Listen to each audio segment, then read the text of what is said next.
Well then folks, it is judgment day for the 4 remaining teams left in Group A. It is match day 8 of this European Cricket Series here in Romania. I hope you're ready. It's going to be an exciting thriller of a day here. Let's get right into it. You're watching the European Cricket Series Romania with me, Charlie Hunt, right here on the European Cricket Network.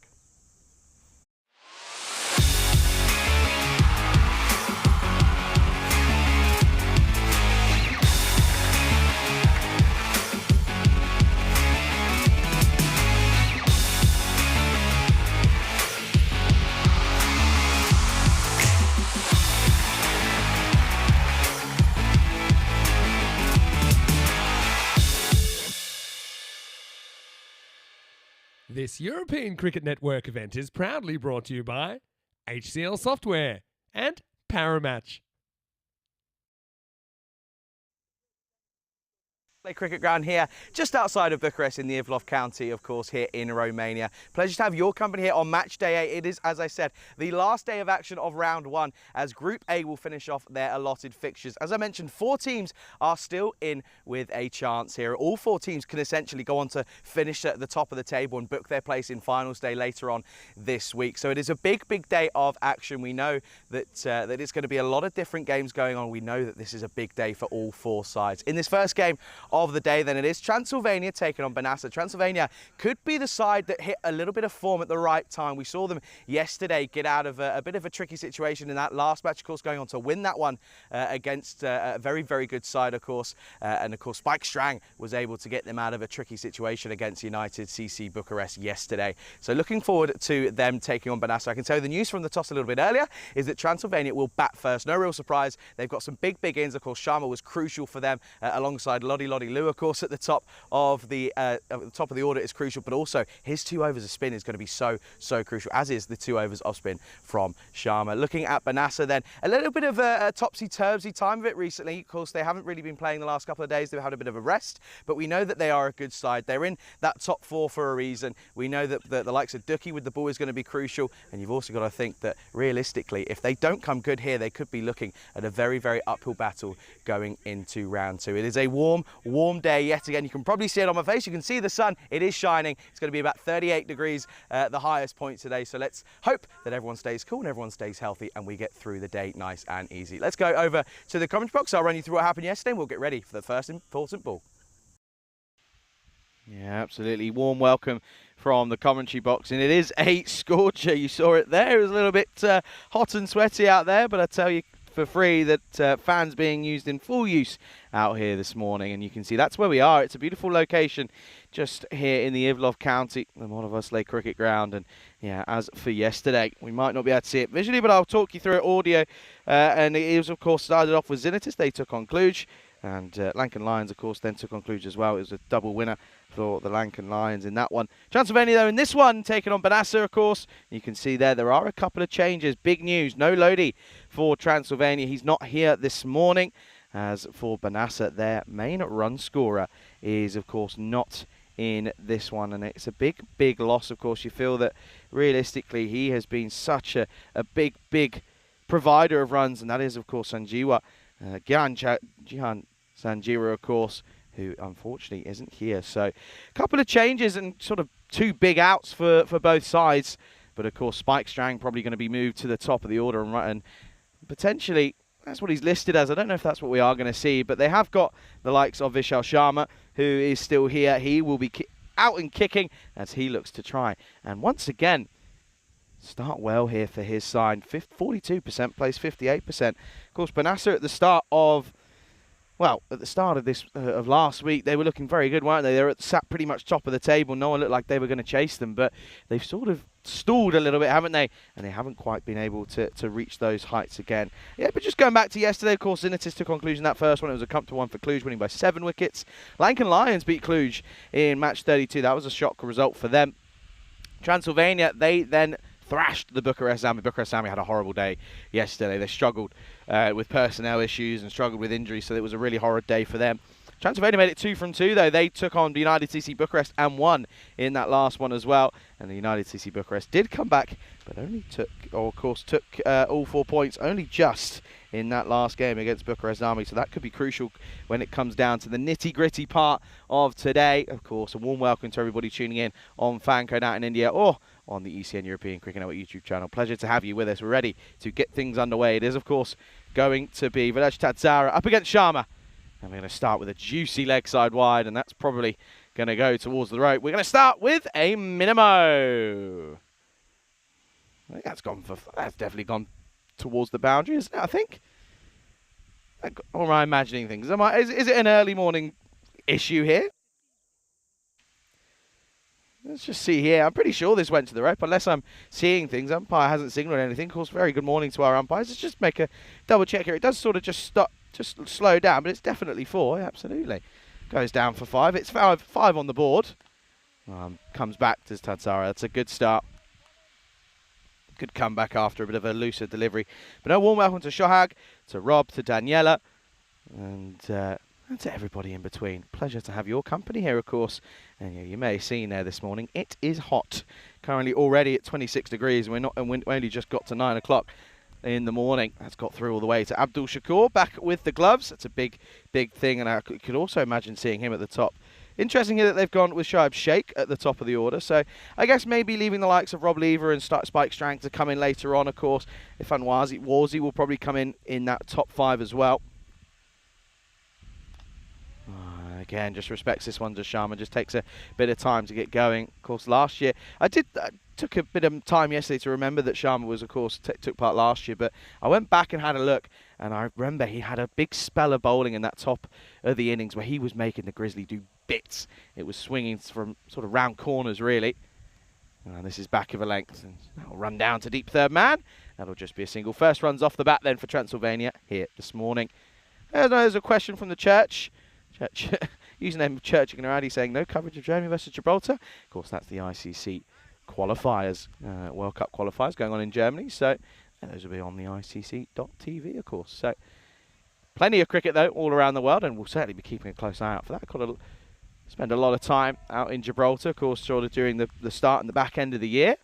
They're sort of very lucky to have the facilities that they have down there, and it's stunning, really, isn't it, down there at that beautiful, beautiful Europa Point Stadium. Of course, they have the benefits of the lights, so we do a lot of night series down there as well. Last ball coming up of this first over. Outside edge is going to fly and fly all the way. Maximo! First one of the day, first one of the morning. Sheikh goes large, but it's a very thick outside edge. But he goes and goes hard and gets the results. That'll be 6 to start to end the over. They double the score. It is 12 without loss after the first. You just see there. Swings and swings hard, doesn't he? And a very good morning to our Spring Media crew. Of course, Spring doing a wonderful job. These are the stats then. You can see there that a couple of those innings yesterday certainly won't hurt that run rate, the average run rate up to 11.5. Maximum rate increasing, as is the 4s as well. The wicket staying around the same, but those runs creeping up towards that 8,000 mark. We'll certainly get there today. Probably feel that we might get near enough, that 8.5, nearly 9. And then probably 10 by the midpoint of tomorrow. Of course, tomorrow, the start of round 2 fixtures. So that will be, that'll certainly be interesting. Of course, you have to feel that you look into that, and we know the results from Group B, of course. We know that we will see the likes. We won't see Cluj. Cluj are through as table toppers. They only lost once yesterday, of course. That was against the Lankan Lions, but they were already through, confirmed, even if they did lose that game. Ijaz Hussain starts us off as Sharma just drops this into the onside. Will just get a single. Yeah, and of course we then know that it will be the likes of the Lankan Lions, ACCB, and Bucharest Gladiators from Group B. So what that means is, of course, I know we do have the graphic in and around on the old systems. Maybe we can have a look and maybe flash the sort of the running of the tournament. Maybe at some point. That's a good delivery. As this is, of course, Alim Abdul. He could be a big game changer for Banasa coming into this one.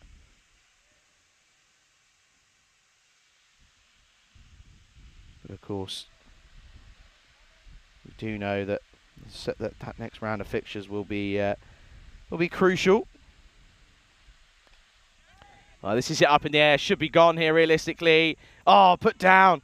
Oh, that's a really bad decision from Abdul. Just sort of wasn't really too 100% on this one, and unfortunately it's going to be a drop. You can see here he doesn't really set off quickly. Abdul was on it for it quickly, but he doesn't quite call it. It ends up being a drop that goes down, and that is a real shame. as it's going to be a very early life for Shoaib Sheikh then here this morning.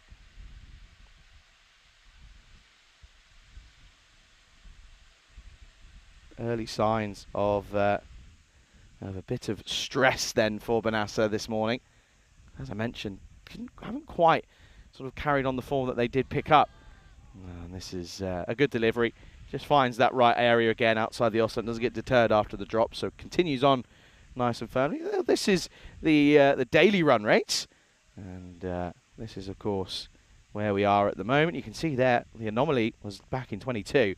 It was just a 9.7 average.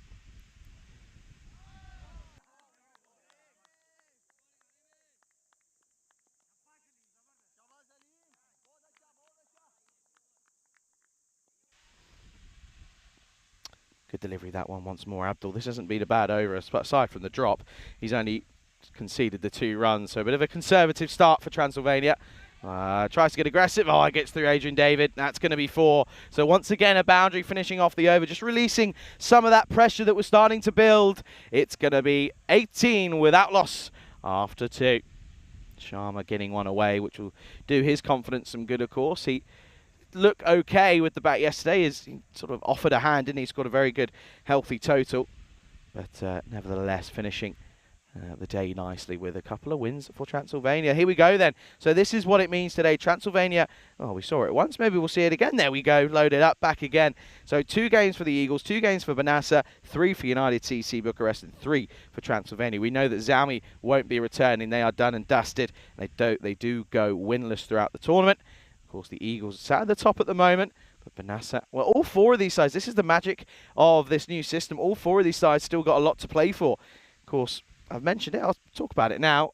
We know that the second, third, and fourth sides go into round 2, and of course they take points with them depending on where they finish. It's 2, 1, and 0 for respectively. Hussein is going to start here with a pretty horrid wide. Yeah, of course, a couple of people may be thinking, well, where's Rico? I'll come for Rico. Unfortunately, Rico off today. Just myself, Charlie Hunt, here on the European Cricket Network. So, pleasure to have you company. And, of course, we do have a Hunt the Answer question for the day, which we'll get to you later. That is pumped. That has gone a long way, and it's the first 6 out of the middle of the bat. And Sheikh, well, he's shaking down Hussein, isn't he? That's a pretty gundy delivery, and it gets the treatment that it probably deserves. 6 runs. See here, it's in the slot, and just helps it on its way, and boy did he, that went a long way over the rope. Maximo to start us off once more. This is a good bit of sign of aggression early on here. Sheikh 13 off 5, of course that drop already now proving to be rather costly. Every single run in the T10 format is crucial. The moths attacking me. Well, of course we do know that this is a bit of the old greenhouse. The mozzies are out in full force this morning. Oh, and again over the offside this time, goes square of the wicket, and it's going to be another 6 runs, I think. They might just want to double check this as to where it's finished, but I think this has gone all the way. Hussein doesn't look quite happy, does he? Doesn't look like he's running full flow. Let's have a look here. Yeah, that's 6 runs. That's going to go back-to-back maximals once more. As Sheikh, yet again, liking the look of what Hussein's bowling. I did hear a couple of slight complaints from the, well, listen, of course, we do know that Transylvania chose to bat first. I don't think it would have been by choice for Benassa to have bowled first because it is quite wet out there. I think the sprinklers were on overnight. Some of it might have just leaked slightly through to that artificial wicket, but not to be too detrimental and too negative about it. It's not too much of an issue.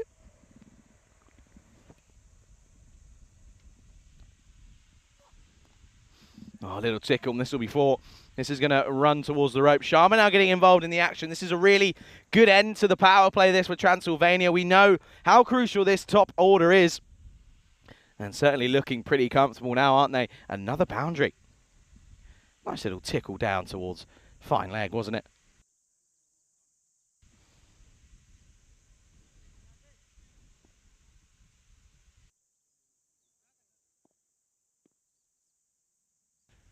That's a nice little tickle, isn't it, down the pads. We'll go back to live action. This is slow and short, and this is going to be another boundary. So cuatro más. That moves them into the 40s now, and pretty quick fire fashion at the moment. Sharma now. I'm liking the watts of Hussein and what he's delivering here. Really, it's short, it's slow, and away it goes. Not quite the finest of form, this from Ijaz Hussein. You can see he's not a happy chappy. Very quiet out there from Banasa. They don't look very. They don't look very energized this morning. Bit of an early morning start. I think I struggled to get out of bed this morning. It was one of those mornings where you kind of just think, well, I'd be quite happy staying in bed, but no, good to be here. Last ball of the power play, maybe.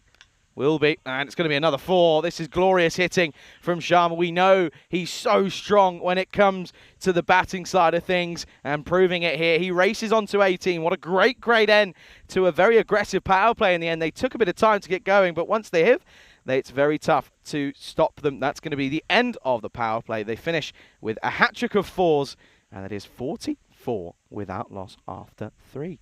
Hussein goes for 26. It's a magical over. And the thing is now, of course, no Sanjeewa, so they lose that spin option. And that might mean that Adrian David might have to come on and have a bowl. You might feel that they might just be lacking that 5th, maybe a 6th bowler. But yeah, it looks as if the skipper's going to come on here in Ducky. He's been very good with the ball, hasn't he? He's often proved to be pretty handy at times. Well, never mind, because he's going to get taken to the cleaners, just like the rest of them at the moment. Seismash Shake is shaking it down, baby. That's a really nice pickup. And a bit of a loosener from Ducky, but it doesn't go well. That's going to be a 6 against his name to start. What a shot. It's in the slot, isn't it, really? I'm sorry. It's not good bowling. That's kind of been the story so far this morning for Banasa. It hasn't been in the right areas. Yeah, Ducky's taken 5 wickets in this tournament.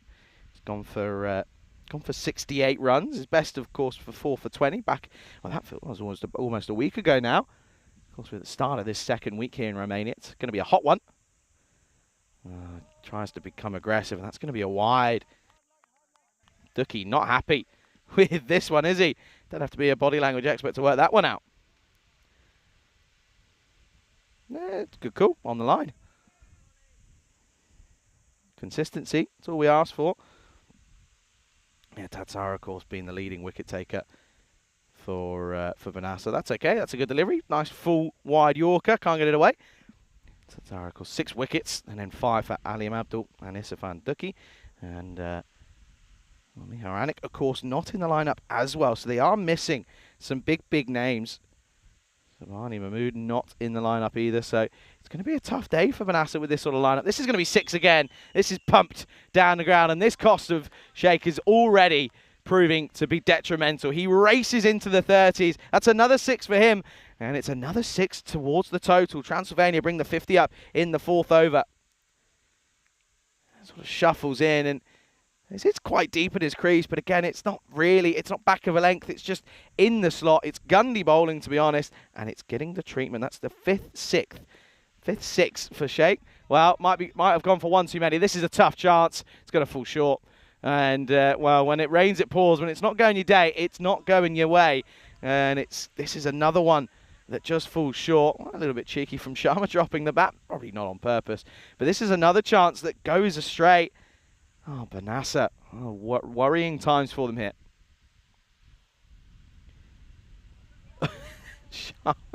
Sharma's throwing everything at this one and the kitchen sink. This is very good. Ducky doesn't seem that impressed. Look at what Sharma throws at this. Look at this, swings all the way around. Well, I guess if you're going to go hard, I suppose. Now, it doesn't quite get the elevation. There's a fielder out there. That is Shamud Madumal. And that'll be the end of the over. And it's a disappointing one again. Going for 15 runs, flowing consistently here. It's 59 without loss after 4.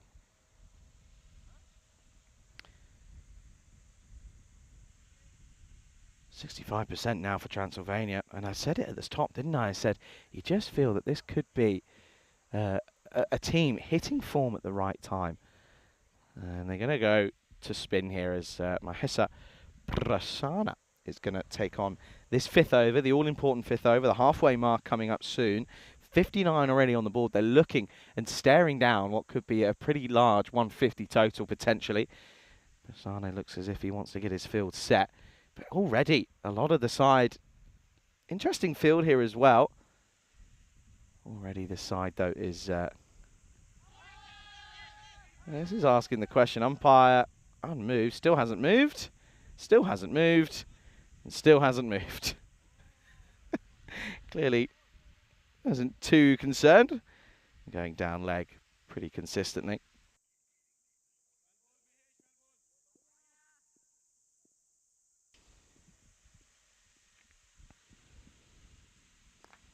And back to the scheduled programming of sixes galore. Sheikh once more goes over the top. He's very, very good on the onside, but when he goes offside, sometimes it's scary.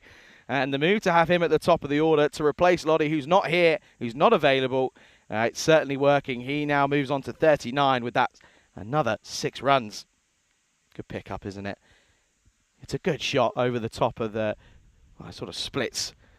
Long off it and an extra cover. Now goes again. It's a full toss. It could be a chance. No, it's going to be another 6 runs. Back-to-back Maximos as Sheikh races to 45. And boy, oh boy, that drop is going to be so, so horrible to watch back for Benassa when they look at this. It's a full toss, though. This is not good at the moment. I mean, this is really, really starting to feel a bit ugly for Benassa. Transylvania, though, they're just sort of... all they're doing is answering what's being sort of chucked at them, and it's not very good at the moment. We've got to try and find a way of just getting a few dots here and maybe picking up a wicket or two. Slow, Gundy, 4. This is ugly. This isn't good at the moment from Benassa. You just seem at like a completely different side. A couple of individuals have dropped out, and they just look like a side with a serious lack of confidence. It's short, it's slow, it's buffet bowling this at the moment. It doesn't really feel as if there's much of a plan. And I listen, I sort of peer my headset off and you try and sit and hear if there's any sound out there, but there's no chat. There is no chat. I think maybe Benassa just sort of saying, look, we're not too bothered about going for first spot. We know we're through. Let's just get through today, maybe because sort of the availability issues. This is up in the air. Should be a chance. And they will take it eventually. So on the second time of asking, they remove the Dangerman in Shayab Sheikh. But after being dropped for not very many, he ends up making them pay as he goes one short of what would have been a very good half century. He goes for 49 off the 15th delivery. Finally they get the breakthrough. It's 76 for 1. It was there to be hit. He just didn't really quite time it as well as he has been, unfortunately. Maybe should have tried to have gone down the ground rather than going square of the wicket. But that'll be the end of Sheikh. A very good innings for him, though. He's put his side in a seriously good position.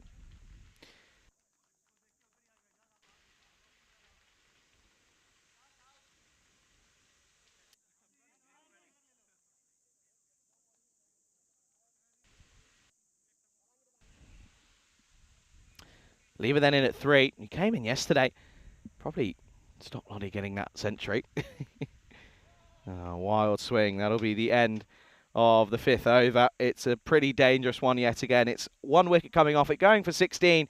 The score is 76 for 1. And for the first time here this morning, I can welcome you into the commentary box. Pleasure to have your company here with me. I'm riding solo here today. Rico having a very well-deserved day off. But here at the moment, you can see it is sunny, it is hot, and it is humid, around about 70% humidity. And what time is it now? Just coming up to 20 past 9, already at 26 degrees. I know that sort of today and tomorrow are probably the cooler of the 2 days of the week. After that, I think it's sort of like something crazy like 37, 38, 38, 39 to finish the weekend. So those internationals are going to be spicy.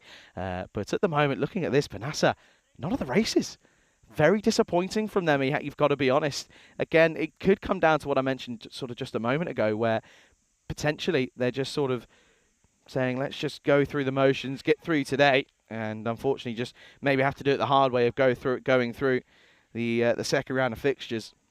Whereas this is going to be Zishan Mohammed, who's going to come on for this 6th over.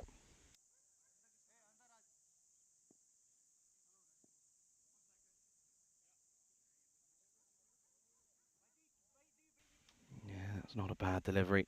But it was a good shot. Just gets off the mark nicely. Just rotating the strike.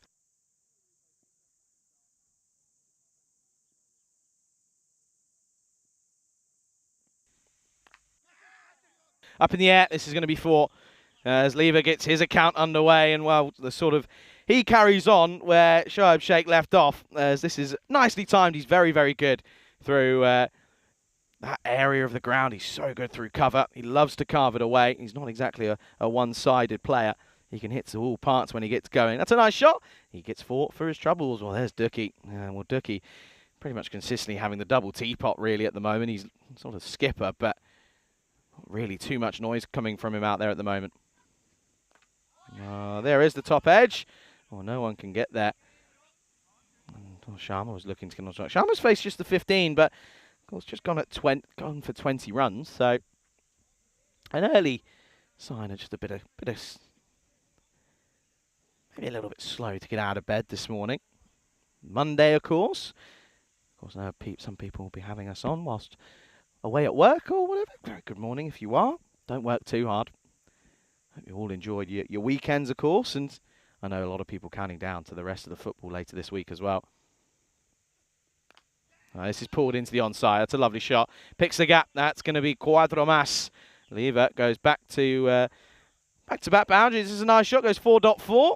And well, looking pretty good and looking like he wants to stay out there for some more, doesn't he?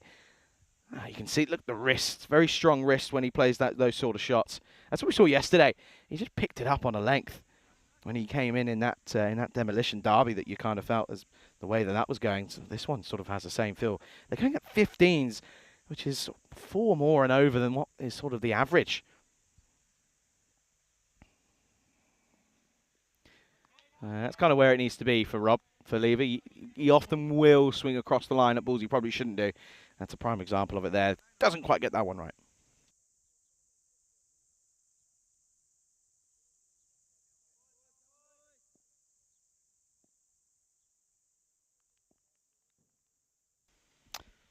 Banassa not looking like the Banassa we saw at the start of the tournament, are they? Short gunned it, but it's going to be down the leg side, and Abdul doesn't take it cleanly. They think of coming through for a bye, for an extra wide, but they won't.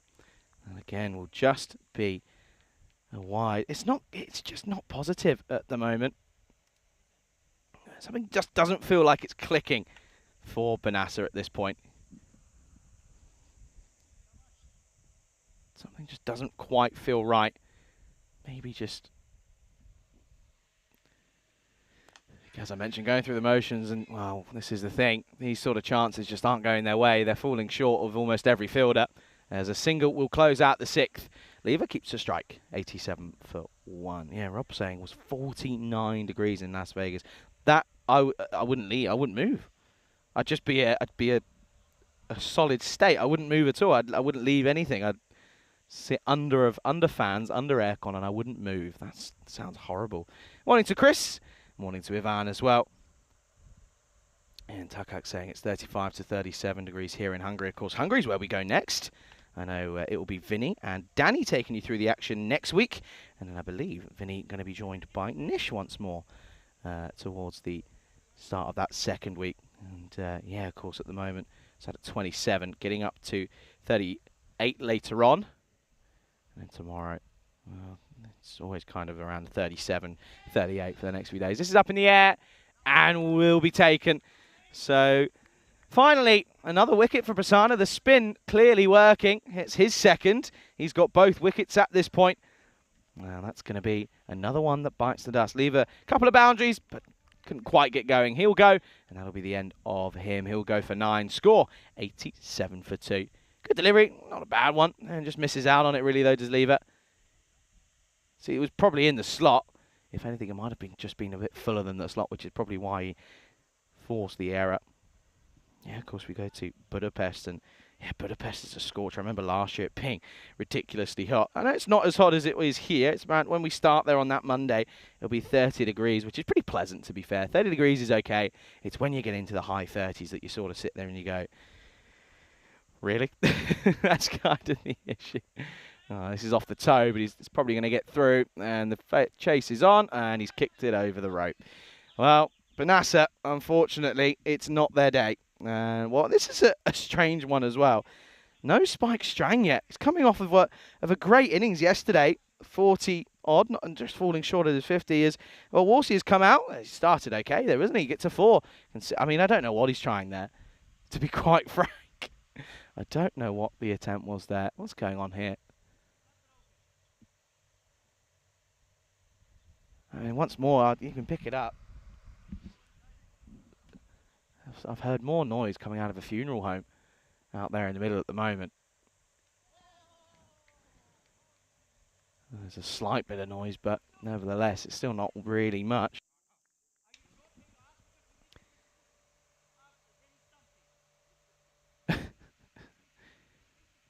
There's no foot movement there. There's movement, but I mean, I'm not too sure. I don't like what I've just heard there. Ducky has just sort of said, I want you to check it. The umpire will check what he wants to check. And he will go and check, but there was no need to. There's absolutely no need whatsoever.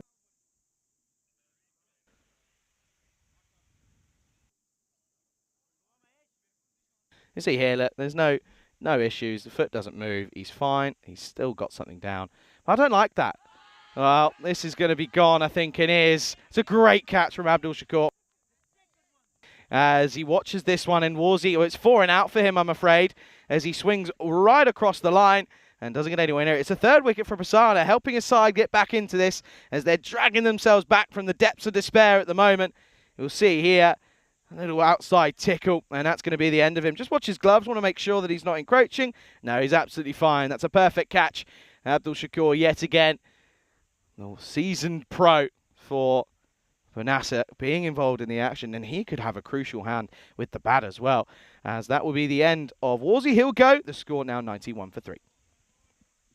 Well, out comes Strang off the back of a very good innings yesterday, and I know that he was very happy with his innings that he played. He actually got, and rightfully so, actually got rewarded the Player of the Match award. He just pushes this to Ducky at point. He'll get off the mark straight away. Now, I know he's very, very happy with his score yesterday, and to be fair, perfectly so. He proved a lot of people wrong in his efforts. Sharma still hasn't faced a delivery in what feels like an age, so this is a big, big task for him now. He's been there since the start. He's got to cash in. Well, he's not going to. Swings across the line. And that's going to be the end of the over. Another good take and a good spell from Prasanna, where no one else has really been able to get going. He has been able to pick up wickets consistently. He goes for 3 for 21. End of the 7th. It is 92 for 3. There you go then. You can see. Just slightly batting first. It is going to be in your favour, but only by 1. I mean, at one point I think it was about a 90-10 split, which was rather interesting. We can see there, 197, of course, now the highest. And, yeah, we saw the run rates earlier, but we can see them again. That, well, the last couple of days have certainly been up and higher. But Romania, no strangers to seeing a couple of interesting deliveries. Moyes, top of the run scorers at the moment, being chased by Tarrant. As we come back to live action, as we go back to, again, this time it's Madimal to start us off. His first delivery. Not a bad one.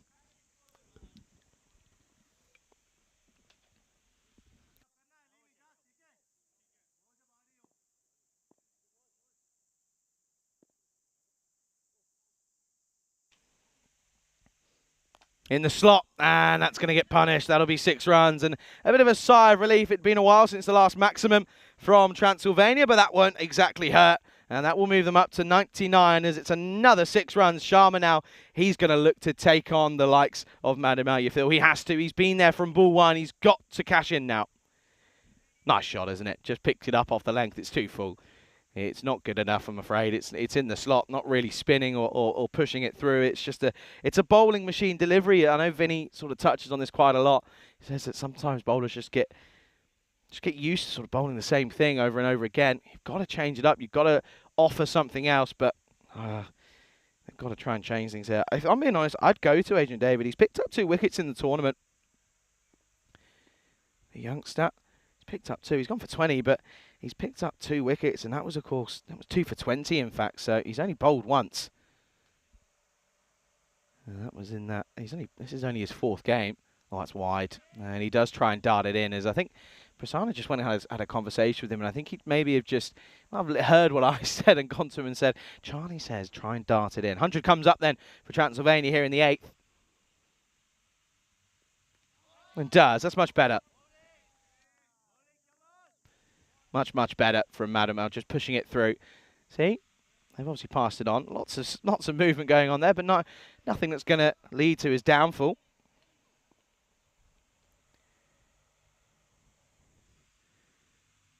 And again, much better. Doesn't go slow. Really tries to get it through. Oh, misfield. They think of a second. Never run on a misfield, they say.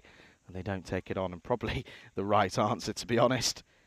So all he's got to do, though, is Sharma, is just keep things ticking away. They're up to a good area. And I think you also know that, of course, you have got the likes of Abdul Shakur and Ijaz Hussain, who can certainly hit a long ball. Tatsara can bat as well. He's no stranger. Really angles this in. Good call from Sharma. Very good running. Just watch the, you can see just this one from Madamel. Just the release point. The arm just goes slightly wider. And that's where he's trying to dart it in right on the toes. And well, he pretty much does exactly that. It's a good bit of bowling, actually. This is a good comeback after going for a 6 early on. He's worked out how he needs to get it there. Dart it in. Don't loft it up. Well, he does loft it up. He could get a wicket. Adrian David underneath it. No, overshoots it. And then no one there. Well, there was no communication between the number 10 and number 11 on their backs, and Adrian David and Mahesh Prasanna, and unfortunately another chance goes astray. So Strang, well, he's just sort of watching it all unfold. End of the 8th, it's 103 for 3.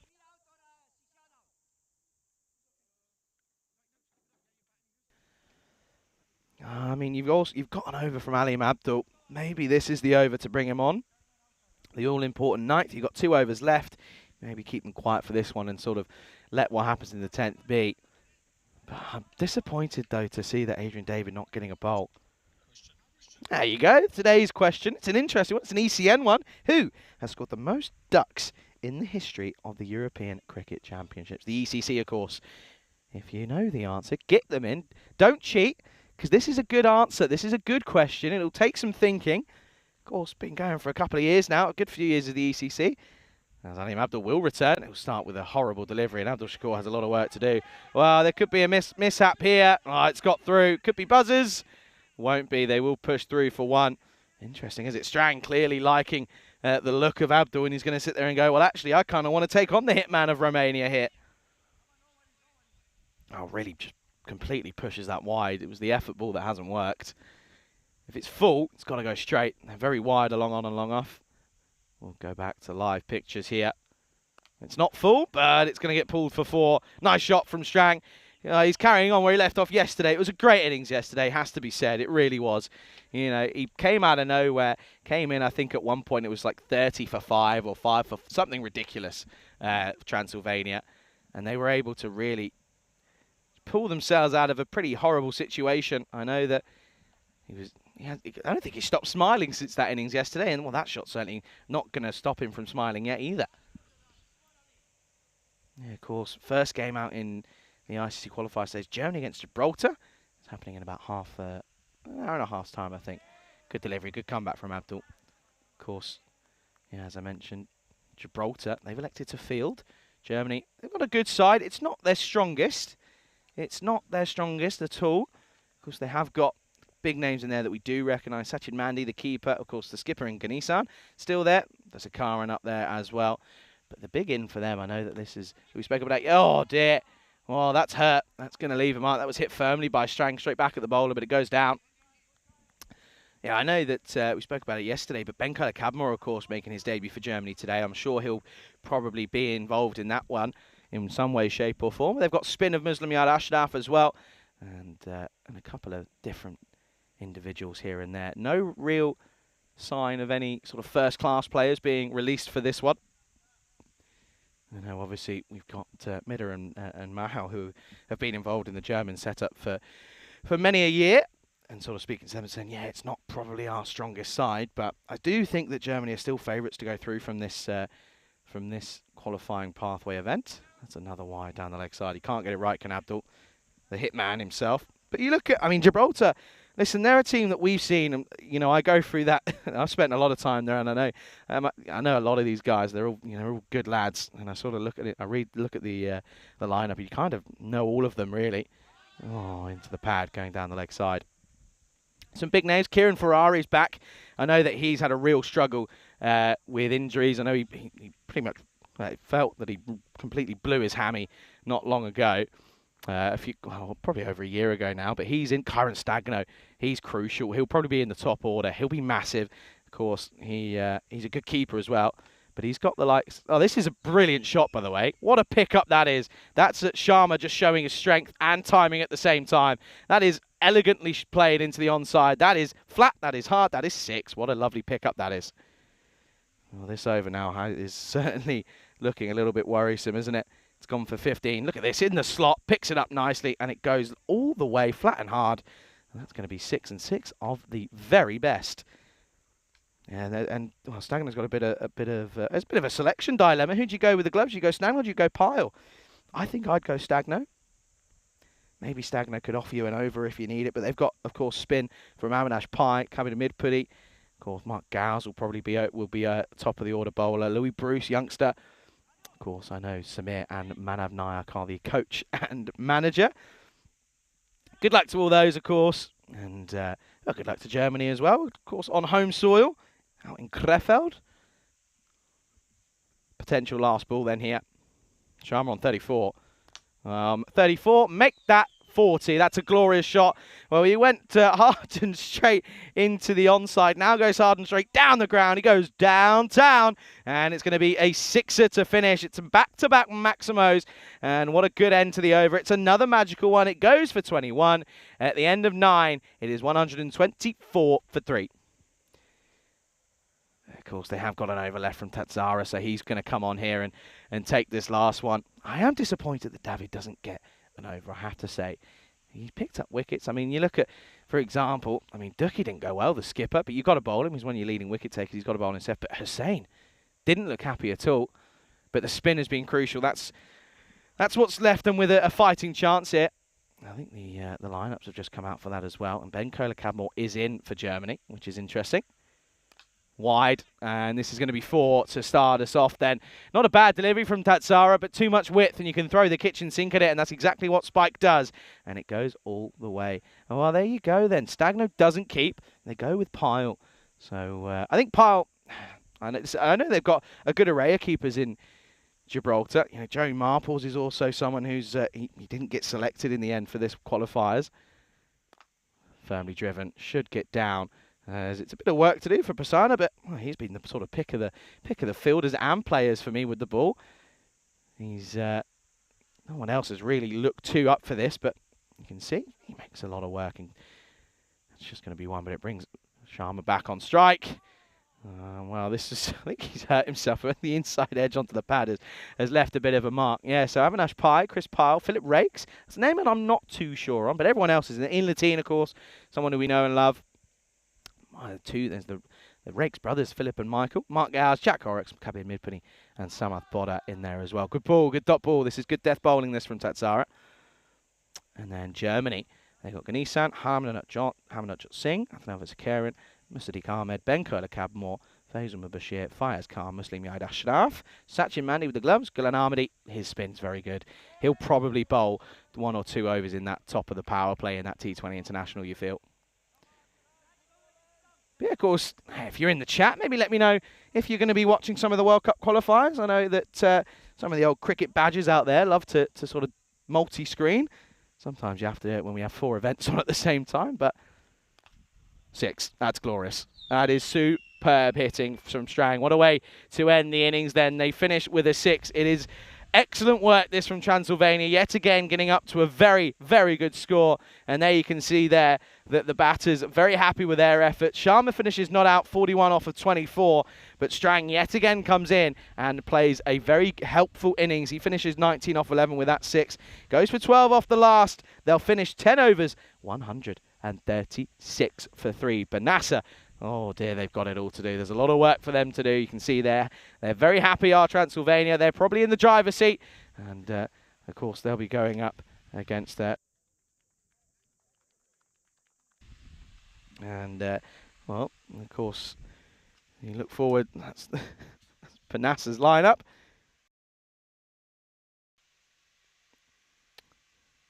And, of course, 136 then. And you can see that a couple of batters in there for the likes of Ijaz Hussain. He's got to be a pretty helpful hand, isn't he? You've got to feel that he's going to be pretty necessary in this one. Well, let's have a look at the highlights of this one. And there were sixes towards back of square, but they dropped Sheikh on not very many. I think it was on a couple. And he ended up going on to make them rue the day. This was the drop. It was off the bowling of Ali Abdul. It was his own catch. Probably could have left it to Abdul Shakur if he'd moved a little bit earlier. But eventually, well, Sheikh went on to make them pay. He shook them down, didn't he? Took them to the old barn darts and, well, absolutely had them, didn't he? He finished 49 off just 15 deliveries, and it was some of these shots here.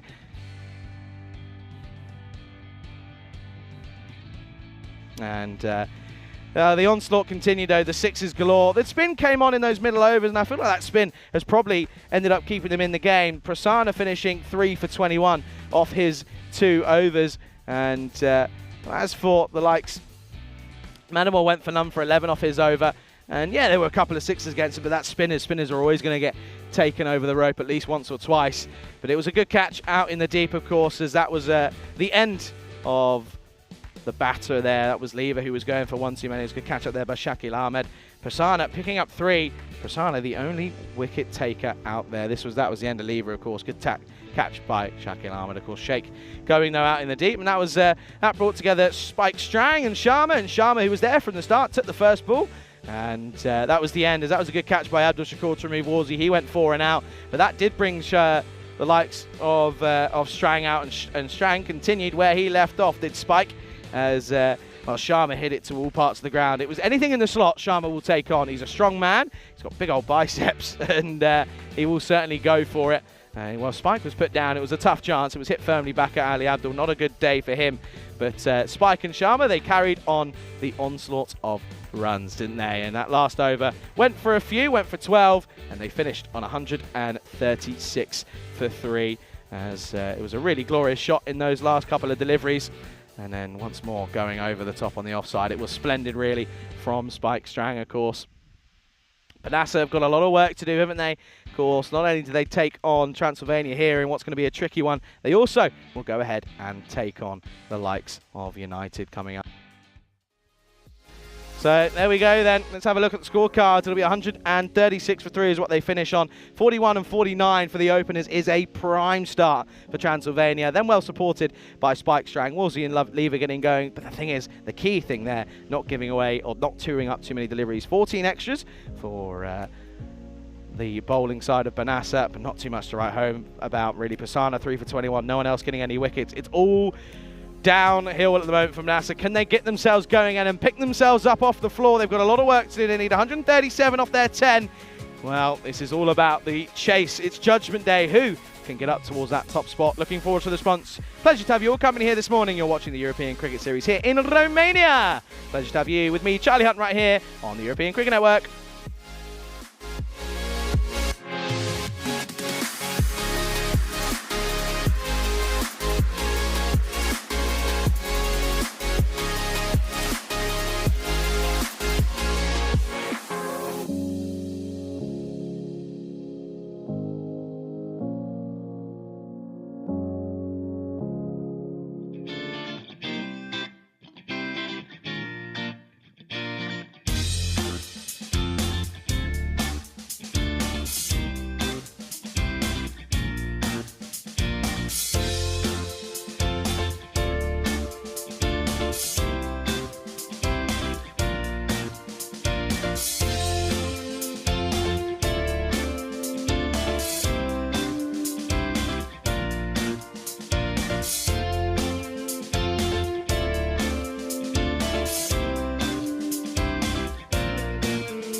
This European Cricket Network event is proudly brought to you by HCL Software and Paramatch. Good morning, everybody. Welcome back to the Monavuzle Cricket Ground, of course. It is the host of the European Cricket Series here this year once more. We've been here 4 years before, and this is the fifth, of course, and yeah, it's a pleasure to have your company here. 137 the total then, as it will be a tricky one for Banasa as they are lacking in their main batter, as Sanjeewa is not here today, not available for selection. So that is certainly going to be very, very tricky for Banasa as they look to try and get a victory here. It would certainly be tricky.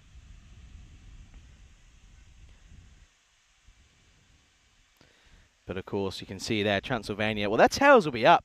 Their tails really will be up. The thing for me, though, they're missing Lodi. That 2 overs of spin will certainly be tricky that they miss. So they'll potentially go to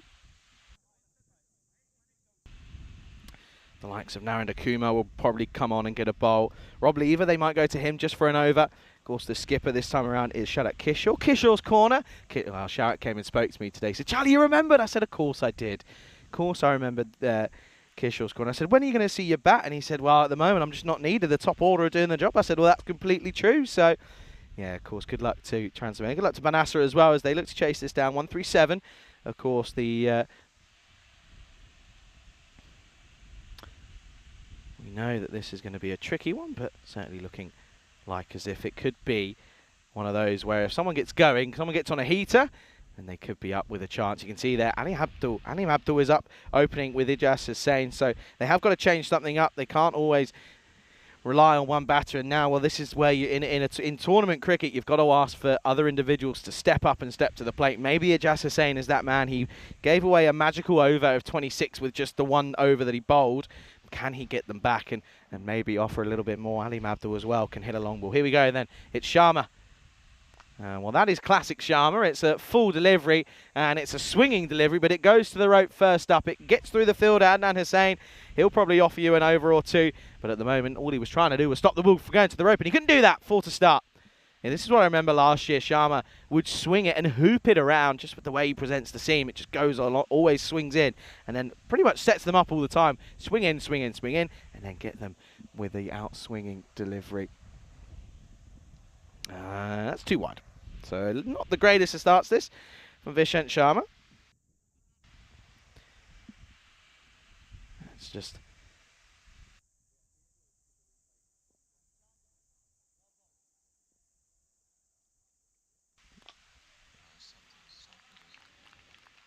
good delivery, that's much better. Just plays back with him.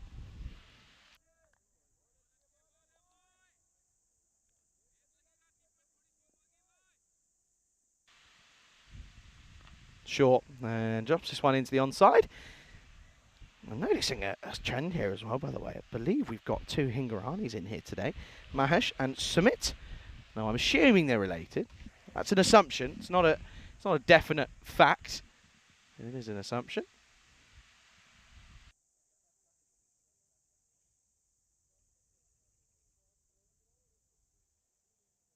Yeah, nicely played. So Abdul will get a single. It is Ijaz Hussain on strike and up against Sharma. Oh, he went in swinging to... well, I mean, I'm not too sure what I've just seen there from Kishore, and it could be close. Direct hit would have been gone. They come through for a bye. Let's see this here.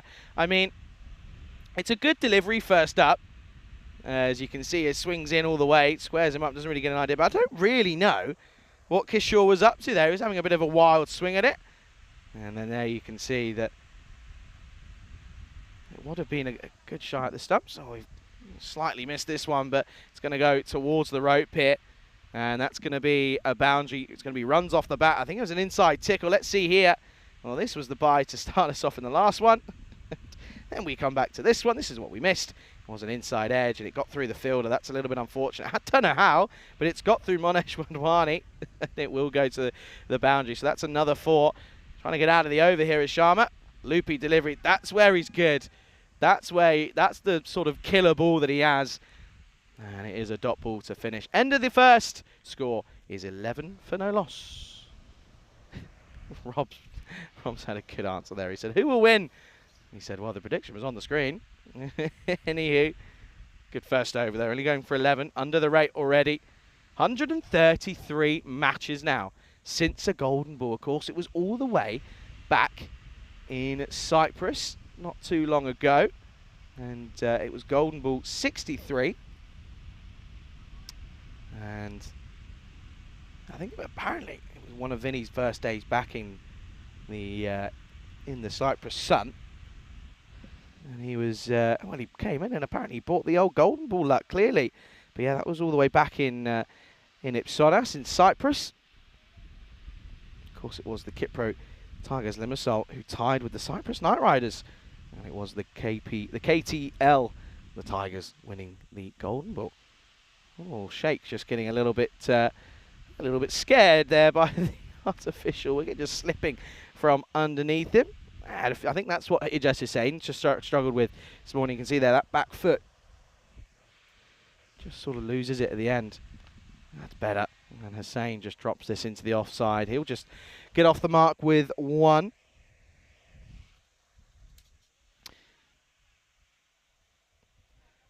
Transylvania very much favourites at the moment, but it's whether or not they can just continue the form that they found yesterday. They bowled well, they batted well. Of course, in that victory, of course, they had they had 2 victories yesterday, didn't they? And they looked very good for them as well. That's too far down the leg side. That's going to be a wide.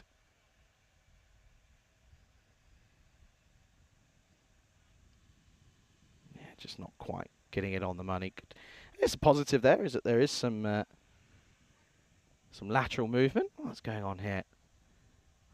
There's a rag that's been sprinted on to the umpire. Maybe that's just for the ball. Maybe it is a little bit dewy out there potentially. Short Gundy. That's going to go all the way. 6 carreras. First 6 then for Banasa. This is picked up beautifully off the hip. Just sort of shivels this one in. And, well, you can see Sheikh clearly not happy. He's getting the old rack down. Shot, though, from Alim Abdul. Gets the old swivel on this one. And it's going to be 6 runs. Well, they need a few more of those if they're going to chase this one down successfully. It's one of those totals that you can't really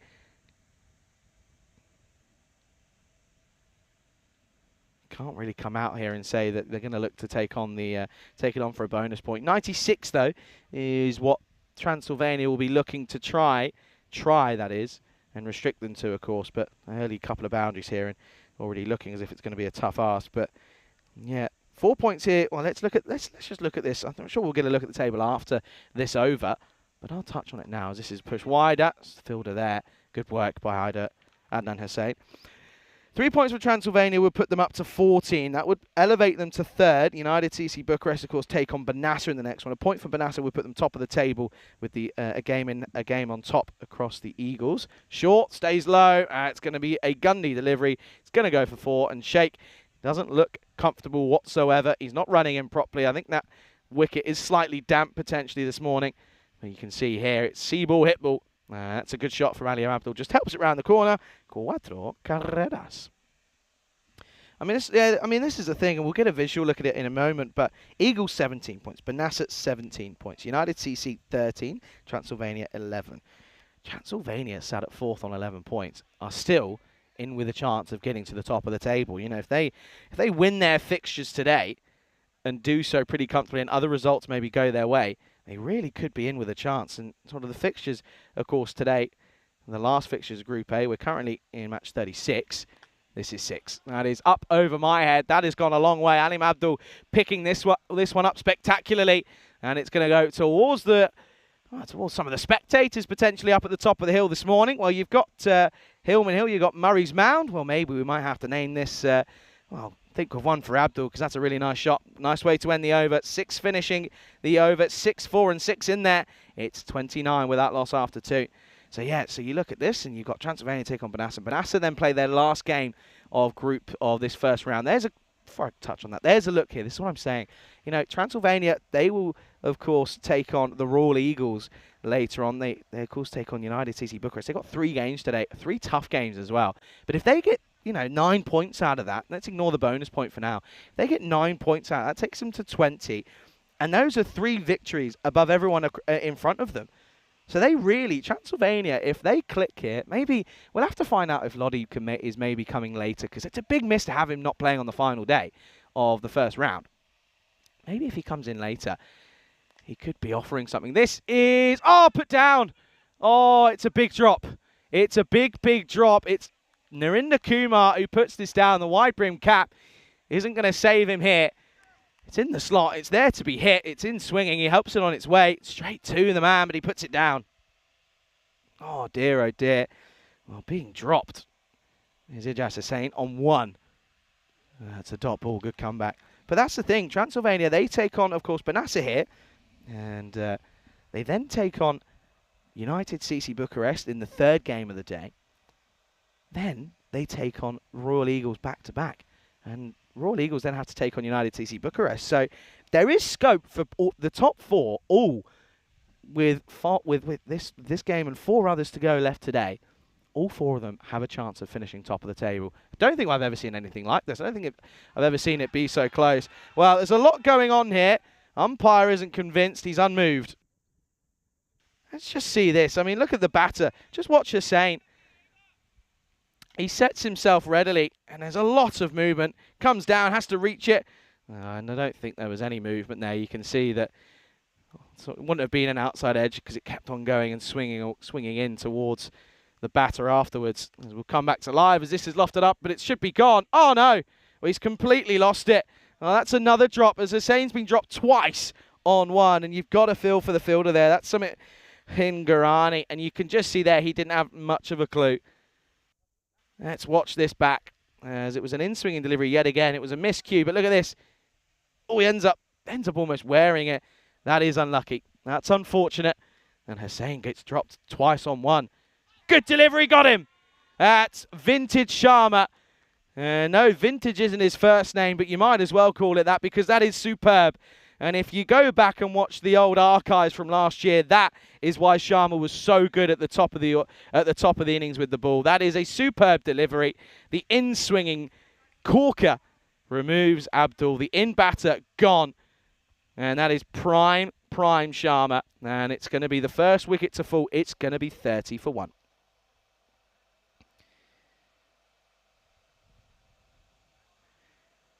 What a start. What a way to get yourself back in after 2 drops against you.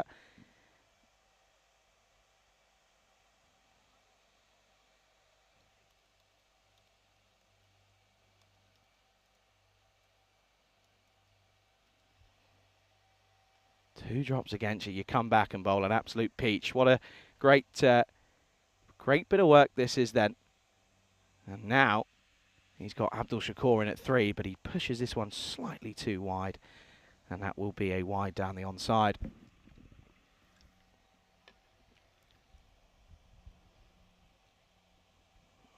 And, well, in swinging, and Abdul Shakur plays this gloriously through the offside. And what a way to answer the delivery from Sharma. He's looking for the similar delivery, but he doesn't quite get it full enough. It's in the slot. And he just leans on this one. Oh, lean down, boy. And that's a really nice shot from Abdul Shakur. Good way to end the over. It's an up and down, topsy-turvy power play. Probably argue 1-1 in terms of the context of this game. 35 for 1 at the end of 3. Not quite at the rate yet, but a couple of big overs changes things. But they've got the big man in Hitman. Alim Abdul went for 25 off 11. Iqbal Hussain has been dropped twice on 1. Abdul Shakur, he's 4 off 1, so a good start for him. Tatsara probably listed to come in next. Then you'd probably go the skipper in Duki, and then you're looking at batters that haven't really been asked upon too much in the grand scheme of things. So that's going to be tricky for them as they come in for the first involvement.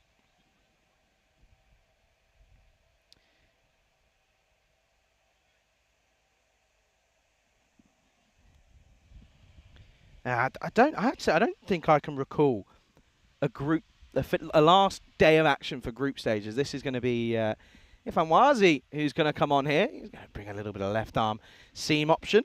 I don't think I recall seeing a group being so tight. With, if games go the right way of someone in 4th at the start of the day, they could finish top and have the rest of the week off and come back later on Friday. It would be a big opportunity for them. Here is Wazi then. That's Gundy, and this is just going to get tucked around the corner. Hingarani. In fact, that's Wadasan, who does very well. Adwani, sorry. That's going to be. That's just going to be a little single for Hussain. Not looking too comfortable. Both at bat and ball today.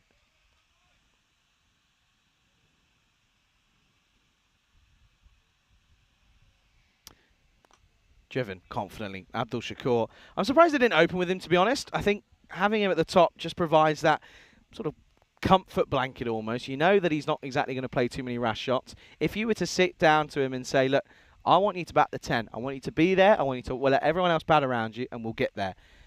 And that's what I think they might have asked him here. Just drop some runs. This is good running between these two. These two would have played quite a lot of cricket internationally, of course.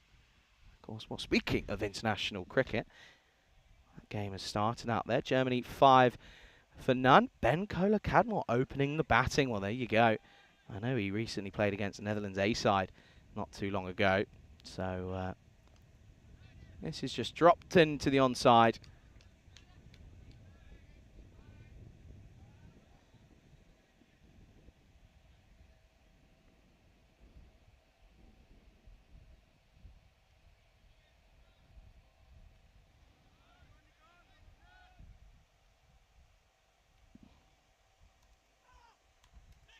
This is the top edge. Good luck. He's got no way near this. He's got no way near this. He's run round it more than anything. And, oh dear, again, Hussain living life on the edge at this point. He just can't seem to get clicking here. He just seems very much as if he's struggling. But nevertheless, it's another couple of runs. Oh, and now mistimed from Shakur. It was a shorter ball from Wazi. What a good over. Only going for 5. Transylvania, they're all over Benassa. They're all over them like a rash. That is the end of the over. End of the 4th. Score is going to be 41 for 1. 96 needed off of 36 now. And you can see that they're starting to dip below where that blue line is. That blue line is the single point line. If you don't stay above it, you won't get any sort of points out of this game. And if Benassa were to do that, you could see them very, very quickly drop down towards the bottom end of the table. They won't, of course, get to bottom, but we know that they could certainly get to a pretty horrible state if they can't get that.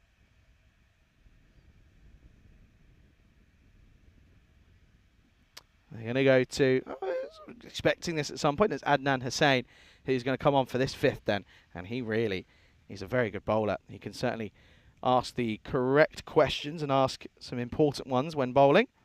In swinging, up in the air, not got any elevation. Big chance here. Oh, he doesn't quite get there. And unfortunately, that's a real disappointment. It was a big chance. It was a tough effort for Irfan Wazi in front of me here. I think he came down pretty quickly as it re-entered the atmosphere. He had a lot of ground to cover, but he couldn't get there. Oh, and now this will just be dropped into the onside. Think of 2. They won't get there. Eventually, it's collected. I have a feeling they're in the Kumar's going to come on and get a bowl here. I think he's going to have to sort of look at this lineup, think maybe Lever could have to give you an over, but you're probably not against Rob, but you might want to avoid it. Of course, Vishal Sharma bowled out, went for 2 early on. Inside edge again. Just nothing really working and nothing clicking for Benassa at the moment.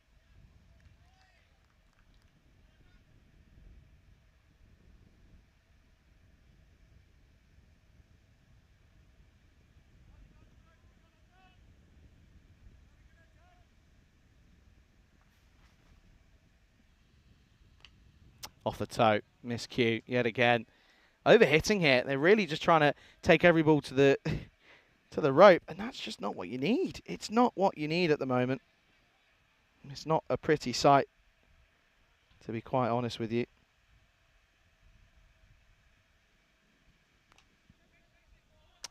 Good delivery again. Shakur once more not able to get him away. Just see there, look, just plays it back to him. Not really too much that he could do with this one. Last ball of what's been, again, another very good over. It's going to be another dot to finish. And what an over. 4 coming off it. 5 off or 6 off the previous even.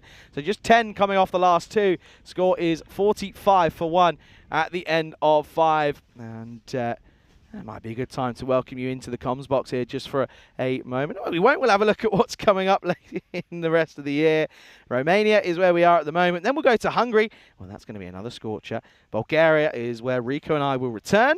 And then we're off to Italy, Rome, Austria, Croatia. And then the European Cricket Championships get underway. Well, the ECC, of course. The ECC is part of the question of the day. Who has scored the most ducks in the history of the ECC? That's the question. Get your answers in. Malta is when we go after. Spain once more in the year. And then the ECCW to finish. Wolsey yet again off the splice of the bat. And now you're asking questions of Hussein, who's moving on to 7 off 12. Do you retire him? Do you maybe just go to Tatar and say, just have a go? Someone needs to give it a good whack here. And to put it in simple terms. Oh, well. Shakur trying, but not really working.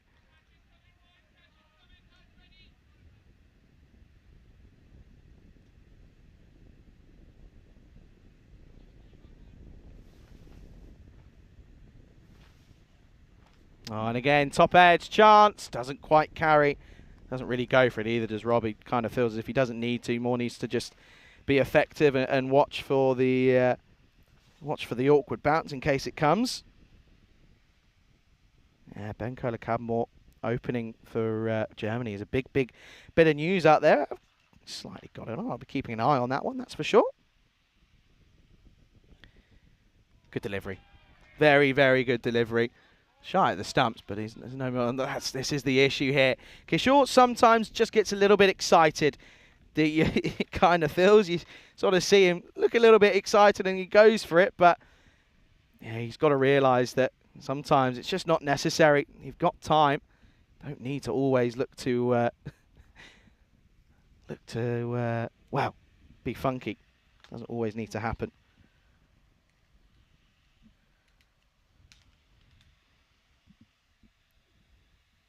Good delivery.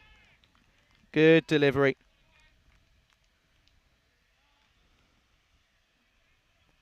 Away from the right-hander. Not far from the off-stumpers as well. He certainly is doing well here. Here's Wazi. Probably not really many were expecting him to come on and do as well as he has, but he's certainly proving to be effective, isn't he? Only gone for 7 off 1.5. This is very economical at the moment. And you're almost thinking, well, maybe they're going to have to look to rescue a point. This is out to Spike Strang, out in the offside, the boundary protector, the boundary rider. And it will just be a single. What a spell. 8 coming off of his 2 overs. This is splendid stuff for Transylvania, wrapping things up here pretty quickly, you kind of feel, as that's going to be the end of the 6th over. The score 49 for 1. Of course, 96 now is where they need to be in terms of looking to try to pick a point. But a point here would certainly be useful for Benassi. They don't want to go pointless. That would certainly not be ideal. There's no Rohit Sharma in there for Germany, of course, in their team. It's going to be a wide, as this is Adnan Hussain who comes back.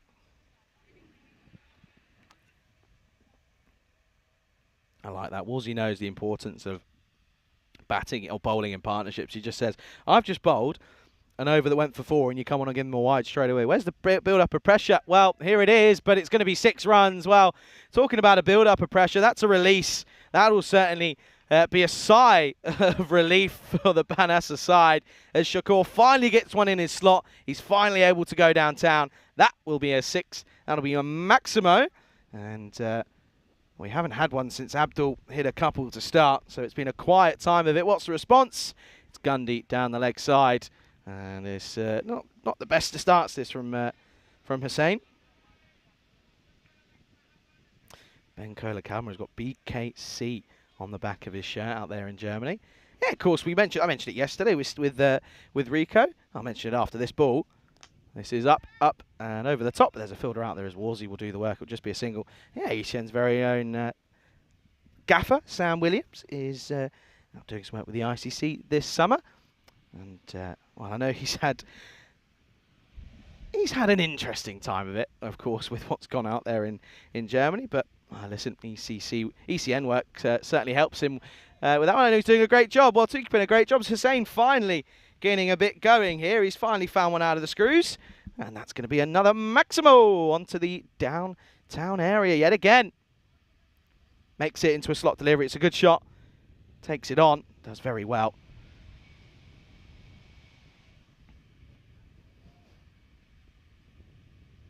Needs a response there, saying he's been taken to the cleaners twice now in the over. Oh, and it's another Gundy ball. He just can't get it right. His pressure is certainly building up at the moment. He can't quite get it to click. This is the over that, well, it could change this game now. Just brings them slightly back into it. 20 and over is not exactly easy, but you've got two batters out there who certainly are very, very much interested in trying to chase this down, or at least getting close to it. And again, this is a good shot, but the fielder is there. Bowling to his field when he gets it right is certainly going to be very helpful. Oh, good to see this as well. Listen, even though I'm on my own, I've got three eyes. I've got eyes in the back of my head. Good friend of the network, Samath Bodder, has picked up a wicket for Gibraltar. Good for him. This is swatted into the onside and gets the old long barrier out to Sharma. That again will just be a single. He's finally finding a bit of rhythm here. Is Hussein. I can see Chris in the chat room. How are you? Hope you're well, mate. Pleasure to have you with us.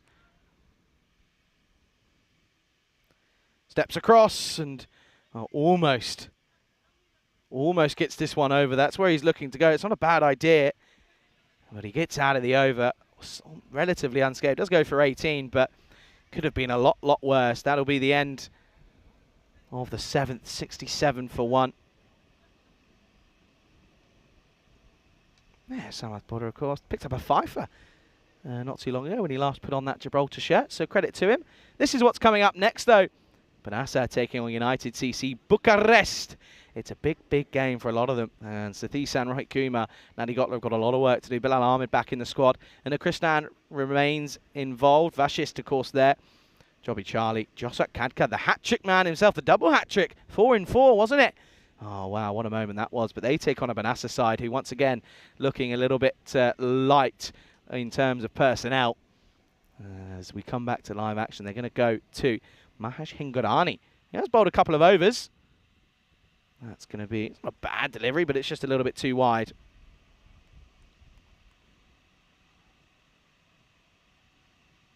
I'm glad to see that they've gone with power with the gloves of Gibraltar, and of course Stagno. I might just release him a little bit. It means he can just go at the top and go large. Full toss. This could be a no-e as well. They might just want to check this. And well, they come through for 1, but let's just see here. It did look high. Just a question as to whether or not it was dipping.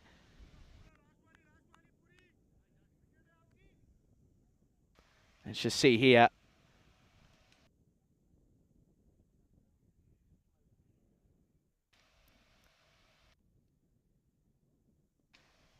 Yeah, it's okay. Just dipping, I think, because of where the impact was. Now, Ijaz Hussain is going to drag this onto the onside.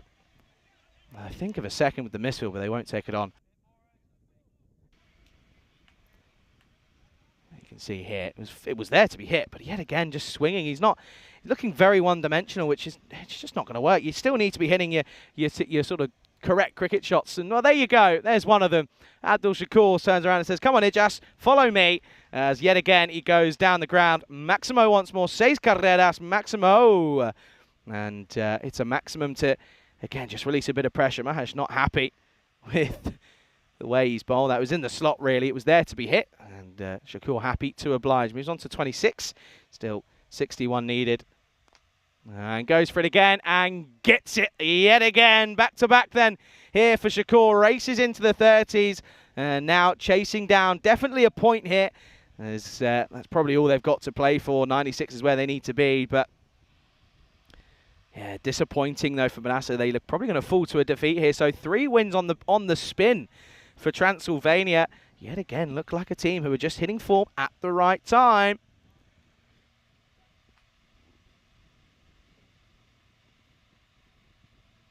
Wide, too wide. Not the best this from Hingorani. Yeah, I'm surprised they maybe didn't go with You know, you look at what they've already bowled, of course. They're probably holding Sheikh back for an over. He's probably going to bowl either the 9th or the 10th in the slot. And lofted up in the air. Oh, yeah! That's a superb catch. That is excellent. They're going to want to check this, but I personally think that he's got him straight away. He does spill it, but he gets his fingers, and he makes a very conscious effort to get his fingers underneath.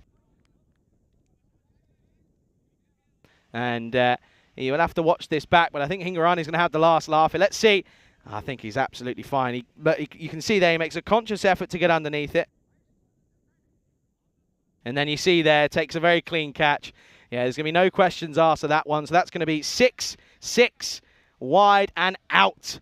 As Hingorani has the last laugh. Abdul Shakur was finally hitting the right motors. He was getting into sort of hitting cruise control, but, well, he does so and then fails to continue the onslaught. He'll go for 32. Great catch by Adnan Hussain. He's been very good when he's been called upon. He had a bit of a tough over last when he went for 18, but in the field, he's been superb. Another wicket falls, the second down. Now it's 83 for 2. Prasanna comes out at 4.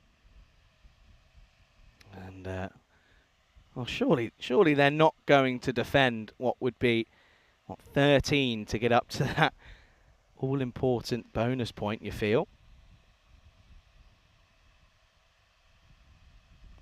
Well, maybe just maybe, if Prasanna stays on strike, they could get there. He'll keep the strike. Score 84 for 2.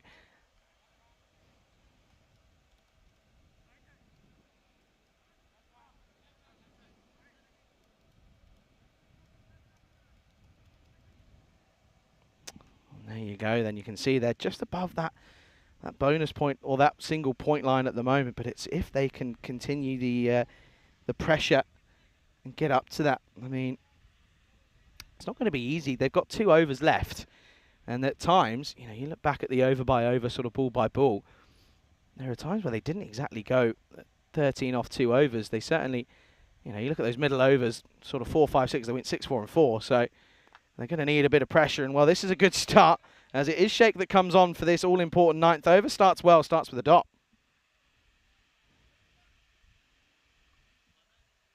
And, of course, that all-important next game, Banasa up against United CC Bucharest, is, of course, coming up. That's going to be in, well, from now, 40 minutes' time. But by the time we finish, it's probably be about half an hour in between. Of course, gives you a chance. If you are wanting to go and watch some of the Gibraltar-Germany stuff, you can go ahead and tune in to them. But, of course, do make sure you return. And listen, we know that that a lot, you know, over the last sort of 5, 6 years or so, people become more and more interested in European cricket. Not only what happens here, but also what happens just in generally around the continent. And I think that's the benefit. You know, that's kind of the end goal. Yes, of course, we want, you know, we want to see it all on the ECN, but you got to imagine as this is pumped, and this will certainly help. That's going to get to the boundary rope, and that will be 4 more. So they get up to 89. And you can see there, comes well out of his crease and meets it halfway. It's a glorious shot over cover. That's going to be 4 runs. Might be shot of the innings for Banasa there.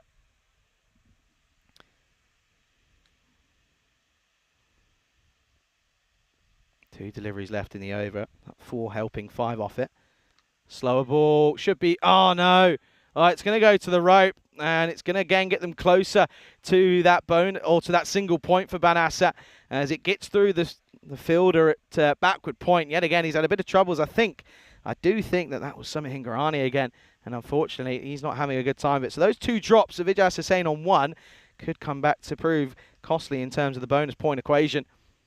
44 needed off 7. But more importantly, it's going to be just a couple to get to that bonus point here. And it's going to be a dot ball here. Well, you can't run off that. It's come off your own pad. Well, you could do essentially.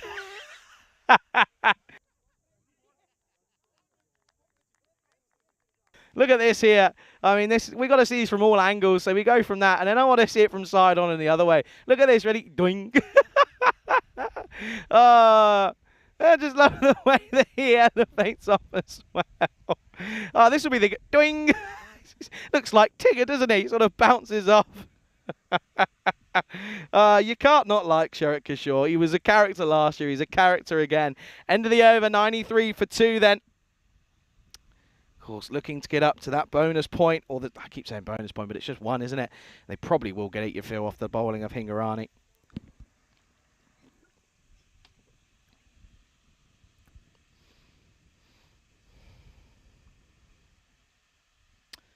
Hingarani for the last over then. Missed cue. They'll just get a single, but that's probably a win, to be honest. Get Hussain on. Means Hussain can just sort of see ball, hit ball, in theory. Yeah, 3 T20s out in Krefeld is it's a long old day. They've had a few issues grounds-wise, but yeah, good luck to all of them out there, and good luck to all. Listen, we pretty much know all of the teams. We know a lot of the individuals involved in them, so we all wish them well, and I know a lot of people will in the chat as well. Good afternoon to Terry, of course, as well, who says good morning, good afternoon, good evening all. Absolutely, pleasure to have you with us. Now, I wonder if you can maybe have a think here, because well, this is going to be up in the air. This will be 6 runs. Yoz is getting involved in the action. He makes a little note of that, does Yoz? Yoz has been in and around the crew for a little while now. And, oh yeah, just watches out all the way. Hussain getting dropped on 1. And that, of course, does bring up the 100, which will bring up the point for Benassa. So 3 points is still not a bad start. They take it on here. Oh, wow, it's a bullet of an arm from the fielder. I think that's going to be Shoaib Sheikh. What a bullet from him. Oh, hang on a second. Well, this is cheeky. Well, was the over called dead here? It's not really too much of a difference, but oh, Sheikh's had 2 attempts at at being able to have a direct hit, but they come back for the second. I wonder if we get a replay of this here. Umpires are just trying to have a look here. Not too sure what the call is going to be here.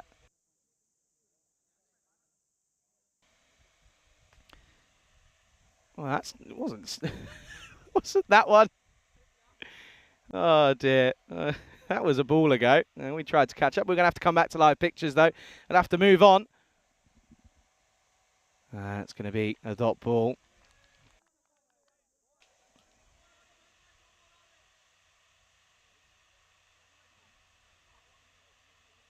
Just sneaks it inside, doesn't he? Does well. It's a terrible leave, if I'm being honest. Not a great one. That's off the pad. He'll get away with it. Asking a terrible question. Direct hit, and he will be gone. There you go, Kishore. He's been trying. If at first you don't succeed, try and try again. And he does exactly that. And it will be another wicket. So 102 for 3 as Prasanna will get run out for 3. And that'll be the end of his little cameo. And, well, again, credit to Transylvania, though, as they will pick up 3 points. So that puts them up to 3rd, of course. United taking on Benassa in the next game. That, of course, coming up in 33, 34 minutes' time. Yeah, out by a long way. No real need to worry about that. And now the batter getting told to hurry up as Zishab Mohammed will come out just to face the last ball.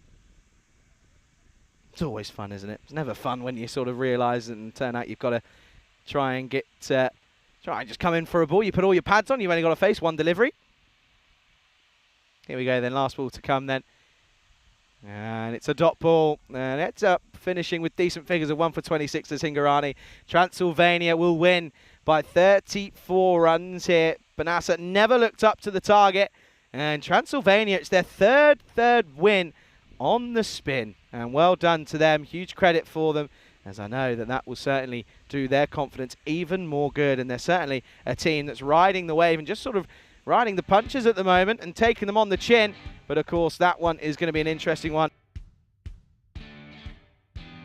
This is, of course, what's coming up next, though, in 33 minutes' time. Benassa taking on United TC Bucharest. Big names in both squads. It's going to be a big game. It's a must-win, really, in terms of the outlook of this group. Looking forward to that one. But let's go ahead and have a look at these highlights, then, of the chase, the unsuccessful chase, but the successful defence. As Sharma came on and he was looking for the vintage Sharma ball, wasn't he? He was looking to try and find the magic delivery, and he did eventually get there, but Ijaz Hussain was dropped twice on 1, and that ends up being pretty costly as, well, you feel if they got him, maybe they could have prevented them from getting to that 96. But this was the drop, the first one into the onside by Narinder Kumar, then there was one on the offside by Sumit Hingarani, and that was the worst of the 2. He just couldn't get things going. There you go, back to back, boom, boom. And, well, you've got to feel for the bowler, because he couldn't really sort of do much about it. And there you go. That was the vintage delivery from Sharma. It doesn't get much better than that, to be honest with you.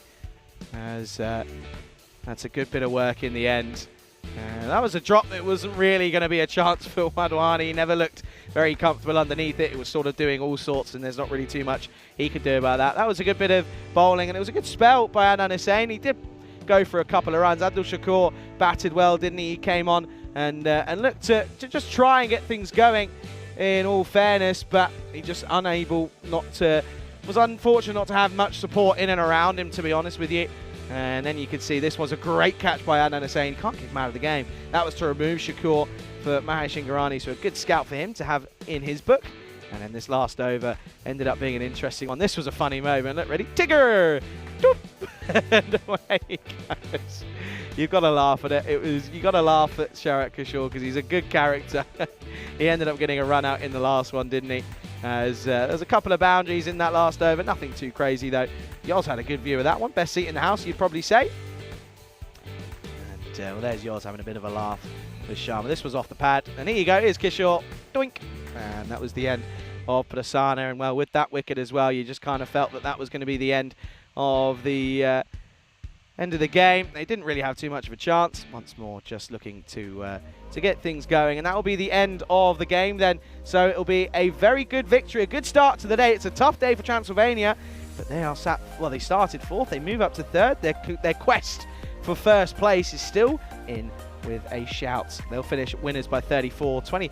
Batters getting in, but no one else really. It's the rate that they were going.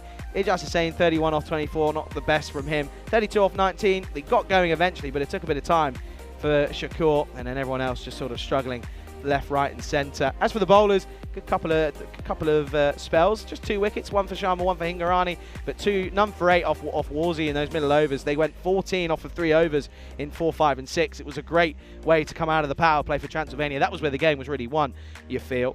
So they will finish 34 runs, and they move up to third. But Banasa take on United CC Bucharest in the next game in half an hour's time. So we'll be back in a roundabout. We'll come probably back live on the air in 25 minutes. Do make sure you return. You're watching the European Cricket Series Romania with me, Charlie Hunt, riding solo. Pleasure to have your company. And make sure you come back soon. You're watching it all unfold right here on European Cricket Network.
This European Cricket Network event is proudly brought to you by HCL Software and Paramatch.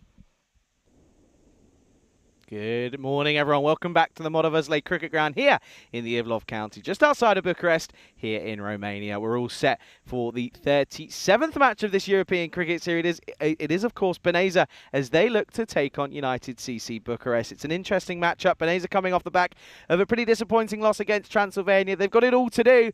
Of course, we know that they're struggling personnel-wise. Let's go ahead and have a look and see what happened a little bit earlier as Tyrone Peters, he had the two captains out in the middle for the coin toss. United CC the call. Heads. Heads is the call. Tails it is. They're fielding. They're going to have a bowl. Oh, we're going to have a bowl. Sorry. We're going to have a bowl. Well, one of the more interesting tosses I think you'll ever see, but we can confirm that it is Băneasa who are going to have a field first here. They'll be bowling first. Absolutely. So good luck to them. And UCCB coming off the back of a disappointing day as well yesterday. So quite a lot of work to do for both these two sides as they look to come back. Of course, Transylvania will sit out. Transylvania will be keeping a keen eye on this one, though. Of course, they take on the likes of UCCB later on in the next game after this. But looking forward to this one, as we know that it is Judgment Day for Group A. We know that all four teams still in with a chance of getting towards the top of the table. Of course, the top side finishing in first position will go straight through to finals day. The teams finishing in second, third and fourth will go into the likes of the second round of fixtures. Let's have a look at the two lineups then for Băneasa. No changes for them. Of course, we know what to expect after this morning, that they've got a lot of work to do. United CC Bucharest, though, not looking too comfortable at the moment. Currently looking at themselves, and it's interesting to see that they will stick with Nadi Gotlep and Kumar, of course, and Sathisan has been in the runs as well. Bilal Ahmed returns back to the lineup. Rajesh Kumar is there as well, as is Shantanu Vashist. And Josak Kadka is the main man there, who is, of course, going to be looking to provide a bit of entertainment with the ball maybe later on in that second innings. Rajendra Jassi is also strong with the ball. Jobby Charlie, good setter name, I think. 75% plays, 25% for this one, and you can kind of understand as to why UCCB looking to be very much the more aggressive of the two. So looking forward to this one. You can see players just making their way out to the middle. And the opening partnership here of Rohit Kumar alongside Satwik Nati Gotla. So a little bit of the old same old. If it ain't broke, don't fix it. But Kumar and Nati Gotla. Nati Gotla hasn't looked too good with the bat. He's got a couple of runs under his name, but it hasn't been as easy as he would have hoped. However, it's just a matter of trying and trying again. But a warm welcome to everybody tuning in around the world, whether it be, of course, on Fancode out in India or on the ECN European Cricket Network YouTube channel. To Julian, to Kroom, to Wayne, a very good morning to you. And to Daniela, who's there as well. Daniela was just saying during the break how hot it is. It is warm. Currently, just before 11 o'clock. It's already up at 30 degrees, looking about 35, 36 later on in the day. It is a scorcher here in this one. So do make sure if you're going to come to the ground, bring yourself some water, bring yourself maybe an umbrella, because, well, sticking in the shade is probably your best bet. And if you've got a fan you can bring with you, certainly do so. Let's get things underway. It is going to be Tatsara to open us up against Nadi Gotla, 4 to start. What a lovely, glorious shot that is. Elegantly played through the offside, just waits on this one, uses the extra bit of pace, and that one will go towards the rope. What a lovely start that is. Nadi Gotla gets underway, 4 carreras. Of course, what you would say in here, of course, at the moment, is that UCCB up against it, you feel. They haven't looked too positive at times. There have been moments where they've looked a little bit lackluster, of course, coming off defeats yesterday, so they'll be looking to rectify those. This is an outside edge, and it's not going to fall to a fielder. That's going to be a little bit frustrating, as that's Prasanna this time around. Early signs of promise, though, for Tatsar. You can see they're angling it in, and Nadi Gotla just pushing it away at this one. Of course, you got to remember yesterday, Rohit Kumar took a pretty nasty blow to his left shoulder. Dominant arm, of course, and I know that he was in a lot of pain, and he just didn't look a little bit. He did look a little bit uncomfortable. He got a semi-decent innings going, but it wasn't quite sort of what you would expect from him. Kind of come to expect free-flowing shots, but it wasn't what we saw yesterday. But he's up at the top of the order yet again. They're a very strong batting lineup, aren't they? So Thiessen's schedule's coming at 3, Bilal Ahmed at 4. Jassy can hit a long ball as well, as can Vashist. So looking forward to that, as this is going to be a leg side wide. Not quite getting things around in the right way. Yeah, good that, of course, bad asset after that disappointing first game of the day. Sticking to their guns, they're going to try and restrict. I think they know early wickets are big here. They certainly have got a chance of taking some here. Oh, that's a glorious shot. That is stunning. Over the top of off, and that is going to be, well, there you go. That's one way to hit it back. That's going to be 6 runs. Gets off the mark with a Maximo. Beautiful into out over the top of the offside. Just too full. And to be honest, it's a good shot, given the angle it's coming across him. Opens up the face, and it goes the distance. Good start. 6 runs.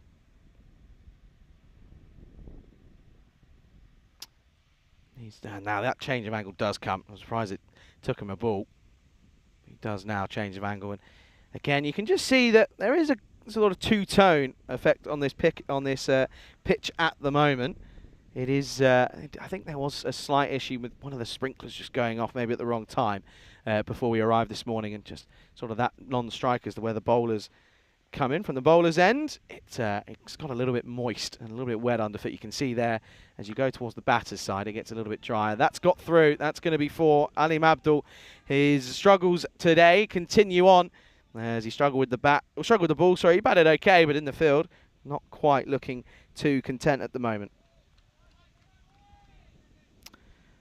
I've got sort of eyes on 2 games going on at the moment, and just as we see, Rohit Singh for Germany, very well known on the network. He's played in a lot of T10, sort of domestically and internationally. He's just brought up an international half-century against Gibraltar off 30 deliveries. Pretty good going for him. So congratulations to him, and of course something that we love to see. He's a kind gentleman, as this is up, and away. 6 runs yet again.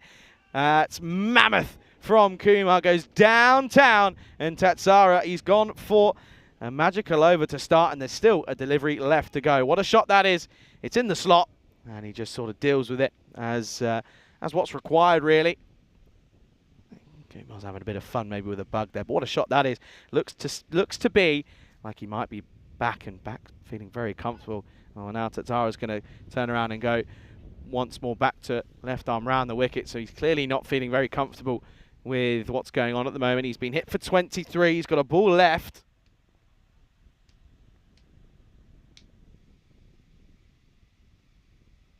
Oh, what a ball. It's a good ball at that as well. Cuts him right up.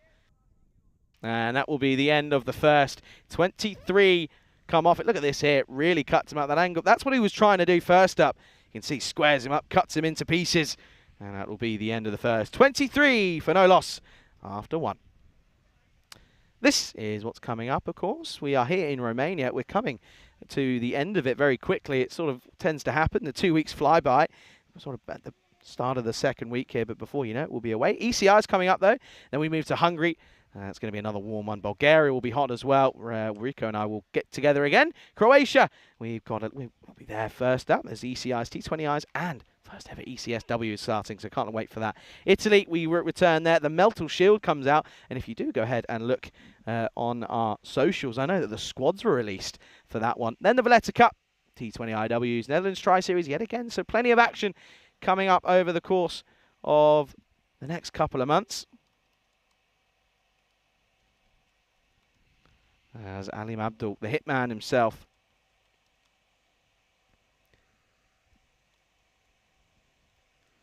is going to come on, and he's going to start with a wide down the onside.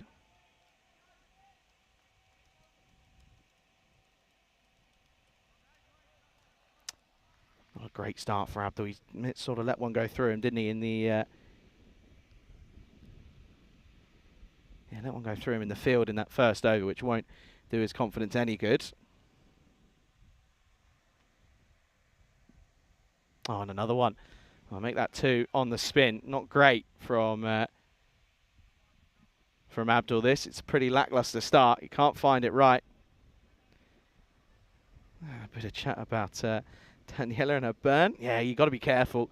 You sort of have to check the UV index every morning, and I know the next couple of days are sort of up at 9. So, well, make that a hat trick, by the way.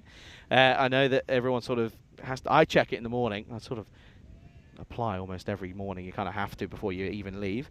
But you got to. Hi to Terry. Says Benadimiata to me. Benadimiata to you. He also said to Rico. Rico's off, of course. Rico not here today. He's having a well-deserved break, and I know he won't be leaving the hotel room because he said he did his exploring during the first day off. His second day off, he is staying in the aircon, and I think that's probably a good shout as it's 35, probably in the city, upwards nearly 40 degrees, I'd imagine. I mean, that is just absurd. Well, Rohit Singh's just got out in that fixture between Germany and Gibraltar. I think that's Gauzy. He's picked up the wicket. I think he's bowled him. He has.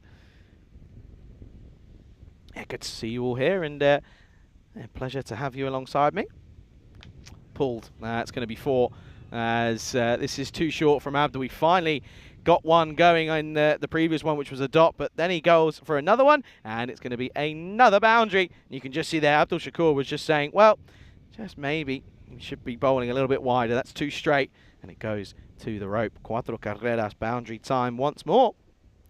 And he got let. This is a good chance for him to get a good score going. I don't think that United CC will be very disappointed that they were put into bat. And if anything, I actually reckon that was what they were going to do anyway. Ramesh, he always sort of chooses to bat first when he can.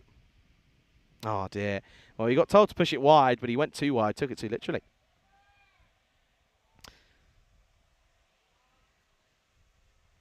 And well, maybe with all these wides, we might get a break, and we might be able just to show you what the question of the day is. It's a good one. It's an ECN related one. I know those always pique a bit of interest. Hunt the answer. That's a good delivery. Just sneaks that one through. That's a better one. That's where it needs to be, in that corridor of uncertainty outside the off. Yeah, the question of the day is who has scored the most ducks in the history of the ECC? Now, the answer will be a funny one when people work it out. Don't cheat. Whatever you do, do not cheat. As well, that's boring. No one likes to cheat. Cheaters never prosper, as they always say. Anywho, good delivery once more. He's finally getting on the money. Is Ali Abdul. He's struggled this morning, hasn't he? And as I said, Banasa just look. It always look a little bit like a shell of the team that we saw early on this morning. There's a good chat about UV and sunburn going on at the moment. What a pickup. What a lovely shot. That is glorious. That I think that might be, wow, the umpire signaling 6 there. Let's just double check this one. Probably the umpire's got the best view in the house of that one. Let's see. What a pickup it is, though, from Nadi Gotla. That's a nice shot. And once more, under the cush at the moment in this power play. Steps across and then sort of stands his ground. Nice little swivel on this one. Helps it over the top. Let's see here. Yeah, it is gone for 6. So Maximo, and he got that. That's his second 6 at the moment. Oh, well, it's going to be a minimo, and this is ugly. This is ugly, and Abdul Shakur and both him and Ducky have got the old double teapot. There he is. The old double teapots are out. you've got to feel for Banasa. They're just not up to it at the moment, I'm afraid. You can see here, look, it just angles down and stays low. To be fair, it's a tricky one for Abdul to get round and cut off, but he'd still hope that he would get something on there, but he doesn't, I'm afraid. Gone for 19, and that will probably be it. 42 at the end of the second, 23 off the first, 19 off the second over. UCCB are loving life at the moment. This is an updated look at the standings. So a point for Banasa does put them top of the table. This is their last game before, well, either we see them for the next couple of days or we see them on Friday. We'll have to wait and see. But of course, UCCB dropped down to 4th due to that one there. And yeah, you kind of feel that maybe, just maybe, that this is a big, big day. It's Judgment Day, as I've been saying.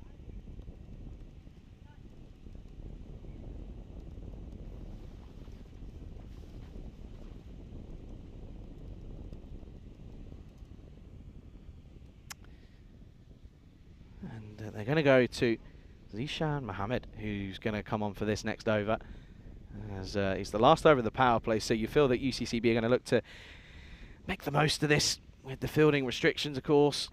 Only have the 2 out at the moment. Their 2 out is, well, deep mid wicket and long on.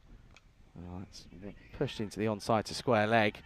They wanted a run, but it probably wasn't a run there. It was straight to him, really, wasn't it? Not really going to be too much. But yet again, you know, normally you sort of hear Banassa, they're always pretty vocal in the field, but yeah, here today they just don't seem to have much energy. It just seems as if they're maybe just sort of running on low.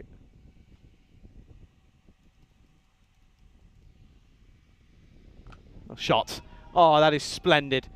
Well, the only noise that's coming is 2. There's 2 noises. The first one is going to be the crack of leather against Willow. The second is the applause coming from the UCC bench. That is stunning from Kumar. It's stand and deliver stuff. Your money or your life. That's gone a long way. 6 carreras.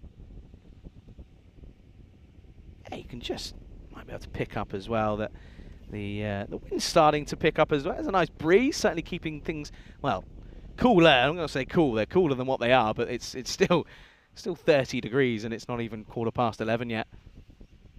Shorter, up and away. Nobody there. No one home. It'll just be a single. And once again, things just not going the way of Banassa at the moment.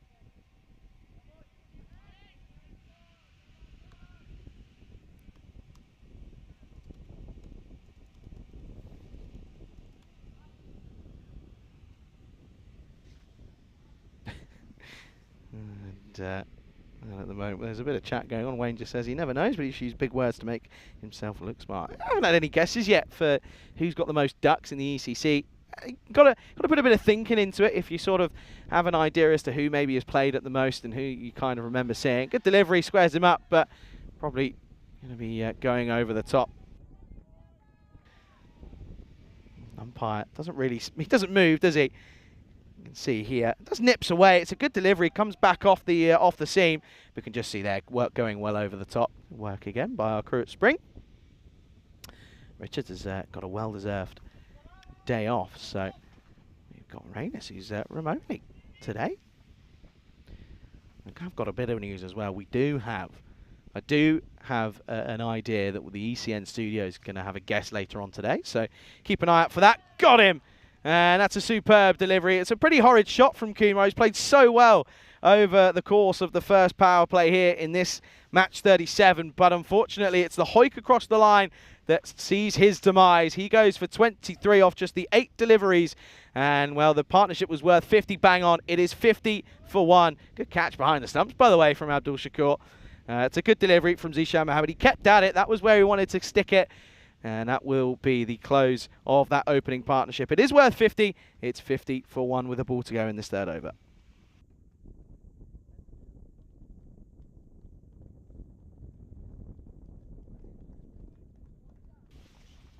Ramesh Sathisan in at 3. We've seen him in sort of every position in that top 4, haven't we? We've seen him at 1, 2, 3 and 4. Coming in at 3 this time around. As I mentioned, probably look to see the likes of Bilal Ahmed at 4, and maybe probably Inna Krishnan. Inna Krishnan did get some runs going. His first effort wasn't great, but his second was better. And then you're probably looking at the likes of Vashish. Rajesh Kumar as well is in the lineup. Jobby Charlie can give it an old whack in good old cricketing terms. With a ball to go in the third, Ramesh then. You can see there the GoPro back in play for Nadi Gotla. It's a bit of the target for the quicker bowlers, isn't it? So you sit there and you go, well, if you hit this, fair enough. Ramesh just taking his guard, looking to take the leg guard. Now, if you're going up against Ramesh here, you really want to be angling it in. You want to try and square him up early on in his innings because he often struggles to open up the onside, as he will just drop this on the offside. He'll get a single. That'll be the close of the power play. So a good wicket to get at the right time, you feel, because if you don't get him there, it could have been pretty ugly going onwards from there. That'll be the end of the power play. It is 51 for 1 after 3. Hey, good afternoon to Parvez as well. He's having a nice conversation in the chat. Good afternoon to you. You can see there 23, 19 and 9, so getting better as time goes on for the likes of Banassa, but still a lot of work to do. They need to get some early wickets, but it's going to be skipper up against skipper. Sathisan is going to take on It's a Fanduki here who's going to come on for this 4th over again. He bowled okay in the last game, wasn't anything special. And Parva saying he's watching from Dhaka, Bangladesh. Well, a very warm welcome to you and pleasure to have you with us. Make sure you do get involved. If you are tuning in for the first time, welcome to the European Cricket Network. If you're watching on YouTube, first of all, do make sure you subscribe, as we've reached 407,000 subscribers now. And do make sure you like the live stream as well, because it lets us know that you're enjoying what you're seeing. As Duki comes on and Sathisan just has a little look at this to start.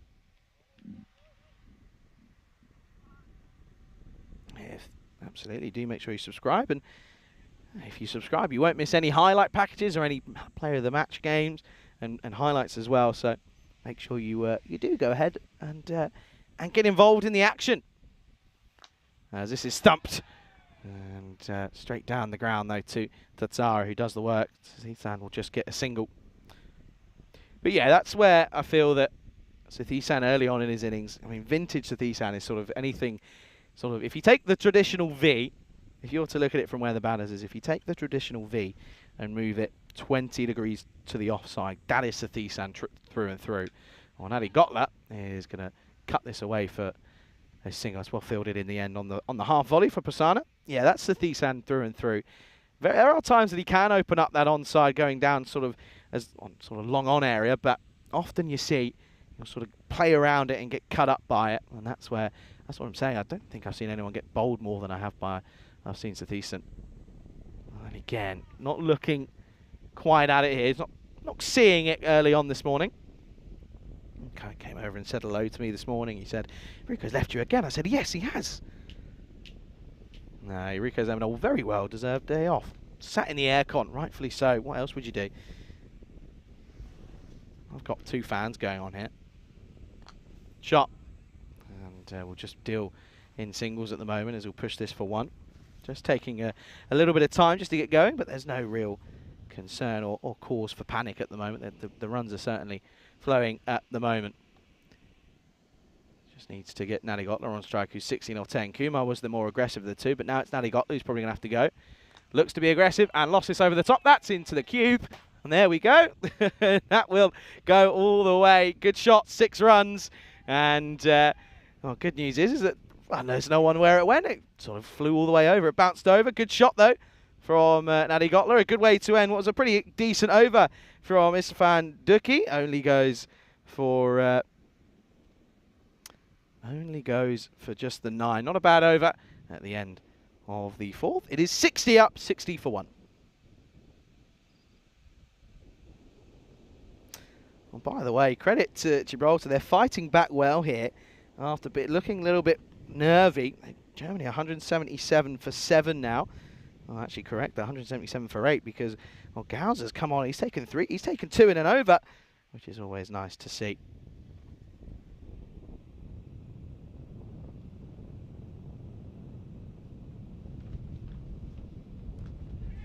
This is up in the air and gone. And Sathisan never ever looked comfortable as Prasanna's good day with the ball continues. His first ball in this game will pick up a wicket. And it's the big one of Ramesh Sathisan.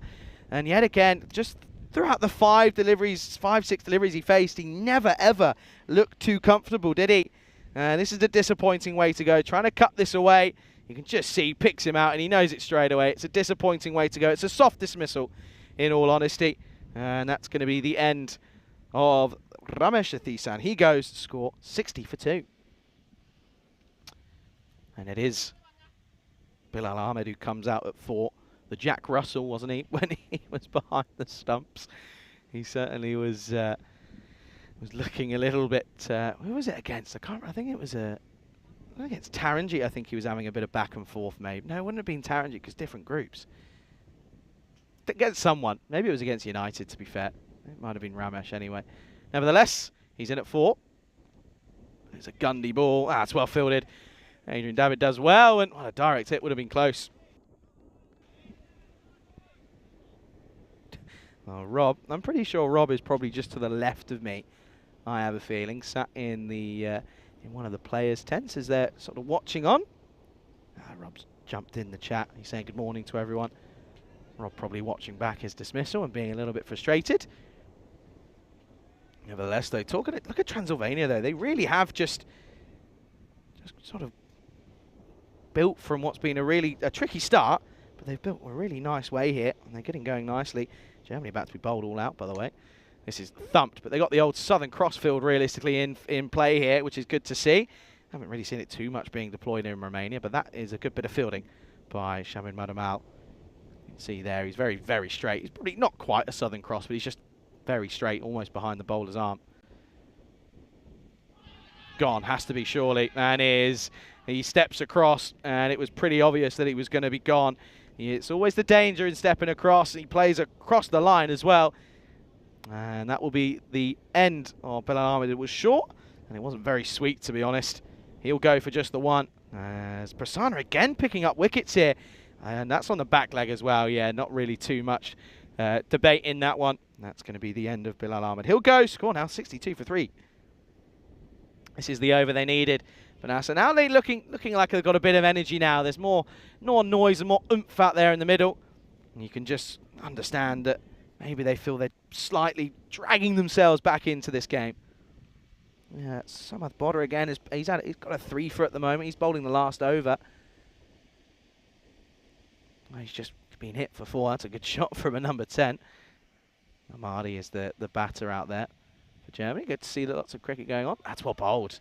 That's really well bowled. And Krishnan probably a little bit frustrated by that one. That'll be the end of the over. It's a good one as well. Just picking up 2 wickets, only going for 2 runs. Very impressive from Prasanna. Their score is 62 for 3. I can welcome you into the commentary box here. The Cube, as it's known for. A welcome to you. Pleasure to have you alongside me here. And yeah, I know lots of people will be tuning into that stuff going on out in Germany. Of course, good luck to all those involved. But here at the moment, we know that this is a big game. Every game is crucial now. It's Judgment Day here in Group A. So we know that this is a big, big time. And do make sure you let us know your thoughts on this, because it's going to be one of those sort of nervy times. And Nani Gotlat is going to take on Duki. And, put down, and that's going to be 4. Well, that's unlucky for the fielder. Unfortunately, I think that's Baba Nawaz who's out there. It is. He's put this one down. And, well, to be honest with you, I think that just goes down to who do you have in your main areas. And if I'm being honest, probably not him. He did well to stop it, but it just got over. It's actually quite unlucky, but, well, you can see by his attempt to try and drag it over that it won't work. And that'll be 4 runs. So Duki a little bit unlucky. There you go. Andrew gives the old signal. Cuatro carreras. Just looking to my left. Here's Robin now. I can't see Rob. I can see Sharma. Comes down. Thumped, but not really thumped with any oomph. Just the TH, not the oomph at the end of it. And they'll come through for just a single.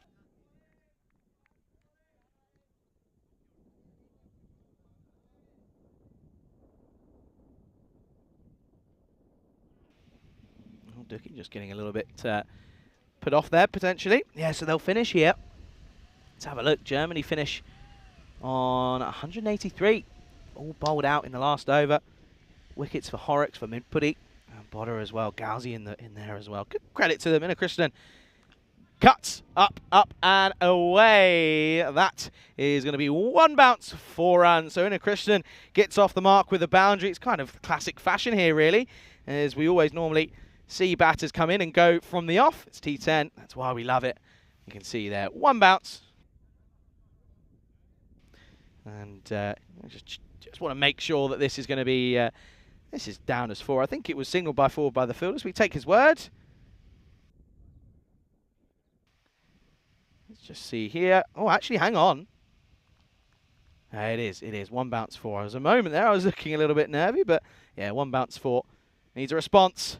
Oh, it's short, and it just gets a little bit big on Krishnan. He might get a little top edge onto the helmet here. I think they'll just ask him, are you okay? He'll say, I'm fine. Just came off the top edge. Yeah, so Avinash Pai only bowled 2 overs. Samath went 4 for 33, 3 for Gaz as well, and then wickets, 1 for Rakes, 1 for Midpudi, and 1 for Horrocks. Credit to them, though. Germany, a very good side. Gibraltar probably going into that, not really favourites. This is probably just going to fall short. It's another short arm jab as Tatsara runs away from the ball. Oh, dear. Tatsara doing everything right, apart from actually fielding the ball. There you go, you see there, look, ran past it. We'll continue on. Oh, that is lofted. And I don't know if he's got legs on this. Yes, he has. Gets enough on it. It went high up in the sky.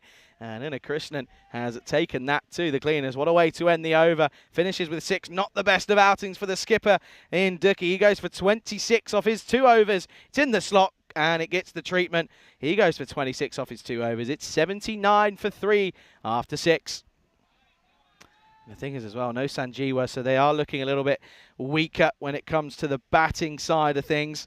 They've got to try and hope that maybe spin here is going to be the way that they look to just restrict the likes of UCCB here. But they do know that they're not out of this. A couple of wickets would certainly make a lot of difference. Oh, and this is...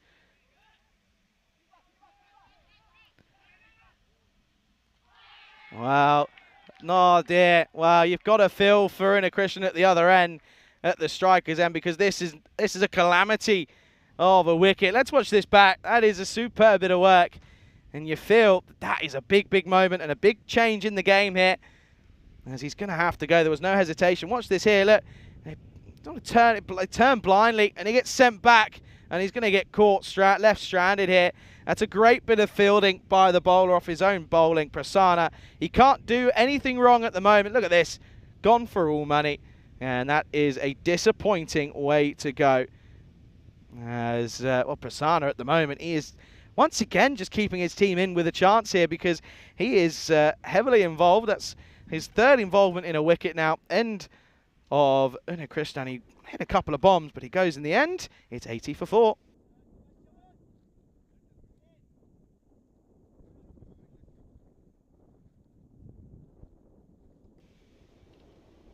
And out comes, well, this is a change here. I don't think anyone was suspecting this. In Ali Hussain is coming out rather than the likes of Rajesh Kumar, which is a slight change in the lineup, which I don't think many were expecting. Anyway, maybe coming on just for the battle of the left arm spin potentially that he's got to face here from Prasanna. But he's only going to get a single. Nani Gotla, oh boy is he key. 81 off 4. 81 for 4 now. He's 30 off of 16. He has to go now. He has to get going.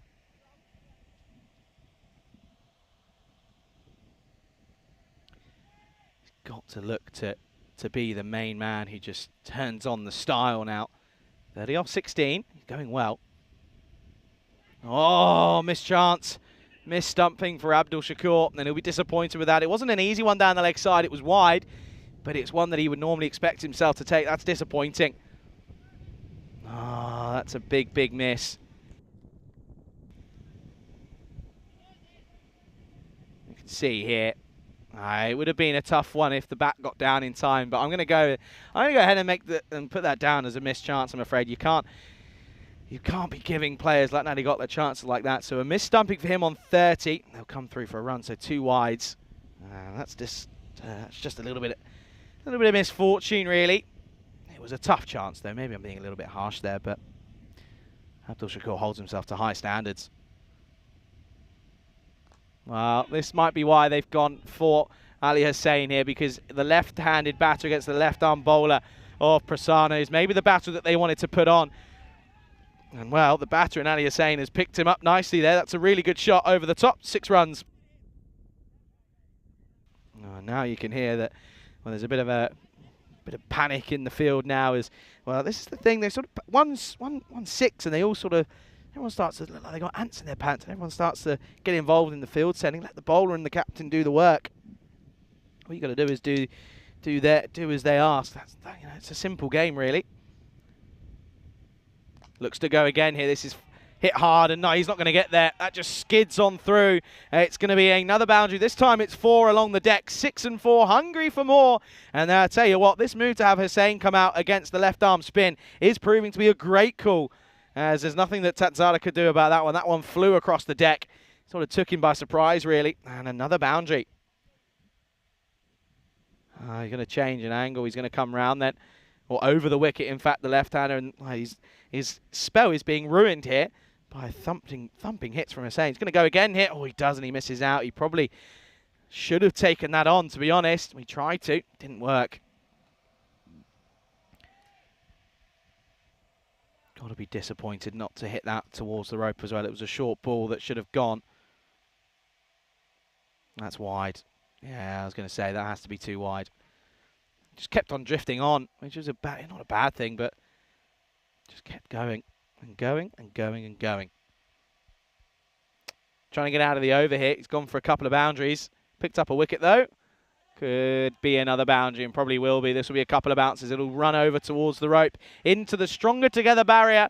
And that's going to be another 4 more. So a good over once more. 3 boundaries in it yet again, similarly to the last one. This time it goes for 19. Prasanna back down to reality after a good first over. Goes for 19. The score after 7 is 98 for 4. And it gives us a chance to have a look at the ECC coming up. And well, the question of the day is about the ECC, so let's talk about it.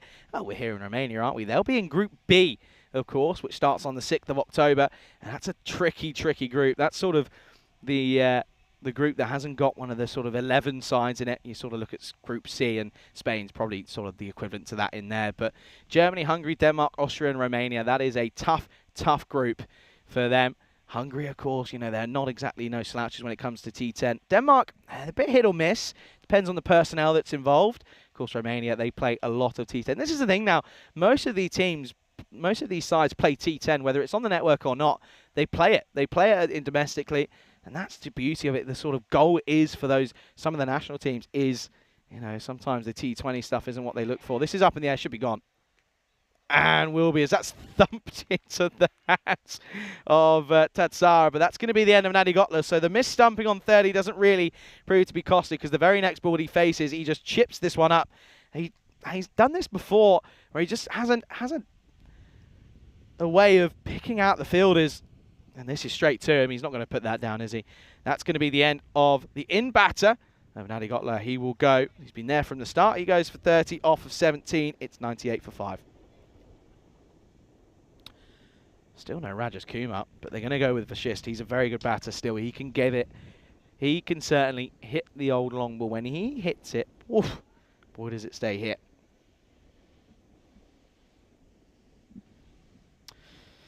Banasa looked like they might be chasing a pretty similar total as to what they had in the last one, and they couldn't get there. And, of course, the bowling, you'd probably argue, of United is better.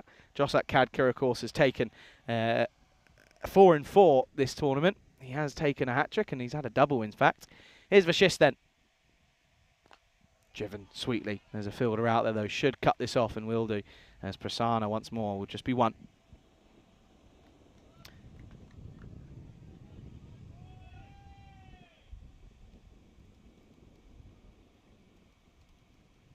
Just a nice shot pushed into the offside, wasn't it? Just for a single. But Vashist just gets Hussain back on strike. Well, a bit of change and a bit of a change in the event. Well, today, of course, we know that Rico always gives you the the national days, doesn't he? Well, we'll keep up his gig, won't we? We'll his gag. Sorry, we'll let you know that today is, well, if you're a video gamer, it's your National Video Game Day, and you dust off that old Nintendo and all your prize collections of games out the closet, because it's National Video Game Day, of course. It's got a cousin, though, isn't it? It's got National Video Games Day on the September the 12th. But this is, of course, mostly used for recreational purposes. They've exploded in popularity over the last decades. This can't be out. This is pitching outside. And that's a good call from Andrew Beck, but they'll come through for a leg bite. They're exciting, of course, invigorating, and most importantly, they're not just for kids. The very first video game invented, of course, was just the simple table tennis game. And today there are over 5 million in existence.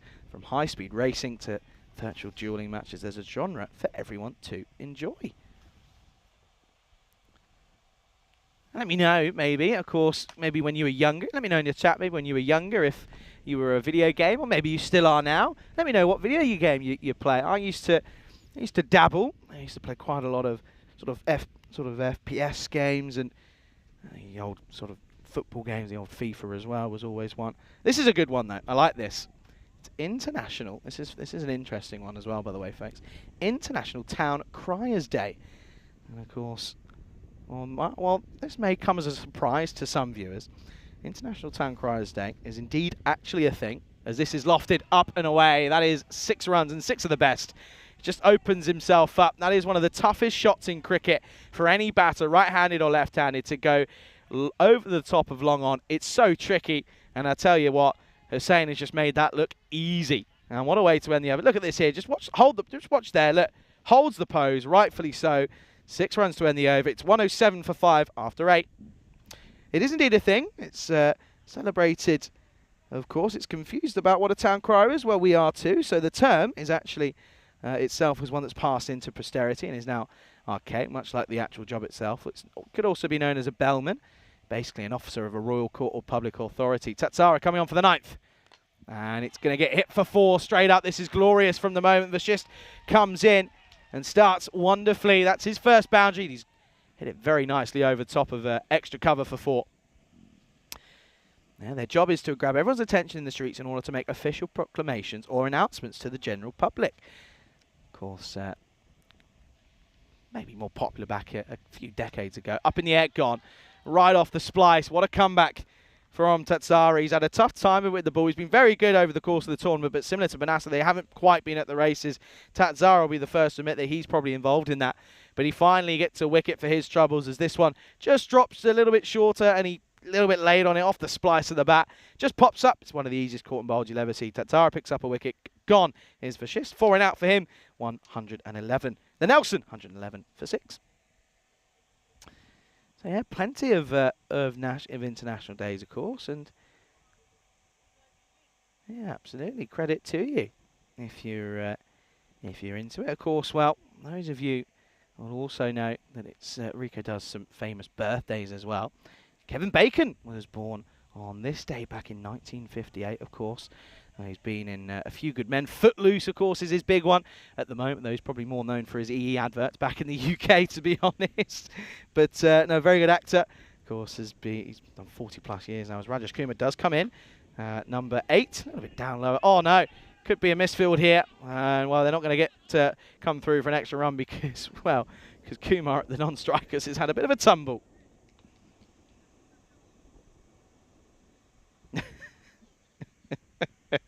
Now, Wayne has put a comment in there about video game day, and yeah, it's not great. Well, I'll tell you what is great. That's a great delivery, full straight in the block hole, and all Hussain can do is just, well, try and dig this one out, but he can't, and he's going to go. What a great over. This is a good comeback, this, from Tatsara after being slapped for a fair few. He got hit for a 4 to start. He's picked up 2 wickets. That is a perfect Yorker. Doesn't get much better than that. And that's going to be the end. A great cameo, though, of 21 off 8 for Hussain. He'll go. This is a good comeback for Banasa. His score is 112 for 7 now. And yeah, Wayne, just what Wayne's talking about is a bit of controversy in the old gaming industry at the moment. And yeah, not good, is it, realistically?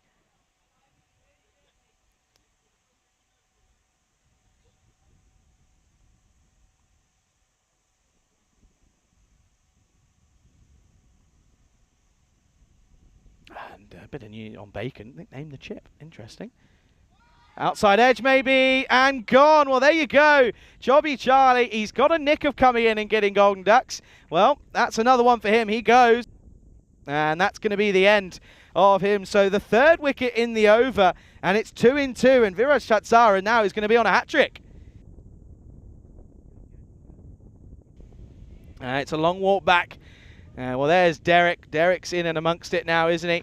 It's the first time we've seen Golden Derek, and that's a little bit unfortunate. There you go. He gives it the old send-off, and it's Jobby Charlie who goes for a golden quacker. Well, hat-trick delivery for Tatsara. This is a great comeback. 2 in 2 for him. Look at this delivery. It's a great ball. Pops off a length. Here we go then. Hat-trick ball. Hat-trick delivery. Oh, no, it's awful. It's a no ball. It's a no ball. It's gone down the leg side. Oh, dear. Well, that's a shame, isn't it? Let's have a look for this here. I'm not too sure as to what that's for. Anyway, it's a no ball, so it will be a free hit. And he's got something on this. Bit of work to do for the fielder there, Ijaz Hussain. Got to remember, is slightly struggling with a bit of a sore finger.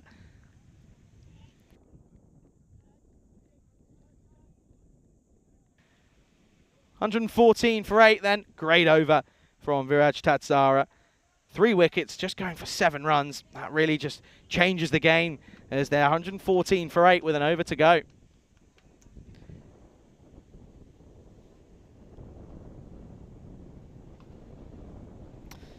Yeah, of course, one thing to mention is the video game industry has sort of blown up in the last sort of 5-10 years with the likes of Twitch and other things, sort of different platforms, and Kick now as well. I mean, the money in it in some of the street is just ridiculous. It is just crazy. Well, they're going to go to Hitman in Alim Abdul, who has struggled today, and struggling is probably being a bit of an understatement. But he's going to start here, and well, this is just played by Kadka down the ground for 1.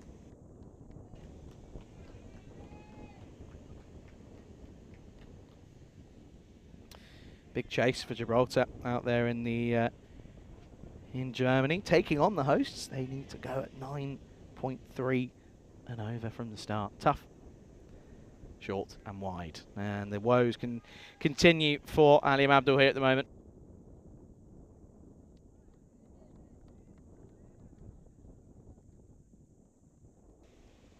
He just can't get it right at all.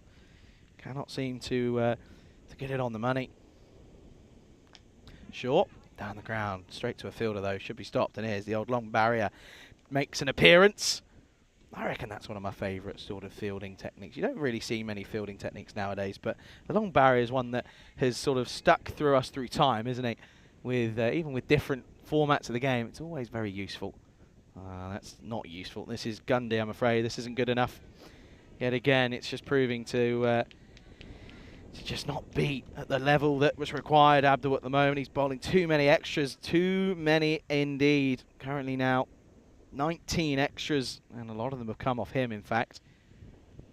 This is the top edge, and it's going to go for 4. And, well, there's caps being thrown around as it's a little bit unlucky, and it will get them up towards the 120. And they'll get up to 122 with that 4 now. But, yeah, Abdul's bowled 7 wides, which is not good. He's normally very good, but clearly, again, I guess similar to Banaza, just not up to it at the moment this morning.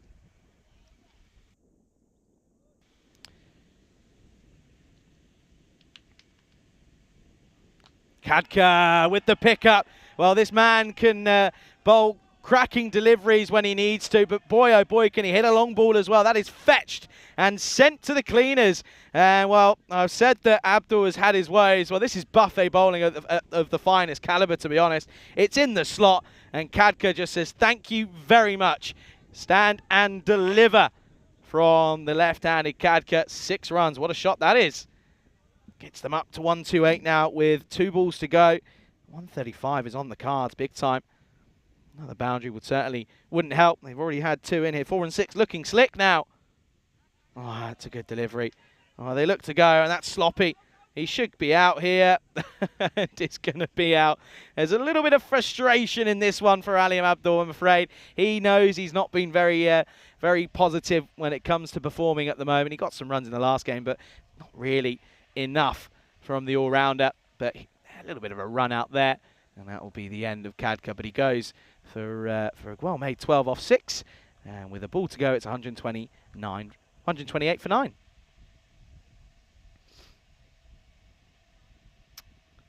See there with a ball to go. I wouldn't even come out. Well, you probably should actually, just in case. You can come out with no pads on and just run. Jassy is not going to be on strike. Here we go. Last ball carved away, and this is going to take some fielding. Ducky's not going to get there. What a great finish that is, and what a shot that is from Kumar, in fact, because he gets that away, and they will reach the 130. They get to 132 for 9 off their 10. It was a good comeback from Banaza, mostly due to the bowling and that over for Viraj Tatsara. It was a great bit of bowling from him in that over. 7 runs, 3 wickets off the 9th. So it all happens in the 9th. But the 10th over ended up being just short of a magical one. 18 coming from it with a wicket as well.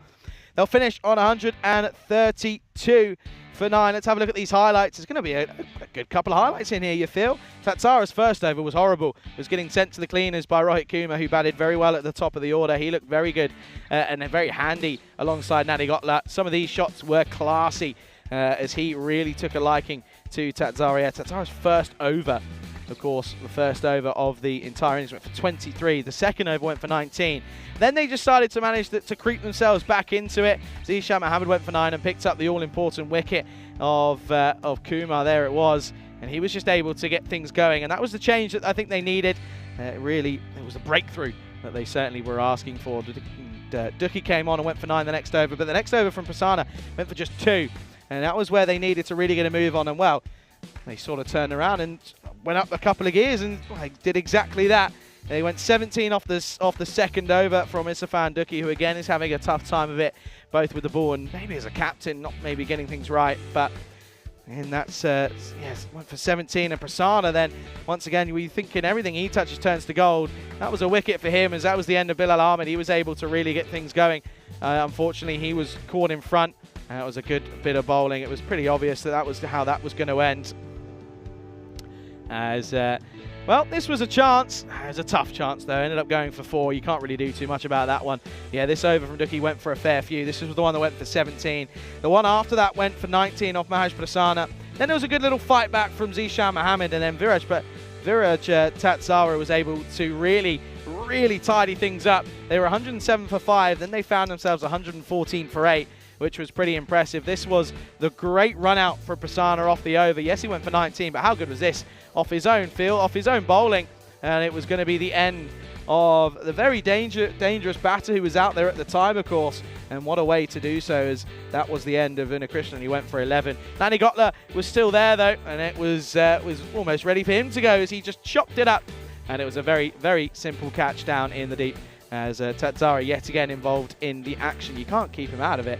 Out came Ali Hussain, and this was an interesting move. No one really expected to see him so high up, but he was able to take on Prasanna. That's why I went for 90. But this over from Tatzara, was crucial, as he picked up 3 wickets for just 7 runs in the over. That was a big 9th over. It's very rare you see the 9th over go that way, but it was superb. That was the best ball of the lot. Full Yorker. Thank you very much. And that was the end of Ali Hussain, but he did the damage. 21 off, not very many. Next ball, caught behind. It was a great delivery to remove Jobby Charlie, whose woes with the bat continue. He can't really get going. Another slight snick behind, and he goes. And, well, it was a terrible hat-trick delivery from Tatzara. But Ali Abdul with a little bit of frustration in that one. He just couldn't quite find the rhythm with the ball today. Another handful of wides against his name. 7 extras for him. A grand total of 19 extras in the entirety of this innings. And he finished with a 4. It was a glorious shot, as they ended up finishing on 132 for 9 off their 10 overs. Let's have a look at the scorecards then. And it is, of course, an interesting one. And he got the top scoring, 30 off 17, but it was the openers that did the damage, 23 off 8 for Rohit Kumar, who looked very good at the top. Bowlers-wise, Tatzara, 3 for 30. That over of 3 for 7 off that second over him in the 9th was crucial. Kadkurt going for 12. He came out and hit a nice shot before he was eventually gone. And it did eventually mean that they finished on 132 for 9, but 19 extras. Could they come back to regret that one? They certainly feel as if they could. It's a quick turnaround. We're going to be back in 9 minutes' time, as we'll see the response then, of course. And 3 for 30, 2 for 13 for Zishan Mohammed as well. Very good for him as well. Good to see him in the wickets. Duki struggled though, 26 for him. Abdul, the worst though, 37. Not very impressive for him. Looking forward to the response though. Make sure you return. We'll be back in 8 minutes' time. You're watching the European Cricket Series called Romania with me, Charlie Hunt, right here on the European Cricket Network.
This European Cricket Network event is proudly brought to you by HCL Software and Paramatch. Good morning, welcome back to the Monovasley Cricket Ground here in the Ivlov County of just outside of Bucharest. Pleasure to have your company here on the European Cricket Network as we're about to get ready for the second half of this match number 37. Of course, UCCB have set Benazer the total of 133 runs for victory.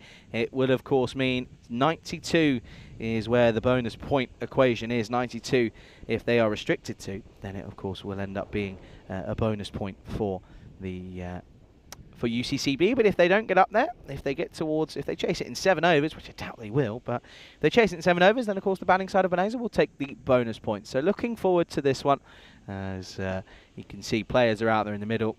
No real signs of change at the top of the order. Looks as if they're going to stick with Alim Abdul, who did get 20, a quick fire 20 odd in the last game. He, of course, didn't bowl very well once again. He's, of course, alongside Iqbal Hussain, of course, who was dropped twice on 1 in the last game, ended up making a decent score. He got them over to a point, didn't he? And they're up against the double hat-trick man himself in Khadka.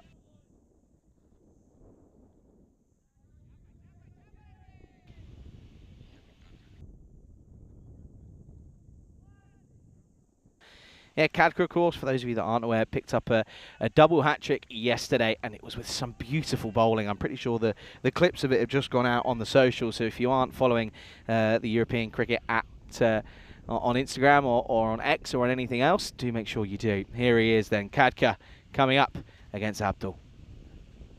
Oh, and it's pretty much a carbon copy of how he picked up wickets in that double hat-trick. And a bit of bat on this one. And here you go. Look, this is the hat-tricks list, of course, of this 2024 season. Started all the way back in Gibraltar.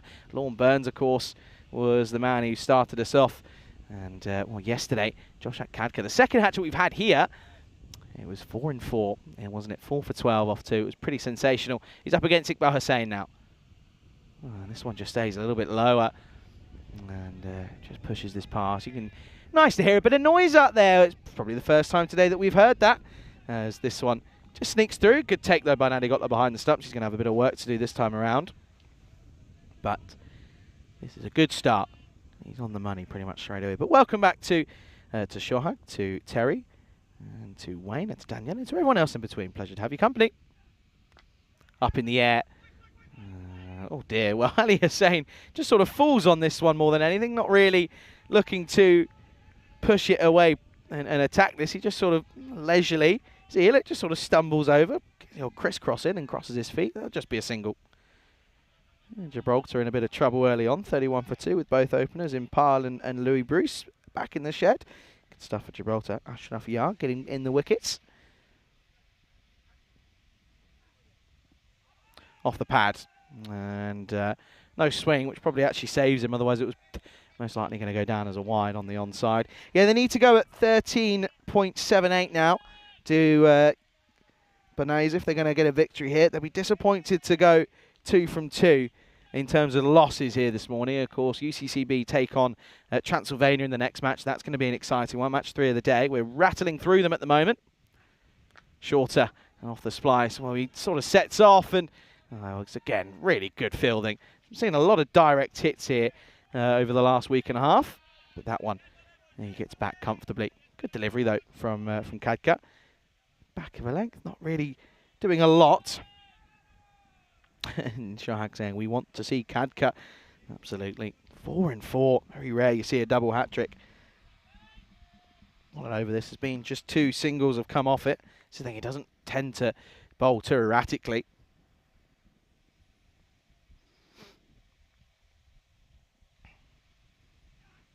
Oh, well bowled. Saw him coming and really went to bowl the Yorker, and that's exactly what it was. It was probably a slot ball if he stays deep in his crease, but he comes down, meets it halfway.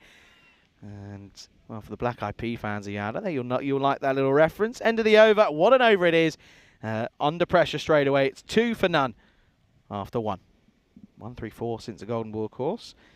Yeah, and, of course, listen, I'm that good that I'm watching another game, of course, always keep an eye on what's going out in Germany. I'm that good that I called it, that I said that they'd go to Amadi in the power play. And that's what we're seeing here. It's just what I do. It's just what I do.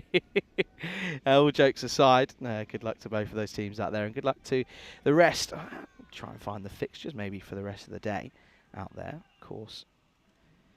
Keeping one eye on the cricket out here and one eye what's going on out there. I tell you, I know Norway are involved. I'm pretty certain of that one. Against who is a different question. Norway against Sweden. The old Scandies at 1 o'clock. That'd be fun. The schist comes in. You can just see there. You can see that wet patch is still there. He's not too happy about it. Here's the schist. Yeah, Norway, Sweden. That'll be a clanger of a game. And then Belgium, they take on Croatia in the evening game. Lots of cricket to be keeping an eye on, which is good. Probably get back to the hotel later on and watch the end of that one.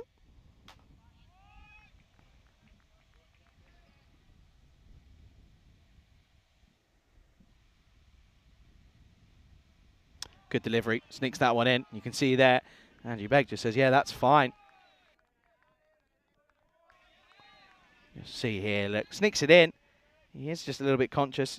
Just sneaks it in, and then you can see here, watch Begg. Look, Begg says, yeah, that's absolutely fine. Look, watch the nod of the head. Yeah, you're okay. Listen, I'll talk about Begg because I know he was feeling a little bit, beating himself up a little bit. Oh, what a ball. That is a cracker. And he did have a couple of rough days at the office at the start of it, but he's come back and he's. I know that TR in Tyrone has worked very hard with him over the last couple of week or so, and now he's definitely come back and looks more confident out there, and he's making the right calls, which is always good to see.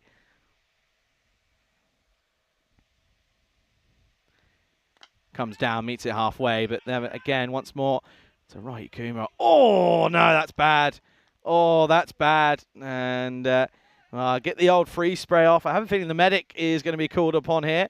Let's time him how long he's going to take to get out there because he's not the quickest of movers. That really is a sore one. That's not what you like to see, as that one is going to leave a mark. Well, Jobby Charlie's not too bothered. He's just having a look at his what it's going to be like to bowl. And you can see he's just getting up there and he's in a bit of pain. And the medic is taking a bit of time to get on here. Let's just see what happened.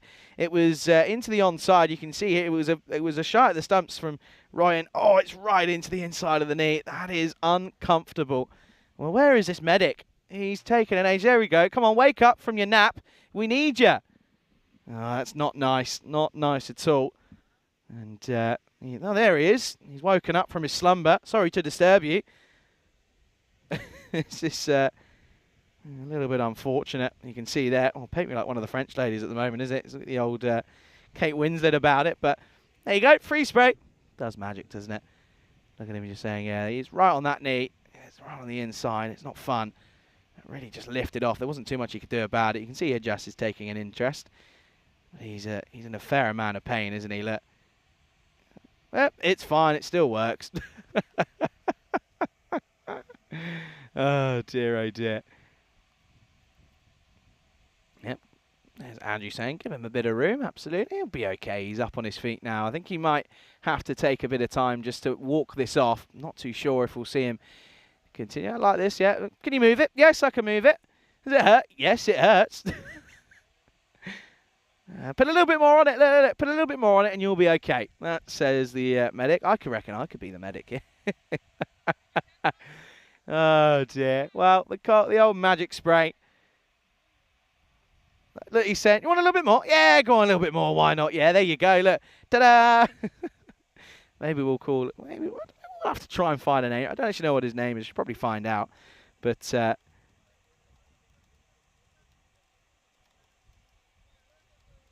know that a very Romanian name is Marcu. Maybe we can call him Marcu the medic. Magic Marcu. So we'll go. I'll tell you what we'll have to do tomorrow. You can see he's trying to. I know I shouldn't laugh, but it is. He'll keep running and hopping along. He'll be okay. At least he's continuing, which is good news. We'll see how he goes with this delivery. You watch, he'll take a blinder now. You wait. Yeah, you can just see he's not quite the most comfortable there, but he's just got to maybe just push through the pain barriers, as that's going to be a wide down the onside. He is slightly struggling. I don't know if he is going to see out this over. He's got 2 balls left. Of course, we never like to see players go down, and it was unfortunate the way he did it. He receives the ball as he gets passed around the infield by Right Kumar. I can imagine that he'll be giving him a death stare. Oh, another wide. Oh, it's another one, and just give the ball to someone else. Just let him have a rest. He's sat there saying, "Boys, leave me alone. I'll be fine." He's trying to sort of do the courageous thing and just sort of carry on, but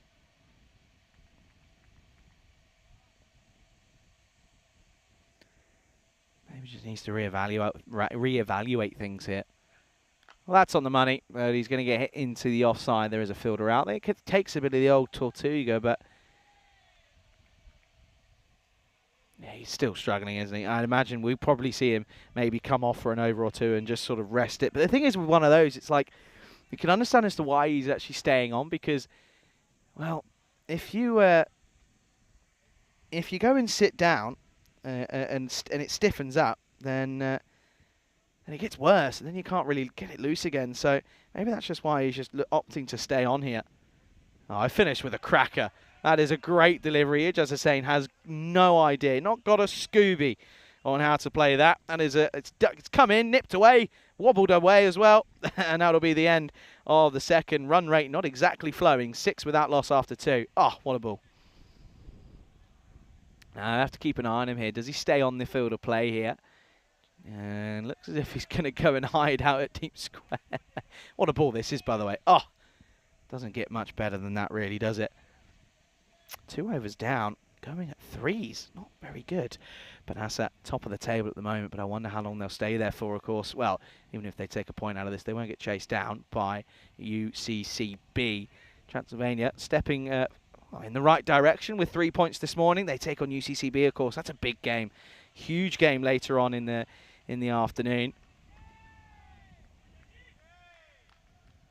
And Joshak Kadka is going to continue on then. He's going to bowl out his second over here. Went for just 2 in the first. Why wouldn't you? Never mind. Starts with a wide. Good take, man. He got that. Good foot movement.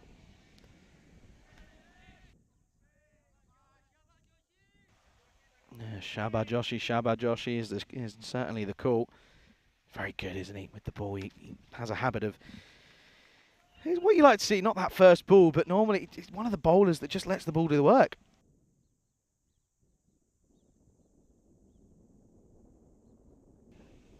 There you go. That's a prime example of it. It's full in the block hole. And gets it away. What's Wayne talking about here? He's got a clip for us. What are we seeing here? Let's have a look then.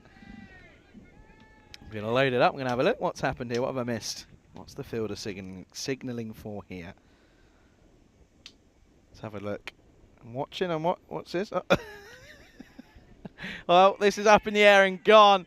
And Kadka back in with the wicket again. He's back involved in the action. You can't keep him out of it for long. As Hussain, again, he's having a rough old time of it here this morning. And, well, that just kind of, it's a bit of a metaphor, really, his sort of form at the moment for the rest of the side as well. He can't get going. He goes for 2 off just, well, I say the just, 2 off 8 for him. And, well, unfortunately, that's going to be the first down, and it's 8 for 1 here. Is that Vashist who's taken that, by the way? You can't write this sort of thing, can you? Watch this here. As Shakur will come out. And look who takes the catch, folks. Into the onside, in swinging delivery. Vashist! There you go. Hobbles away. Can't keep him out of it. Well, what are the odds then for Kadka in taking another one here? He often takes a couple in a hand. The wind has really picked up today. It's very breezy. I'm certainly not complaining, and I know no one else will be as well. 32 degrees now. that breeze certainly helping, but it is, to be fair, also just blowing hot air into you, which isn't doing much. Shakur, oh, well played. He knew where the ball was going. Direct hit could be close, as Abdul wasn't really running through quickly. They do get through for a single. Shakur knew that was going to be in on his pads. There was only one place it was going to go. He confidently plays this into the offside, straight to the fielder. But Alam had a bit of a wayward throw.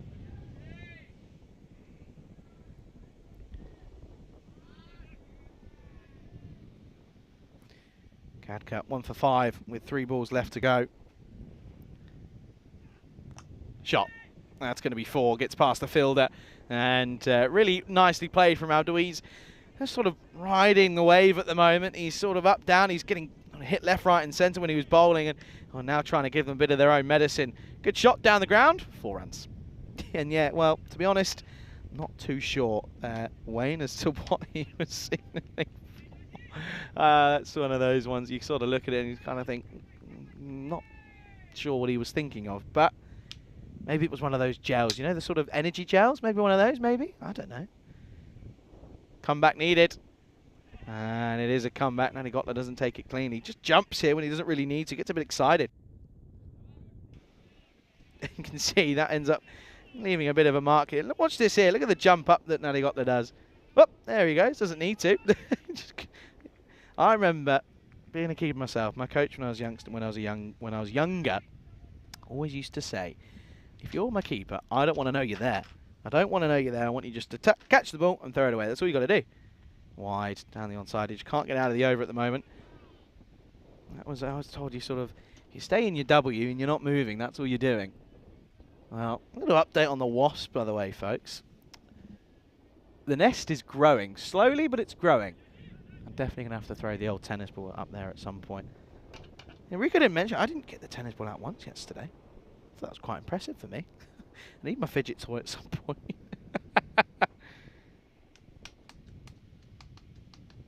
Another one. It's another wide. Oh, no. Minimo! That goes and gets, it beats everyone. Not good. Not good from Cadcat. I said he doesn't offer you many extras, but he's bowling a few here. As this isn't very good at all, to be honest.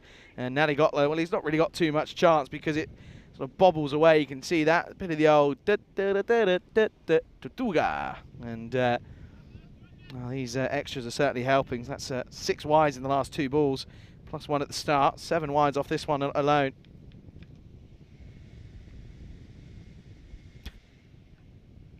Off the pad. Terrible, terrible appeal. But he'll get through for a leg bye. Finally gets out of the over. Finally gets out of the power play. And it will be 20 for 1 after 3. Gibraltar in all heaps of trouble at the moment out there. 4 down now in Germany, which is always going to be the worry. I think batting the bowling of Germany always proving to be pretty helpful. But you've got Latine coming in at what would be 6, which is pretty impressive. So we're going to go have a look there. You can see the comparison here in this one. It's a must-win game for both sides. Judgment Day. And the comparisons there, though, at this stage, of course, after 3, and as a 20 for 1, UCCB were 51 for 1. So already well behind. 113 needed off 42. It's already up at 16s. 2 big overs changes that, though. But you've got to face 2 overs probably from Jassy, who has bowled very well in this tournament. Probably gone a little bit unnoticed just due to the likes of Vashist. And, well, he doesn't start very well at all. I was going to say he goes unnoticed because of Kadka. And, well, this is why. Because he started off with a pretty gundy delivery. A bit of a loosener potentially. It's in the slot. And Ali Abdul yet again hits this for 4. Kind of just look at this and you say, it just doesn't quite push it through, just Jassy, just sort of holds it up. Maybe just a little bit worried, but it doesn't really work in any way, shape or form. And now his run-up's going to get put off as well.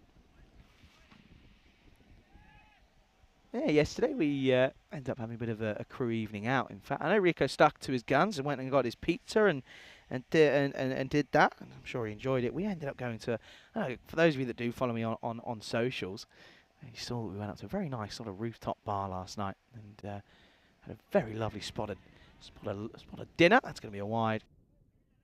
And I had, what did I have? I had an Italian sort of, it was called the Italian aperitivo. It was basically just rocket leaves, a couple of salad leaves, and some mozzarella and some tomato and some basil.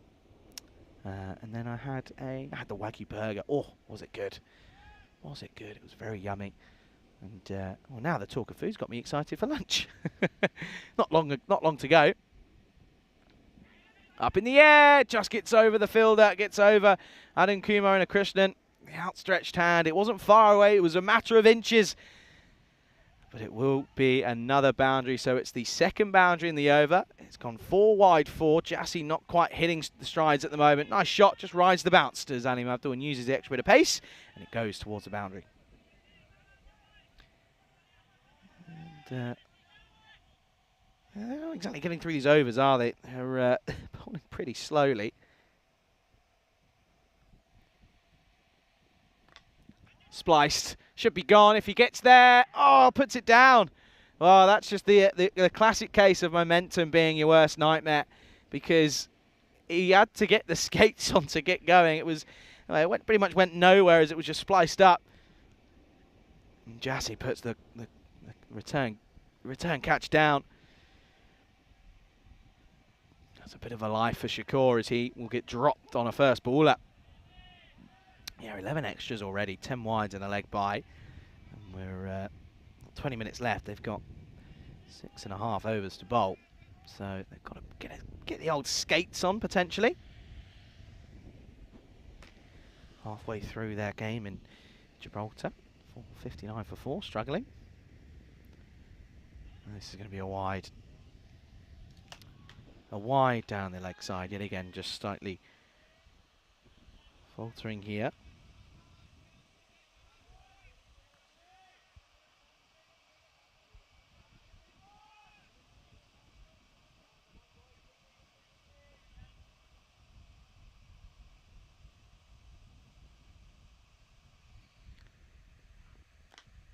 Up into the onside, down the ground, but again, once more, just not really finding the middle of the bat very often here. And once again, Banasa just don't look at the races yet again. I mean, I know they've scored a few boundaries here, but being 6 for none after 2 is never very crucial. 102 needed off 38 now. Oh, down the leg side, and well, they're getting 3 runs, to be honest, but it's not very well. Not going at what is expected, to be honest. You can see though. Daniel says, "How nice!" It was nice. At the I can't remember the name of it. It was a lovely rooftop bar. The views were spectacular, and of course, a bit of a plane geek, and we've got Maho as well scoring. Was PM now scoring? And he's a massive plane freak as well. That's another leg side wide. He's a massive geek when it comes to planes. He actually wanted to be a pilot for most of his life.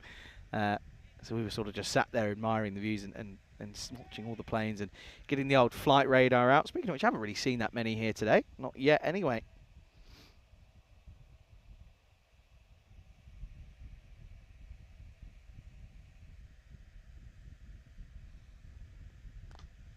And just drops this one into the onside.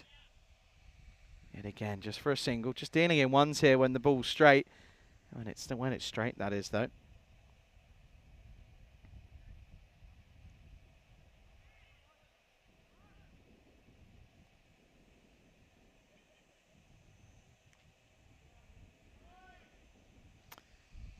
Need to try and get out of this here. They really aren't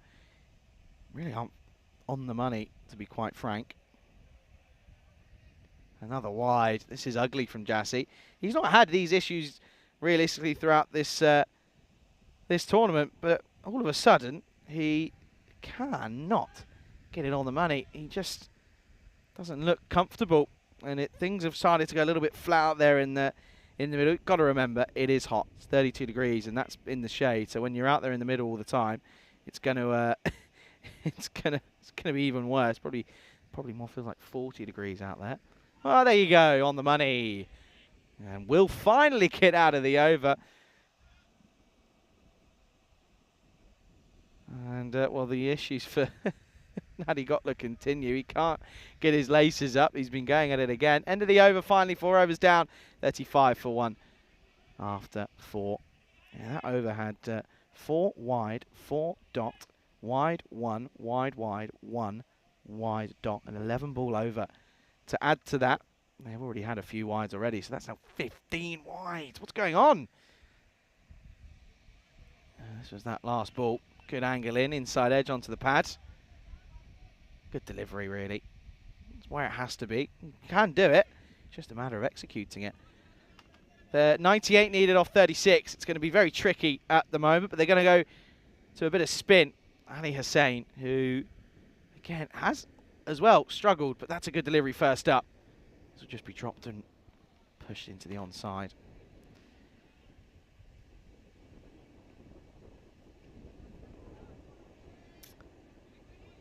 And of course, this is a other one as well. It is National Be a Kid Again Day. Oh, this is, again, very much mistimed, and Alim Abdul, 16 off 15 now, is not good enough. Yeah, Be a Kid Again a Day is stop what you're doing, and, well, it says immerse yourself in your childhood memories. This special day is about taking a break from being an adult and going back to being the carefree kid that you once were. And again, the angle that he bowls, it's very interesting, isn't it? It's the perfect day to channel your inner child and forget all the worries of the world, including your responsibilities and work pressures. Well, Rico's doing exactly that. He's probably doing that to a T. The purpose of the day is to live these 24 hours to the fullest without stressing about the future. Let out that joyful, innocent kid that's still deep down there in all of us. Of course, it promotes an attitude and a way of life that should be adopted by everyone, really, on a permanent basis. Live freely and try not to get too concerned with the external things that you can't control. And well, make sure you do act like a history of a kid, really.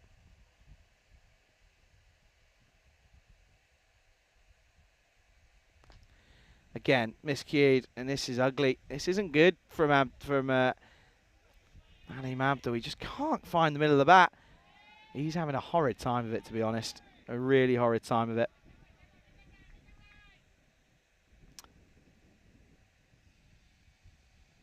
Oh.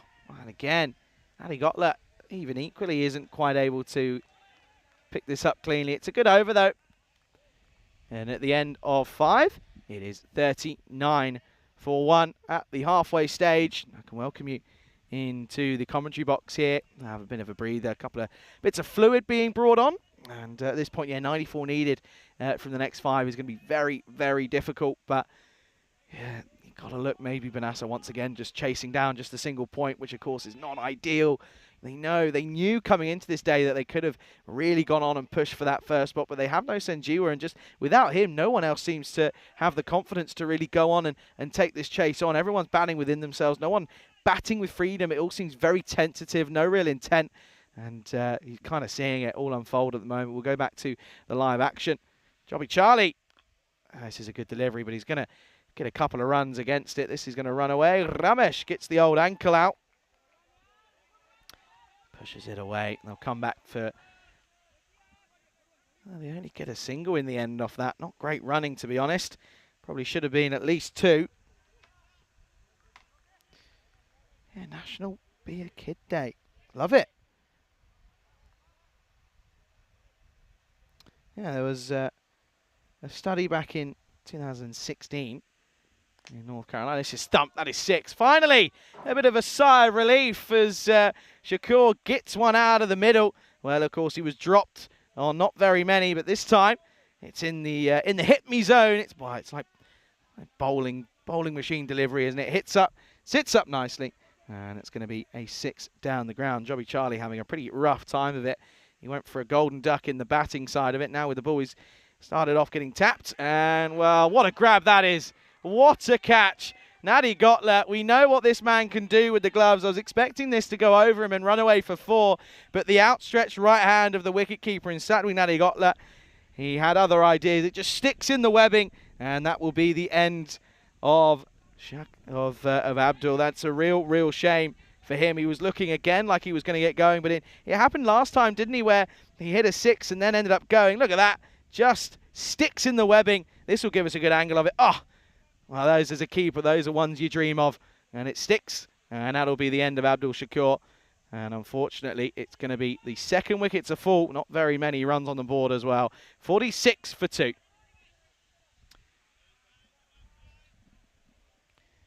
Well, out comes Baba Nawaz, who listed down at 11. Just a slight elevation up to number 4.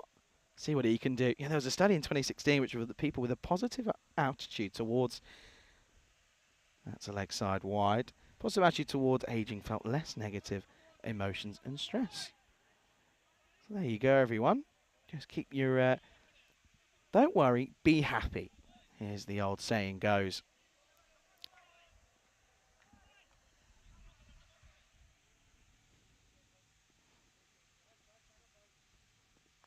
Shot. Good pickup. That's going to be 6 runs again. So a couple of boundaries flowing in the over. Jobby Charlie, well, he got the last laugh against Abdul Shakur, but in comes Nawaz. And, well, the first legal ball he faces, he takes it to the shop. That's going to go all the way, 6 runs. Just picks this up nicely, turns it round the corner, doesn't he? Gets the old swivel. And it goes towards the rope. That would be the old bale, wouldn't it? The old boom shakalagia if Rico was here. Jobby Charlie, he just can't find rhythm at the moment. Can Jobby?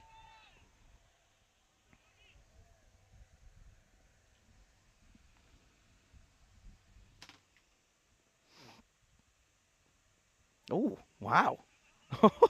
Wow. Look at this. This is a leave and a half. This is a genuine no run. Nawaz. He hits a 6 and then comes back. The old Marnus Labuschagne about this one, the old no run. And he'll come back now and probably hit a 6. Well, he'll try to, but this is up in the air. Good luck. Tough with the sun in the eyes. Oh, put down.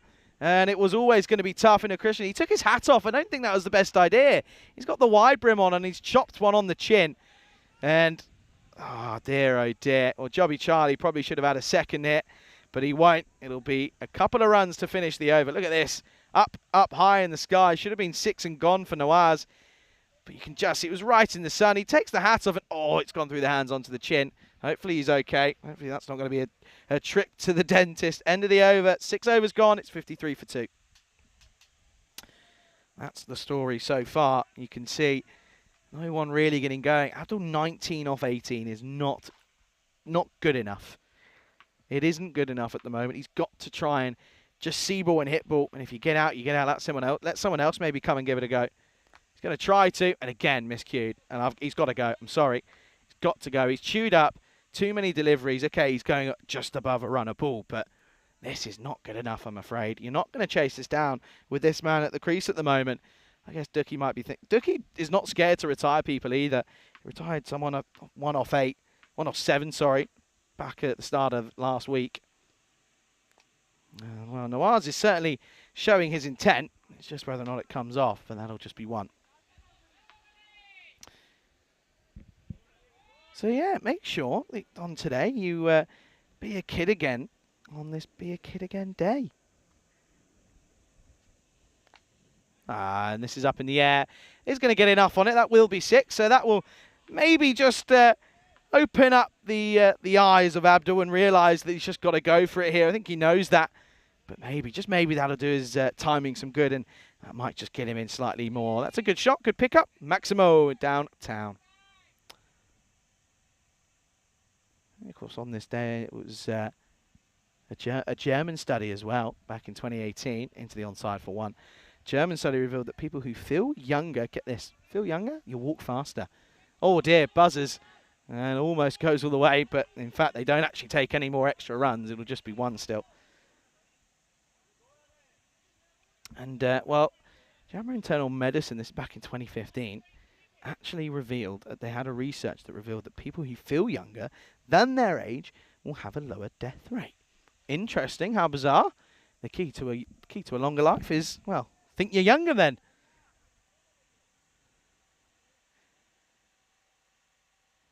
This is a bit of the old mind games here, really.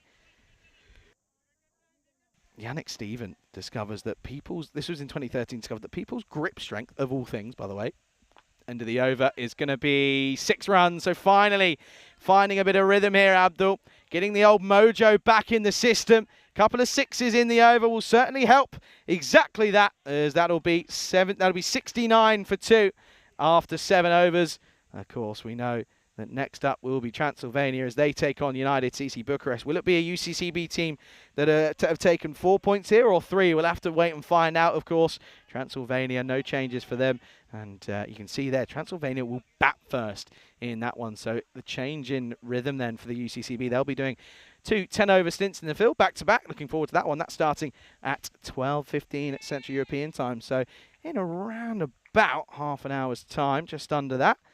So we'll have to keep an eye out for that. Actually, a bit longer than that, sorry. Rajesh Kumar, wide. Yeah, get this.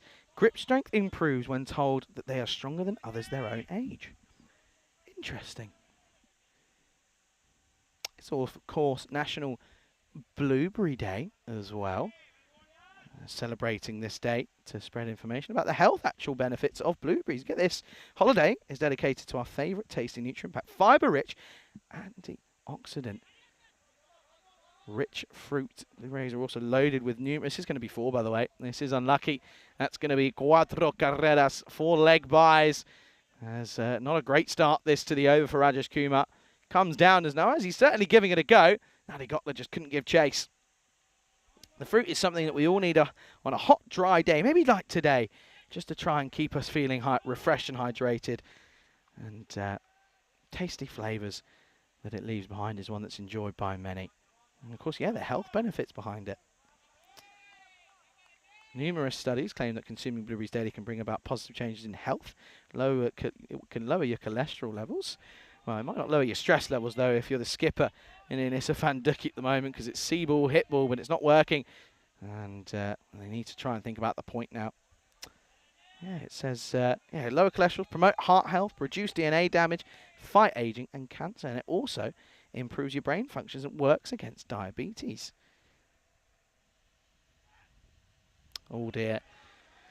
Well, he started well and his intent's there, but it's the execution that isn't. He's 8 off 8 now, is Nawaz, after hitting a 6 to start. And I think this is where you got, again, you're banking on someone who hasn't really had much participation in the tournament, and it's not really what you want. Again, I guess not having Sanjeewa is a big part of that. And lastly, maybe the last one I'll share is this is up in the air. It's gone nowhere, should be taken. And will be, as Vashist makes no mistake of this one. Yes, he might be on one leg, but he still can catch a ball. And Nawaz will go for just less than a runnable 8 off 9, in fact. And Benays are now very much struggling as they're 74 for 3. Disappointing once more, 59 off 14 now, so looking rather unlikely. Good delivery from Rajesh Kumar, just back of a length, and well, rather than going long, it just was miscued all the way up in the air. So that'll be the end of Nawaz, and out comes Tatsara, who we didn't see last time around, but is certainly looking a little bit interesting here.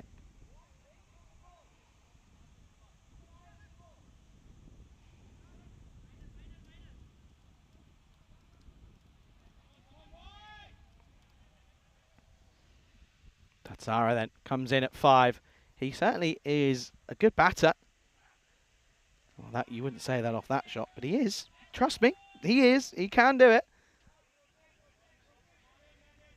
The last one is, if anyone is called Denise, maybe you have a mum or a sister or an aunt or someone or a friend, it's National Denise Day.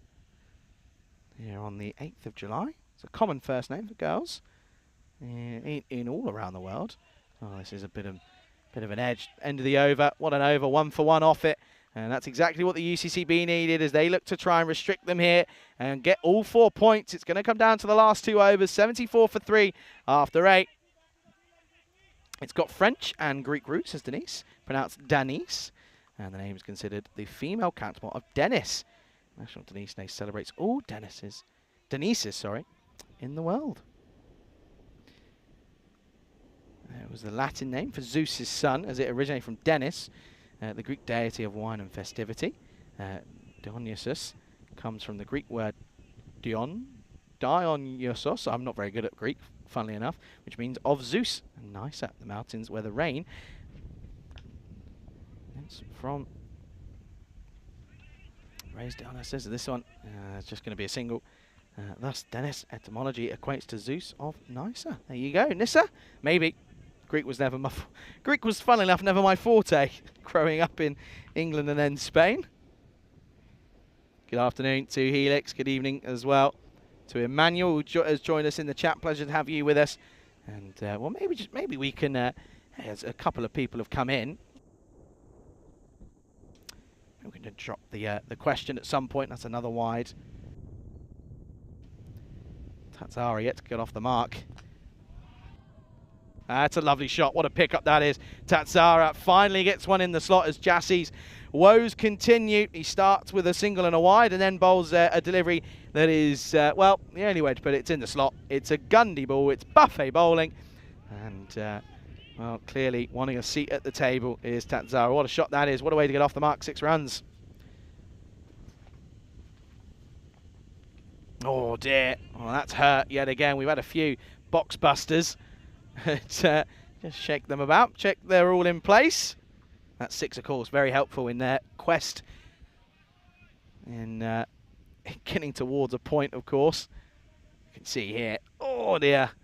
Yeah, he's still hung over on his haunches, just shaking them all about and making sure that they're where they need to be. 11 needed off 9 for a point at the moment. That 6 certainly helps. Dot ball. And the question of the day, for those that have just joined us, who has scored the most ducks in the history of the ECC, of course. The ECC, the Euros of cricket.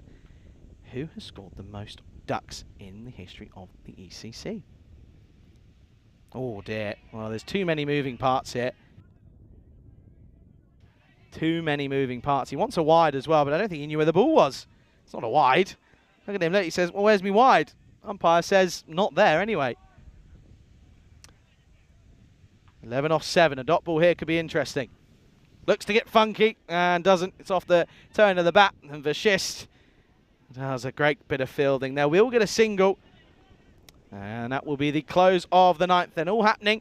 83 for 3. At the end of 9 with an over to go. Need 10 runs for a point. The old point equation coming back into the scene, isn't it? See there, Jassie, not very good. None for 24. None for 20 for Ali Hussain. Not very good either. That'll be Charlie, 1 for 14. 1 for 1 off the over of Rajesh Kumar, so no surprise he's probably going to come on and bowl the next over.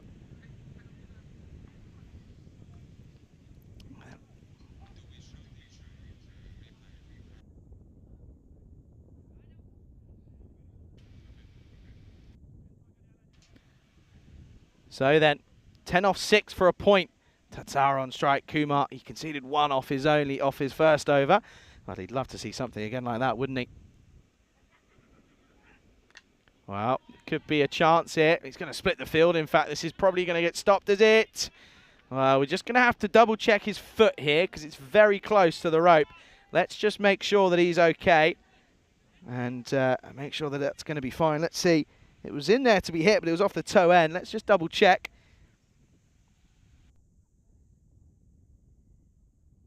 Yeah, he's just fine. Come back to live action. Well, up in the air. This could be a chance. Jassie. Ah, great catch. Very good catch. And well, there you go. Nice embrace with him and the skipper and Ramesh Sathisan. What a grab that was by Rajinder Jassie. He put one down earlier, but a very good catch. And a disappointing innings comes to an end. 34 off 24. For Alim Abdul, who once more cannot get going. Finally started to get a couple of boundaries to his name, but it was never enough. And they're going to, again, lose a wicket here. And it's a good time to get it because it'll be a new batter on strike. And that is going to be the end of Abdul's score. Is going to be 80, 84 for 4. And what's that, 9 needed now? Off of 4 deliveries, I believe. My maths is trying to keep me up. Of course, got to remember UCCB are going to be back out there in the field in about 45, about half an hour's time. 9 needed then off 4. Manumal in at 6. Got a swing here really. Gets nothing on it. Well, they're going to call him through. No, it's going to be another wicket here. So it'll be a golden duck for Manumal. He will go for nothing off his single delivery. and it's going to be a disappointing way to go. Oh, he's furious, by the way. He is fuming. He felt that he probably was going to get there, but nevertheless, and maybe he thought he was going to be the one to get there. Well, out comes the batter, who, a little mini Derek, little baby Derek has arrived. Maybe Derek's gone out and, there's big Derek. There you go. Oh dear. Anyway, that's going to be a golden quacker. What's he waiting around for? Off you go. You're out. See you later. We'll come back to live action. Here we go then. And well, you didn't miss much. It's a top ball. It's a wild swing. They're not going to get a point here, are they? It's very interesting. That was the delivery you missed. And this is certainly a disappointing morning for Benassa here. Very disappointing indeed. 2 balls left. They've got to get a boundary. Got to be. And this is dragged, but straight to the fielder. They're not going to get there. That is superb from UCCB. They've restricted Benassa here. They've got a ball to go. And unless it's anything crazy, they're not going to get up towards that bonus point target of 98. That is, or not even that, 93 in fact. That is unbelievable. Last ball coming up then. You can see there, 8 needed, unless they get something here. All right, bowled. What a spell that is from Kumar. He'll finish with 3 for 3, cleaning up at the back end of the innings, does Rajesh Kumar. He'll finish with 3 for 3 off 2 overs. Brilliant spell, and it's going to be a 4-point victory for United CC Bucharest. Credit to them. They were able to get runs on the board and then restrict them as they finish 85 for 6 off their 10 overs.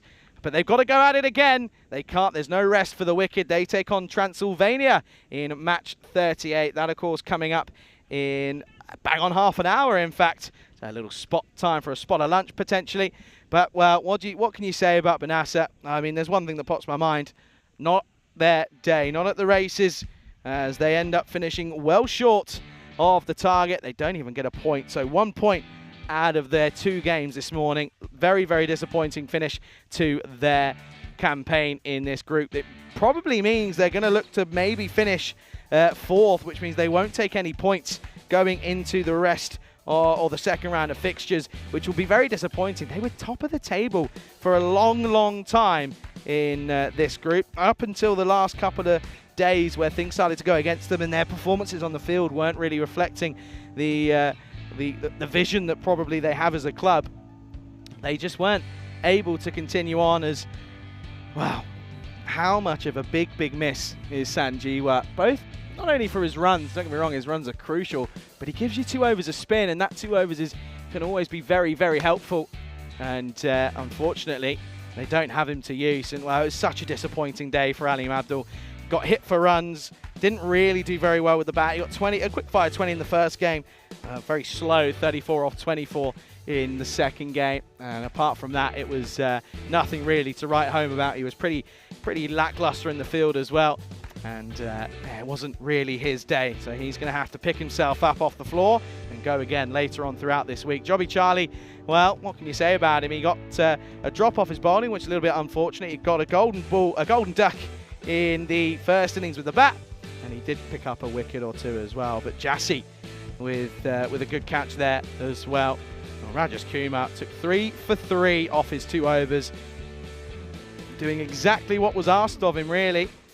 He ends up conceding just 10% of the runs as to what Tatzara conceded, but for the same amount of wickets. That just shows you how crucial that is.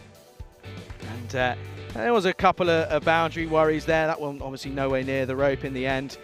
And well, that was the end of Alim Abdul. It was disappointing, to say the least. Great catch from Jassy. That was one I was talking about a little bit earlier.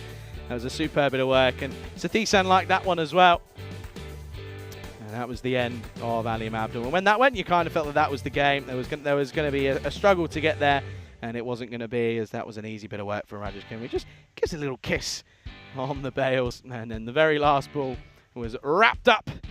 And, well, wrapped up round your finger.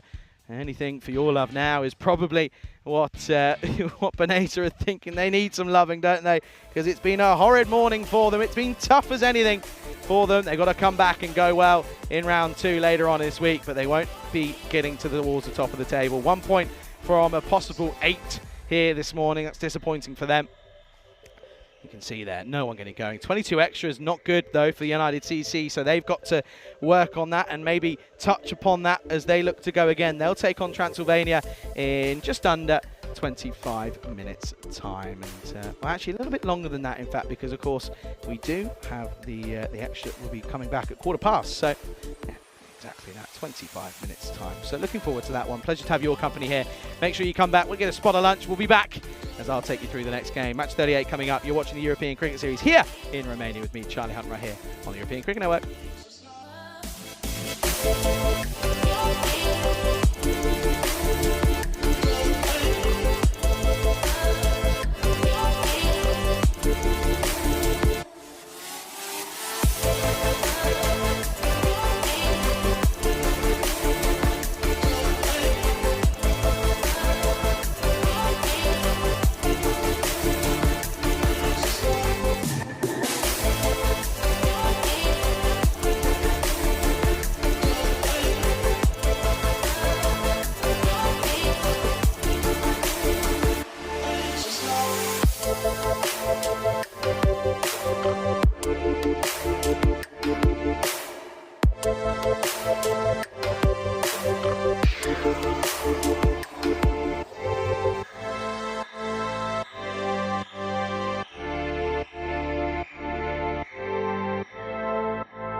This European Cricket Network event is proudly brought to you by HCL Software and Paramatch. Good afternoon, everybody. Welcome back to the Motovuzley Cricket Ground here in Bucharest. You join me, Charlie Hunt, here on the European Cricket Network for what is set to be an exciting third match of the day. It is match 38, of course. It is UCCB taking on Transylvania, of course. Transylvania, a good start to their morning. Of course, they won their fixture this morning against Banesa, as did UCCB. Of course, the United Cricket Club of Bucharest going that one little bit further, where they managed to get all 4 points, whereas Transylvania picked up 3. So, again, this is a big match in terms of placements in that Group A. It's Judgment Day here. I hope you're looking forward to this. Let's go ahead and have a look a little bit at what happened earlier, where the two captains were out in the middle with Tyrone Peters. United CC the call. Heads. Heads is the call. The tails. Be bad. They're going to bat. Thank you very much, Tyser, letting us know. Shadak Kishore winning the toss and batting first here. Now, they think both of these two sides know what's at stake here. They know that this does have the capabilities to have a big impact on the outcome of Group A going in towards the second round of fixtures, which do start underway tomorrow. We'll, of course, be able to get you the confirmed fixtures when we know them after today's play. It all depends on what happens. Let's have a look at the two lineups then for this one. Transylvania coming up against United CC Bucharesti.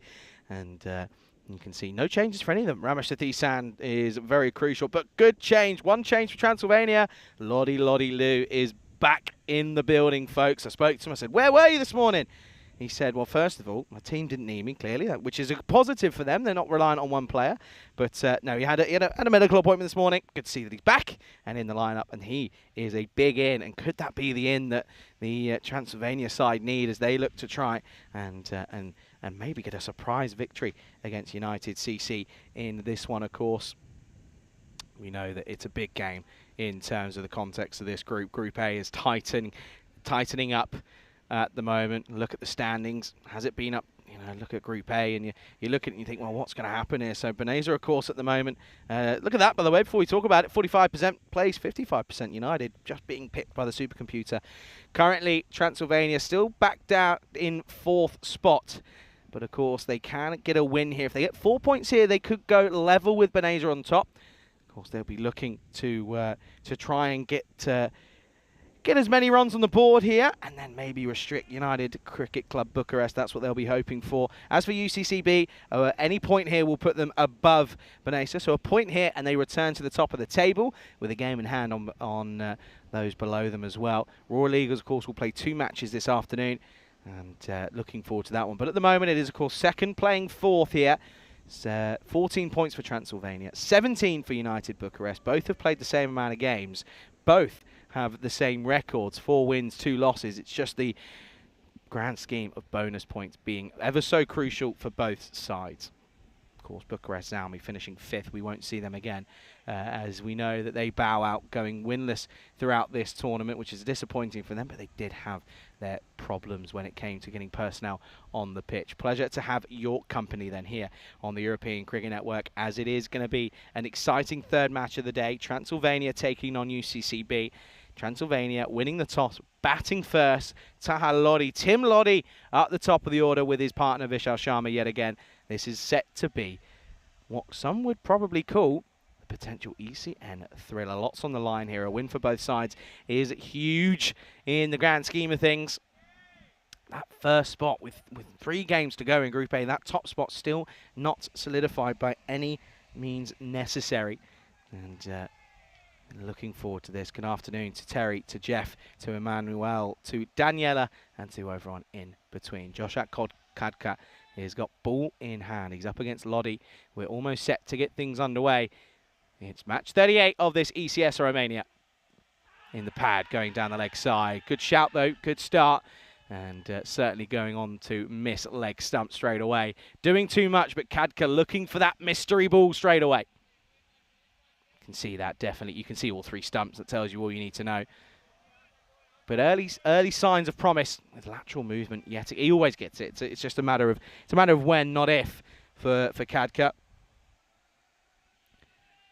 Yeah, it's not a matter of if, it's a matter of when. When can that ball, that magic in-swinging full Yorker. When can he get it right? Wasn't far off there, just the line slightly wrong.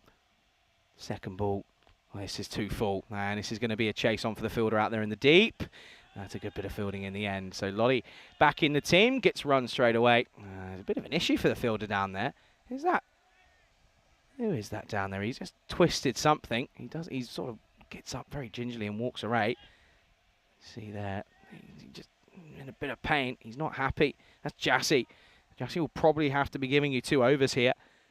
You can see he just tweaks something there. He's just taking a moment just to stretch it out.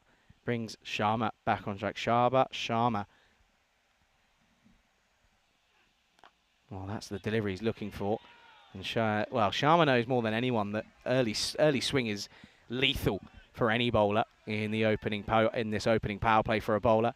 He's he knows exactly what to do with it. No Natty Gottler in this. Oh, he is Natty Gottler. Sorry, probably Natty Gottler is in the side, but not keeping, which is an interesting move. Currently see him in the covers.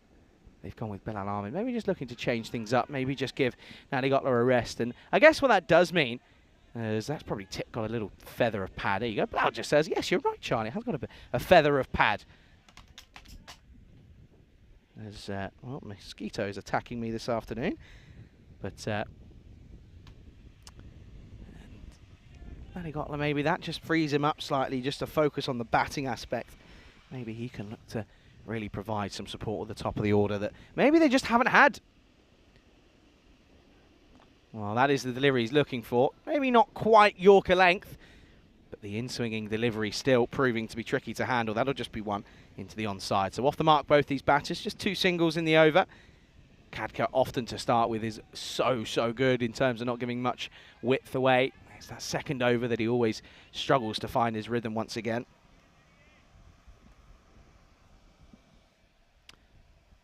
One ball left of this very impressive first over, has to be said.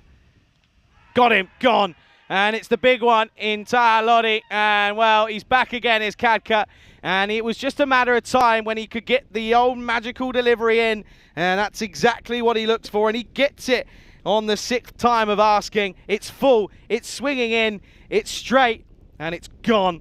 Traps him up, and it gets through the gap between bat and pad. You can see here, in swinging, a little bit unlucky, maybe slightly off the pad. But the big fish in Lottie gone. And at the end of the first, it's all UCCB. It's 2 for 1.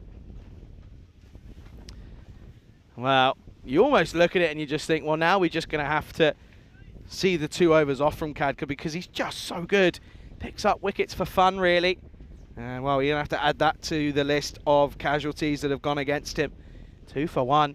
And the Ronaldo celebration certainly out. The old Sue comes into play. Spike Strang comes in at 3. No Rob Lever yet, but he won't be on strike, of course. He'll be at the non-strikers as it will be Sharma. Oh, pressure on him now, isn't he? Sharma. This is going to be a good contest. Sharma up against Vashist.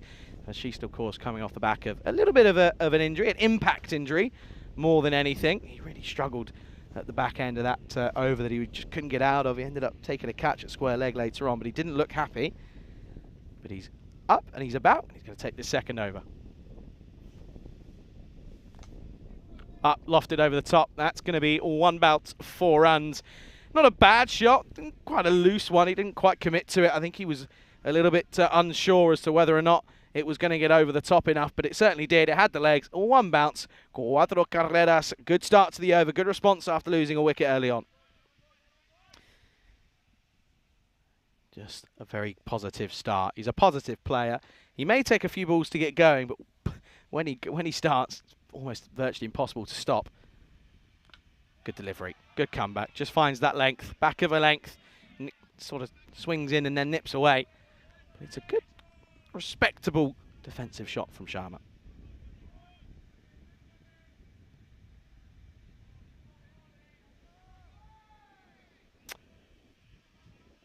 Expected score early here is about 100. 100 probably, you feel, not enough with the likes of Natty Gottler, Rajesh Kumar, Rohit Kumar, and a Krishnan, and of course a Thisan. It's a stacked lineup, and they bat pretty deep, in all honesty. Could be gone. Oh dear, oh dear. And it was oh so close for Muhtaram Shah, who comes in for UCCB. big in as well. He can offer you an over or two if Jassy doesn't quite work. You can see here, mistimed into the onside, but he has to turn and go. Vashist probably getting the old PTSD in taking one on the knee. Early look for Spike Strang then in at 3. Probably wasn't expecting to, or was hoping not to be asked to come out as early as he needs to. But he's in here in the second over, and this now is a bit of a, possibly a bit of a rebuilding session maybe.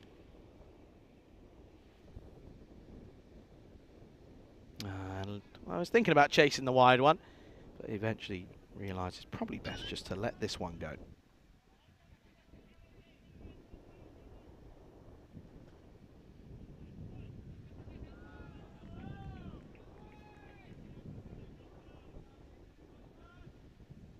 Can they find a way of picking up another 1 or 2 here?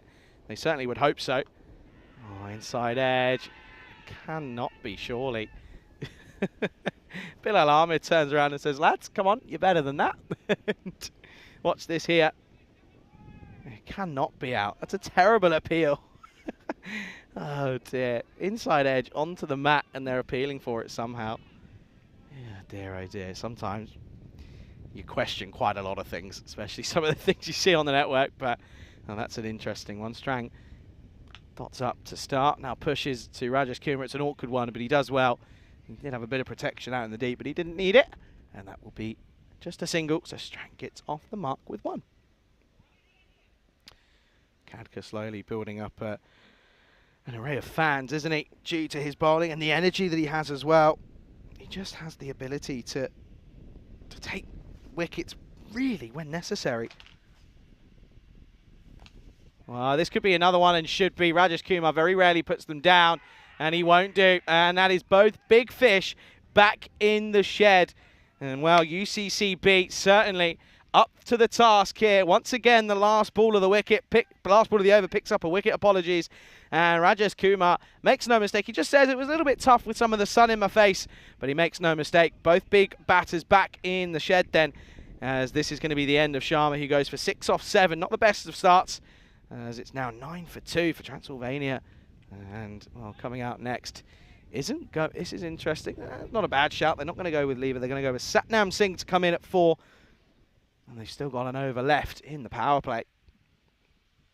Well, that's the current state of affairs. So this is what I mean. You can see there that a win for Transylvania would be huge, but at the moment they've got a lot to do. UCCB, a win would put them at the top of the table. Of course, the Eagles face UCCB and Transylvania later on today. Looking forward to that, though. He's got to do his shoelaces up there. He'll trip over. Kadka, of course, classic, returning for his second over. Finished with a wicket. Can he pick up another? Not yet. The old false start. Get the gears going once more.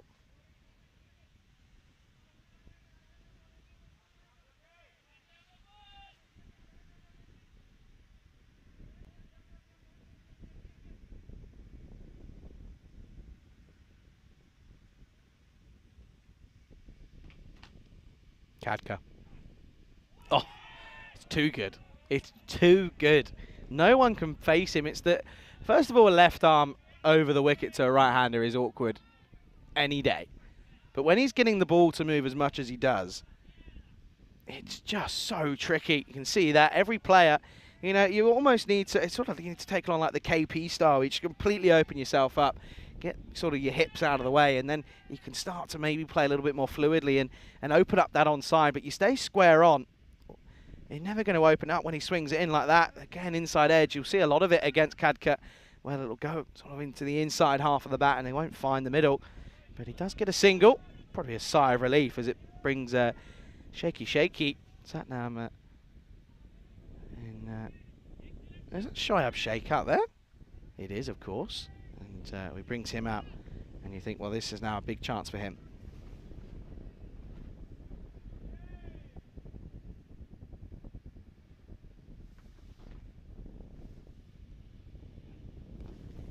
Well, setting him up here. There's the 1, looking for the 2 now because he pushes it wider. Doesn't quite get it.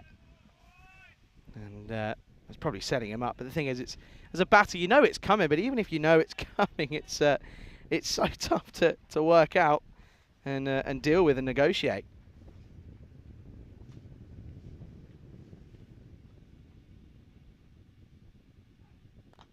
Shot, really good shot. And the fireworks sound is certainly out. That's a really great shot from Sheikh. He had a really good innings at the start of the day for Transylvania. Didn't really chew up many deliveries and scored a handful of runs. So he certainly hasn't got an issue when it comes to striking the ball in quick succession. It's just about the momentum that he uses. That's a nice shot. That's going to be Maximo time. And that's going to be the first Maximo of the innings, having to wait till deep in the third over. Kadka probably won't take to that too kindly, you imagine. It's Fuller. That's where it needs to be. Much better. That's where he's effective. That's where you can't get him away, and it just becomes a very, very tricky game to negotiate.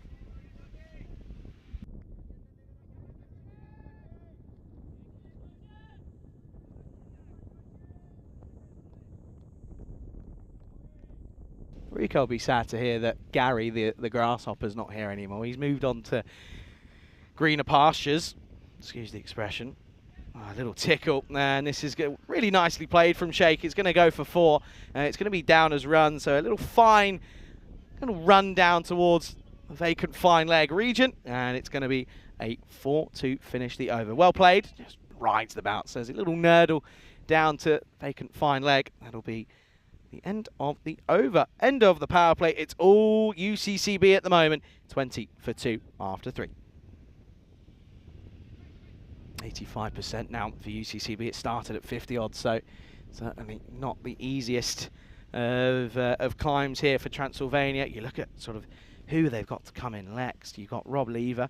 You've probably got the likes of Adnan Hussain. Of course, we know that he can hit a long ball. And then you're looking at maybe, you know, Sharon Kishore, the skipper. Kishore corner. We haven't had it yet this tournament. Fanwazi can hit a ball, by the way. He hit 4 and out. At least he didn't chew up too many deliveries. Bishast again, it stays low and just chipped by Spike into the into long on.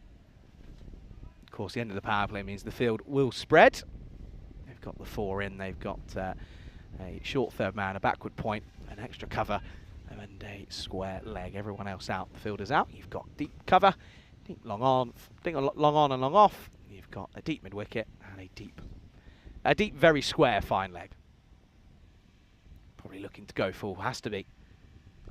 Back of a length, and that's why it needs to be full up, because you've got the field set for it. Ramesh is not going to get there. That's going to be cuatro carreras. Not the best of bowling from Vashist. He set a field, and well, maybe he was playing the double bluff, but don't really think that was the ball for it. That's short and nicely played from Sheikh. Sheikh it all about is, it's a nice shot, really. He actually plays it really well. Plays it late, nice and effective. He's got to go full. He's got the field set for it, really. No one sort of in front of square that's up. Well, it does go full, and it's in the slot, though. It's not full enough. It needs to be Yorker length as Sheikh has come out, and well, he's shaking them down this time around, is Shayad. That's a really beautiful shot, elegantly played over the top. Maximo! What a shot that is. It's in the slot, though. It's a simple game, really. It's got to be fuller than that, especially against Sheikh. He's a good batter. He's sort of come into his own, though, recently. Didn't start so well, but he's playing gloriously now. 20 off 6, but he's got to keep going. Wild, wild, wild swing from Sheikh.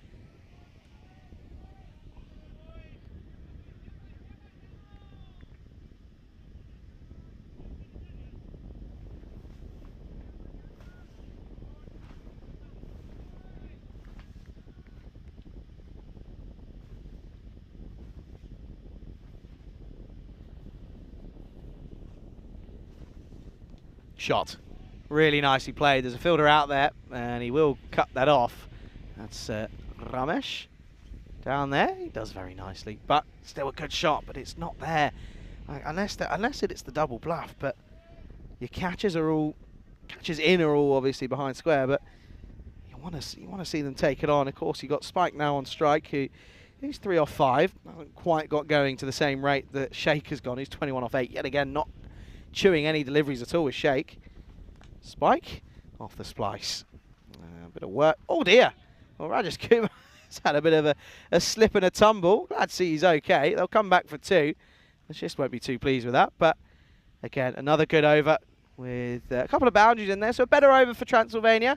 They're getting there slowly. 34 for 2 after 4. You can see this, ready? Whoop! Away he goes. Glad Rajesh is okay.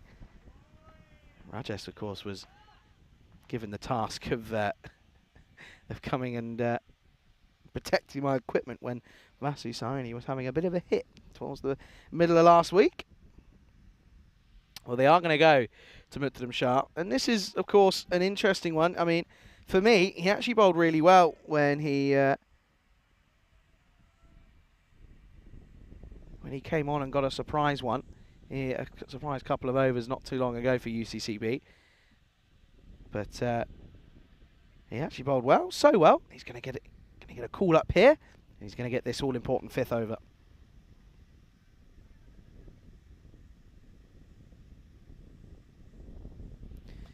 He's up against Sheikh, who, again, is just going to look to go large, really. Oh, it's an interesting ball, isn't it?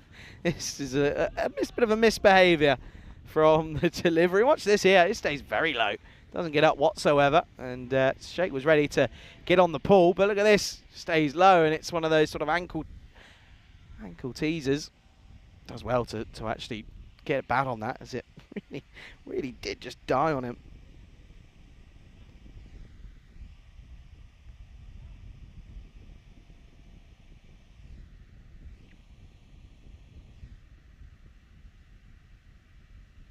Shot. That is glorious. We just waited on it, and it's the shorter ball that's not working. And unfortunately, they're not seeming to realise that it's the issue that they're facing. The short balls are all getting taken to either side of the boundary, and it's just not effective. You haven't got the field set for it. You've got to get it full in the block hole. If they drive you, if they somehow cover drive you or straight drive you for 4 and you get run on their toes, so be it. But the margin for error is not big at all, and that's why you've got to back yourself. Change of angle here. Ramesh just being told something, as Ramesh is hiding slightly in the field, down at just deep backward point.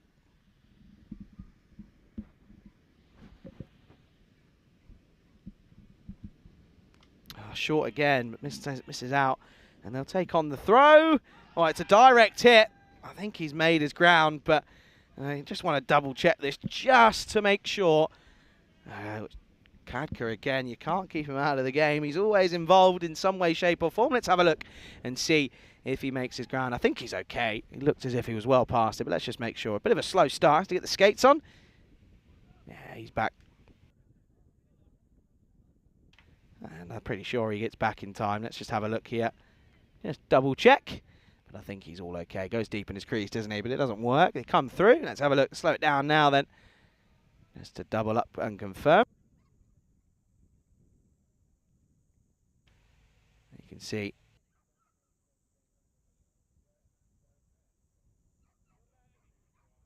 Yeah, absolutely. That's all you needed to see. Is that he easily makes his ground. Good work there by Kadka. Keeping them on their toes. Even when he's not bowling in the field, he's just saying, I'm still here. I'm still involved. We're bowled, and that's where it is. All you can do, if they drive that for 4, if he gets that through the covers, you've got to turn around and go, well, that's just a good shot. You know, not every ball has to be a magical delivery. As long as it's in the right areas as to where you're looking to bowl, then you're fine. Sometimes batters do just get the better of you, and if it does go for 4 or 6 or whatever, you know, it's the same as if it's a fine edge. There's nothing you can do about it. If you've bowled your delivery and you've executed your plan, there's not much more you can do. Look at that, goes deep and across and slaps over cover. And I think that might be 6. As I think that's hit the rope on the full. We're going to have to again double check. Well, Spring Media getting their money's worth here this afternoon. Look at that, what a shot. Goes deep, he knows it's going to be full. I guess that is just the only issue with the field set. There's not really too much to question. Let's have a look. Yeah, that's probably going to be 6 on the full, I think. And there you go, you can see there, that's the replay we've got. It'll be interesting. Yeah, 6 runs given, and it will stay that way. Good shot, 6 runs. And once more, Sheikh, 34 off 12. He's getting them going here after a very slow start. Transylvania now getting up to a pretty decent area at this point as we near towards the halfway stage. Oh, and he's gone again, and that's going to be 1 bounce 4. What a way to finish a very impressive over. 18 come off it, 6 and 4. Hungry for more is Sheikh, and it's just, I guess that this is the margin for error. We know he's going to go full, we know it's going to be straight, but it's just a matter of getting it full enough on the toes rather than waiting around and getting it in the slot. Well, welcome to you. Welcome wherever you're tuning in from. Maybe let me know in the chat. Let me know where you're tuning in from, because I know that we have a couple of new viewers who, of course, maybe just be discovering us for the first time. If you are, let us know where you're watching from. Of course, pleasure to be with you here. As you can maybe just sense and get a feel for the wind very much picking up, but no one complaining about it here at the ground. Currently 34 degrees, so everyone enjoying a bit of the breeze and a bit of a nice bit of air out there. But I hope you're all well and enjoying what you're seeing here and enjoying this lovely Monday afternoon at the moment. It's seeming to be a bit of an interest. Well, there's a pause in play here, not too sure as to why. I think, well, Sheikh's sort of complaining about a bat, but that bat doesn't exactly look like much of an issue to me, but it's going to change his bat nevertheless. But pleasure to have you with me here on the European Cricket Network and to have your company. Rico having a very well-deserved day off, as this is Hussain who starts.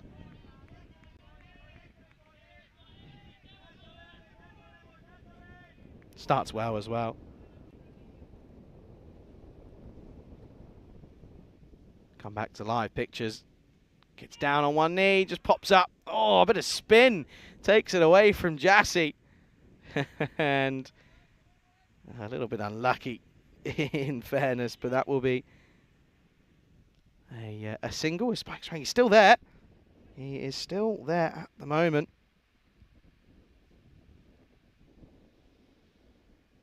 Yeah, of course, Sweden taking on Norway in Krefeld in a couple hours' time.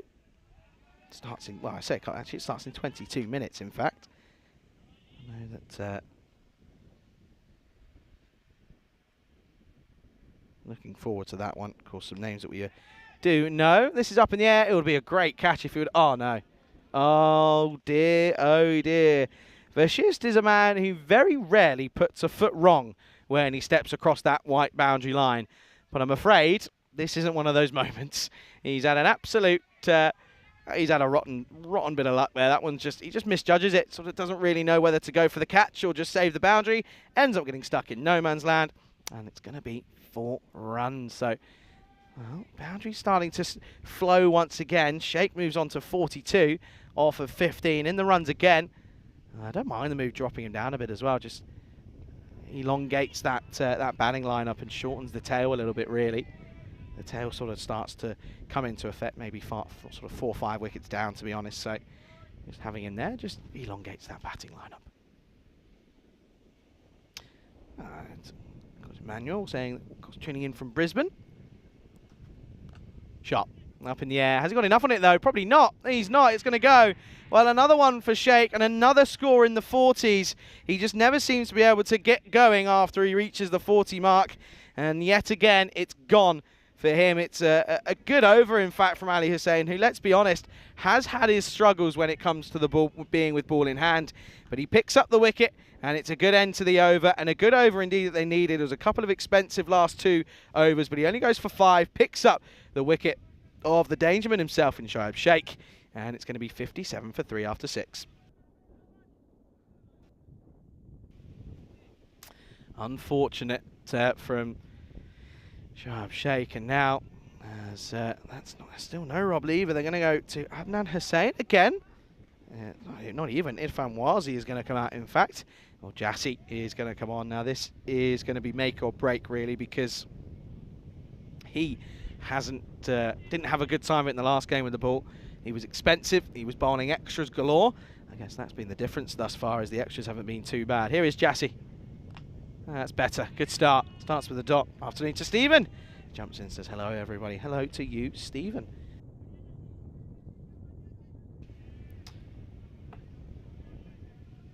Of course, today's Hunt the Answer question is an ECN related one. So, Stephen, maybe you're not aware of it. This is what you've got. Who scored the most ducks in the history of the ECC so far? Answer, of course, to come later.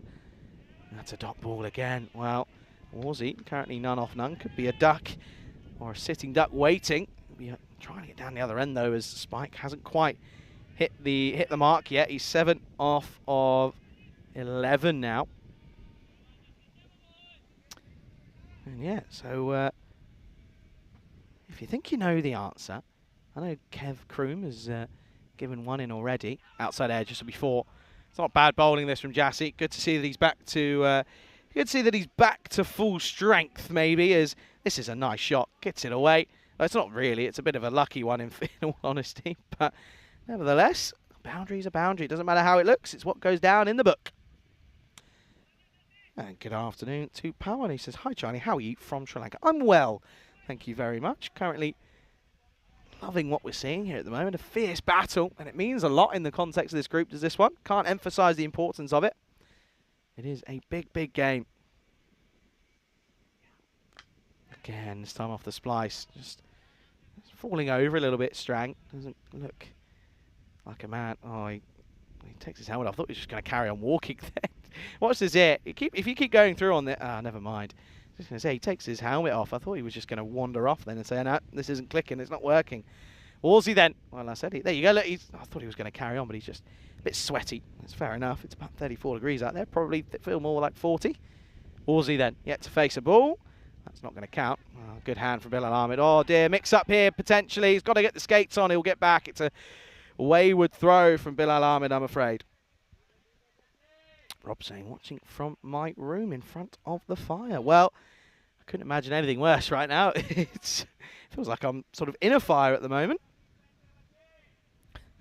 Rob with a good attitude. It's a good answer, says Derek scored the most. That's a good point. It's a good point. Derek is involved in a lot of them. He has a part to play. Oh, gone. Well, we're going to get Derek back again. I guess essentially it is technically a golden duck because the ball that he faced wasn't legal. So it will be Derek who will make an appearance, and it will probably be a golden one, as it'll be none off one that goes down in the book. So that's a golden quacker in my eyes. And well, here comes Derek. There he is. He's back. And it's going to be the end of Warzy, who goes for a golden quacker. Oh, now it is 63 for 4. Finally, Lever comes out. Oh, this is disappointing from Transylvania. It is. They haven't hit the levels that they were hoping for. They did so well this morning. They'll be disappointed that this is the way that this is going now. But well bowled to Jassy, who's really on the money this time around. No, just the one extra so far.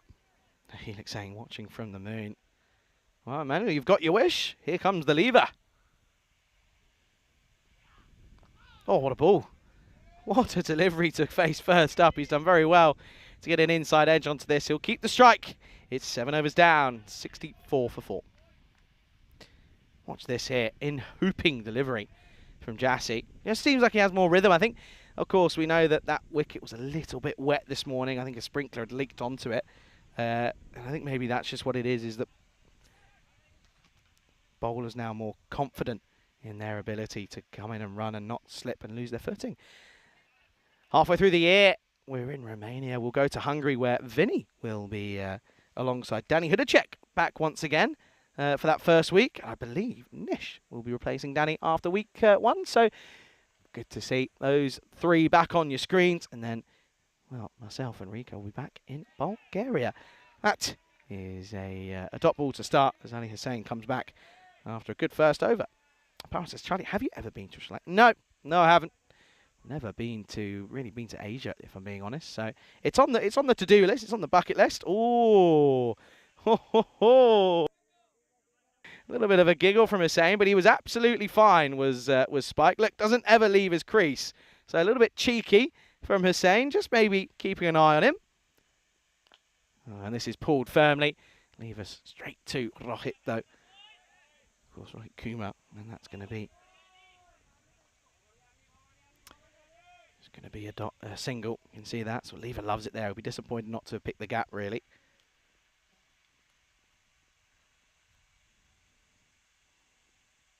Oh dear, Spike again. Not able to get much going here. He's saying it's very hazy watching. Well, that's what happens when you're that far up.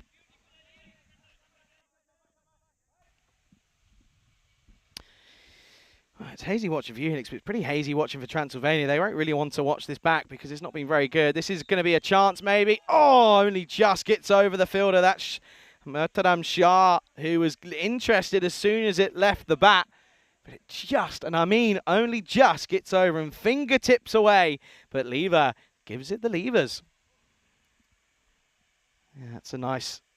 Watch this here. You'll see it really wasn't far away. It's a good pickup. Found the middle of the bat. Just didn't get far enough. You see it. Oh, so close for Murtadam Shah. It would have been catch of the day, if not catch of the tournament. We've had a good couple of catches, haven't we? We've had Cosmin. We've had, and we had another one, didn't we? Good team catch. Well, this should be gone. One of them. And it is, as it's Sathisan. He takes the catch. So it's going to be 6 and out for Lever. Oh dear, the woes continue for Transylvania. Not really much force in the bite of the Transylvanians at the moment. It's going to be another one that bites the dust. Excuse the expression, no pun intended. 72 for 5 now. Bit of spin and it just sort of pops up off the length, which means it just goes up high. Doesn't really have any legs on it. It's a real shame. So out goes Lever, and in comes Adnan Hussain in at 6. Oh, correction, in at 7. Nervy times this for Transylvania. Could be an interesting chase. This, what a spell that is though from Hussain, by the way. Left arm spin proving to be crucial. He'll finish with 2 for 12 off his 2 overs. 8 overs down. It is 72 for 5. See that? Just reaching for it.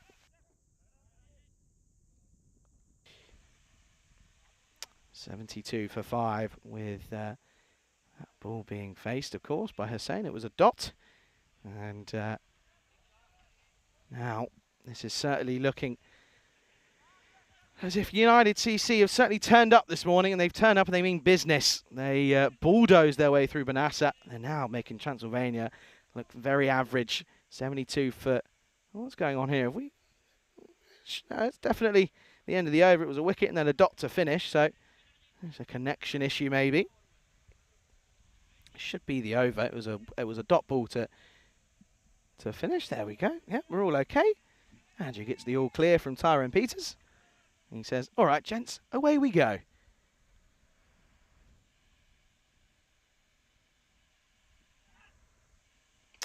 Well, Rajesh Kumar, coming off of a very incredible spell of 3 for 3 off 2 overs. Starts with a bit of a rank loosener, a bit of a wide.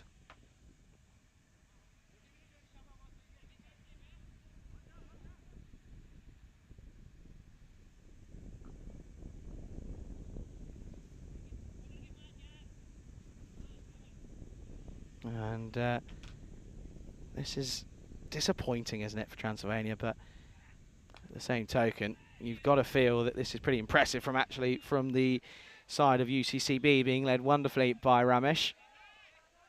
Ramesh, though, with the bat, hasn't quite been the tournament that he would have been hoping for this first week anyway. There's a long, long way to go. Still plenty of crickets yet to come. We've got 5 more matches over the course of Tuesday, Wednesday, Thursday. And then, of course, the usual 4 on Friday, finals day. And then it's the 3-side. Oh, well, once again, just keep an eye on it. That's the warning. That's the warning from from Kumar. Of course, you've got to remember, though, it's got to be within reason. Well, the action isn't being completed. Spike Strang just being told, though, be careful. Up in the air. Could be a chance. Should be. Oh, great catch. Excellent catch. I believe that's Jassy yet again. That's his second superb catch of the innings. And, well, that's going to be a 2-ball duck for Hussain, I'm afraid, as he comes and goes. And yeah, things just starting to look troublesome for Transylvania. 74 for 6. Off the splice. Never looked like getting anywhere near it, to be honest, to Adnan Hussain. So he will go, and it's going to be Derek, just a white Derek, just a normal Derek. There he is, he's back, and that's going to be a little bit unfortunate. So out comes Satnam Singh in at 8.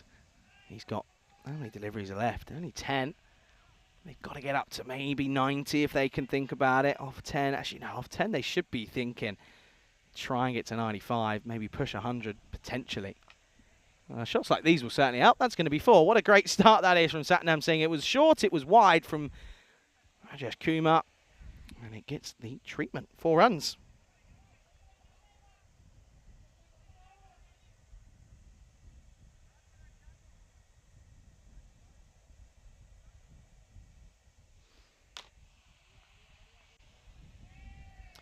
Well, needs a response, does Rajesh, because this is an over that could be an interesting one. It's a big one in terms of the context of this game, and it's not a response. It's a great shot from Satnam Singh. Where have you been all my life? This is certainly a great shot from a man coming in at 8. He's come in, he's at 4 and 6.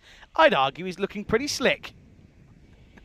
Great bit of work to get this one away. It was in the slot. He's gone 10 off a 2. And that gets them up into the 80s, the Grady 80s. Can they get a few more? They'd love to, wouldn't they? 2 deliveries left. Going to go again here. Oh, miscued and probably going to just fall short. I guess it means that he can take a single, which leaves Strang with a ball to go in the over. Swing hard, swing low, sweet chariot is what he'll be saying. He's saying, go on, give it a go, give it a whack.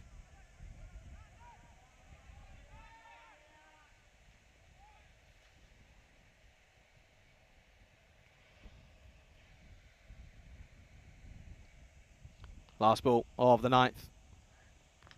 He goes for it. It's probably going to be the end of him, really, and will be.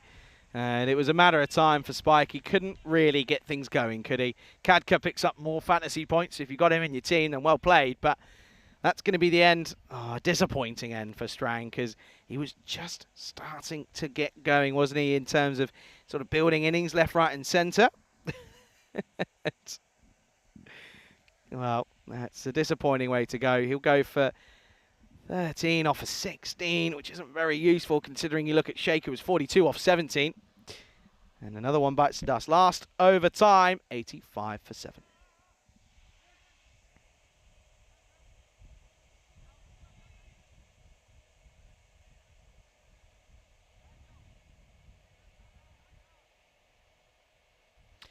And over to go then.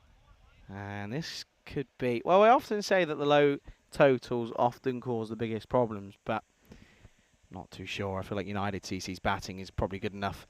Outside edge, it's going to be 4. That's going to get them up to 89. So they get up to around the 90 mark already. They've got 5 balls to go. Not a bad start. Wasn't a bad delivery from Jassy. But Singh, well, he swung everything at this and a little bit more. And it went towards the rope. 4 more.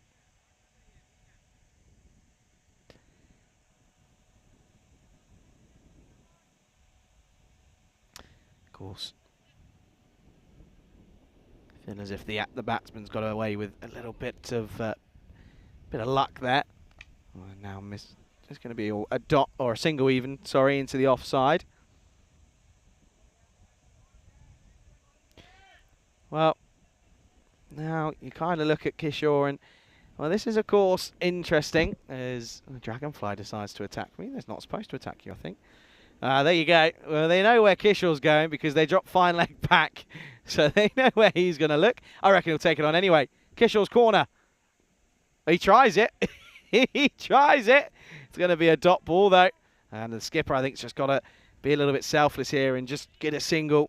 Play for his side here. Get Singh back on strike. He's the only one that's been able to see ball and hit ball. He's hit a couple of boundaries for 16 off 5.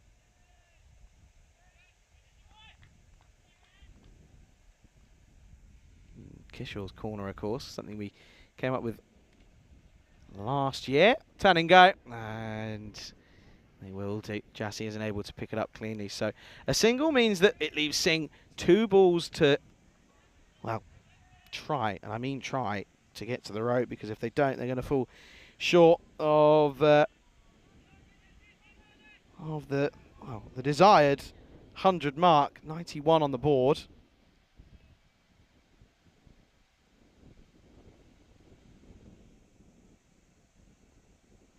Tries to take it on and they'll get a single, and they won't be too bothered about trying to run them out because there's no one backing up. No point trying to, well, no one running the risk of leaking a few. This is now looking slightly nervy, isn't it, for Transylvania? They're going to have a lot of work to do out in the basking sun out there in the middle. Oh, Jassy. Come on, pal. Get through. It's your last ball. What are you doing? Teasing us a little bit here.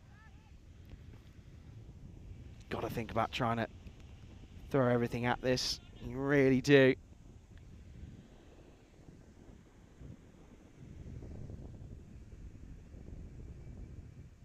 Kishore's corner. Doesn't happen.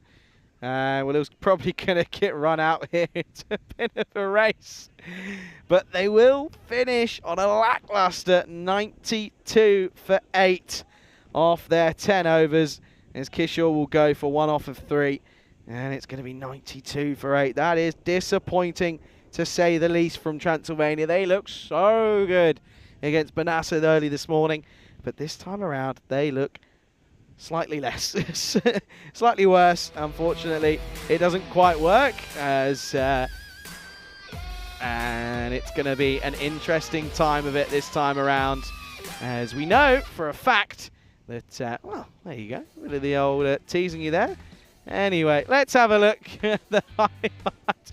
Well, Dave B's just tuning in. I'm sure he'll turn around and say, it's too loud for my poor ears, as it's going to have a look at these highlights then, as you can see that Lottie went early, and that's when problems started to show and the cracks started to appear, didn't they? As Lottie went for 1, Sharma went for 6. It was again Kadka who was proving to be very, very useful once more. Fashish picked up wickets though, didn't he? He picked up 1. He picked up the big one in Sharma though eventually, as he went up high in the sky, and it was a good catch by Rajesh Karma, made no mistake of it. And made sure he took it, because it's a big, big one to get. And then, well, that brought Spike out, and Spike looked poor. Looked really, really poor. He looked like he struggled at times. But it did bring that Sheikh came out, and Sheikh, well, he gave it a little boogie, didn't he? As he hit some 6s and some really nice shots. He hit 4 6s and 4 4s in his innings, worth 42 off just 17 deliveries, striking at 247. He's the only one of 3 out of a grand total of 10 batters to strike it above a runner ball. That just shows you not a good afternoon at the office for the Transylvanian side. But it was a great bit of hitting though from from the likes of Sheikh, and then also Singh at the back end. I thought he bowled or batted well. But at the same token, you look at the bowlers, Hussain bowled well, didn't he? 2 for 12. Good to see that he was finally allowed to get going and just increase upon what's been a tricky time of it. Of course, no, Nadi Gotla was in the field, which might have been a nice time for him. But Sathisan, of course, took that catch. That was to remove Lever. And yeah, that was a disappointing time for him to go. Rajesh Kumar came on, only got a 1 over, but he picked up a wicket. It was the one of Hussain. It was a good catch actually by Jassy. He's had a good time of it. He picked up a wicket, and he also was involved in 2 catches. So he'll be very, very happy with his efforts. And yeah, finishing with a couple of wickets in that last over. That was a good catch, but Jassy, didn't he bowl well? As Kishore, well, a little bit of the old chicken game. He was trying to take on Kishore's corner. I think he said to me, he even said, Charlie, you remembered it. I said, of course I remembered it. Of course I did. It took me a bit of time, but I got there in the end. And I think he was just trying to maybe revisit Kishore's corner, but it couldn't happen. And they'll finish on 92 for 8. It's going to be a quick turnaround. It'll be about an 8-minute break here, as we'll return. As we know, it's going to be a tough ask for Transylvania. Could be an early finish. UCCB looking and should be looking to get this done in the 7 overs and get the bonus point and walk away with 4 points as they look to get themselves to the top of the table. We'll be back momentarily. You're watching the European Cricket Series Romania with me, Charlie Hunt, right here on European Cricket Network.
This European Cricket Network event is proudly brought to you by HCL Software and Paramatch.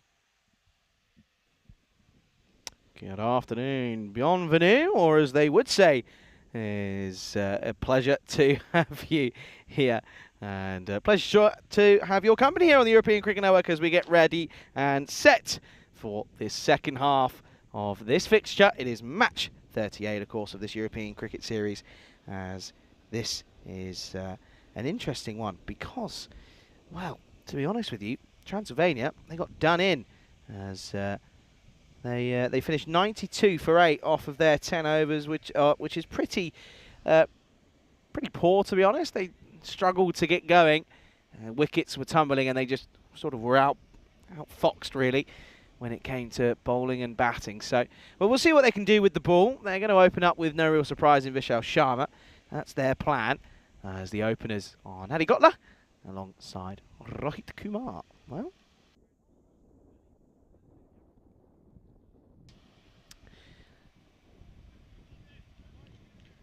and they change of field, so the two fields back are deep backward square leg, and a deep third man. Here we go then, here's Sharma looking for that vintage Sharma delivery.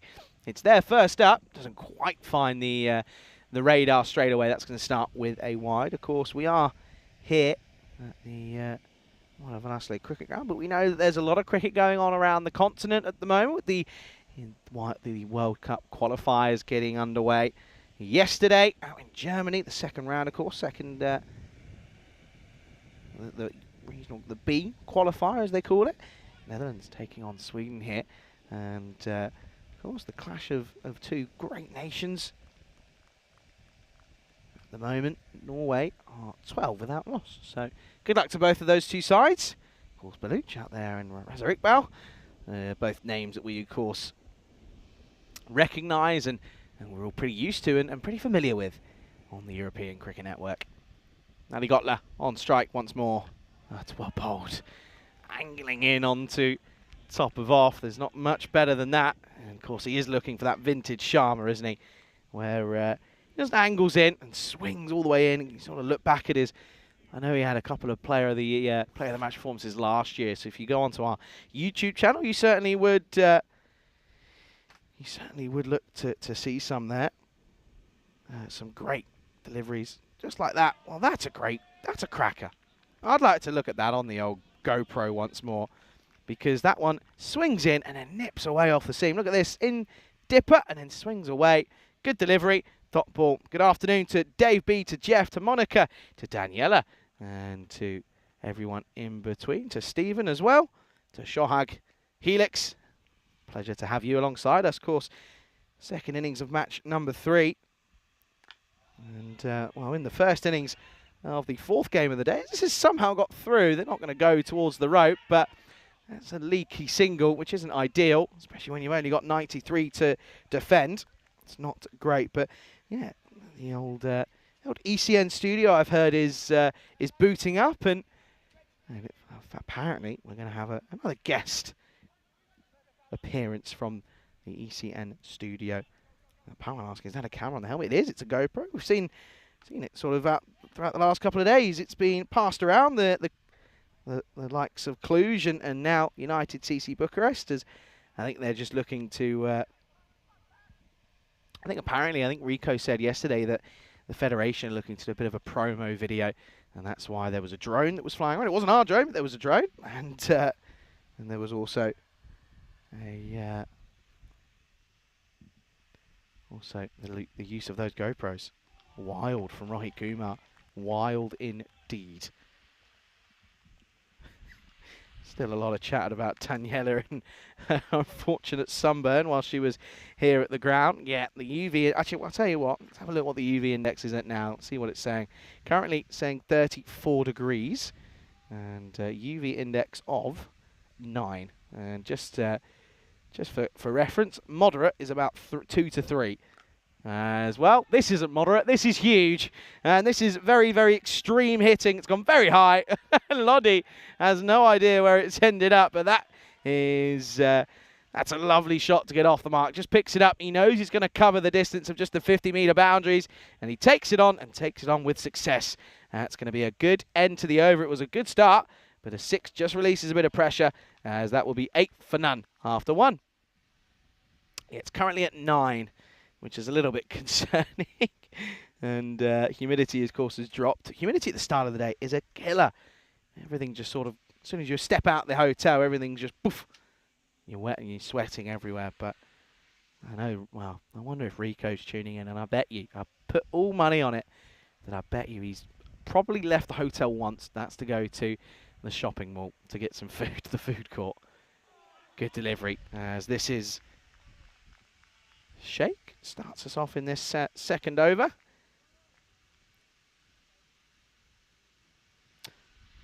First wicket down for Norway. Sweden getting a wicket there. Of course, Sweden.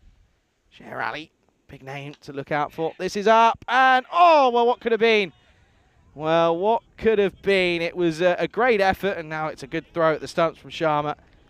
And, oh, wow, he's taken a couple of good catches at times. As Adnan is saying, well, this one would have been the best of the lot.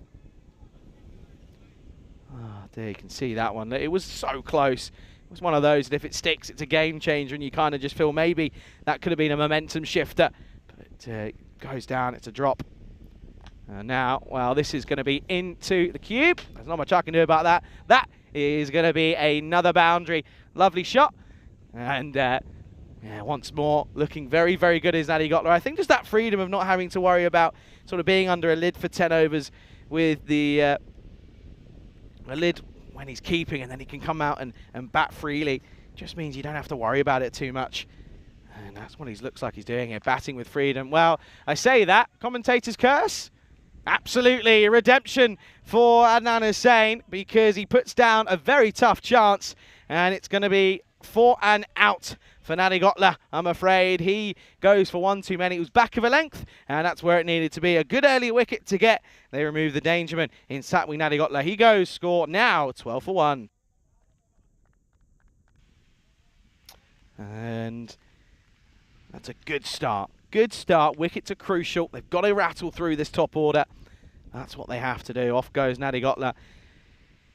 Good afternoon to Vinny Sandhu, who is, well, he's let the cat out the hat. And he said howdy from the ECN studio. Vinny is going to be taking you through the first 10 overs of the next game.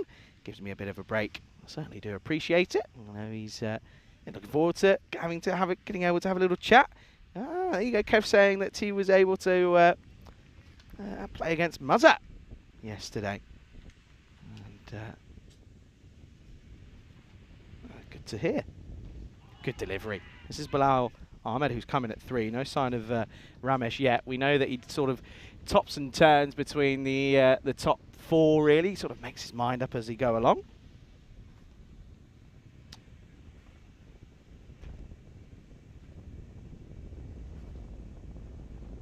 And Kroom saying that Muzza got a bat and well, Muzza did what Muzza does and muscled it around. This is mistimed, but it's just going to tease and get over the rope. It was a valiant effort from the fielder. Had a lot of work to do. You can see there, Vishal Sharma. He's always playing with a smile on his face. He says, Satnam, it was a good effort, but you just didn't get there. And that's going to be a boundary to finish. So even though they pick up a wicket, they concede 2 fours in the over. Only goes for 8 runs, though. It's going to be the end of the second. It's 16 for 1. This is why this game is so crucial. 4 points for Bucharest, clears them at the top of the table, and it'll take some chasing for the Eagles. Transylvania, they know that, well, I was sort of picking them to maybe do the unthinkable and go from 4th all the way to top at the end of the day, but it doesn't look as if it's going to be quite possible with the way that this is going, especially the fact that, well, now he's they've only got, what's that, 77 in 48. So they'll be thinking of the bonus point. No, they should be. As he has to really look to, they all UCCB have to be looking for 4 points here. Well, they are taking it on. This is over the top, and again, it's going to be another teaser. Andre, Iba. 4 runs. They both end up just sort of looking at the ball as it trickles over. And it's a little bit unfortunate for the bowler in Sharma. Well, it was, again, another valiant effort, but once more not getting there. Another cuatro carreras. This time it's right Kuma. And that's a Bellucci, of course, for Sweden. Bowling against Ahmed of Norway. Good luck to all those sides, of course. And this again up in the air. Chance, he's backpedaling. Oh, and he shelled it. And what's that? It's Sheikh, sorry. That Shyam Sheikh sort of has enough time to offer his opinion to the fielder who was backpedaling. Well, now he sat down and he's sort of saying, well, here's my best Kate Winslet impression. Oh, good Lord Almighty. It's just not going the way of Transylvania this afternoon, is it? Dear, oh dear. Well, when it rains, it pours, and you've got to feel for Sharma. Probably should have had 2 wickets in the first 2 balls. We come back to live action, and it's going to go for 6 over deep mid-wicket. We'll have to have a look again, but this is vintage Kumar. He loves it there. He knows that that's where he will take it on, and unfortunately, Sharma just sort of offers it up and says, well, here you go. How'd you like this? This is a replay of what we just slightly missed. Oh, someone put 50p in the meter, maybe. This is not quite... I'll tell you what, it was a good shot. That's all you need to know. 6 runs then. This is a good start here for Kumar. Yet again, not chewing up many deliveries. He just respects this one.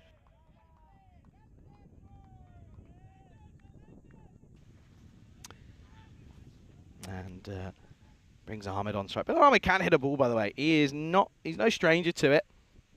No stranger whatsoever. Sharma, though, a little bit disappointing with the ball. He hasn't quite hit the right areas, has he? And it hasn't been the most successful times this game. It'll be one that they'll look to forget, Transylvania, as I think a heavy loss here pretty much confirms them in round 2 of the fixtures. They won't get anywhere near that top spot. It means it becomes really a 2-horse race, because the Eagles will, of course, still have 2 games to play. And they're going to be tough games at that as well. And yeah, Dave just reminded me. Well, there you go. There's who has scored the most ducks in the history of the ECC, the Euros of cricket. Who has scored the most ducks? It's a good answer. And listen, if there's anyone that knows it off the top of that, it is probably Mr. Sandu himself. So we'll have to see if he knows it. If you know it off by heart, then don't put it in the chat. Don't ruin it for others. This is 4, by the way, carved away, square of the wicket, and it beats the infield, and anything on this outfield will race away. That's going to be the end of the over, end of a disappointing spell for Sharma. Goes for none for 26. It is the end of the power play, 34 for 1. Yeah, and if you think Vinny is probably the only one that knows him, right? If you know it, Vinny, don't put it in the chat, but I want to know if you know that off the top of your head, because that's, listen, if you know that off the top of your head, then I'll give up. Yeah, Davey reminded me. Hello to John. John Heatham, of course, that is. Yeah, John always having a few issues with the chat. And maybe it could be an idea, just a thought. If John really wants to get involved, it could be an idea for John to try and set up a new YouTube account and subscribe with that one. That could be a way around the issue. I'm not really a wizard when it comes to those sort of things, but that's sort of similar to the old, if it's, turn it off and turn it back on again. Maybe if you set up a new account, maybe that might work for you and you go under the same name. Anyway, here's Lodi Lou. Didn't play in the first game. Well, he's coming to the second game and things aren't going very well. This is going to go to the rope. That'll be 4. Pretty horrid start for Lodi, as this one is back of a length, but beautifully played. Bit of touch and class from Bilal Ahmed. Plays it so late, doesn't he? Plays it under his nose, and it runs towards the rope. So, good helping hand, this. Runs flowing. Of course, 55 off 41.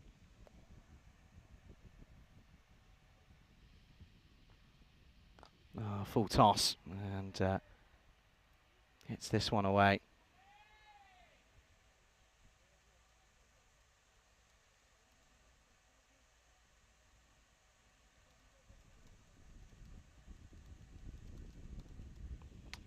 Brings back Kumar on strike, 23 off 7.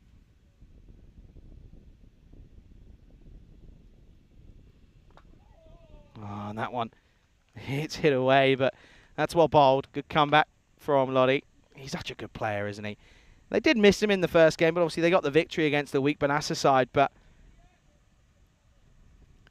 this time, it's not as if he's not trying, but it's just not clicking here. Oh, good delivery yet again, though. That's much better. Much, much better indeed. Dave beat. Well, we had a bit of politics chat, of course, at the start of the week with the old... actually, how long ago? Of course, on the 4 days ago. At the end of last week. Well bowled. Equally well played. This could go for 4. That is a glorious shot. That is such a good shot. It's one that will probably go unnoticed by many, but that is so, so good. It takes a lot of skill to be able to open your wrists up and play it that square of the wicket, that full. And he's done that superbly. That is a great cricketing shot.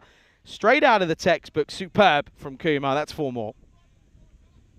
And that just changes the look of the over. Two boundaries now in it. It's gone for 9.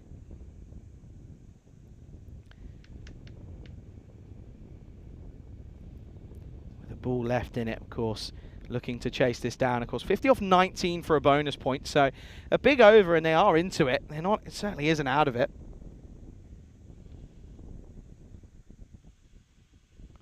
And takes him to the cleaners.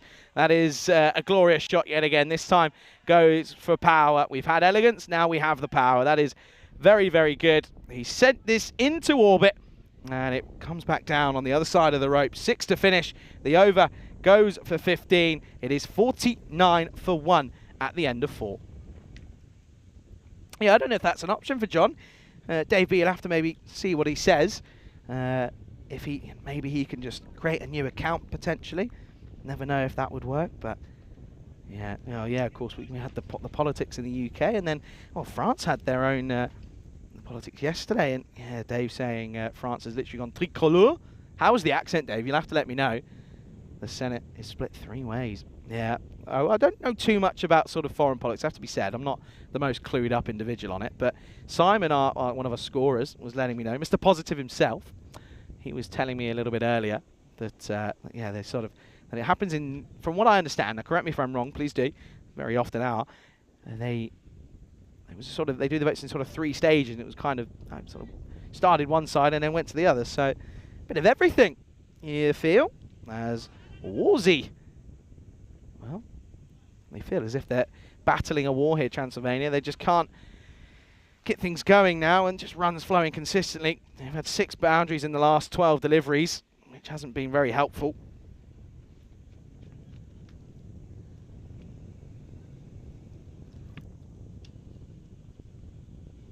Striking 300 for Kumar, 33 off 11. See, Vinny, my maths is improving. It's getting there. Oh, what a glorious shot. Watch out in the tower. Uh-oh! That's the crash bang wallop. That went far away. That's a brilliant shot. And he had a bit of the old Chaka de Fate style. And that one goes towards the boundary yet again. 6 carreras más. Yeah, Rico's on his day off, but hey, in spirit. In spirit. Oh, talking of spirit, this is lovely. This is so good. Certainly batting as if he's enjoying life at the moment, and we'll come back to live pictures as this is just nerdled down the ground, and it will just be a single. Well, Simon was telling me that, but then Simon also questioned the use of the word nerdling, said he'd never heard it in a cricketing sense, that was quite a fun. That's like like Rico saying he's never heard of the word buzzers. Rico funnily thinks that I invented the buzzer, which is cool. I don't have the heart to tell him that it wasn't me. It's quite funny. Oh dear. Good comeback though from Warzy after being dispatched over his head for 6. Nothing worse for a bowler. And then just sort of hearing the, and away it goes.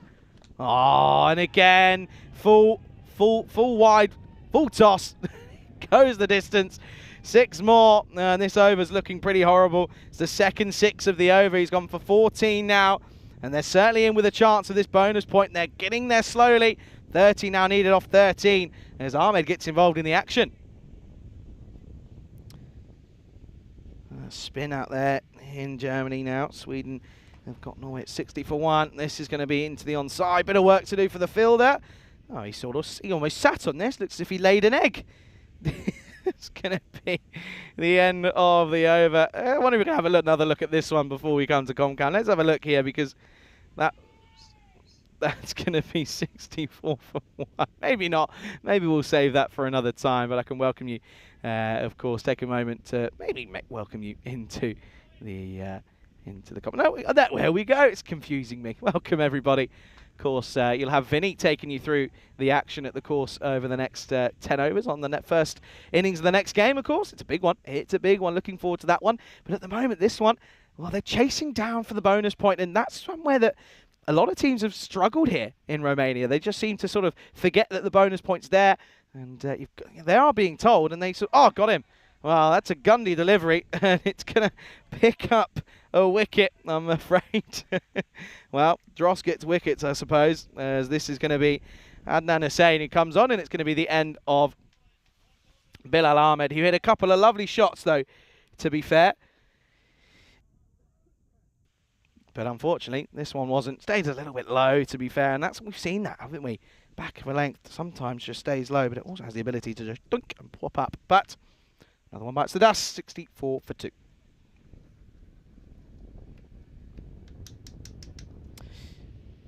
Out comes then, this is an interesting, Ali Hussain, but again, just probably saying, go on the lefty, see what you can do. They're quite a right-hand batted dominant side, so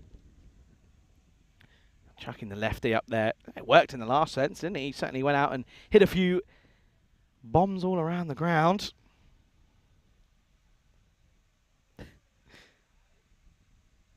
Needs to try and find a way here, doesn't it? Of course, he does cloth this into the onside. He'll get a single. Might be another here. Probably will be. Good running. Good running. That's a team that look as if they know what they're doing here, UCCB. Rohit Kumar was straight up to the mark. Even though he's 40 off 13, he says, yeah, no, we'll come back for 2, absolutely. And, well, the wheel's slowly starting to fall off here for Transylvania. Maybe the garlic's been coming out. Well, maybe shouldn't have taken the second, because Hussain's going to be 2 and gone. That's a good comeback for Hussain. That's the second wicket in 3 deliveries for him. So, nice bit of bowling this. And, well, the game of cricket is, it's a tough one. It's always it's a game of glorious of uncertainties, isn't it? It's always topping and turning. But, well, it's a good full delivery, to be fair. Just misses the straight one. And that's going to be the 3rd wicket to fall. 66 for 3, 27. And he's still needed off of just the 27 deliveries.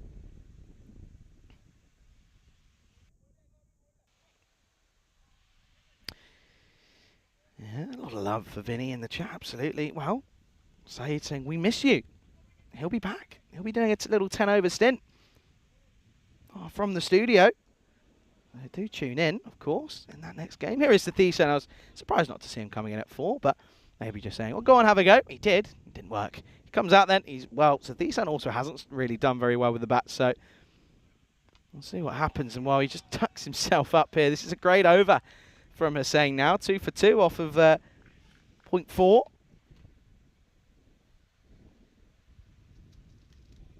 Good afternoon, Saeed. Hope you're well. Pleasure to have you with us. And what is looking like a very one-sided affair. Just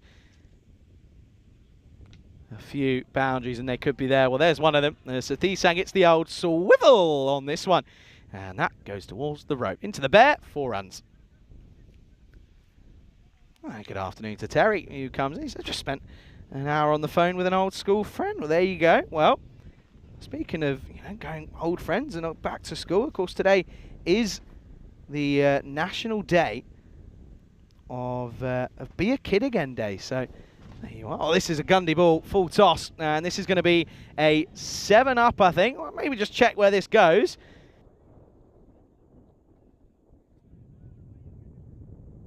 Let's have a look here. So first of all, let's see where this goes. Let's see. That's definitely 6. No question about that one. And definitely 6. Is it going to be a 7-up? I think it probably should be. Let's see here. Yeah, 7-up. Has to be. Has to be a no ball 7-up then. Has to be, surely. And just waiting for confirmation. And it has gone through. There you go. So now just 16 off 7. So they're certainly getting away with this here. Free hit. And goes for it, gets it. That is glorious. That is prime Ramesh T10 on show. That is glorious. It's, well, what was a great over ends up being a terrible over because it ends up going for a fair few. He goes for 19, picks up 2 wickets, and it's going to be the end of the 6th over, and they only need 10 now off of this over to get the bonus point. It would be a big 4 points for UCCB. They're looking to try and get their spot in finals day confirmed. It's 83 for 3 at the end of 6.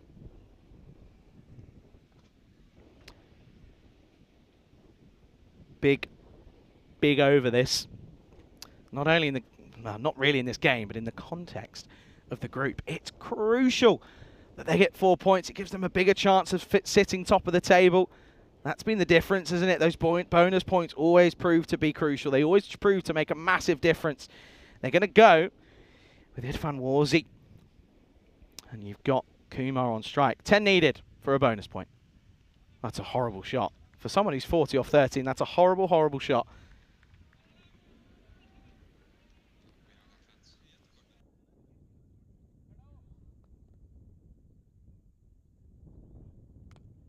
Well, this is up in the air. Should be a chance.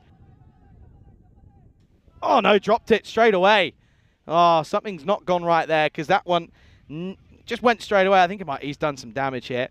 That's going to hurt. Yeah, he doesn't look happy. You can almost see it sort of go straight away. Well, that's again unfortunate. Should have been gone, but he'll get a life. They get back for 2, so that certainly helps. And he's gone down here, and well, I have a feeling that we might just have to get him off here because, yeah, he's done. That really has hurt him. Well, Warzi comes over, and well, I have a feeling he'll be saying, yeah, that's great, mate. I understand that you're hurt, but, well, I'm afraid you've dropped me catch, and I'm not happy. Well, they do, of course, have to see here. I don't know if they actually have a registered 12th, so that's going to be a little bit unfortunate. I like this. Just put some water on it. That'll be fine. Oh, no, they do have, yeah, they do have a registered 12th. That's it's good to see. So they'll come through, and he'll come off. There's Yoz. Says, gone off you pop. That's where you need to go. In comes Kumar. The 12th man will come on for just a couple of deliveries, you feel. Just 8 needed. They can do it in 2 hits. Kumar needs 8 for a half century as well. Oh, I wonder what Kishore's saying there. Kishore, of course, yet to take on, well, he tried to take on Kishore's corner, didn't he? But it didn't work. It didn't pay off. He ended up being run out. 8 needed then. 7 needed then. Or was he just pushing this one wide? Oh dear, oh dear. Let's see here. Just too wide of that line, isn't it? Kumar just says, I'll take those 3 runs any day of the week. Yeah, just double checking the amount of balls left. Still 4. Still a long way to go. That's 4 off the over.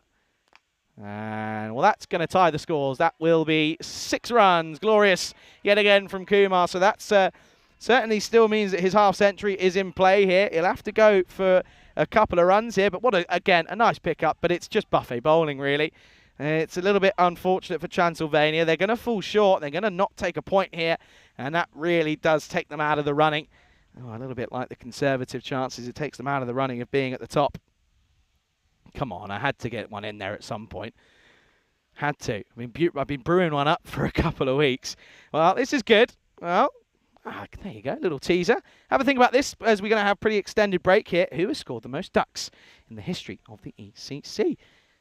Answer to come later. And I tell you, you'll laugh. Here we go then. Just 1 needed. 2 needed for his half century. Oh, they're going to take it. Oh, it's cheeky. Yes, they will come through, and that will be the game. But I guess Sathisan knows that that bonus point has to come before a personal milestone. And they'll come through off the leg by, and it will be game, set, and match as the United Cricket Club of Bucharesti finish with 3 overs to spare. Credit to them. Did very, very well, didn't they? And yeah, they made it look pretty comfortable in the end. They lose 3 wickets, but yeah, Rohit Kumar finishes on 48 not out off 16, which will certainly do him some good. And you can just see as well that Sathisan looks okay, didn't he? 16 off of 4 for him. And I know that he'll be happy that he can, well, he can certainly help away of getting his team over the line. And he got that again, was a little bit lucky, but it didn't cost him too much as they ended up getting him not too long after. It was a great attempt, has to be said, but this was a glorious shot down the ground that actually came into the cube in the end. But then you can see that, well, interesting highlight.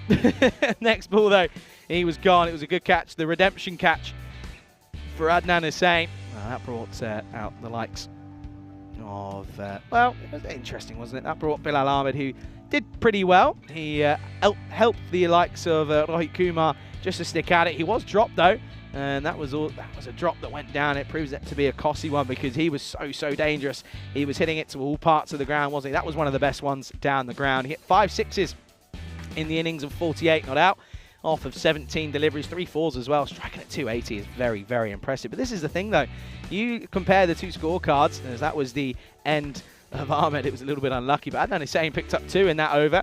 Ended up going for 19 in the end. He was 2 for 2. Ended up going 19 off the last 3 deliveries, which wasn't great. You compare scorecards, how many batters striking above 100?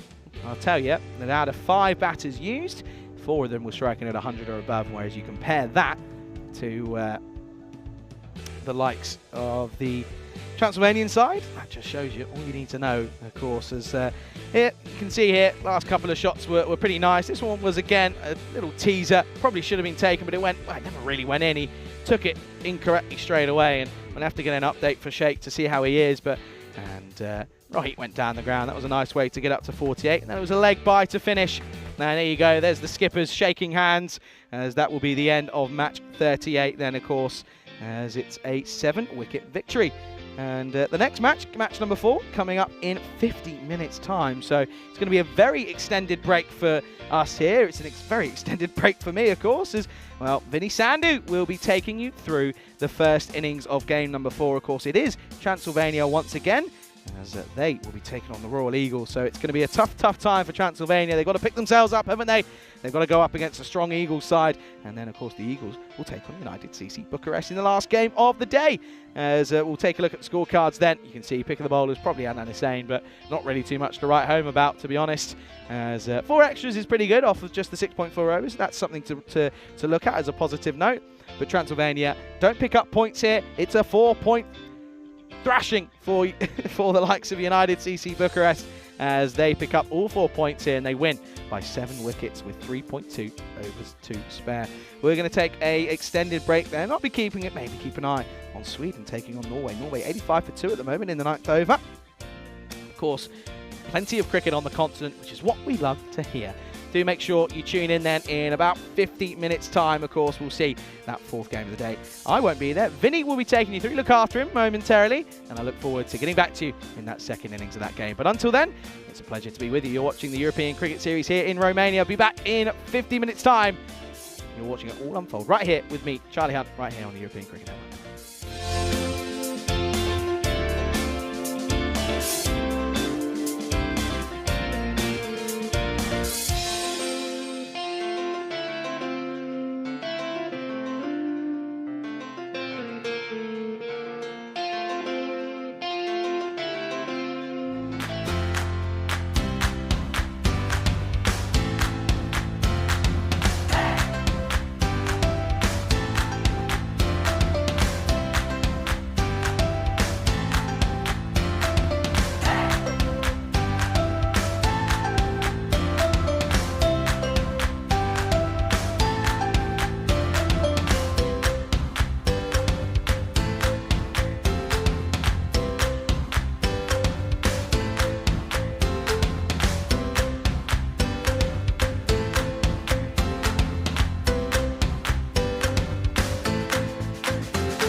This European Cricket Network event is proudly brought to you by HCL Software and Paramatch. Hello to you wherever you're watching from around the world, and welcome to Romania and more ECS action coming your way. Just 2 matches remaining in the initial group stage before we head into round 2 tomorrow. So it's Vinny Sander here, Mr. Maximo, in case you didn't realise, filling in for Charlie, giving him a little bit of a breather here on day 8, the start of the second week of action here at the beautiful Moravlesia cricket ground. You can see the lake there in the background. The giant bear has become part of the furniture as well. So now, why don't we go out to the middle? A little bit earlier, we had the coin toss. It's Transylvania versus the Royal Eagles here in match 39. United CC to call. Heads. Heads is a call. To tails. Be bad. They're gonna bat. So there you have it. It is Transylvania that win the toss and have elected to have a hit. So we'll see them with the bat pretty shortly. Obviously, these 2 teams still very, very much in the mix. And looking forward to kind of seeing how this all pans out. The way it's looking is that United and Royal Eagles are going to battle it out for that automatic spot from Group A. We already know Group B, that's all settled, done and dusted. Top 10 Cluj went through. And Gladiators, ACCB, Lankan Lions made it through to the round 2 tomorrow. So essentially round 2 is the middle 3 teams from both of the 2 groups. And they will fight for the remaining spots in the finals Friday lineup, of course, which is only 4 days away. Hello to everyone in the chat. Always great to have you with us. And I was having a bit of fun in the chat before as well. Enjoying a little bit of R&R at the moment, but also happy to help out. And I've got to say well done to Rico and Charlie over there. Charlie, of course, going solo here on day 8. Really looking forward to calling the Royal Eagles. Of course, my old friend Pavel Florent takes me all the way back to our first ever ECN tournament back in 2019. And Pavel was certainly one of the stars of the show. But Royal Eagles, I've been really impressed with them. They've picked up their game. We saw them as UNEFs last year.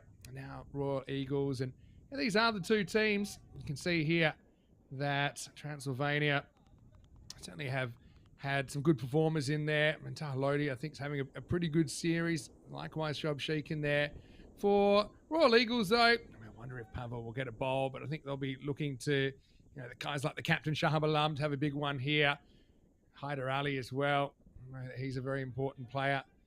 And, Yasser Mohammed behind the stumps. I think he's listed to open the batting. Eagles 60-40 here over Transylvania. I thought maybe they'd be slightly hotter favourites than that. Yeah, but I suppose the thing with Royal Eagles, this is what I'd call a bit of a banana peel game for them. And, I think it's going to be a pretty interesting matchup. Almost ready to go then.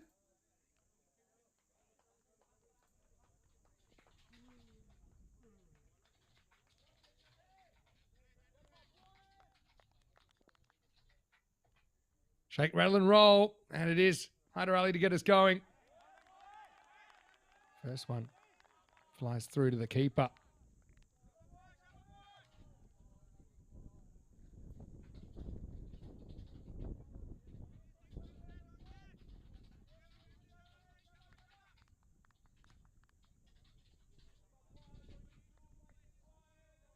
I suppose Lodi and Sharma have a bit of a responsibility here, don't they? Transylvania, they've got an interesting kind of scenario here. They could still finish. I was going to say they could even finish second. Now, what's the difference between second and fourth? Well, you're heading to the round 2 either way, but if you finish second, you get to take 2 points through with you. That's going to help you along the way. And obviously, if you finish third, you get 1 point. If you finish in fourth, you don't get any points through to the round 2. So certainly something to play for them as well. But they would be banking on obviously beating Royal Eagles here and hoping that UCCB can do something similar. Good areas there from Haider Ali. Yeah, so UCCB have been on a bit of a rampage today, haven't they? They've successfully kind of gotten 2 from 2 today. They've hunted the octopus and they've got it so far. 8 points out of 8, and they still have a match against Royal Eagles tonight. And see them go from, I think, 4th overnight to top of the ladder already. Really got up that one. Sharma tries to pull. There's Yasser Mohammed behind the stumps.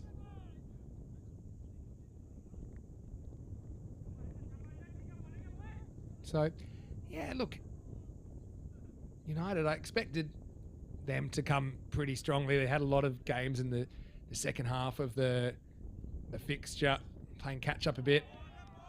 It's good areas again. Liking this from Hyder Ali early.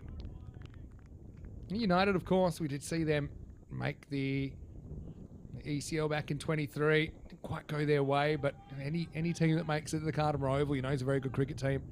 Royal Eagles, I mean, the way they're playing, they must have ambitions of doing something similar this season in Romania.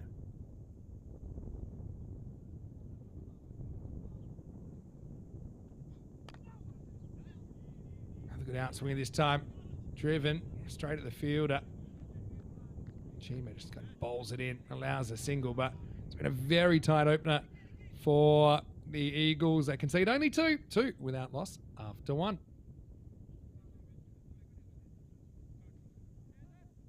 Looking at the fixtures, of course, here in Romania. We'll be here for another week or so before we take the show to Hungary. I'll be there. In fact, Danny Hudacek joining me for the first stages of that tournament. Nish will join me in the second half. Then Bulgaria, Rome, Austria, Croatia before we head to the ECC.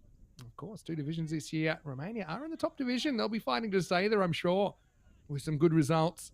Obviously had some pretty good results in World Cup qualifiers recently. Of course, second round of those, second batch, I should say, currently going on in Germany. Ricky Gill comes on, but he strays. You can see Sharma, if you fell badly to him, you're going to pay the price. Nicely worked away to the leg side boundary.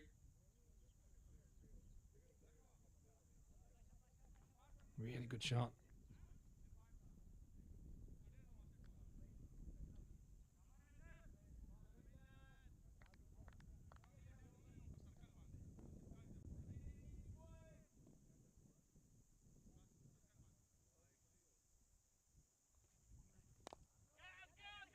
Okay, goes aerial this time. It's just going to creep over. Or is it? Oh, what a catch. What a fantastic catch that is. And look, I thought it was over him for all money. Wakas Rana runs back. It's kind of a slightly awkward one because he does kind of run out of bounds. But I suppose the judgment you make there is that he completed the catch and was in complete control of his movements.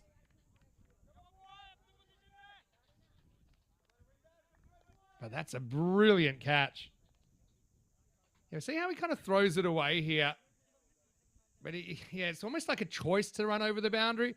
Probably not a choice I'd be making, but I think if you look up the letter of the law, he's in control of the ball, control of his own movements. Boundary wasn't really a factor in taking the catch. So he could have stopped if he'd wanted to.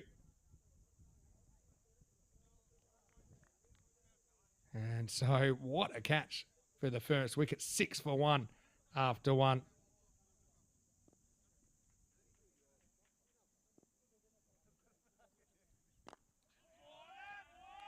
And so Sheik comes in reasonably early, gets a good one first up, keeps it out. It's been pretty impressive start, really. What a catch that was, though. Big swing and a miss. Those things can put you to the top of the tree, can't they?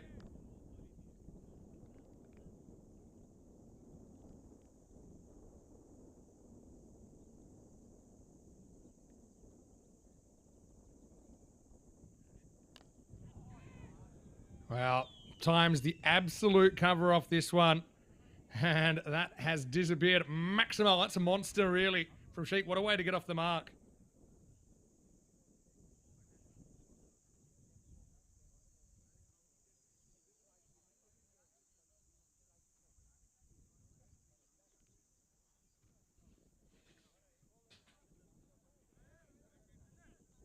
Ricky Gill, he's had the whole mixed bag, hasn't he, this over?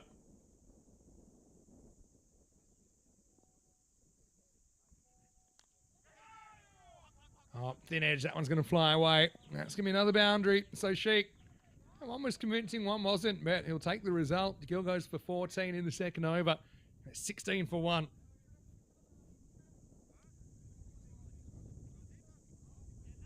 Yeah, I want to say quick hello to Dave, who's in the chat, of course, Shohag. Let's have a quick look at the table, though, while it's up there. You can see that Royal Eagles, they've got to basically catch United CC. Now, United CC are going to play Royal Eagles in the last game. Later on tonight, I'll certainly be tuning in for that one. Look, it's as simple as this, really. Royal Eagles, if they win this, doesn't really matter if it's 3 or a 4-pointer, then a win over United will see them top the table and automatically qualify. Now, not just automatic qualifying, it's the double chance on Finals Friday as well. As Hyder comes back, just flirts with this one. It's going to be just wide of the field, and it's going to be 4 runs. Lodi with his first boundary. But yeah, it's an interesting kind of scenario. I know you'd much rather kind of have 3 days off and be able to kind of rest and recover. Obviously, all the teams have played 8 games to this point. And if you make round 2, basically you're signing up for 5 more over 3 days.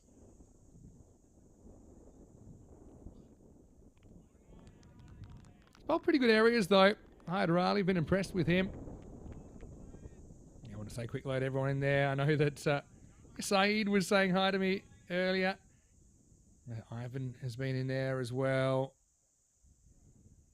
What do you think about these last couple of matches? I've got to love when it's live heading into the last match. Hello to Gollum Mustafa as well. Yeah, really like this spell. Heidi's, that's a little bit of away movement there. That's why he misses it. Just watch it go late. It's still going up. As it reaches the keeper, Yasir. He had a question about, might have been from Jeff Mobbs. Hello, Jeff. Does the winner of this go through to Kartma? Well, it's not as simple as that. Come back to that in a minute. All right, slower ball. He kind of runs out of patience, does Hyder. And it's going to be a big air swing, and it's going to be 4 runs. Well, there's a man. That's Florent. And they can't criticise the effort. We've seen him do some pretty special things in the field this tournament, but, well, Pav, unfortunately, nothing but fresh air. It would have been plum LBW had he missed it, so he takes a bit of a risk. Pretty much gets there, doesn't he? Has a couple of goes at it. And Usman Ali has resigned to the role of spectator there. There's his royal Pavelness. Oh, he goes upstairs and Hyder. Showing a bit of variation here as well. And I said he ran out of patience there because the ball before, because I suppose he tried the slower ball, went straighter when he was having success, but not really getting wickets, but he was keeping things pretty quiet the other way. I suppose he feels there's value in going for that wicket at this stage. Yeah, so I'll come back to it in a second about their qualification from Romania. Now, every country has different qualification criteria because every country is kind of different, right?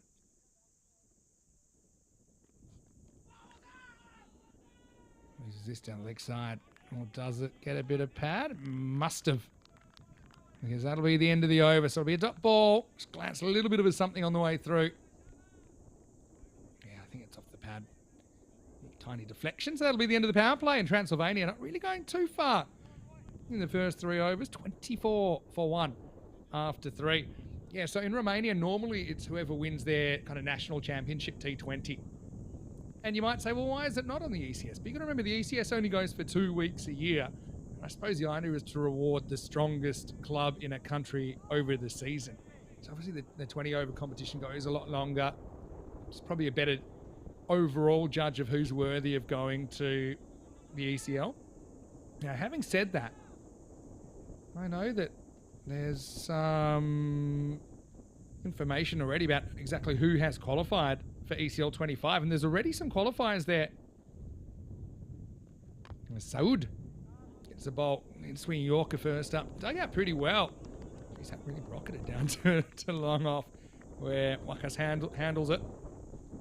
Yeah, so you might have seen this in the last hour or so, the teams that have already made it through to ECL 25 out of 35 that we'll see. We already have 7 teams that are qualified. You can check it out on our social media at European Cricket. Of course, that'll be updated as the season goes on, no doubt. Bowled by Jan. I've got to say, I've been impressed with how tight the bowling's been so far. It all starts from that, doesn't it? You can see why the Eagles, I mean, the form team early, they've kind of rocketed out of the gates. They've only lost once in their 6 games.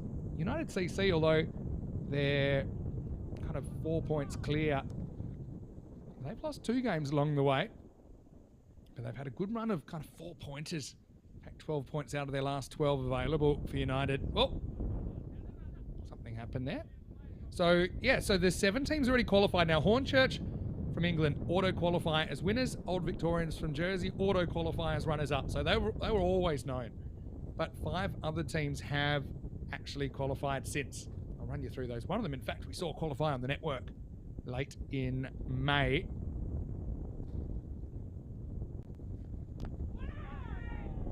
Another good in-swinger. Goes inside out. Squeezed away for a single. Yeah, so Voorburg or VCC from the Netherlands.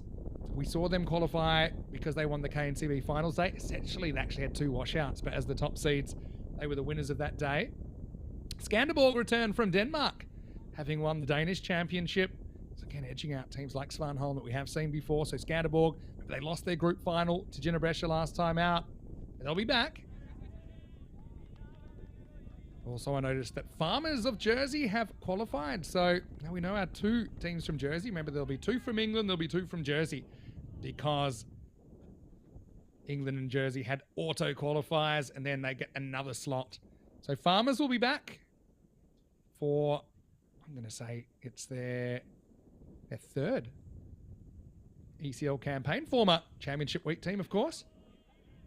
He's really getting this ball to move, isn't he? So Jan trying to fight it, Sheik, instead of going with the movement, just kind of angles it down.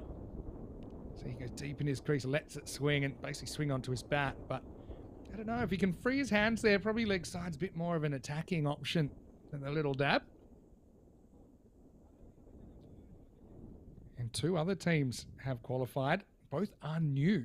All the teams, in fact, Warburg, it's their first time, but all the other teams I mentioned so far out of the 5, they have played before. Just missed, so it'll be a wide. So Mediterranean Vikings have qualified from Gibraltar. First time we've seen them. And I think Samir Nayak and Manav Nayak both play for that team. So they're the Gibraltarians. Who can forget Colpe Giants last year? And Charles Packard, 32 off a Nova to win the game, knocking out Oslo CK. We were watching a replay of that the other day. In fact, such a great game. Last ball the over. Oh, tell you what was that off? Well, I got to say, if it was off the bat, then fine. But if it was off the pad, I had it knocking them out. Have a look. Oh, what's your judgment there? Wait for the call. But, yeah. It's been given off the bat, so just a little tickle on it. Lucky did, actually. So, I suppose all's well that ends well. And the end of the over comes 34 for 1 after 4. Yeah, so I mentioned already, Hornchurch auto-qualified from England. Old Victorians auto-qualified from Jersey, last year's finalists. Voorburg CC from the Netherlands. Skanderborg from Denmark. Farmers from Jersey. And Mediterranean Vikings are new to the competition from Gibraltar. Chima gets ready. Almost gets himself a big mess here, but still gets the wide to Sheik. And the other team's Ariana CC. Now, that's not Ariana Keefe that we saw before. In fact, they're arch rivals, the 2 Ariana sides from the Skåne region in Sweden. Ariana CC have qualified from Sweden. And they actually do that based on a T10 qualifying process up there in Sweden. Well, that's up in the air and doesn't like it, thinks he's in trouble, and he's right. Well taken down there by Wakas Rana. So Sheik never really got going in that innings. I think they bowled pretty well to him. The Eagles get a reward for some pretty tight bowling, I think, so far. And Transylvania have lost a second wicket, 35 for 2.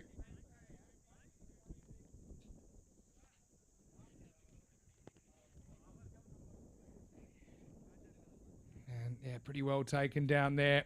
Minimum of fast. Wakas certainly caught well so far, hasn't he? 2 catches. That one wasn't quite as spectacular, but still pretty good.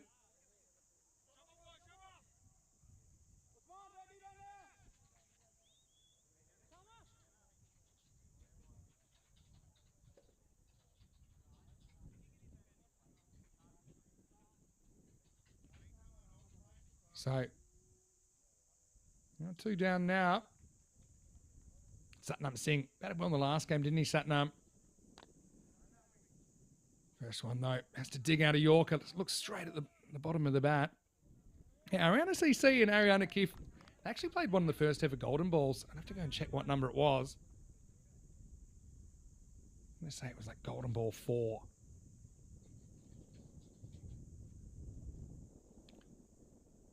It was, in fact, it was Golden Ball 3. Ariana Keefe versus Ariana CC. Beautiful little flick away there from Lodi. Finds the fielder, though. So Ariana CC, they've got a couple of big units.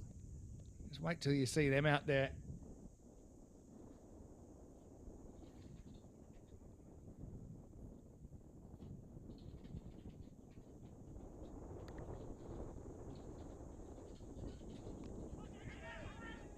Oh, it gets a bit of a mess here, cramped up. And it's been taken. Guess who? That's Pavel Florin. Well, this time he had plenty of time to think about it. And, well, we'll just pause. He had to look straight into the sun there, Pavel. That's what he's saying there. He's got a lot of the bling-bling I know he likes to wear around Bucharest, but hasn't invested in the sunglasses.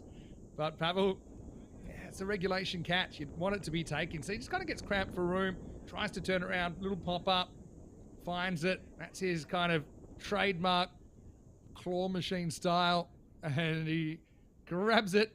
And the Eagles, well, they're pretty happy because they're on top at the moment, 37 for 3, approaching the halfway point. And for Satnam, he'll be disappointed. He goes for just a single.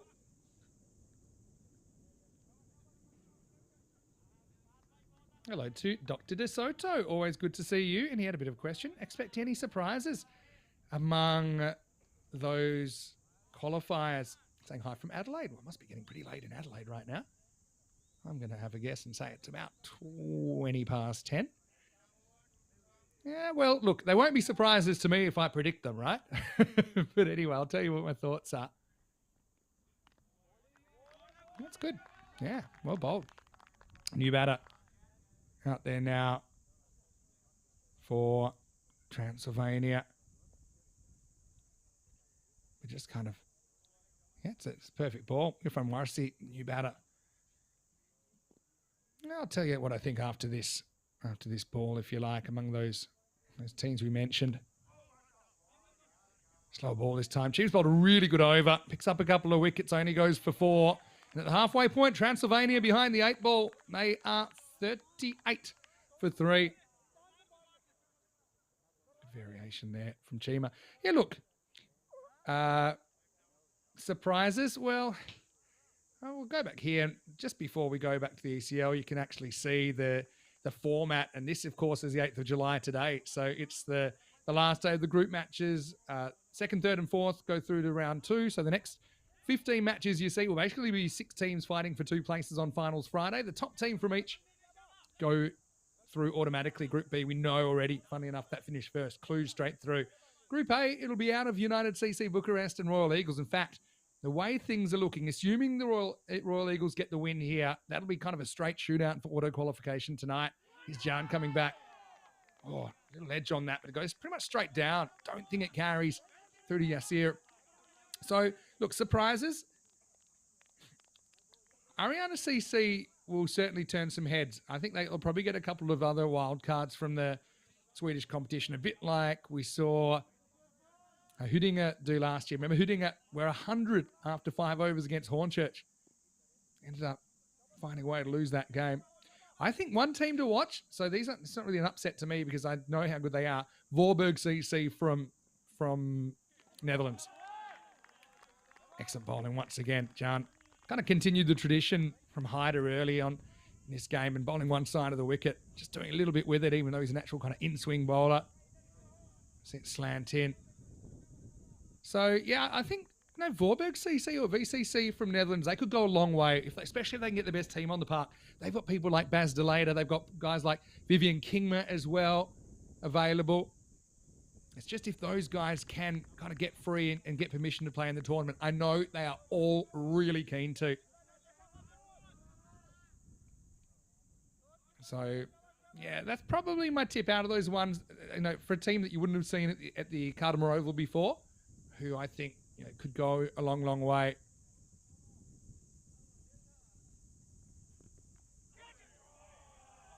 Another one that kind of ties him up, but that's going to get away to the boundary. It's going to be off the bat, so just a little bit of a scratch on it. Watch it. One thing that I think some of these batters getting into trouble against the in-swing bowler, they're backing away. See, they're going back outside the leg stump. I think probably your odds are get a cross outside the off stump rather trying to hit with the movement, or at least get those winds for the balls going down the leg side.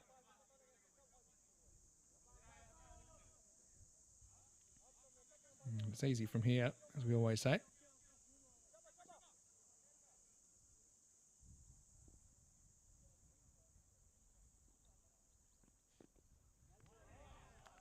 Oh, well, just kind of goes the old Hacksville, USA, doesn't he? And John, he's been pretty tight so far. He gets quite square on there, doesn't he? Let's go front Warasi.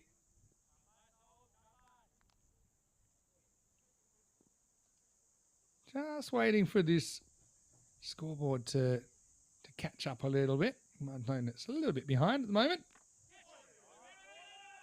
Again, that swing kind of does him, and he wasn't particularly interested, Taha, in the run. I wonder if where did that one get him? Did it get him upstairs? Oh yeah, it's just glanced his helmet on the way through.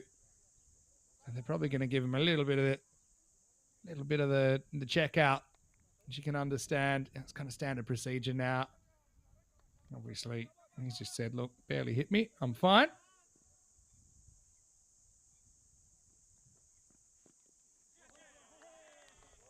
Jeez, they bowled well here, Royal Eagles. Okay, the batting hasn't exactly set the world on fire either, but they're playing like a team that wants that auto-qualifying spot. And that will be the end of the 6th over. We're still just waiting for the score to update, but I can tell you it's not too much more than it was at the end of the 5th. They got that one boundary in the over, kind of flicked away, but not a lot more. No, a few people enjoying Pavel Florin's catch. Jeez, I always love to see him get a bowl. I just think it's actually a pretty good time to bowl him as well, because you know that they're going to be going after it. He's had some success in the tournament as well, Pav. I suppose he's also known as kind of a high-risk, high-return proposition, so do you need to take the risk at the moment? Probably not, but hey, never know your luck in the big city. Here we go. Chima lets himself down, really. It's full toss and belted to the leg side. 4 runs to get this over started. Look, the other thing is that games can turn around really quickly. I mean, Taha's obviously been there for 6 overs now. He can probably turn things around. Put on a big 5 and suddenly they're in a decent position.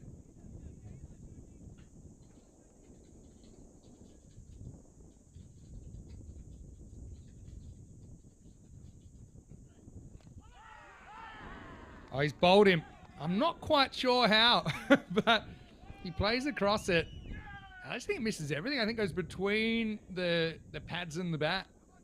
But yeah, it's full and it's straight. And even though it's kind of a non-traditional angle that Chima's gone here, it's actually pretty well located. Might have even gone through the legs. Don't know how much we can slow that down. Maybe from that main camera.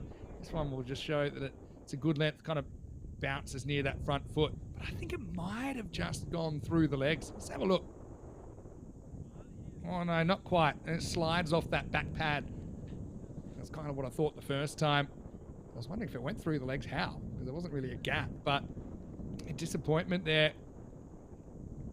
Yeah, didn't really want to wicket at that stage. Lodi was a bit of a fixture in the innings, but he comes the 4th wicket to fall now.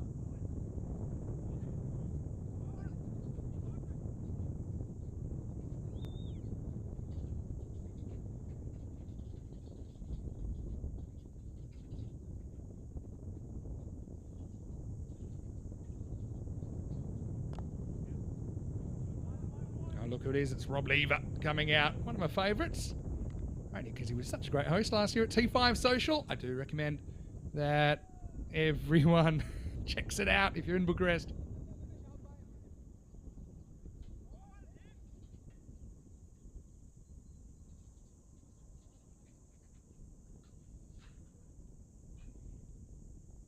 Warsi really needs to get going here.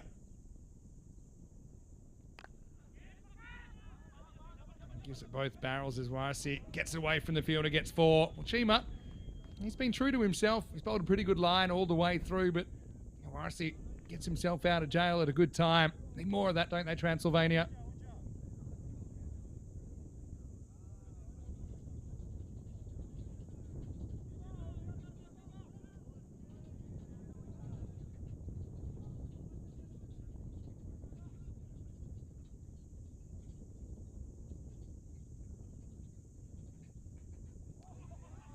Actually think, caught a wide. I'd love to see this again. I suppose you're trying to pinpoint when does it pass the crease. I felt it may have got a bit of the line on the way through. What's your judgment? Yeah, I don't think it quite is. Batter obviously agrees with the call. But I suppose if umpires aren't sure, and often you're not sure with that high angle, it's not kind of straight up and down, then they'll normally give the batter the benefit. No, it's definitely a wide. There's no doubt about that. Team are testing the umpire's patience. 50's come up here in this over as well.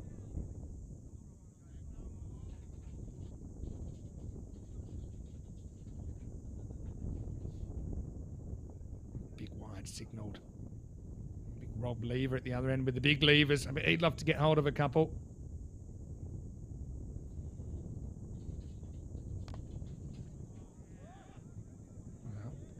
That's a better angle, actually. I'm a little bit surprised Chima doesn't just stick to this. I know he had some success with it. I don't know if it's because of it or in spite of the angle, but I mean, that's pretty good. It's full straight. Just shows you, though, if you get in the right spot, sometimes it doesn't matter as much what your angle of approach is.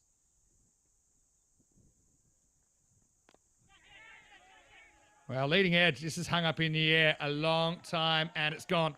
So Warsi, there's a bit of a working over there. Funnily enough, he gets a ball that he probably should be putting away. And just kind of hangs up in the air, doesn't it? And Ricky Gill does the rest. So that'll be the end of the over. And it's also a 5th wicket down. The score 53 for 5. Knew it straight away, didn't he? A bit of a tangle.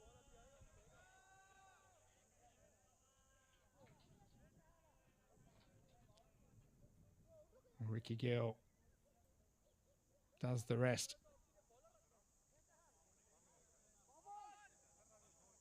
They're just never really gotten going here, have they? Transylvania. Let's have a look at what's coming up, though. Of course, the ECC. We talked about it before. Romania have an interesting group, don't they? Germany, Hungary, Denmark, and Austria. Now, a lot of people saying Group B is the most even group. That's what a lot of people have kind of remarked to me. And look, Romania obviously played really well in the qualifiers in Italy just last month. Coming in runner-up position there. I wonder if they can get someone like an Adrian Lascu there. They'd love to have him in that form of the game. I think being an indoor cricketer in Australia really does help you in the shorter formats, in the T10 format in particular. And be watching out for that. See them day 4, 5, 6. It's been interesting one from side on, maybe. It's because it was 4. I've got a feeling it's just dipping below the waist, but it's been an interesting replay. He's tall as well, Rob. What's on the way in? Let's have a look on the way in. Probably just okay. It'll go down as just a single. Hussain, the new batter. Knocks it down to the ground, but just a single. So like it's, oh, well, I said just a single. Just kept on going, didn't it? That's going to be 4. Oh, Hussain.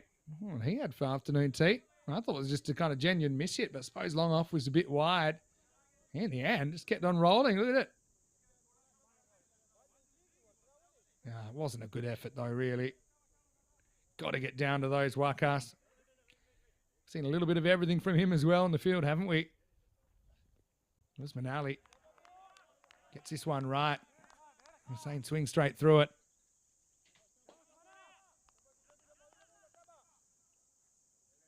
Yeah, Transylvania, like I said, the way things are looking, barring something amazing here, because even a slight win probably wouldn't get them over.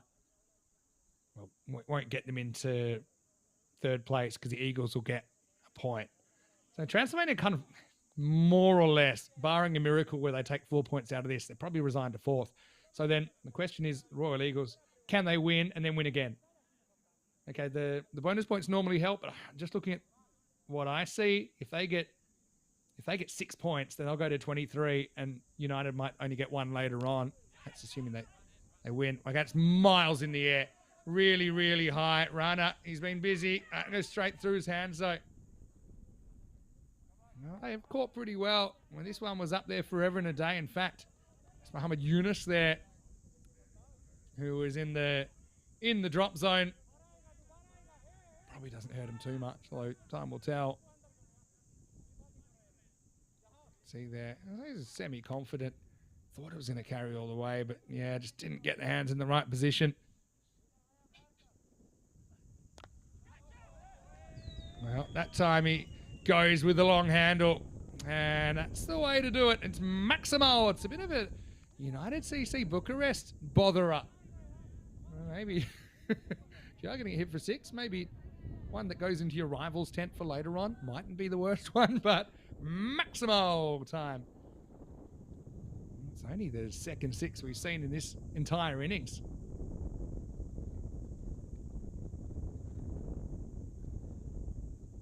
Nice ball the over then for Usman. Big swing and a miss to finish the 8th over. Transylvania 66 for 5. Well, Dave B saying he was hoping to make it for Group B, and he's not so sure he'll be able to make it this year. Well, Dave, don't worry.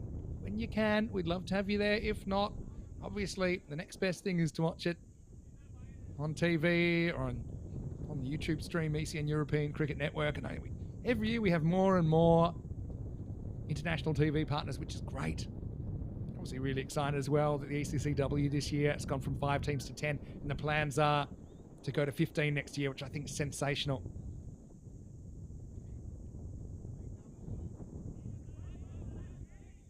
How high can they get though?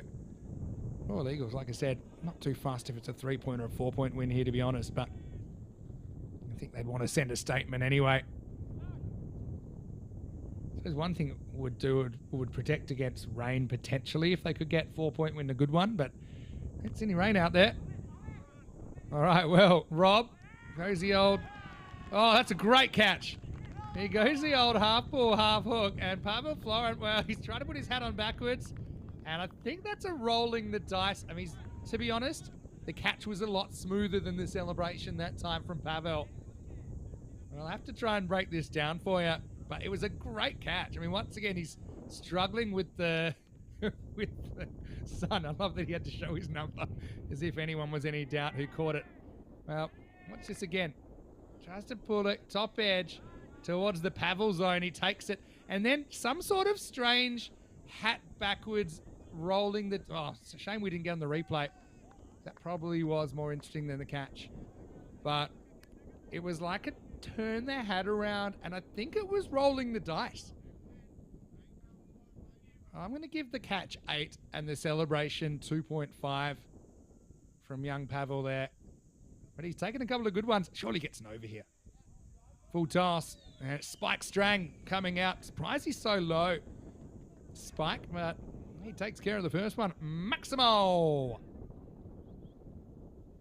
I think if you take 2 catches and your name's Pavel Florin, I think you've earned the 10th over. What do you think, folks?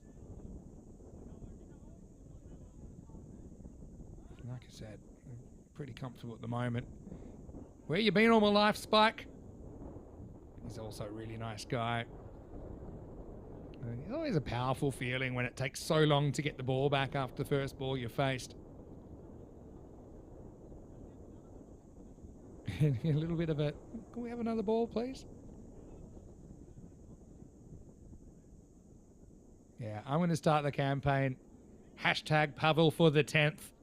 Get on board. Ricky Gill. He's gone wicket 6 in this over.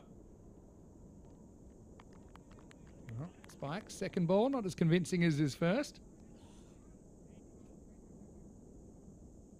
Strang trying to kind of go leg side here. That's where he goes wrong. You see his head ends up following through. No harm, no foul. Has another go.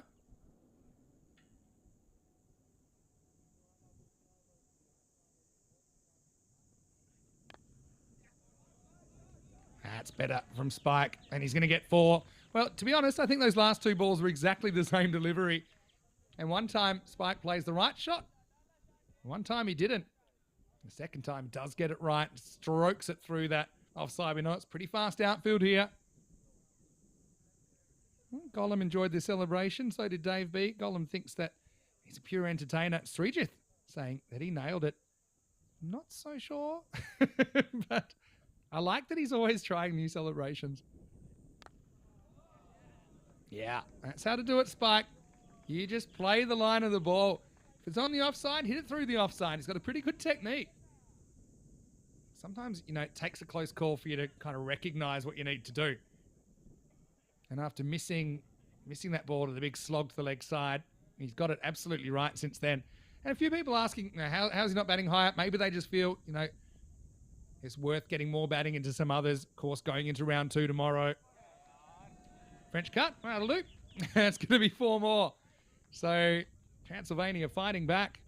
And in the end, 18 coming off that 9th over. We say it all happens in the night. Started with the wicket. And Spike comes out, hits 4 boundaries. And the score 84 for 6 after 9. Yeah, so I mean, maybe that's the strategy. Transylvania, I just don't see them getting out of 4th place here. Even with a kind of 3-point win, I think they're going to be in 4th. And I don't really see them pulling off a 4-pointer here. And then Royal Eagles would have to lose, although maybe they could edge above Banyasa. It's possible with a 4-pointer. Well, they will actually with a 4-pointer. But I think it's also about kind of setting things up for the next 3 days. We'll be hoping to play their way into the finals. They have to start probably at a 1 or 2 point disadvantage to the other teams. Well, we're not going to get Pavel in the 10th. What we will get is Usman Ali. First one down the ground, straight as the day is long. Going, and that one is out of here. Maximo time. Takes them up to 90. It's looking for a while. They get nowhere near the 100, to be honest. Halfway point, they were 38. Up to 6, they were 42. So at that stage, they were on 70 pace. But over 7 went for 11. Over 8 for 13. Over 9 for 18. Usman went for 13 in the 8th. They bring him back anyway in the 10th. Big swing and a miss from Hussain. Again, just trying to drag that one a bit leg side. I suppose, you know, get an ugly 100 on the board. If you do that, you're always a chance. Royal Eagles, I mean, they've been much improved from the UNEFs team we saw last year. Maybe look at their time in the competition. That's high, really high. Likes it off the bat. And once again, that's gone. Maximal to Hussain. Up to 96 now. I was going to say first time these two teams met. It's all the way back in day 2. Transylvania made 81 and Royal Eagles chased it down with 7 balls to spare. But I mean, lots happened since then, really. Royal Eagles, in the other games, they made 107. 191, but that was against Zalmi, who finished bottom of the ladder, dead last. Gobold. That is full, is straight, and Hussain's got to go. Again, the power of the Yorker. We've seen it, haven't we? There's Manali. Gets it absolutely spot on. That'll be the 7th wicket down, but not before a rally. We saw a partnership there of maybe 30 runs. And it came in just 9 balls between those two. So, yeah, the rally's come. I was going to say that the Royal Eagles, okay, they had successful chases against Zalmi, chasing 85 in 9.2. They chased 120 in 8.4, and they chased 81 in 9.4. Pretty good game.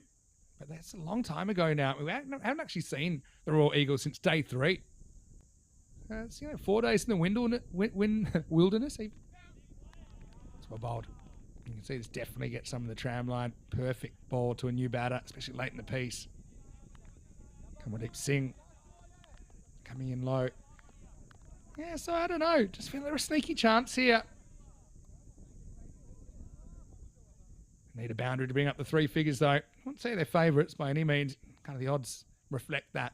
Maybe there is something to the fact that we haven't seen the Eagles in action for 4 days, 5 days almost. Strike 2. Well, they like it for caught behind. I'd say I was 100% convinced. Probably won't matter because it'll be a dot ball regardless. So, yeah, he wants to review it. Save your reviews, Usman. Just be happy with the dot. Transylvania are going to finish 96 for 7 after the 10 overs.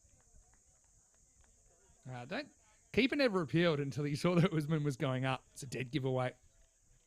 But yeah, regardless, it's not so nice. Gary has come deep. He's going to have to walk off without a run to his name. So, yeah, wicket. Third last ball ends up, I think, saving him something. And Spike could never get the strike back after he was running hot in that 9th over. Never faced a ball in the 10th. In fact, I'm trying to work out. I think the last 17 balls, we never saw the batters change ends. Super strange.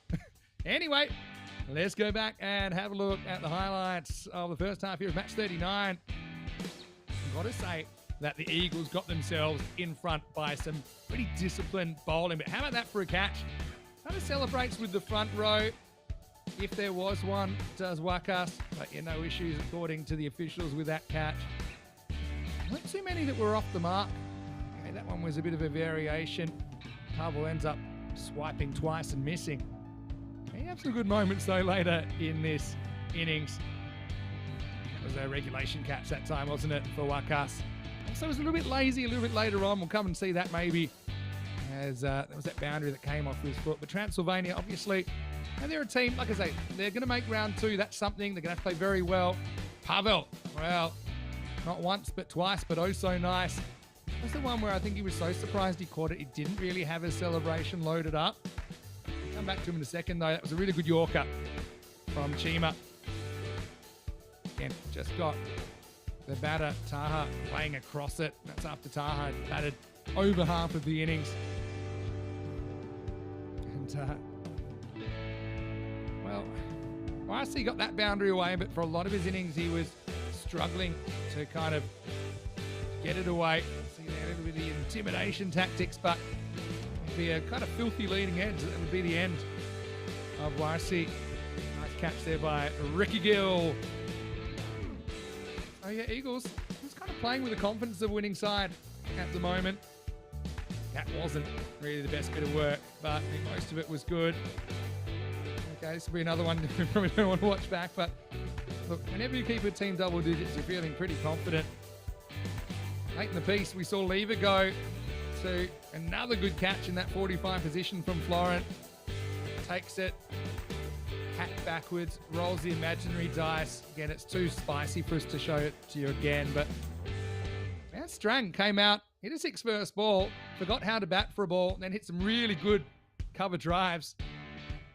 And then late in the piece, well, Hussain did get 2 sixes away, in fact, in that last over. He got bowled, and that would be the last action on the scoreboard. A couple of dots to finish, including what I think was a waste of a review from Usman, if he wanted one. But it's a good result in the end, I think, for Royal Eagles. If you offered them 97 to chase early in the piece, then hard to think that they're not getting there. In fact, have already chased successfully 4 times in the series, and there hasn't been a chase yet that they haven't been able to pull off. So look, I think they're pretty confident going into the second half of this innings. Look at the score, no one really ever got going, but Adnan Hussain top scores with 24 off 9 late in the piece. Spike Strang with a pretty handsome 18 off 5 balls. They could never get back on strike.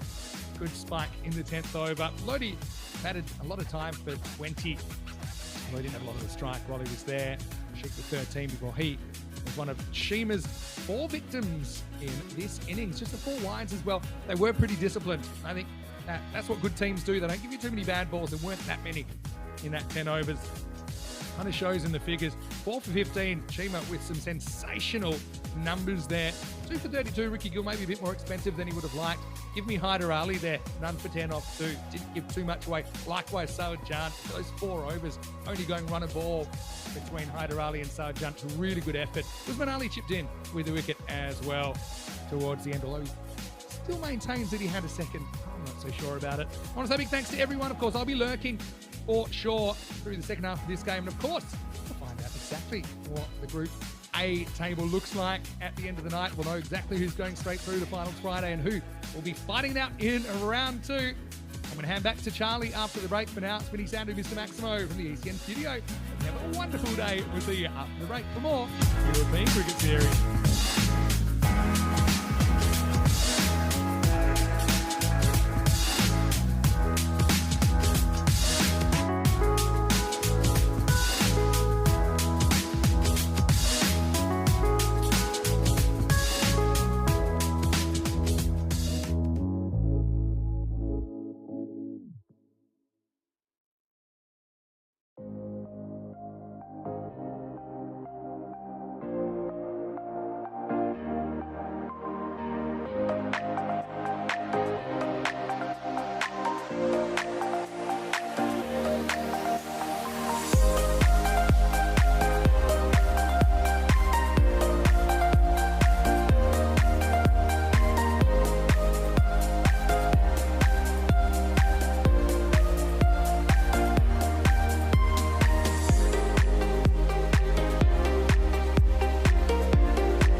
This European Cricket Network event is proudly brought to you by HCL Software and Paramatch. Good afternoon, welcome back to the Moldova Cricket Ground, and huge thank you to Vinny for taking that first 10 overs, and what a 10 overs it was. Transylvania again stumbling with the bat, only getting to 96 for 7 off of their 10 overs. It was down to some very good bowling, wasn't it? Chima, 4 for 15, very, very impressive for Timor. Of course, he's been in and out of the squad, but when he's in there, he is oh so crucial for his side. Well, it was also down to some very exquisite catching from, well, the Don himself in Pavel Florin. 2 very good catches. Spoke to him in the middle of it, and I said, well, those are some pretty good catches. He says, it's just luck. I said, they're not luck. He took 2 very good catches in the sun. He went, well, maybe. I said, absolutely, Pav. And modest as ever.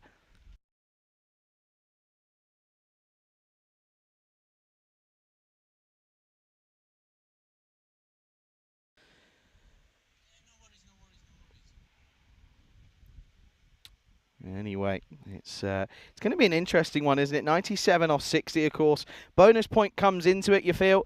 But at the same token, you're kind of looking at this and you're thinking, well, a win here for the Eagles sets up a shootout between the likes of Royal Eagles and United CC Bucharest, of course. A win here, 4 points, would level it up on the point system. It would go 21-21 for United CC and Royal Eagles. 3 points, they'd have it all to do in that last game. We're ready for this one, though.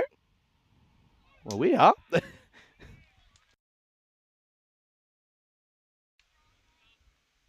And, yeah, apologies there. A little bit there, but that was a dot ball. Nothing really too exciting to tell you.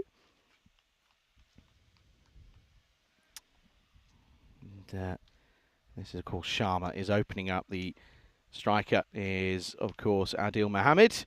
Yasir Mohammed, the non-striker. Drops this. It's going to be down the leg side, and there's a bit of something on this. There we go. We're back. Back in business. Of course, keeper is the skipper in Shadak Kishore. Good to see. I had a lot of people to mean in the chat. And, of course, saying hello to Vinny and saying and talking a lot about Pav as well.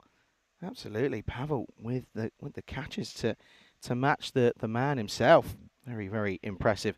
But no, huge thanks to Vinny for getting in the studio and giving me the innings off. It's very much appreciated, has to be said. I didn't do much, to be honest. Sort of just sat and kind of just used the fan and abused it slightly. And I have to say, it was quite nice, quite pleasant. 35 degrees here now, so really making the most of the extra breeze that's on the show. Of course, lots of cricket going on around the world, so I was keeping an eye. What was going on here is this is hoiked into the onside. Adil Mohammed, well, Rico will be foaming at the mouth to see that he's still opening because, well, he just doesn't really understand why. And you can kind of see it. He doesn't really seem to find much of the middle of the bat. He takes time to get going. You've got such good batters in Ricky Gill. You can also look at the likes of Hyder Ali. Has to be coming in the top 3. But Shahab Alam as well. He'll probably come in at 3, you feel. So there certainly are options. Just kind of question as to why. But Sweden struggling. 78 for 4 off of the in the 9th over. Run rate not an issue. It's just the wickets column for them. Oh, that's a good delivery. And again, Adil Mohammed doesn't look too comfortable with it.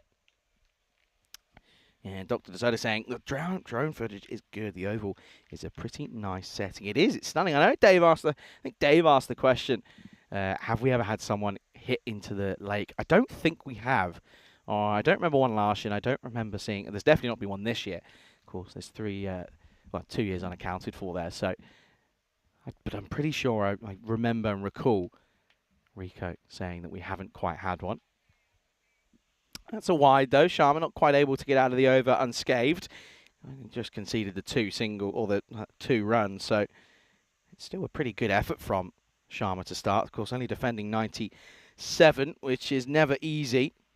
It's always an uphill battle. We've seen it done though. Would be the record, the lowest defence in this one. This just comes off the pad and it's going to be a dot to finish. So a good over, only getting 3 off it. Already questioning the move to have Adil Mohammed at the top. It's 3 without loss after 1. 136 matches now since a golden ball. Well, that last game of the day could be one of the thrillers, one of the ECN classics that we remember and look back on because, well, realistically, That could be a shootout.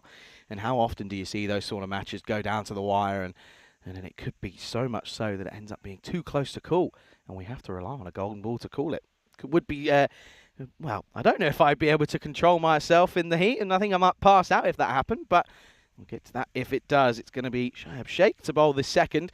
Yasir Mohammed is going to be on strike, yet to face a delivery. He has been very, very effective for the Royal Eagles when he gets going. It's very, very intimidating stuff for a bowler. This is just hit back to him first up, so that'll be a dot to get us underway. But yeah, the Royal Eagles have been very, very reliant on two or three, really. If you look at the run scorers, the top three, Shoaib Alam, Haider Ali and Yasir Mohammed. Adil Mohammed at fourth, but not really that impressive. Well, this is up in the air. They could have a big one here. Rob Lever takes it. That's a very, very good catch. And that's going to be the end of Yasir Mohammed. Goes without scoring. It's a 2-ball duck. United CC the call. Okay, well, this is interesting. Ty. Hello, Ty. How are you? Welcome back. Good to see you there. I don't know what's going on. Well, I've left Vinny in charge for one innings, and it's all gone to pot. Anyway, what I can tell you is Yasir Mohammed is gone for a duck, and the score is 3 for 1.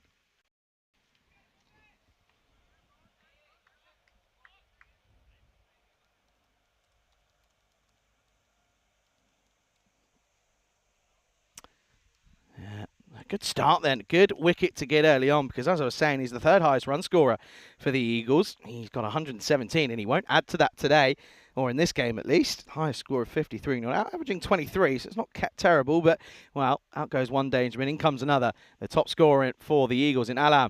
This could be gone as well. Oh, and it is! It's 2 in 2, and what a great catch this is!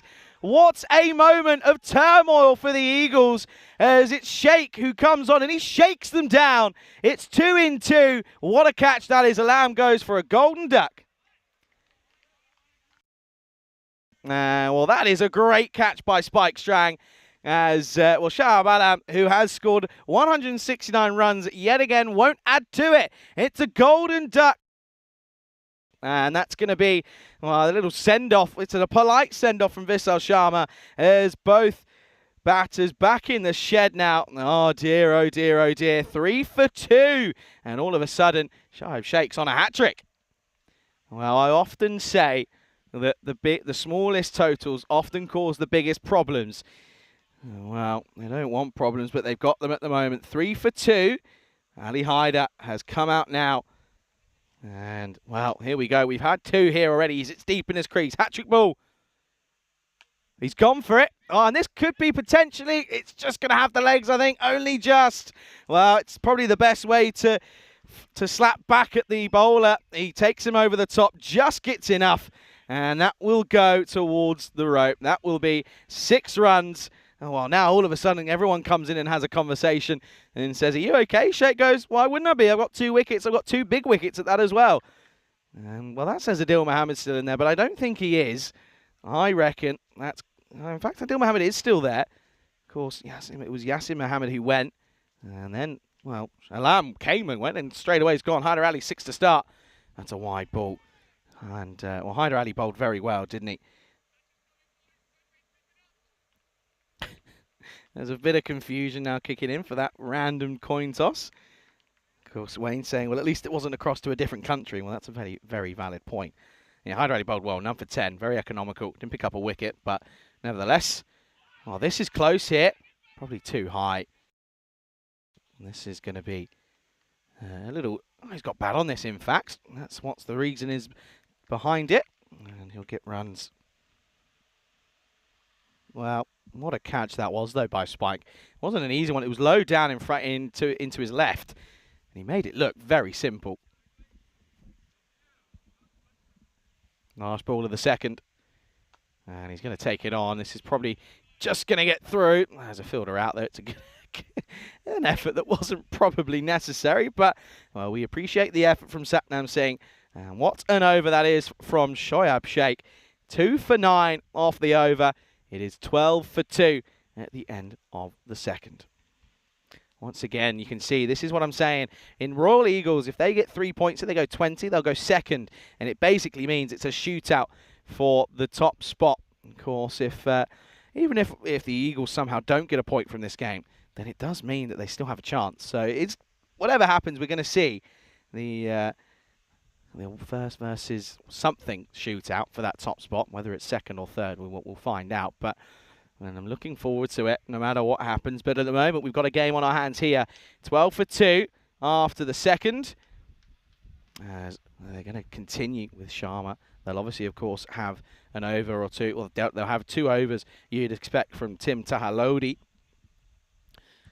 Adil Mohammed, well, he's not really clicked with the bat this innings, or even in this tournament, rather. Boy, oh boy, would now be a good time. Oh! How is that missed? That is the perfect delivery. That's the one that he looks for every single time.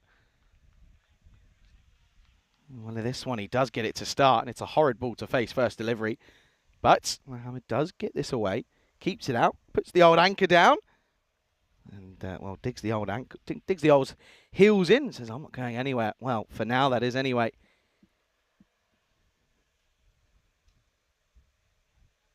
Oh, and again, this time drops short, and there's a fielder deep at deep square, so this will be a bit of work for mid-wicket to come round, and does exactly that. It'll just be a single, brings Hyder Ali on strike. Now, this is the thing, when you're only defending 96, one big over changes it. All it takes is Hyder Ali to get on a heater, and, well, that will end up being the game, really, because he has got the ability to really take the fight to the bowlers. He sits deep in his crease. I'm not sure if that is probably the best shout against the late swing of Sharma. Well, it's not a late swing. It's pretty gundy bowling down the leg side. It's going to be a wide. So not quite on the money this time.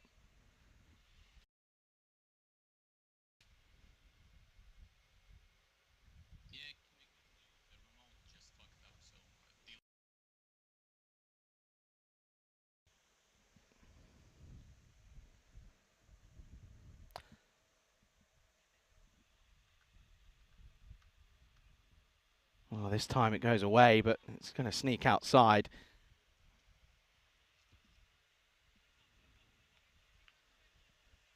You can see there just Ali Hyder swinging for the hills, as he always tends to do, but I'm afraid that's not probably the best of looking shots, but still, it's a wide, not too negative on the old scorecard. You can see their keeper on his back and Sharat Kishore. The captain as well. Oh, what a shot. Oh, that is glorious. That is absolutely superb. He has timed that to perfection. The check drive to go into out is superb. It doesn't get much better than that. He always sits deep in his crease. We know that. And look at that. Oh, the high elbow check drive. Put that in the textbook as example A of how to play it. That is superb. Excellent delivery, but an excellent shot to match. As Hyder Ali goes boom over the offside, 6 runs. Well, now reverse swing, but it's, well, he tries to set him up with the 1-2, but Hyder Ali is equal to it. What a shot this is. Little flick off the pads, the no-look flick from Hyder Ali. Oh, this is stunning. Look at this, no-looker. Oh, what a shot. Back-to-back, 6 and 4, hungry for more. Well, just outstanding hitting at the moment.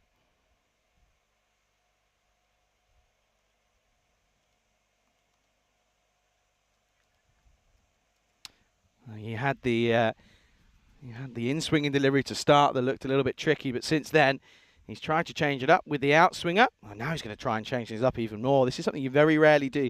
You rarely see Sharma do. He'll come around the wicket. That's going to be a wide down the onside. He's really struggling here as Sharma. He doesn't really know what plan to deploy against the big man in Hyder Ali.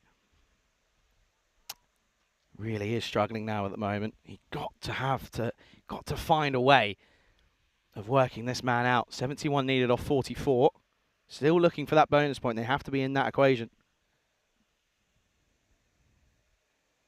Oh, this one just lifts off the back of a length. I think that's where he's trying to go now, isn't he? Back of a length, just into the rib cage.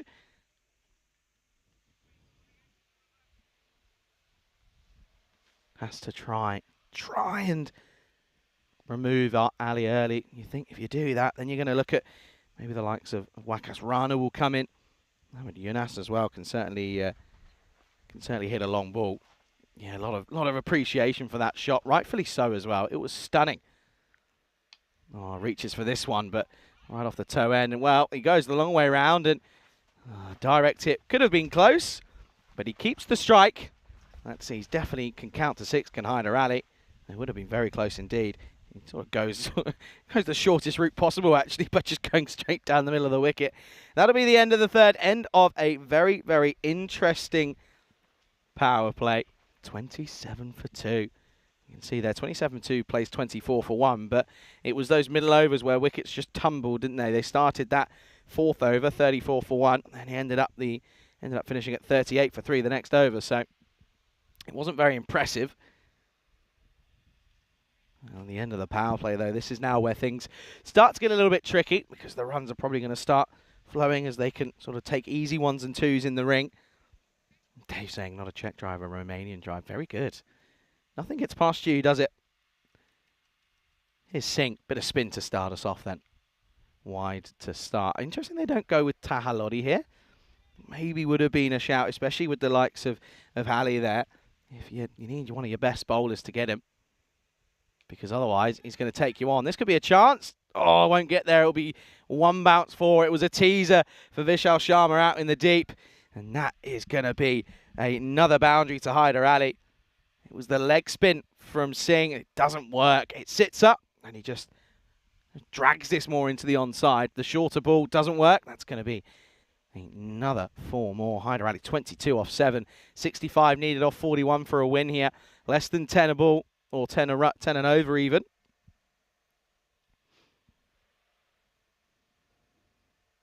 Oh, now the flick of the wrists, and that's the issue with being that deep in the crease. Sometimes you almost put yourself in some very tricky situations. That one is a prime example of it there. It just doesn't quite work.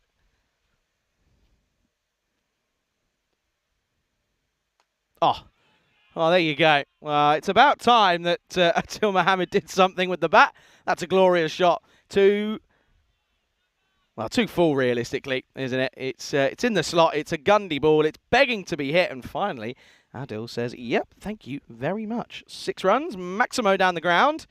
Well, he's hiding the ball as he comes in here. He's not trying to give too much away. You can see it there. It's in the slot again, and this is up in the air. Could be a chance. If there's anyone you want underneath it, it's Sharma. Oh, that's an excellent grab. That is an excellent catch. It was slightly moving away from him at one point, but he manages, and only just manages, to catch up with it. And that's a superb grab out in the deep. And that will be, well, 6 and out for Adil Mohammed. That's probably a blessing in disguise for the Eagles, because Adil Mohammed has not been able to get going many a time in this tournament. But he'll go. And the score 3 down now, the Royal Eagles, 39 for 3. Still 58 in 38. This isn't over. It's not over till the fat lady sings. And if they take their catches and bowl and field well, and the pressure just starts to build for the Royal Eagles.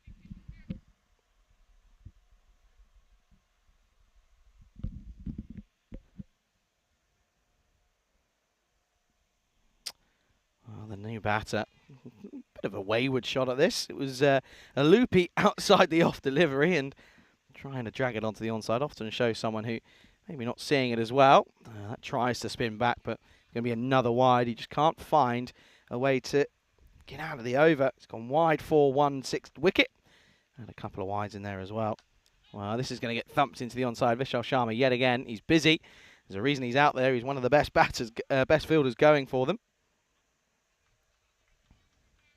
Good afternoon to Lance Hall, who joins us. He says, hello, Peach. Hello to you.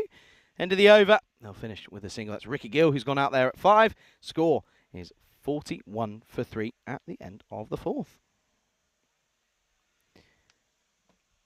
Interesting times this. We'll have a look at the comparison here. You can see they're currently above it, but the wickets falling at times. At 3 wickets down, with still 56 runs needed. Of course, the big wicket in Hyder Ali is who they've got to be looking for here. And now they go to Lodi, so they wait for the 5th. That's where they want to use him. I don't mind it. They hold him back just an over or 2. Here we go then. This is the matchup, asking the question. And And unfortunately, is he steps down already and almost 110% going over the going over the rope, going over the stumps. Lottie once more. He's such a talented player with bat and ball. Pushes this one wider and sort of entices him into the full shot to bottom edge. Yet again, not able to get him away. Yeah, Lart's just saying, besides cracked fingers from Saturday's game, he says he's okay. Well, fingers are there. If you play a game of cricket, 9 times out of 10, you'll end up with an injury. It's kind of just the way that the cookie crumbles. It's part and parcel of the game. Again, Yorks himself can only push this down the ground for 1. Ricky Gill coming out at 5, not proving to find the middle early on as easy as Hyder Ali did.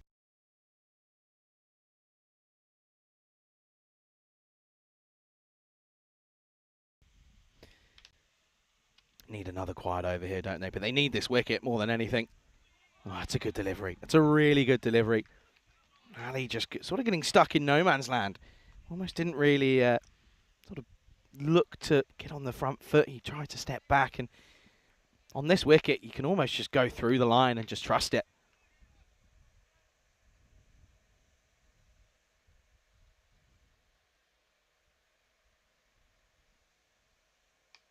This is it then. This is the big moment. Someone's got to put a name to it. Oh, you can't believe it. It falls between 4 of them. Oh dear, and Lottie knows that's a huge moment. They know, they all know. There's a lot of sort of pointing the fingers and hands go up. But everyone apologises. Look at this. But watch Lottie. He goes on and he can't believe the luck of Hyder Ali. It falls between 4 of them. And he'll come through for 1. Oh, that was a big, big chance that goes astray. And Hyder Ali's going to get a life. Ricky Gill with the last ball then.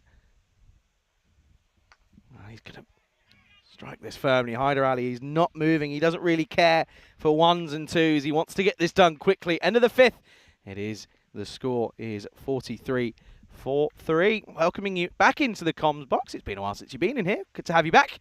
And yeah, huge shout out to Vinny, and thank you ever so much for helping me and just giving me that innings off. Much appreciated. At the moment, though, this is certainly looking as if it could come down to the wire. You feel that that could be a big moment in the game, just falling in between 4 of them. It was like a square, wasn't it? Right in the centre, that ball just plopped in. Often see it with 3 of them, never really see it with 4, but that's what I mean. I mean, if Transylvania can pull off a surprise victory here, it would change the scheme of things for that last game. If you kind of go on the basis that Eagles are going to win this, you look at the next game and you think, that's got to be just a 1v1 shootout realistically for who gets... It's almost the final to get to the finals day, which is a crazy sort of idea, but it certainly would be exciting. But they've got to win this game. They're not there yet. This is another chance. Has to be. And taken! That is a great grab once again. You can't keep him out of the game for very long. Adnan Hussain down at long on takes a great grab. Covers a lot of ground. And make no mistake of this one, that is a huge, huge moment in this game. Well, the game has ebbed and flowed. At the moment, it's certainly flowing in the way of Transylvania. As the big man, Hyder Ali, goes. He certainly did come out and do some destruction, but not enough. Goes for a pretty respectable 24, but unfortunately he's not going to move on. That's going to be 4 down now. Eagles, are they cooking it here? 43-4. Oh, wow, what a catch. And I have to say, this man's in front of me, and he can probably hear me. He's been so good down at long off, sorry. He's been unbelievable. He covers so much ground. Look at this catch. Unbelievable. And he knows straight away this is it. It's now or never. Hyder Ali has to go, and he does. Big, big moments. As the new batter comes out, it's Jan, who this man can also, no stranger to hitting runs pretty quickly. And this is going to be carved away, and he'll start with a 4. That's such a glorious shot to start your innings off with. A juicy wide full toss even. And Jan gets that away beautifully.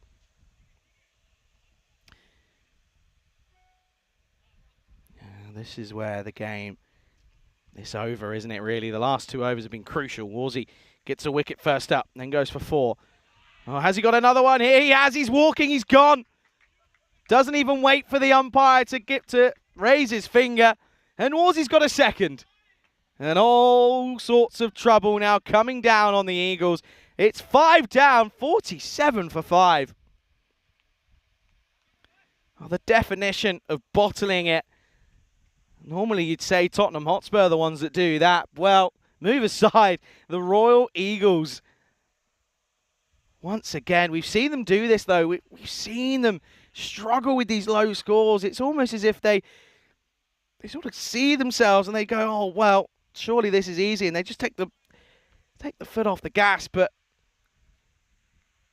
maybe it's just a mentality thing. Eagles, of course, never won a European cricket series. Maybe it's something to do with that. It's the nerves, potentially. I don't know. I'm not a sports psychologist. Not clever enough for it. But another wicket as Rana will come out then. 47 for 5. Still 50 needed. It's almost at 2 runs a ball here. Oh, what a moment this is. Confidently played by Rana. Just pushes. Oh, Sai Jan goes 4 and out. It was a glorious shot to start.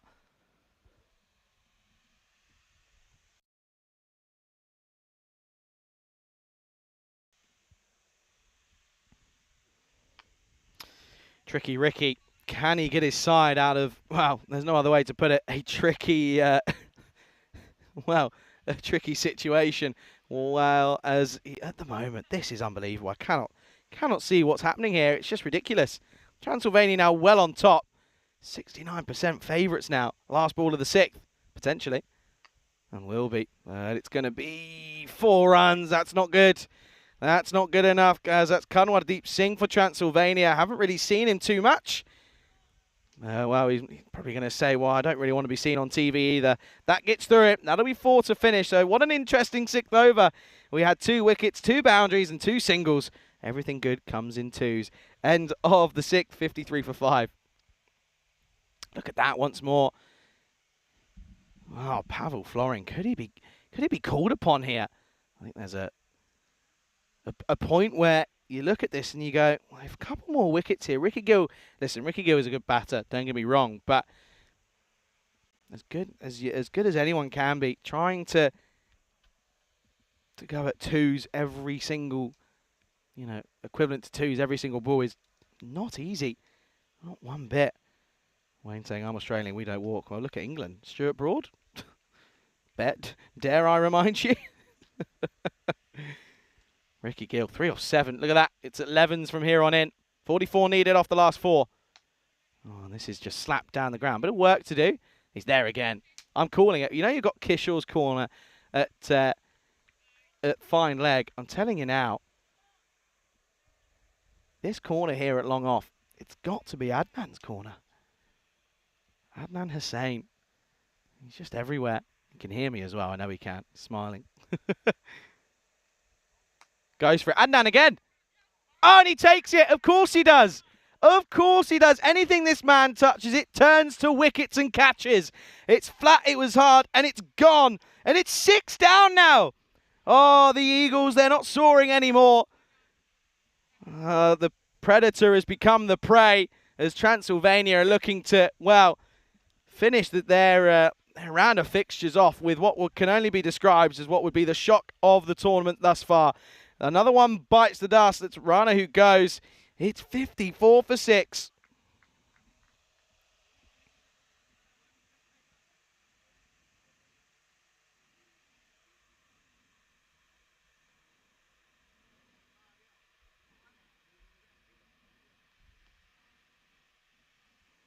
Wow, Chima bowled well, didn't he? Picked up 4 for, and now he's got a serious job to do. He's got to get him out of this here. Up in the air, chance maybe. No, he bottles it and it goes for 4. What is he doing? Oh, well, he's going to sit there and say, look, my thumb is all, well, my finger's hanging on by a thread. And to be honest, if that's the case, you've got to have him somewhere else. You can't have him in that area. You just can't. Look, he sits there first of all and says, look, my finger, what am I supposed to do? No, he doesn't. He says it's the ground. That's awful. If he says that's the ground, that's poor. Oh, Lottie needs a response. That's 4 against him. Oh, well bowled. Well played, though. Well timed. There he is again. It's Adnan corner, it is. Actually, no, Adnan Ali. Oh, there you go. It's Adnan's Ali. 59 for 6. Still 38 left on the board. There's still cricket left to be played here. Oh, Gundy. And this could be a chance, but they're going to have to check. Oh, no. He's gone one-handed, and while that could be a big moment in the game, because that could be a 7-up, they're going to want to check this. Let's have a look.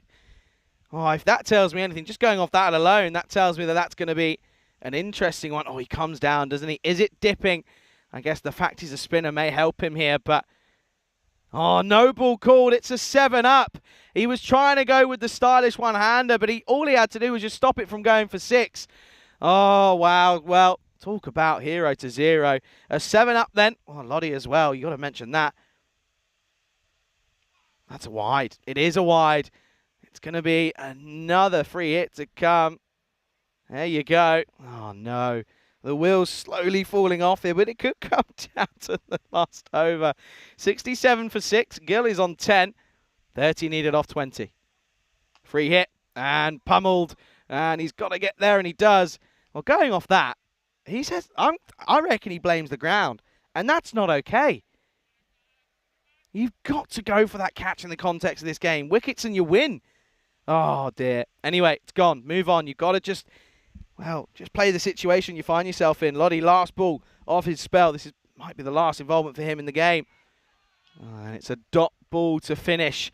It's an interesting end to, and well, another interesting game. It's going to be 68 for 6 after 7. Good news is, folks, we got one more game. The last game of Group A. It's the last game of this first round of fixtures. It could be a shootout, but at the moment it's looking as if it's going to be United CC Bucharest, who just need a point potentially. We'll have to do the maths, but they take on the Eagles in what is an interesting fixture. UCCB are watching on with this a keen eye, just to the left of me. This is just going to be an interesting one. That coming up in, well, 35 minutes time, I believe. But depending on what happens here, that might be further pushed back. We'll have to see. Anyway, who are they going to go to here? They're going to go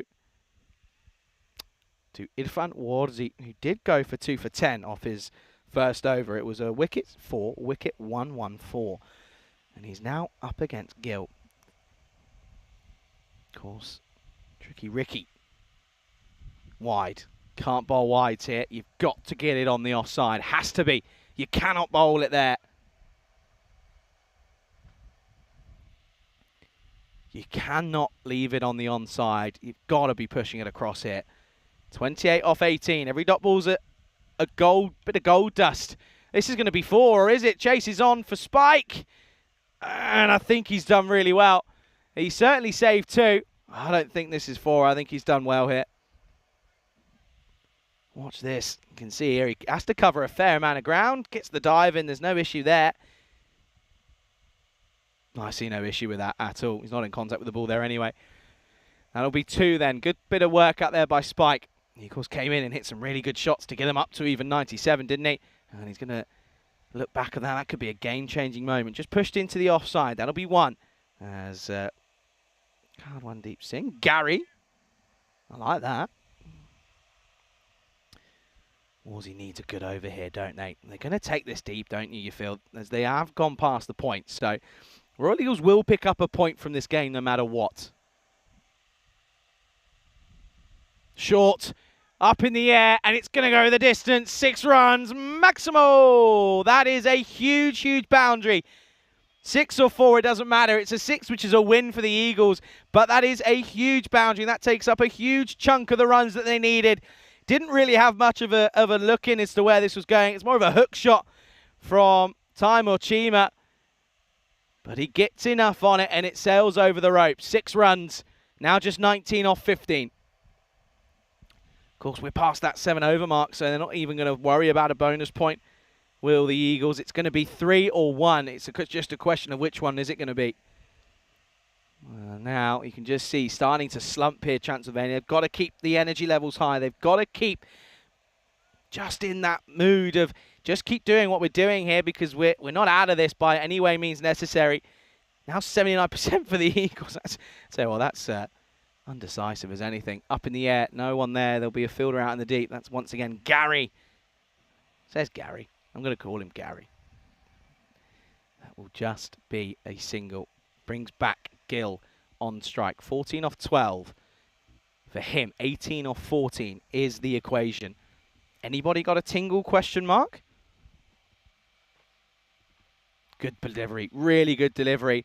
Kishore doesn't need to do this. I'm sorry. He doesn't need to do this because they're not going massively quick. And you don't want to give them a single. Because how many times have we seen today alone Kishore hit the stumps and it goes away and then they take a quick run? They don't need to do it. Up in the air. Fielder there. Not going to matter. That's going to split the gap. That's going to be 4. And late drama in match number 39 because it's going to go to the wire. It's 2 full. It's a full toss. And he just helps it on the way. The Eagles now 14 needed off of 12. It's going to come down to at least the last 2 at the end of the 8 overs. The Eagles 83 for 6. Oh, Physio Shiva saying that Chima should be opening. Well, maybe. Some good shots, isn't it? And you can look at that. Pretty much the exact replica of each innings, isn't it? If you look at the way the run rates are slightly higher and whatever, but it's the same sort of pattern, isn't it?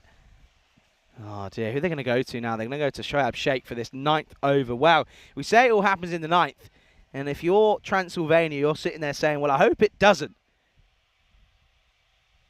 They're just checking, making sure the field's right. Last thing you'd want to see here is a no ball for fielding, just due to not having the right amount of fielders in and out. Here we go then, Chima 12 off 5. 14 needed off the last 2 then. That's a dot to start. Probably could have left that. Probably could have left that. Let's have a look then. Is this a freebie that they get away with? Maybe. Seen them called.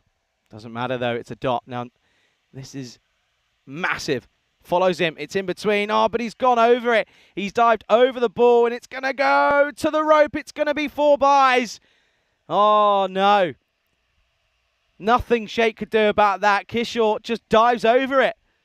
And you've got... Oh, it's an inside edge, in fact. There's a little tickle. Oh, well, how crucial is that? Maybe it helped it on its way. It was a good chase by Sumit Hingorani. But it goes down as 4 in the book. Chima now 16 off 7. Just 10 off 10. It's a runner ball from here on in. In the air. Is there going to be a fielder there? No, it's going to be another boundary. And the Eagles looks as if they're going to scrape over the line. 6 now needed. They can do it in just 1 hit. And Chima, what a hand. This is 20 off of 8. Yes, 4 of them aren't exactly the most conventional, but nevertheless, runs are runs. It doesn't matter how they go down in the book. All that matters is how it goes down. And this is, well, at the moment, it looks as if Transylvania are going to lose here. Goes for it, gets it. That is it. Game, set, and match. The Eagles only just get themselves over the line. And it does set up the 1-2 shootout in the last game. And look, this is what it means for these boys. They know that they needed to get over the line. They had to get over the line, and they do. And it's a huge, huge win for the Eagles. They made it look tricky. Well, speaking of tricky, Ricky ends up 18 not out off 14. But Chima has to be the player of the match. Has to be. 4 for 15 with the ball. And then ends up on 26 not out off 9. He's the highest scorer. He has single-handedly kept the Eagles alive in that chase for the first spot of the group. And, well, we talk about what's coming up next. The Eagles, the last game of the day, the last game of Group A action, of Round 1 action. It is, of course, the Eagles who will come back, and they'll be taking on United CC Bucharest. The Eagles will bowl first in that one, so that'll be a rest. Well, it won't be for Timer because he'll be back at it, so looking forward to that one. Well, let's have a look at these highlights, and it's going to be an interesting time of it. As that was the shot of possibly the tournament for me from Hyder Ali, and the shot after that wasn't even bad either. And this one, some of these shots were really good though. This is the thing, as Adil Mohammed went 6 and out, he was eventually gone, and he went for 1 too many, skied it up in the air, and I tell you what a game. I mean, you're going to need the full break to catch your breath, because considering they were 47 for 5, 54 for 6 in fact, they get to 97 for 6 in 8.4. Wow, what a game. What a catch, what a day that man's had, Adnan Hussain. He's been in the wickets, he's been in the catches, but how much of a big mistake was going for that one-hander? Should have gone for 2, just get something behind it, don't let it go for 6. It was a freebie, and it ended up going all the way. And well, that was the first of many for Adnan. He was so good down at Adnan's alley. This one was another one that you felt, well, Chima could have gone there. And the fielder there says, oh, I got it wrong.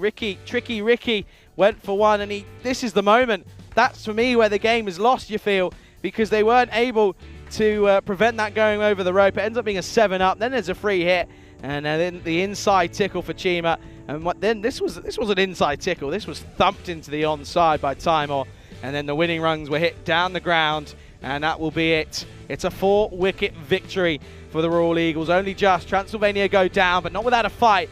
So there's positives for them to come out of this. And there you see Pavel congratulating Chima, saying, thank you, you've kept us in this. Wow, wow, wow, folks. Well, if you're not entertained, I don't know how you're going to be, because that was a thriller.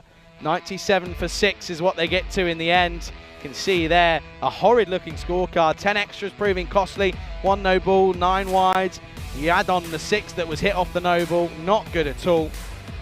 And oh dear, when it rains it pours for Transylvania. And credit to them, they made a game of it. They certainly made a game of it, or maybe the Eagles made a game of it by getting out in silly fashions. There's the wickets column. 2 wickets shared for everyone but Vishal Sharma, which is a rarity. Lodi getting 1 for 17, 1 for 14 for Satnam Singh, 2 for 25, 2 for Sheikh as well. Well, then it's going to be a quick-ish turnaround. It's going to be a quick 20-minute turnaround, you feel. We'll be back for the last game of the day. It's a shootout. Someone's got to finish top. Who will it be?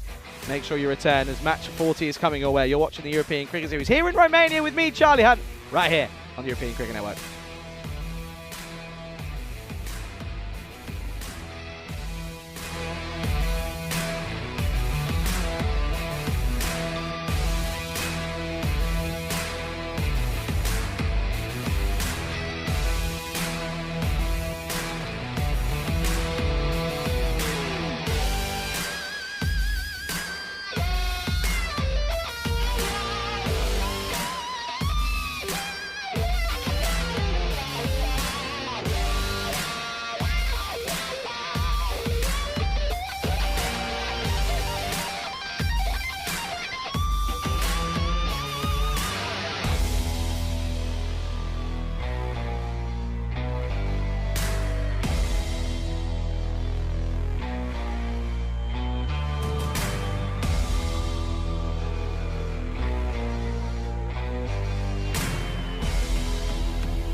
This European Cricket Network event is proudly brought to you by HCL Software and Paramatch. Hello and welcome back to the Monovasley Cricket Ground here, just outside the Ivlov County of Bucharest. And it's a pleasure to have your company here. We're almost ready and set to get things underway for the last game of the day, the last game of Group A, the last game of Round 1.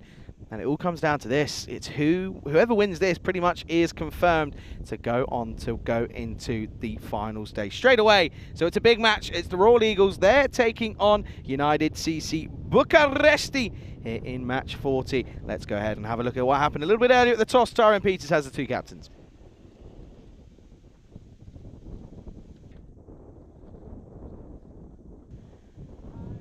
Apologies, we're just having a few technical issues, but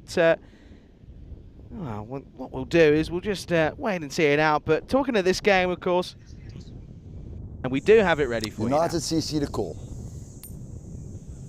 Heads is the call. Tail, sir. Ball first. Ball first.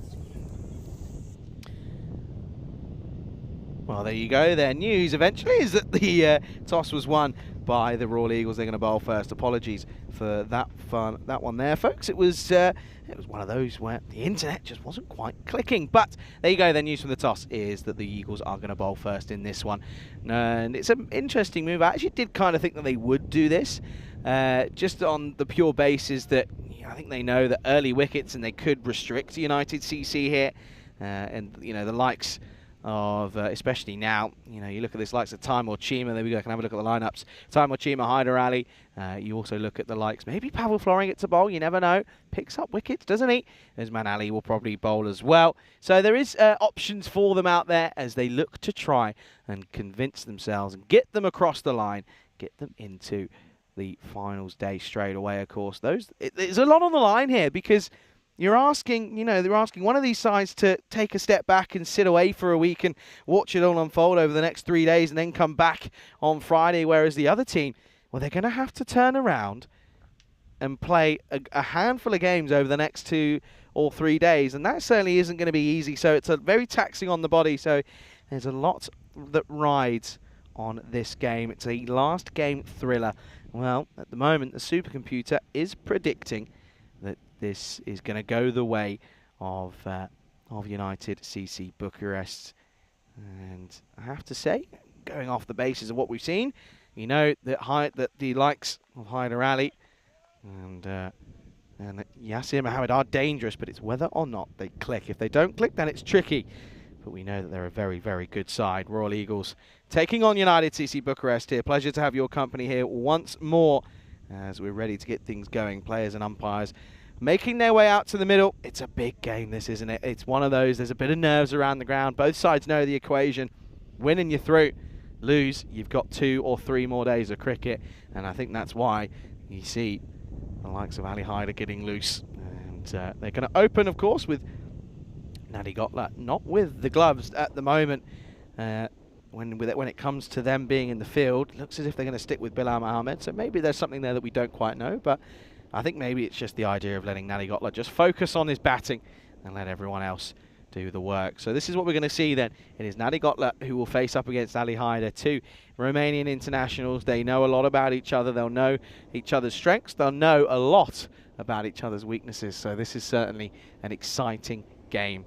It's one of those where anything could happen, and especially here on the European Cricket Network. Pleasure to have you with us. Dave saying he's eating his 2nd egg in the hole and drinking his 4th coffee. Well, no rest for the wicked, Dave, absolutely. But pleasure to have you here, and I hope you're strapped in and settled down because this has got the ability to be an absolute corker. Here we go then. It's the Eagles up against UCCB. There has to be one winner and one loser, and that's a good start for Hyder Ali. Good swing away. And it's going to be a dot to get us underway, of course. It is the last game of the day, something you can't ignore. So if you do have any questions, anything you want to get off your chest, let me know. And get involved in the live chat. It's one of the very unique aspects of the European Cricket Network. There's a direct link between yourselves, any viewers, and anyone who's on commentary. So if you've got any questions, get them in. Nadi Gotla into the onside. That's a good bit of fielding by Chima. He's going to have such a crucial role to play, isn't he? He's going to be crucial in the middle. You can see this one. He was just trying to keep that one straighter. He swung that first one away, just trying to set him up maybe with the old 1-2. That's a good bit of fielding by Chima, though. Interesting that he opted to go onto the leg side. Probably could have played that away through the covers, but nevertheless, we're going to single, and then we'll get an early look at Rohit Kumar at number 2.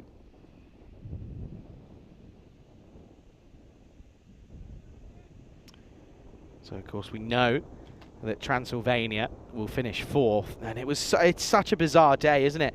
I mean, at one point, they were looking as if they could go all the way and go top, but it didn't work out that way. They lost the 2 remaining fixtures, so they'll finish 4th, as this is through the offside. That's a really powerful shot, but straight to the fielder. Excellent bit of work. That's his Manali out there.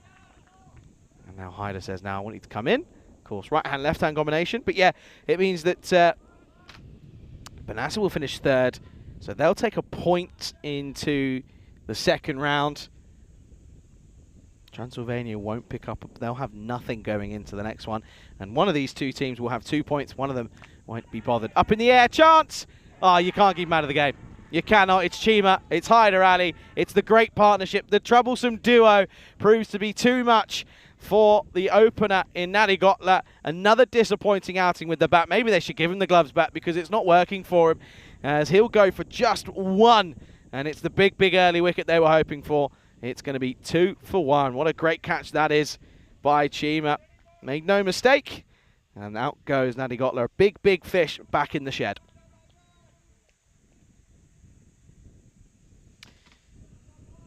Of course, we have got the big question of the day, which is, of course, the hunt the answer. Maybe we can flash it up at some point, but we have got the question. There you go, very quickly. Who scored the most ducks in the history of the ECC? The Euros of cricket. Who has the most ducks to their name? Well, the answer will be shown later on in the 2nd inning, so make sure you stick around. I know there's been a couple of guesses. It's a tricky one. It's not an easy one. It's not an easy question. But if you have a think about it, just have a little think, put some thought into it, you might work it out. Hyder Ali then going to continue on here after a good first over so far. Up against Bilal Ahmed. This one sneaks low. Well, Hyder Ali was sort of putting his arms up saying, I'm the man. No nick there, so that'll be a dot ball. Of course, umpires for this one. The last game of the day, credit to them. Nishan Devri alongside Damendra Manani. And Kaushab Chavan is the 3rd umps. Of course, sat next to tournament referee Tyrone Peters, watching on with a close eye.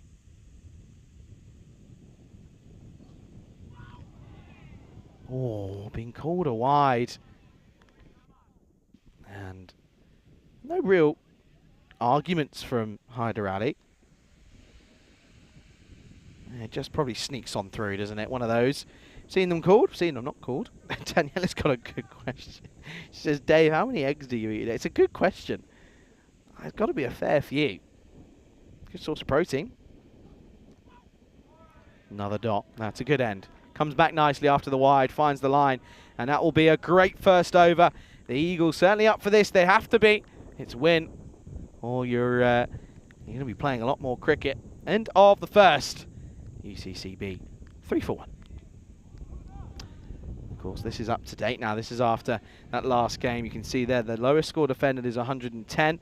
I thought we were going to see a 94 being defended there, but not meant to be in that last game. Of course, the lowest was 58 not long ago. 197 the highest. Average of pretty much bang on 120. So, well, that call of 120 as a pass score, proving not to be too wrong. There you can see the run rates thus far now. We're currently at 11.5, matching pretty much spot on last year. Of course, it's been on a bit of a downward spiral since the start back in 2020. I think that's just due to the bowlers getting better and tactics being used more readily. Syed Jan is going to take this next over. He's, oh, by the way, why don't we get a camera on this? He's pretty much got 2 fly slips. He's got a very backward point and a very square, short, fine leg. Well, there's no point having them there if you're going to bowl someone on the down the leg side. Side Jard just gets that one wrong. He's still smiling though, isn't he? Still laughing. And I guess if you're not smiling, you're not enjoying yourself, you're not going to play good cricket. Wouldn't be smiling too much about that ball if I was him, though. Needs to get it right. Can't give opportunities to Kumar. You cannot let him breathe. You've got to keep the squeeze on. What a ball. What a ball. Early swing, and it swings a mile. I mean, this comes out of the hand and hoops straight away. Watch this. It's not as if it's late swing. This is early. Hoops straight away. Somehow doesn't clash into the top of off. What a delivery. Well, it's actually too good. Too good for Kumar. Yeah, Dave saying 2 a day. That's absolutely, he can definitely have more. Very high in protein. Another one. You sort of sit here saying, well, when's he going to drop the one that swings into the left-hander? When's that one coming up? Yeah, I mean, my breakfast pretty much consists, not that anyone cares, but my breakfast consists of mostly eggs anyway. Breakfast at the hotel is very good. And then we're very well looked after here at the ground as well. And a 20, 30-minute drive, not too bad. It's the heat that kills you. Shorter, up in the air. This is a big chase. Chima, it would be him, wouldn't it? Oh, no, he's put it down. Just doesn't stick. That's a real shame. He knew that was crucial. If you had them at 4 for 2, you'd be laughing away. This was a big chance. It was a miscue. And they'll come through for a single, but he watches this. He actually ends up having a bit more time than he thinks. I think he realises that. And then, look at that. He's so annoyed with himself. Great effort, though. Covered a lot of ground to get there, but not quite enough.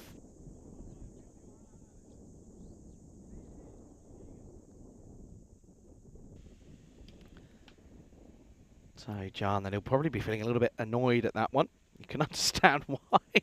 He set him up nicely with the back of a length delivery. Now into the pads of Bilal Ahmed. It's a terrible appeal if you're appealing for that. What about those catches, though, in last game for Pavel? You can't keep him out of the game. I spoke to him, said, not bowling. He said, I'm a bowler. Of course, I'm frustrated. But the team won, so can't be too upset.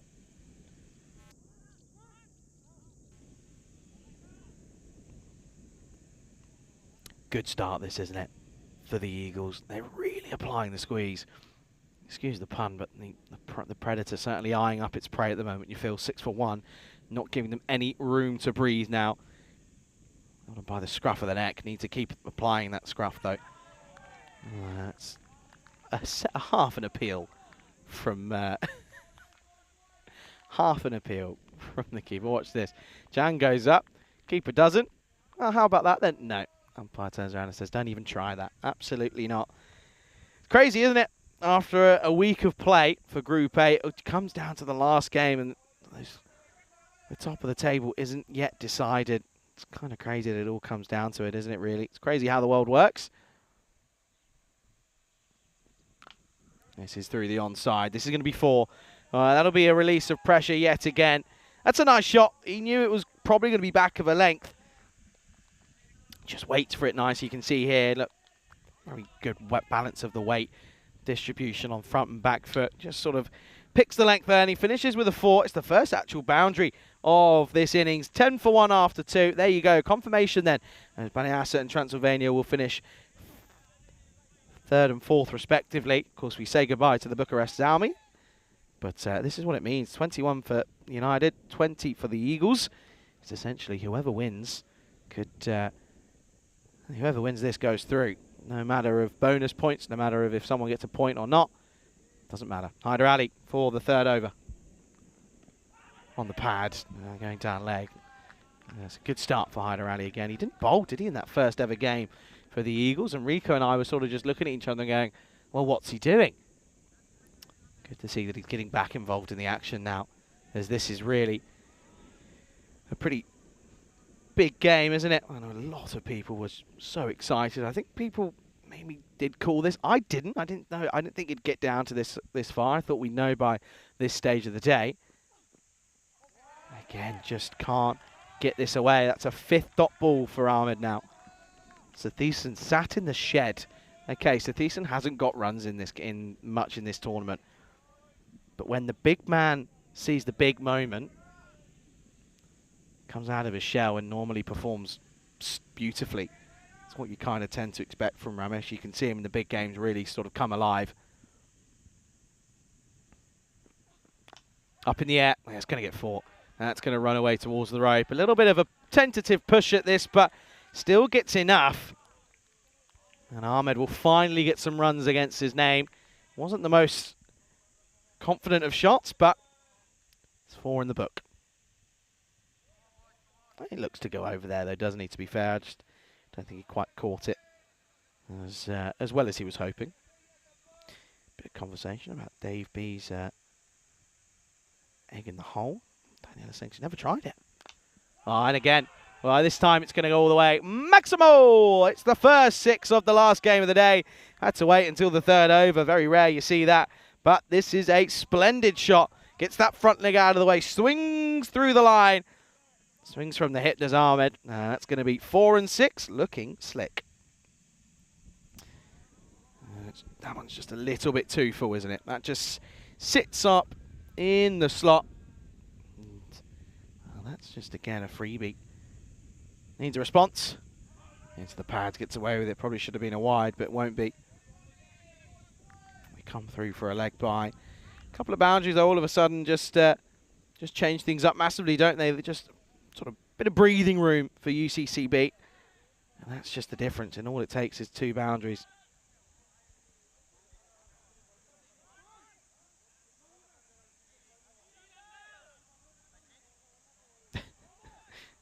Good chat as well. Good to see Wayne in there as well. Pleasure to have you. Thanks for you guys that have stuck around today, keeping me company. It doesn't go unnoticed, I'll tell you that for free.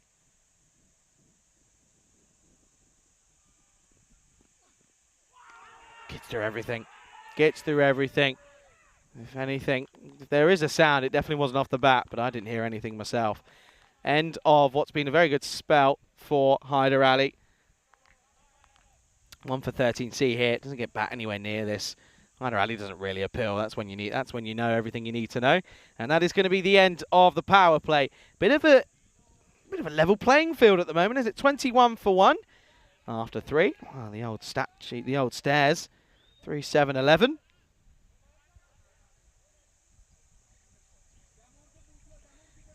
Big chance though, isn't this, for both of these two, just to make that sort of journey through the tournament that's so much easier. You got to think about it as well, is it's less stress on the body, but also the mind having to go through the whole process, and you know you're not nowhere near confirmed to be getting there in respect to the finals day.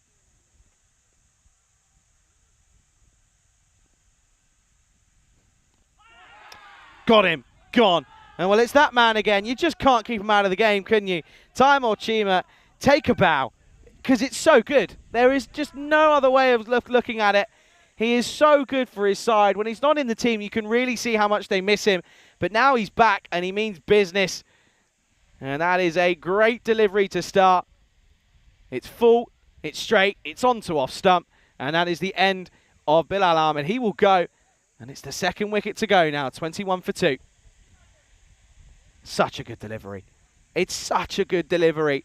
And it takes good deliveries like that to remove good batters. So Bilal Ahmed is gone, back in the shed. And well, now, this is where it gets interesting. Out comes Ramesh T10, who, if I'm being honest with you, hasn't had the greatest of tournaments. And he'll be the first to admit that. It's not quite clicked for him. Well, now would be the greatest time to do it, wouldn't it?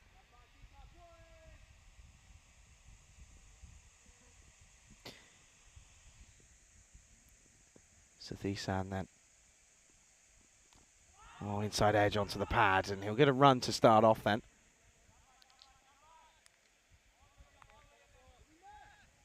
That is really, really splendid. It really is. You can't keep him out of the game. You really can't. Because the way that he just, you know when a player comes onto a field and they just have that sort of bravado about them? That's what Chima has. Chima has that. When Chima talks, the rest of the team listen. And you can really see why, because he's just So good for his side. Again, digs this one in, and it's a good Yorker. It's a good Yorker, and he digs it out. He does well, does Kuma. Kuma, for the first time in the tournament, you feel, is just having to ride the wave at the moment, isn't he? He's just having to sort of dig in deep. You don't want to lose wickets consistently. That's what you don't want to see, because if you do, then I'm afraid you're going to be looking down the barrel of a very close and pretty small target. That one, again, across the batter. Look at that, 51 plays 49. I bet that moves to 50 now with that dot ball. It'll update in a second. Just shows you they are definitely in with a chance in both sides. Even here in the fourth over, you can't really pick between the two of them. You just can't. What an over so far. Couple of deliveries left. This is the only thing I will say. That sort of bowling across and full, it realistically does play into the zone of Ramesh Athisan. It does play into where he loves to play. But it's the fact that he hasn't really done too much with the bat yet. Been good in the field, bowled a couple of decent overs.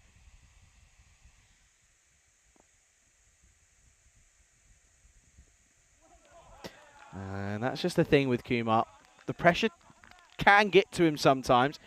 And that's a pretty rash shot. An end of a very good over. A superb over. Only goes for a couple of runs, but picks up the big wicket. And Chima is certainly playing a blinder at the moment. End of the over, it's 24 for 2. Just 3 coming off that over. Just 3.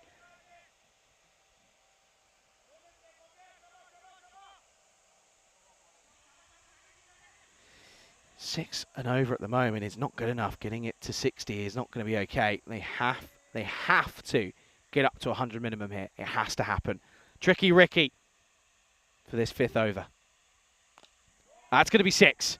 That's a really nice pickup. Ramesh Athisan will take you to the cleaners if you offer up some dross, and that's exactly what that was from Gil. It was full. It was too full, in fact. It was a full toss, and it's on the pads, and he will take you away.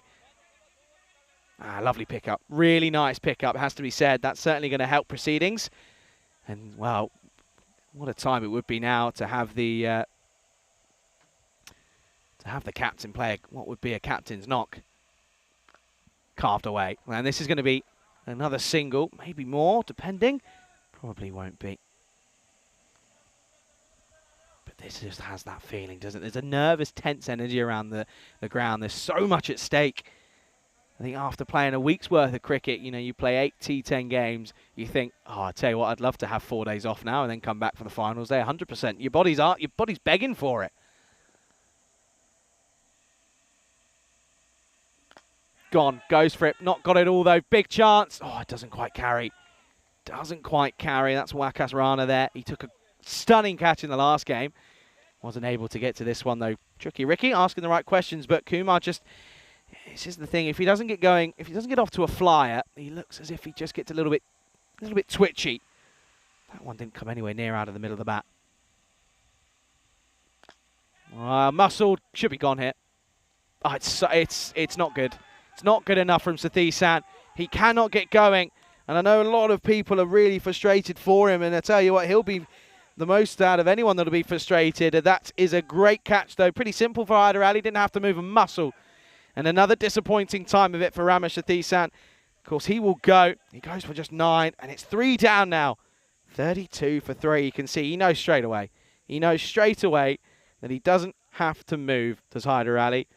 And it's one of the easiest catches he'll take. This is, again, a move that I don't quite understand, if I'm being honest. Krishnan in at 5, and if I'm being totally clear, I don't see him at 5. He's not quite hit the straps yet, has he? He hasn't been able to dominate bowlers when they've come on.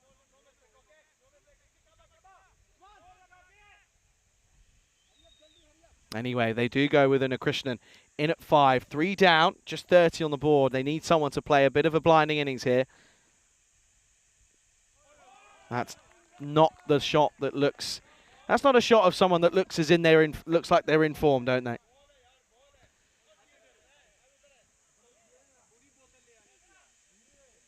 It's a wild swipe. Doesn't get anywhere near the pitch of the ball. His head's completely up in the clouds. Oh, and it's going to be a doctor finish. That is a great over from Tricky Ricky yet again. Goes for 1 for 8 at the end of the 5th. At the halfway mark, struggling massively. 32 for 3 then. And at the halfway mark, I can welcome you into the commentary box. Pleasure to have you with us here. And yeah, huge thanks for everyone for tuning in today. It's been a tough old day. It's been a long, busy day. Every game has meant something. There's been a lot on the line for every single player and team. It's been a big, big day of Group A action, and I hope you've enjoyed it. We're not quite finished yet, though, of course. This game has got so much riding on it, and that's what I'm thinking more from a player's perspective. If you are sitting there playing a whole week of cricket, and you then turn around and get offered, well, you can either wait and go straight to finals day and get a couple of days off and rest the body and recover, or you have to play another couple of games to see if you can get through. You know exactly what you're taking 10 times out of 10. So it's going to be a tough ask, whoever loses this and then have to play in the round 2 of fixtures. But it's all down to this. Here's Chima once more. Up in the air. Could be another one here. Hyder Ali doesn't drop them. And it's that man again. You cannot take him out of this game. Chima picks up another, and that's the opener gone. It's Kumar who makes the mistake of trying to loft this over the top, probably into a bit of breeze as well. That's something we don't really say often here in Romania, but it was in there to be hit, but he doesn't quite get it. And it's another catch. It's the troublesome duo. It's Chima and Hyder Ali combining once again, and that's the end of Kumar. 32 for 4. Oh, and this is just looking so tricky. It's such an uphill climb now for UCCB. They've got to rely on batters that haven't batted very much. They've got to rely on batters that haven't scored runs. That's the key part.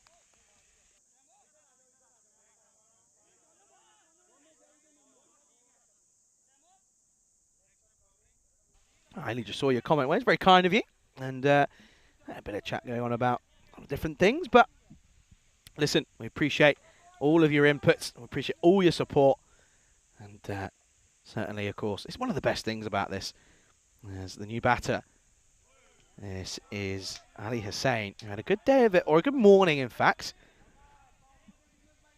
But I'm afraid he's got there's a lot to ask of a middle order batter who's been sort of floating in around anywhere between 4 and 7. So it's a lot to ask of him. Good to see you as well, Crooms. They're still going. We're still here. 35 degrees at 5 to 6. Up in the air. Hasn't quite got all of it, but he's going to get enough of it. That's going to be 6 runs. Tricky Ricky gives us this signal. Well, that's a good shot from Hussain. Just gets down on one knee. It might have been the slower ball from Chima. Might have been the variation. But he just helps it on its way. Get down on one knee.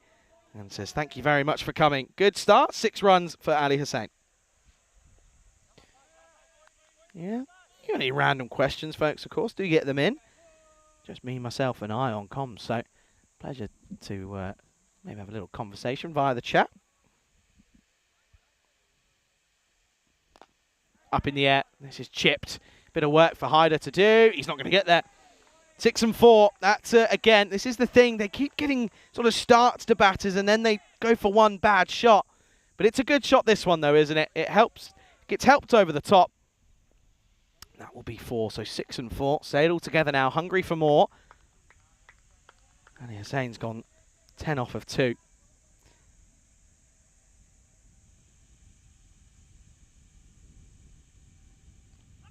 What's this come off? Hang on a second. Is this definitely just off the pad? I think it will be. Well, Chima was slightly interested for a moment, but there wasn't really any sort of aggressive appealing, really, was it? It was just a polite inquiry. And you see here, probably tell us everything. Yeah, definitely just off the pad. Chima, I think, was more appealing for the LBW, which was slightly concerning. Sort of appealed before the catch was taken. Oh no, he can't quite get the line right to this lefty. He's not quite adjusted as well as he would probably have hoped to have.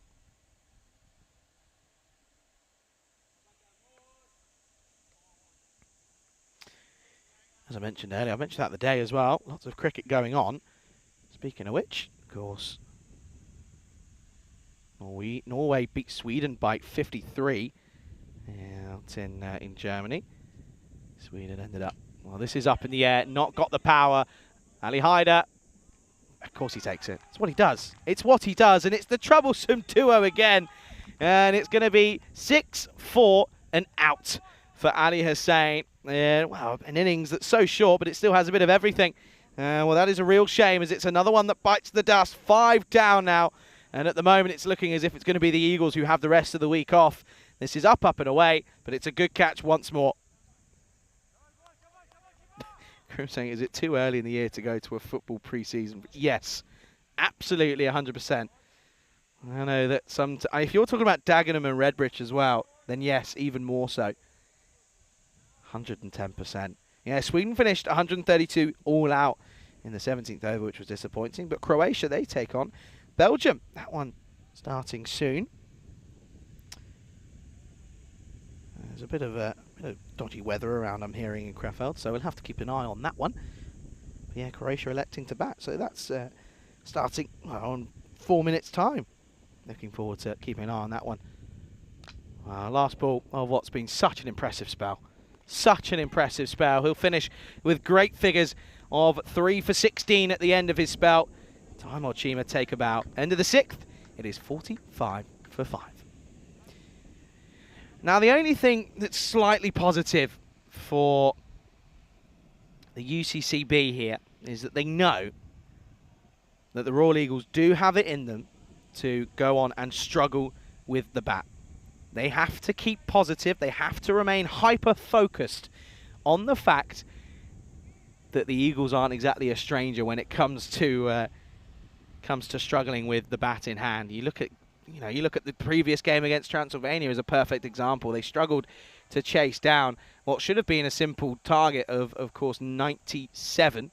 They did it in the 9th over with 6 wickets down. So there is a chance. They've got to keep getting runs here, because this is Tricky Ricky up in the air. Oh, just gets through him. And I don't mind the fact that he's taken this on as Chima, because they know that a couple of wickets here and there, and it's pretty much game over. But that's a really good attempt. But Tricky Ricky proving to be a difficult customer to deal with. And this is, of course, an interesting look at that out there. It was a great attempt, though, wasn't it? Credit for him. This is what I'm saying. Credit for him to going for it, because, well, why wouldn't you at this moment in time? You've got 5 down. You maybe get another one. That's a good delivery. This is Vashist who's come out. He can hit a long ball. This is the thing, because these two are certainly not exactly strangers to getting runs in the domestic game in Romania. They've got such good records with the bat in hand. Got to keep going here. Have the Eagles. They have to. This is up in the air. Bit of work for Haider Ali. And that will just be one.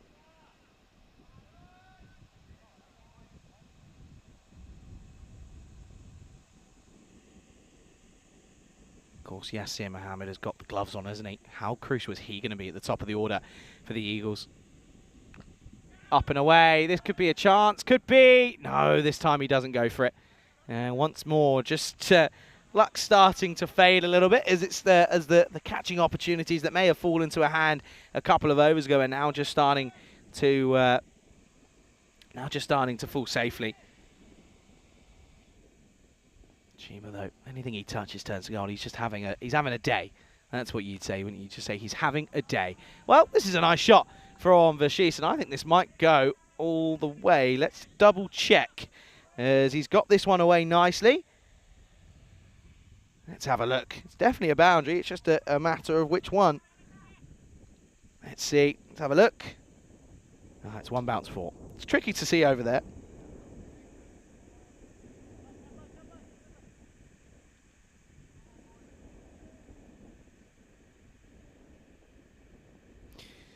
Good luck to both of those teams out in Krefeld getting underway. Well, we've got a game on our hands here at the moment. This is a nice shot. Just pushes this down for a single. He'll keep the strike. It will be 56 for 5. 7 overs gone. Going at 8s at the moment. And, well, this is what will happen tomorrow. Rico will be back. So we start at 6 o'clock GMT, 8 o'clock Central European Time, 11:30 out in India. it will be ACCB starting us off. They'll either take on the UCCB or the Royal Eagles.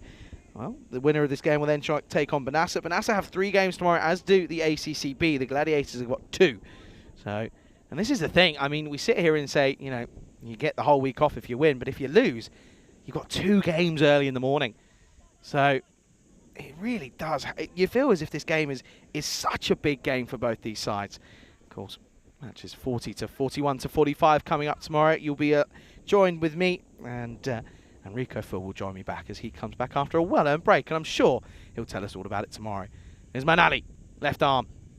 That's going to be a tricky, tricky man to deal with. This is pushed into the onside as Jan can't quite get that open. Dave saying, when does the transfer window open for the footy? I believe it opened on the 1st of July. I think there's already been some transfers that have been confirmed and made.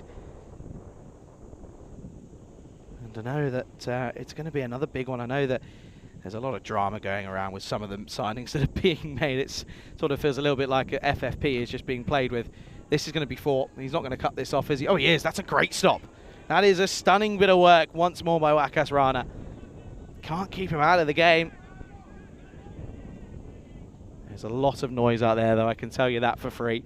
Good delivery, though. Angling in, it's tricky to get away. And it's going to be... There's a bit of a conversation out here in the middle. A lot of the fielders just having a word and getting involved. Well, what's going on here? That was an interesting one. A striker in a Krishna cops one on the back. If he gets out now, he'll be having words. It's a wide. Just trying a bit too much here. Is Ali. Just trying to push the ball a bit too quick, maybe. Yeah, what's everyone going to be up to on their Monday evening? Of course, Monday's often the hardest day of the week. What's everyone going to be up to on their Monday nights? My plans are pretty relaxed. Probably go to the gym when I get back and have a nice salad, I think. And that'll be me done for the day. And then get up and do it all again tomorrow. Shot straight to cover. That's a really good bit of work by the fielder there. That's the skipper. Normally see Alam out in the deep on the onside, but good to see that he's realised that as captain he's got to be in the ring. He's got to be involved. He's got to be involved in the chats with the bowler. He's got to be involved with the field setting. You know, from doing that from sort of deep mid wicket is never easy. Good to see you, Chris. Again, driven back to straight to backward point. It's a good throw from Mohamed Yunus. Of course, looking at sort of who they've got left to bowl. You've got an over from Jan that they'll probably go back to. Of course, that will then take you. There's Pavel. Well, maybe. He's up. I think Andrus is up in the tower. Maybe Andrus is saying he wants to see Pavel bowl. Maybe. Just maybe. I know Pavel loves to bowl. Of course he would. We'd love to see him bowl. It's a horrid shot. It's a horrid shot. The wickets have dried up slightly, but the runs have as well. And they're not exactly pushing runs for fun. Vashist is looking good, but Krishnan, I said it again, I don't get why he's coming in at 5. He doesn't really look too comfortable with what he's being dished up here.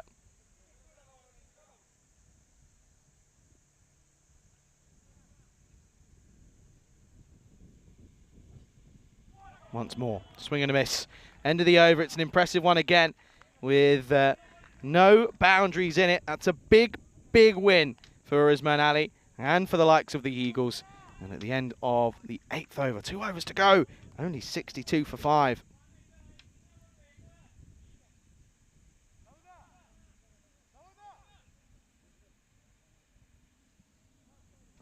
So you can see there, that's the tail of the tape realistically for UCCB. It's not been good, has it? It's not been good at the moment. Well, Dave is saying, he's talking about the subscriber count. He's saying 407, yep. Midnight, it was 406.99, so it must have tipped over before the 4 a.m. mark. Absolutely. There's Pavel. Look, there he is. The Don. You can't not like him, can you? 9th overtime. Well, he's going to be involved here, but all Pavel's going to have to do is pick that one up from the wrong side of the rope. What a shot that is. Yet again, Vashish just looks so much more comfortable out there. Looks as if he belongs there. As in a Christian, looks as if he's, well, he looks like a child that's been left at the park and he doesn't know where he's meant to be. Don't ask where that came from. Don't know if I could tell you, to be honest. Don't know where that metaphor came from, but I like it. It's sticking. I'm talking of sticking, you just feel maybe, talking about kids games, maybe just feel that UCB kind of stuck in the mud here, being left out to dry.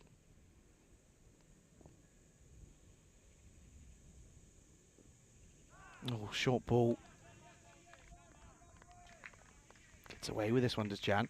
Interesting that they won't save him, of course, here, and that's fine. Yeah, gets away with it. Probably the one for the over. Should be the one for the over. Yeah, so they'll go back to Ali for that last over, which I don't mind. You know, the thing is for me, it's quite one paced, isn't it? Andrus is begging for Pavel to bowl, isn't he? Clearly. Full. Gets underneath it. Yeah, a bit of power as well, and a bit of work for the field. That's Usman Ali, who I don't think was expecting that to kick on, but honestly, when it comes down towards long on, long off and towards the cube, anything that hits the deck, it just skids on. And it's so hard to get behind it. Watch this here, look. Just realises he has to get the motors on, and then put the brake on because it almost goes towards the rope. Yeah, good to see you, Chris. Thanks for popping in. Prince Pavel, absolutely. Oh, inside edge. And oh, he's going to be gone here. Oh, no. Oh, you're joking. Oh, get back, surely. Well, what's happened here? He's appealing. He's saying he wants to check. Okay, this is going to be interesting. He reckons that he's caught this off the full. He thinks that Vashist has hit this onto his foot on the full. Let's see.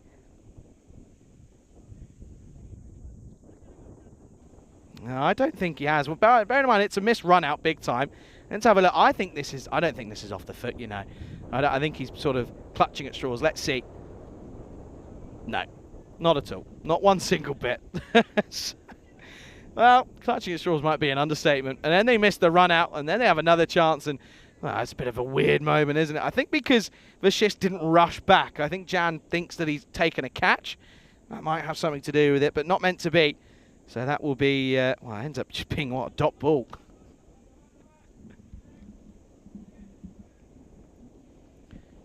Couple of deliveries left in this ninth over. It's been a quiet one, just 4 to start, and then a 2, and then all that drama. Oh, this is round the corner. Pavel gets down. Of course he does. It's what he does. It's what he is meant to do. Look at that. Thanks, guys. Appreciate it. I'm here. I have a bowl. You want to bowl? I'll come bowl. That's probably what he's thinking. Kind of feel that Pavel probably feels like the sort of 13, 14-year-old that's been brought into the adult Sunday team and isn't getting a bowl, and he's sort of saying, well, what am I here for? That's kind of what it feels like at the moment. Taking some great catches, though. He served a purpose where he is. Last ball of the ninth, maybe. Will be. Oh, no. Oh, no. What's happened here? This is lifted off a length. And it breaks through the gloves of Yasir Mohammed, and that's gonna be an embarrassing one to look back on. This just lifts. It does really lift, to be fair. But Mohammed not really in the best position to react to it. So it'll be 4 byes to finish. It'll be 11 that come off the over. And it's going to be 73 for 5 with an over to go. This is still not enough runs, you feel. And they are going to go to Usman Ali for this last over. Yeah, 407 now. Of course, we had that sort of rapid acceleration, mostly due to sort of the Netherlands, Scotland and Ireland T20I series. Speaking of which, we go back to the Netherlands at the end of August for more T20 cricket. Not too sure if the teams have been finalised, but when we get the information, we'll be able to get it on through to you. Here we go then. Last overtime, 73 on the board. Anything 80 plus is a win. And this could be a great start. This is again checked over the top. That's going to be 4. It's a great effort. Well, I say checked, a check drive. He said it's a Romanian drive. Dave B will be furious at me. But that one is Vashist getting going yet again. He's so good. He's so underestimated with the bat. Every time he's been asked to come out and get some runs, he's at least got a handful, which is more than you can say for a Christian who's 4 off 8. Ramesh, if you're watching this back in a couple of days' time, stick Vashist in the top 5. It's got to happen. Has to. Oh, now goes out to in. Chance, no, and he's done it again, Chima. Not too sure what he was trying here. I understand in the first effort where he went past, I said, yeah, that's fair. Now, not too sure. You want to try and stop the flow of runs. That's back-to-back boundaries now. And Vashist now looks so good for 28 off 15. He's probably thinking, well, to be honest, the top order have failed, and what I'm doing here, any work I'm putting in here with the bat is only giving me more to bowl at later on. So tough to be an all-rounder, isn't it? There's Manali, tough to be a bowler. He's saying, well, that first one kind of was a 50-50 chance of getting stopped. The second one definitely should have just been stopped. Never needs to think about the wicket there, really.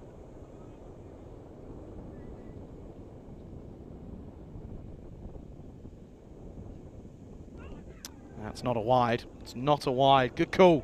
Very good call from the umpire.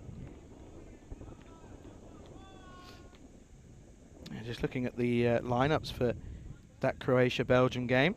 And as for Croatia, a couple of names you recognise, of course, Vunjevic and Turkovic as well. Turkic, the skipper. Belgium, pretty much what you come to expect, really. Sabazekil in there.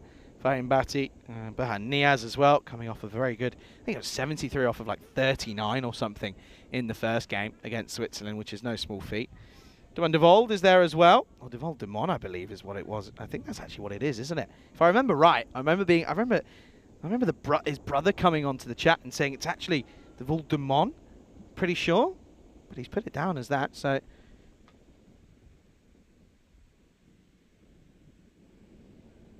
Yeah, of course, Sharia Butt as well. And Sharia Sheikh, the skipper. Shot. This is what I'm saying. Why is this man coming in as low as 7? Why? What is the point? He's come out, he's at 34 off 17, and he's getting you up to a respectable total. What a glorious shot that is over extra cover. The square drive for 6 is not an easy shot. And that's a glorious shot. You can see some of the, I think that's some of the Zenit's lads up there. 2 balls left. He's gone again. And this is going to take some cutting off. He does. They've got to turn and go here. Have to. And, oh, only just. It's the second time of asking that he has to take the bail. And, well, Christian just saying, I want to make sure that I'm in here. Let's see. Yeah, had to go for 2. Yeah, he's definitely gone. Definitely gone. I just want to check something here. I want to see this. There's something I've picked up here. He's going to be out, but I want to see this here.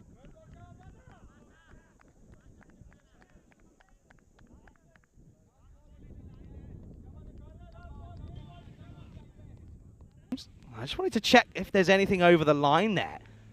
Hey, that's just me. That's just me and my intrinsic mind just coming out there. I want maybe to be a little bit tough on the old one short, maybe. Umpire wasn't looking.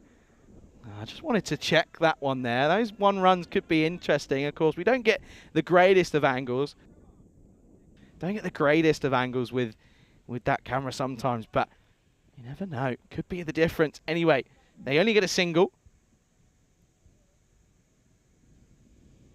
Last ball. Goes for it, and I think he's got this.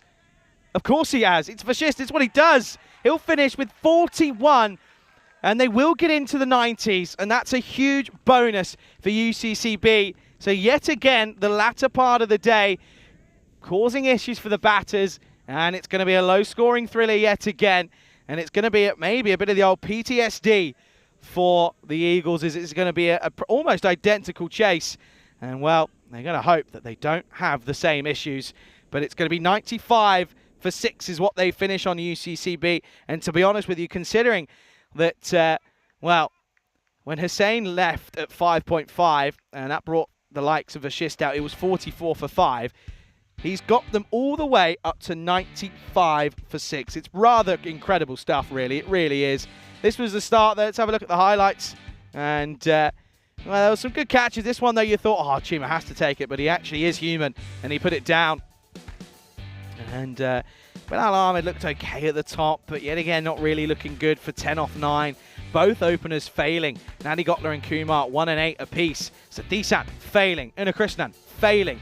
Hussein failing. Vashist, the only one getting going there. He was the only batter to really look okay and look happy out there. None of them looked comfortable. Sadisan looked okay for 9 off 6, hit a nice 6, but that was it there. Apart from that, he wasn't looking too comfortable once more. This was the end of Kumar, though. When he doesn't get going off to a flyer, when he doesn't get going happily, he really looks unhappy. And You can see T10 yet again going for one that just it's not the shot to play. I'm sorry, it's not the shot to play in my opinion.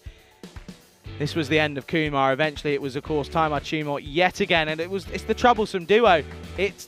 Honestly, it's like Batman and Joker. Those two in Time Chima and Hyder Ali. So those two have combined in that innings where there were 6 wickets. I'm telling you now, Nadi Gotla caught Time Chima, bowled Hyder Ali. That's one. Kumar swapped them around, bowled by Time Chima, caught by Hyder Ali. That's 2. Then you look at Hussain, bowled Time Chima, caught Hyder Ali. 3 out of the 6. It's the exact same combination between the two of them. Pavel was involved in a lot of the action, wasn't he? Again, disappointing not to see him with the ball. I think, if you were bowling with like the 4th over, the 5th over, just change it up. Give him an over. If it doesn't work, it doesn't matter. You change it up, you go back. Usman Ali bowled well at the back end of the over, at the back end of the innings, I feel. Did go for 22 off the last, but that was the only magical over. So in the grand scheme of things, it isn't too negative of an impact. They went for the second highest over was the 6th, went for 13. That's it.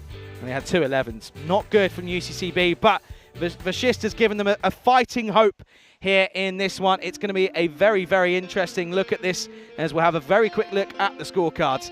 And it's going to be a tight one to look at. Look at that, it's awful. It's not a pretty sight for UCCB, but it's good for the Eagles. They leak 12 extras, not too bad, but not great at the same token. It's going to be a quick turnaround. We'll be back in 6 minutes' time. It's all to play for. 96 runs for the Eagles to confirm their spot on finals day.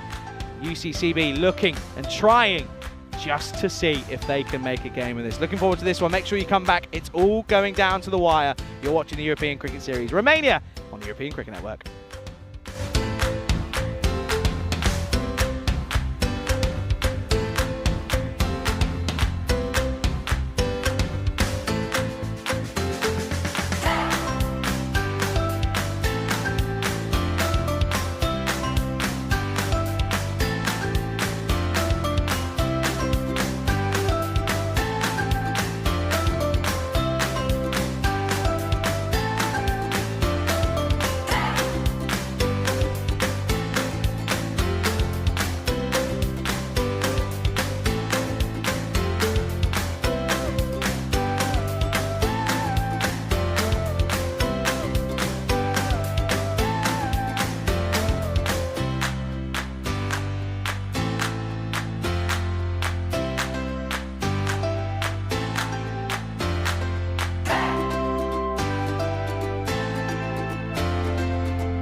This European Cricket Network event is proudly brought to you by HCL Software and Paramatch. Hello and welcome to the showdown then. It's the second innings of this final game of the day, match 40 of this European Cricket Series. It is the last game of Group A. It's the last game of round 1, and it's going to come down to this. It's a small total of 96 required for the Royal Eagles. It doesn't matter about bonus points. It doesn't matter about getting it in 7 overs. It's who wins the game. That's all that matters here. That is all it comes down to. The Eagles looking to chase, realistically, what should be an easy one. But they made it look tricky against Transylvania. Now they're up against the bowling attack of the UCCB side, who have got some big names in their side. You look at the likes of Josak Kadka for 1, Vashis for 2. Such good bowlers. And of course, we know that Kadka has taken a double hat-trick in this tournament. He's taken 4 in 4. Yes, 4 in 4. It was the second hat-trick of the tournament. He's so good. He's so effective in the top of the innings for his side. Can he be the man that maybe, just maybe, looks to give his side a fighting chance? Vashis did that with the bat, didn't he? He's probably going to be asked of it with the ball as well. Here we go then. It's 96 for victory, as it's a change at the top finally, as Jan opens up alongside Yasir Mohammed. It will be Saeed Jad on strike. There's a like that. Referee umpire just goes, well, what are you waiting for? Here we go then. Dot to start. Asking the question. Bit of a giggle there, look. Bit of a giggle. I think Yash just turns around and goes, I haven't moved. Look, he genuinely hasn't moved. Oh dear. Well, good afternoon, good evening, good morning, wherever you're tuning in from, folks. Thanks for everyone for choosing us here this afternoon. I know a lot of cricket coming up, of course, over the course of this summer. We're well into it, aren't we? 8th of July now. Up in the air, and this is coming my way, by the way. Way, that's going to be 6 runs. What a start then, as this is going to be a really good shot from Saeed Jan. It goes up and over the top, and the high elbow, and I'm telling you, the move to have him at the top rather than Madil Mohammed is going to pay off big time here. I couldn't catch that. I'm telling you now, by the way, I couldn't catch it. I knew where it was going. I knew it was going to come through, but I couldn't catch it. It was in front of the table, and it's only me here. Needs a response.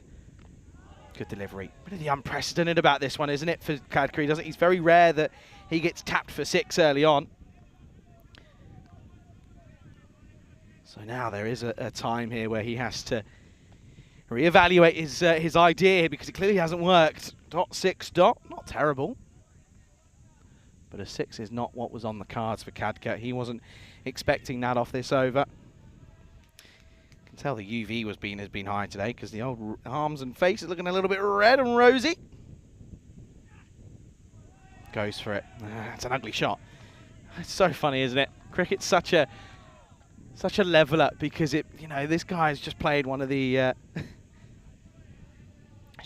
best shots down the ground, and then 2 balls later has been made to look like an absolute amateur. Dave says, Charlie, does 4 in 4 count as a double hat-trick? No, double hat-trick is genuinely 2 hat-tricks, but it counts as, it's a weird phrase. I've actually never really quite liked it, the double hat-trick. I don't like it. Oh, this is lovely. This is really nicely played. Just waits on this one a little bit. He was going to go with full force, but then opts for a bit of class, does Saeed Jan, and reaps the rewards. Plays it late, goes for 4. Yeah, 4 in 4. Does it count as 2 hat-tricks? No, not on paper, but it's called a double hat-trick. It's really weird. I don't agree with it personally, but in theory it gets called a double hat-trick, but it's not. It's a weird one. I don't actually like it. I think there's got to be a better way of differentiating between the two. A quad trick. There you go. It's 4 in 4. It's a quad trick. Wow. First over, it's going to finish with a single. 11 come off it. That's a great start for the Eagles. And the thing is as well, not only have they got runs off the over, but they've negotiated half of Kadka's allotted deliveries. He'll go, and it's 11 for no loss. Well, it's been 137 matches since the Golden Ball. Could this be the one Not to quote Dua Lipa, but could it be the one? We'll have to wait and see. Vashist is going to come on. No shock for this second over. What an innings, by the way. Like, can we just appreciate the fact that he's coming in at 7 for them? Like, make it make sense. Why? What's the point? You know, he's faced 7. What did he face? I think it was 17 deliveries in the end. 19. And he got 41. Imagine if he was in the top 5. You know, him coming out ahead of Hussein and Una Christian is a no-brainer for me. Him coming out ahead of Bilal Ahmed is a question. You know, push Ramesh. You have to have Ramesh in your top 3, 100%. Nadi Gotler's also struggled. I just think they're quite sort of structured in that respect. That's a good start.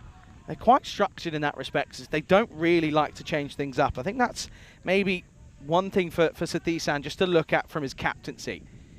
You know, don't be afraid to change things up. If Vashist is seeing it like a balloon, Vashist is seeing it like a balloon, and you go and say, well, look, you've got the license, go and have a go. If he catches a heater, then it's a completely different game. But listen, that's beyond the point now, because 96 is all they've got to play with here. Well, it is going to be 4. Jan is loving life at the moment. He bowled well, didn't he? He only went for 13 off of his 2 overs, bowled at the top and at the end.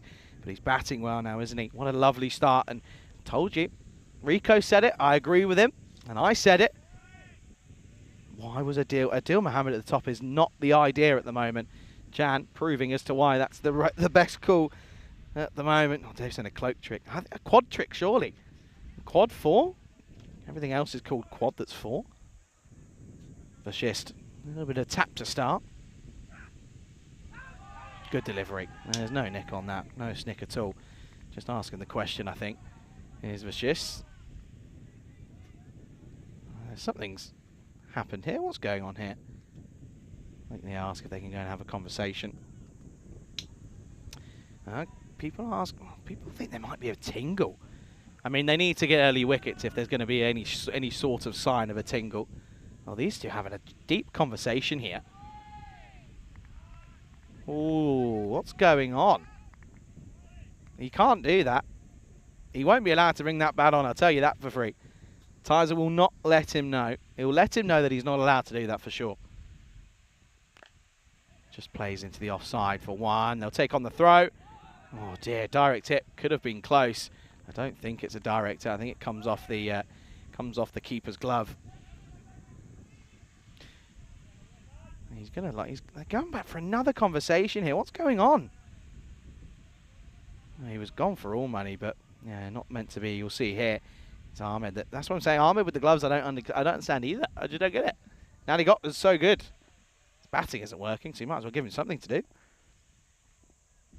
I'll be very surprised if they let him change his bat. Shot. It's got through point. And there is Nadi Gotler. He's not having a good time of it. That'll be 1. I'll be very surprised, and I repeat, very surprised if he's allowed to change his bat, because it's not broken, clearly. It's 16 off 10, for goodness sake. It's clearly not broken, so there's something going on, but...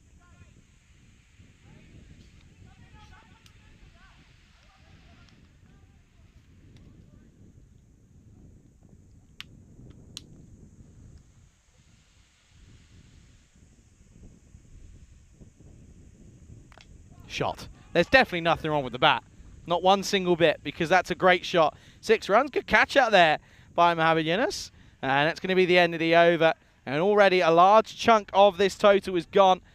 And that's going to be 23 without loss after 2. Yeah, good to see this, by the way. Umpire's turned around and gone, you've just hit it for 6. What's wrong with you? Well, he's saying the toe's gone here, but... Okay, maybe... I don't know. A lot of screaming and shouting going on, considering they're in the driver's seat, isn't it? 23 without loss after 2. What's going on here?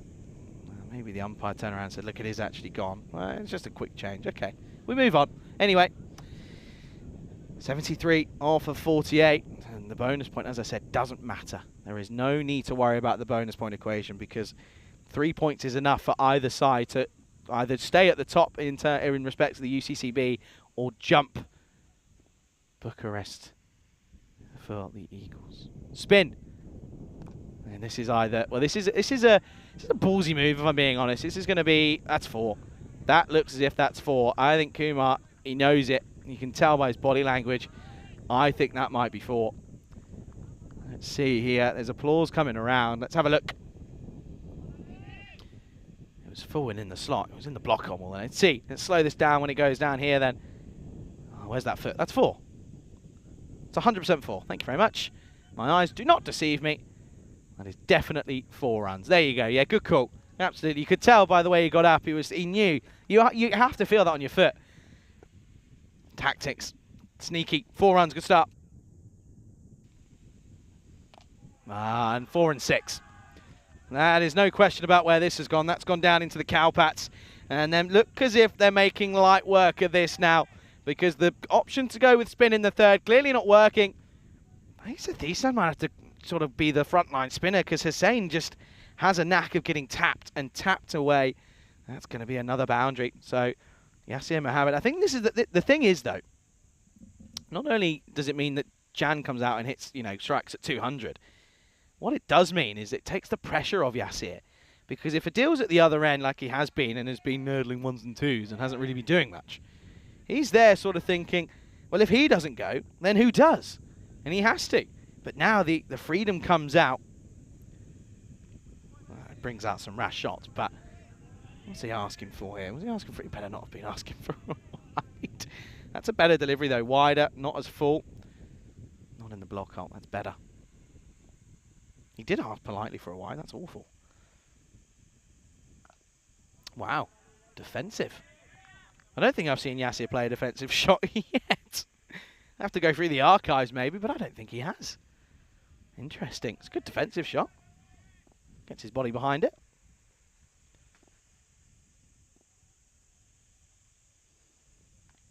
Oh, kid's done up. Good delivery. That's better. Much better from Hussein. That's where it has to be. If you can keep it there, then you're going to be looking to ask the right questions. It's whether or not they've got the answer. Good stop as well by Bilal Ahmed, has to be said.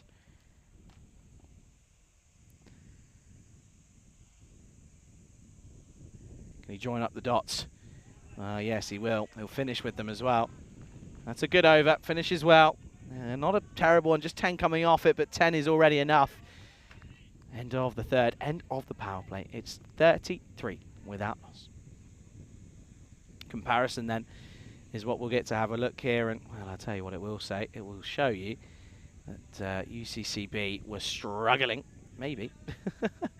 I'll tell you anyway. I'll say that UCCB at this point were at the end of 3 were 21 for 1, and of course these guys in the Eagles are 33 without loss, so well ahead.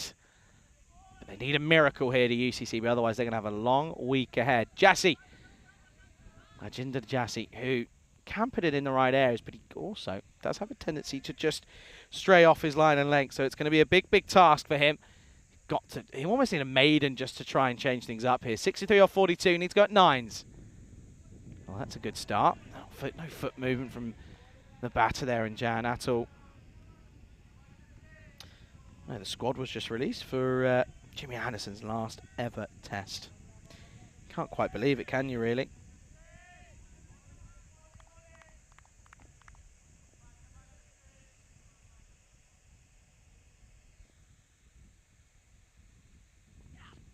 In the slot and carved away, and Aligotta doesn't pick it.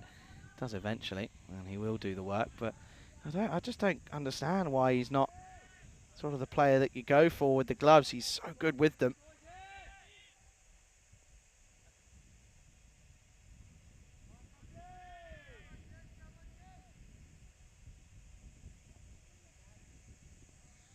Jassy on the money straight away here, just conceding the 1 run. 9 and over is not exactly tricky. Well, there's the wide. There's the erraticness coming into play. That's not what you want here. You cannot be looking to do that. Of course, you feel that any extras are they're just freebies, and they're so detrimental to the rhythm and flow of the game. Especially as a fielding side, it just means it's another delivery you've got to stay out there, another free run. Slapped hard. Work out there in the deep. Does well. Does Hussein. That'll just be again a single. Well, Tayo Jan has got 100 on the back of his shirt. They don't even need 100. They need 96 to be exact. It's a big ask for one batter to do it all, but he's doing it now, isn't he? 23 off 13. Yasir Mohammed is 11 off, or 12 off 8 now. Up in the air. I think this has cleared the rope. No, it hasn't. Oh, no, it's 4. Oh, well. When it's not your day, it's just not your day, I'm afraid, folks. And that's what you got to feel is the sort of emotions in the camp for UCCB, because the old juggling act of Rohit Kumar almost looked as if it was going to be taken, and just at the last second just spilled it. Look at this, 1, 2, 3, and then, oh, it's out of reach, and it's 4. And those, again, it's a lot of hands on hips, a lot of hands on heads out there in the field now. And you got to feel for the man. He's been so good down there, but that one goes down. It's 4. What's the response? Off the pad. It'll be a dot ball. They don't take it on. That'll be the end of the over. I don't know if that is the end of the over. I think there might be one to come. There is just one more to go. I did think so. Absolutely. Put the old brakes on, fellas. Maybe at the end of this over as well, we can just remind you one last time what the question of the day is. We'll do that at the end of this over with the ball to go. And then we'll give you an over, and then we'll give you the answer. It's a good answer. It is a good answer, and you'll see as to why in an over in a bit's time. 1 ball left. Oh, and it's a big delivery in the context of this game. It's going to be a 6-run finish to the over. And well, the extra ball that they were thinking they might not have to bowl, they do have to, and they get taken to the cleaners. Out of the ground, 6 runs, and that is the end of the over. It's 46 without loss, exactly 50 off of the next 6 overs. Disappointing, isn't this, for UCCB? It really is. Hussein's going to come back after going for 10. But now it's 1 big over and it's game over completely. They need wickets. They haven't taken one yet.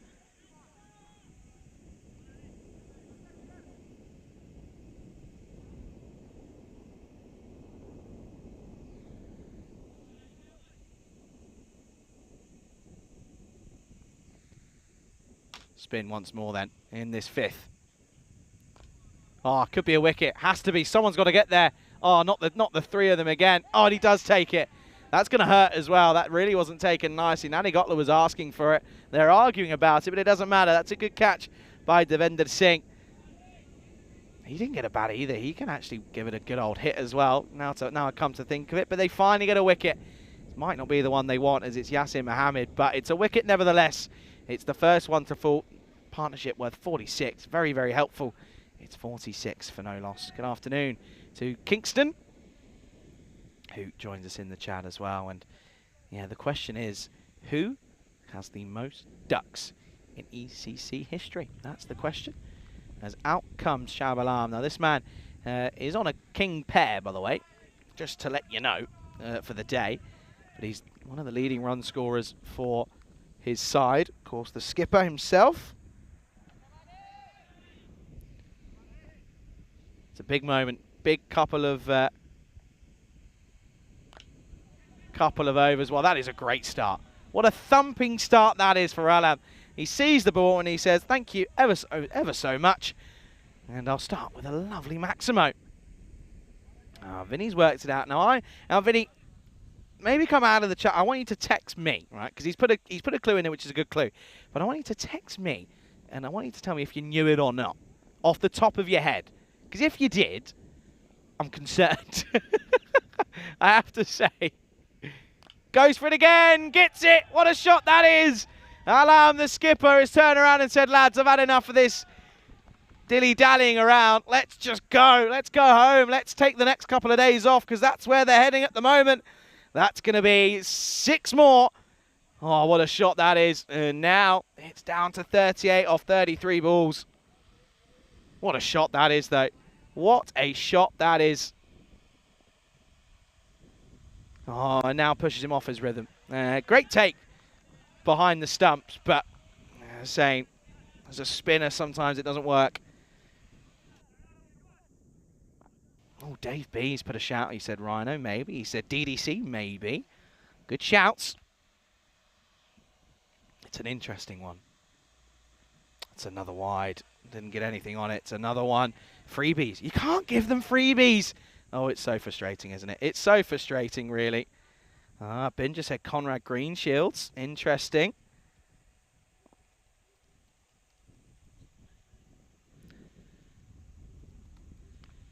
Oh, inside edge. And when it rains, it pours for UCCB and for Hussein. God, you know, in a different day, that could be chopped onto the stumps and it's a wicket and a dot ball. But in the context of this one, it's not going to be.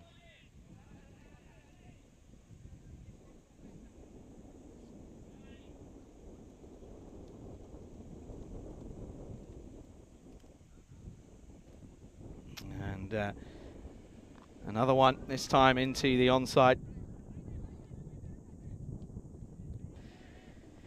Jan, what a big innings that is from him. But also Alam comes in, 13 off 3. Riley, good afternoon to you. Says, what about Mohammed Ihsan?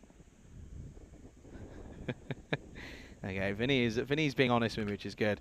Well, I could have left it, but why would you when you can slap it for 4? And that is a superb bit of work yet again. And well, there's a good look at the scoreboard. It tells you, I'll tell you what it does tell you. It's not looking good, Brev. It's not looking good for United CC. Welcoming you for the penultimate time, probably, into the cube. And, well, come on then. You've had your guesses, and this is why I want to tell you this is a good question. So, the question was, who had the most ducks, and who has the most ducks in ECC history? The answer is, well, the player, he comes from where we are, Romania. It's Ramesh Athisan, 8 ducks off of 20 innings in ECC history. It's not a great record. Ihsan was up there, I know that for a fact. So I know someone said Ihsan, and that's a good shout. But yeah, 8 ducks off of 20 innings. And Vinny did say, he popped me a little message. He said, no, I didn't know it for 100%, but he said, I've watched it. I've been there for quite a lot of them. Well, speak of the devil, here we go. The man with the most ducks in ECC history. And it's a gunny ball to start. This is going to be a couple of runs. Gets away with it. Will just be 1. And, well, I think I did say to him, I gave him a little hint. I saw Ramesh, I said, do you know what the question of the day is? He went, no. I said, who do you think has the most ducks in ECC? He went, oh, I don't know. I said, you have no idea. He said, no, that's going to be a wicket. That's going to be a wicket, and Alam is furious because the opposing skipper gets the man. That's a good bit of work by Bilal Ahmed. And you can see Ramesh, I think he knows that this game is probably all but done, but a wicket is always nice to get. Add that to collection. And that's going to be the end of Alam. I just want to make sure of the gloves because he's very close up here. Nope, that's a sign of a good keeper because he starts very close, goes up with it, doesn't go forward, doesn't lean, doesn't snatch. Lets it come to him. And that will be the end of that one. Well, now Vinny's getting in contact now at all. And he's saying, well, he reckons that Taran is second. I don't know if he is. Let me check. We'll have a little look. But I don't think he is. I'll tell you for free. I'll have a look now. Most ducks in ECC. First is Ramesh. It's actually not. It's Musa Ahmed of the Netherlands 11. This is up and away. 1 bounce, 4 carreras. As Hyder Ali comes out, you almost forget that they have him in the ranks when he comes in so deep. He starts with a boundary. No, Taranji actually isn't in the top 10, but there is another Romanian national who's in there. And again, he's playing in this game. It's Satwing Nadigotla who's got 5. I'm trying to think of big names in there. Clayton Floyd's got 6 to his name. Jawi Zadran of Austria has also got 5. But Musa Ahmed has 8. So does Sathisan. But Sathisan has 8 off 20 innings, whereas Musa Ahmed has 8 off 45. So I kind of made the executive decision that it was Ramesh Sathisan. Well, he's bowling well here, though, is Ramesh. Never mind. That's up in the air. Could be a chance, maybe. Oh, and yes, he is. That's a great catch. A super catch. So it's going to be 4 dot and out for Hyder Ali. A slight fight back here from the skipper as Kadka takes a catch up there. He always limps after a catch. Don't worry, he'll be fine. As that's another one for Ramesh Sathisan. So he may have the record amount of ducks, but he's taking wickets at the moment. Yeah, Taran actually, it's a good shout of Taranji. I know someone else said Taranji, but he's not in there. DDC is 12th. Hamza Salim Dar is 14th. This is in the ECC, by the way. He's 14th. The protractor, Abhishek Keterpal from Hungary, is 4th. He has 4. Taran has 4. He only has halves. He's only, of course, he hasn't played in the same amount of games as Ramesh, so he's sat at 19th. I'm trying to think of some big names that are in here. Mohamed Babo's got 4 as well. There's a lot on 4. There's a lot on 4. Here's Tricky Ricky. Oh, what a ball. What a ball. That is turned, bounced and everything. What an over from the skipper. Well, he turned around and he said, you're telling me that I've got the most ducks in the ECC. Well, I'm going to come on and have a good over. And he does. And this is why I'm telling you, he's got to be the frontline spinner. Look at that. It's unplayable. Well, where's the dodgy arm guard that we had in yesterday's last game when you need it? End of the over. 71 for 3 after 6. 25 needed off 24.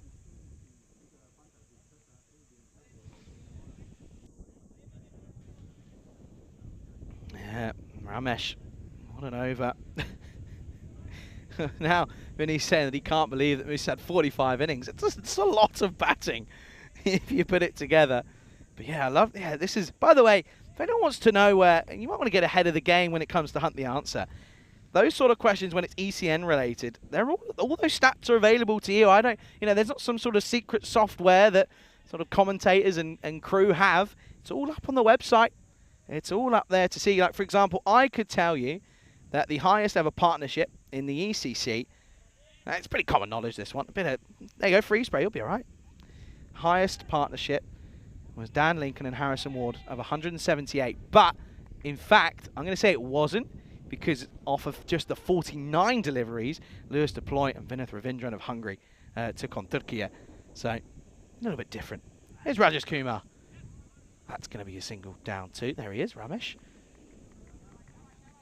And then I could also tell you that, for example, the most catches, I'm going to mention now, no one will remember it, Tom Bevan for England 11. He's taken 38 catches, which is rather sensational.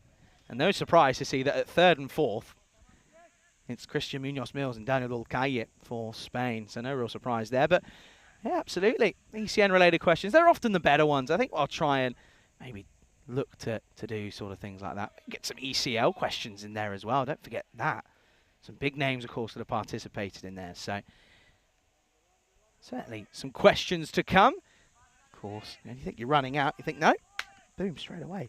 But yeah, if you want to do your homework, Dave B, I know you'd love this. If you want to do your homework and get ahead of the curve and get all the answers right, it's all on the website. 23 needed. Jan just dropping this.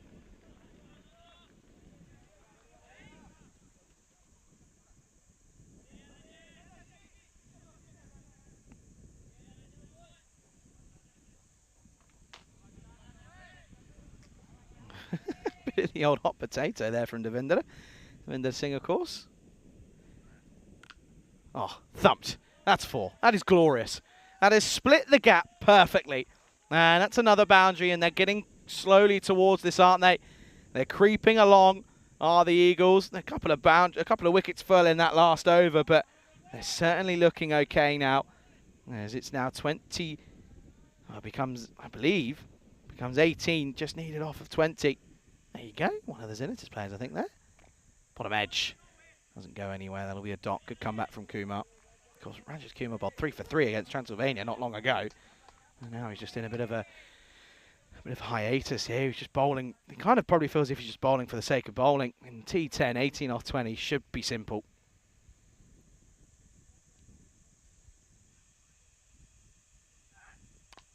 Upish, but this time a bit of work once more for the fielders. But it'll be a single.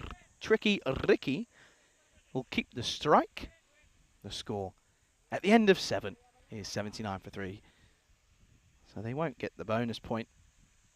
They don't matter anyway, even if it is going to be interesting here, of course. But yeah, so it does mean that it looks as if the Eagles are going to go on and have a couple of days off, which means UCCB are going to return tomorrow.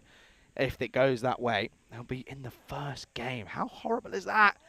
It's so tough.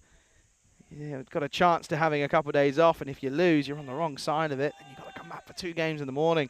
So tough. Ramesh Athisan's going to continue. He's got to be the frontline spinner. Has to be. Riley's saying, has there ever been any Aussies in the ECC? Definitely are a few, absolutely. Well, this is up in the air. Could be another one for Ramesh. Should be. And it is. There you go. More importantly, it's a dot ball, but it's also another batter back in the shed. As that's another one for Ramesh Sathisan. 3 for him now. He said, I don't care how many ducks I've got. I'm picking up wickets here, and that's kind of all I've got to do now. That's going to be another one that falls. 4 down, 79 for 4. It's a runner ball from here on in. To answer your question, Riley, there have been quite a few Aussies, absolutely. Not sort of, obviously, representing Romanian European counterparts, but yeah, absolutely. I mean, for sure, there's definitely been some Aussies in and around the ECC for sure. I think that answers your question, to be honest, Riley.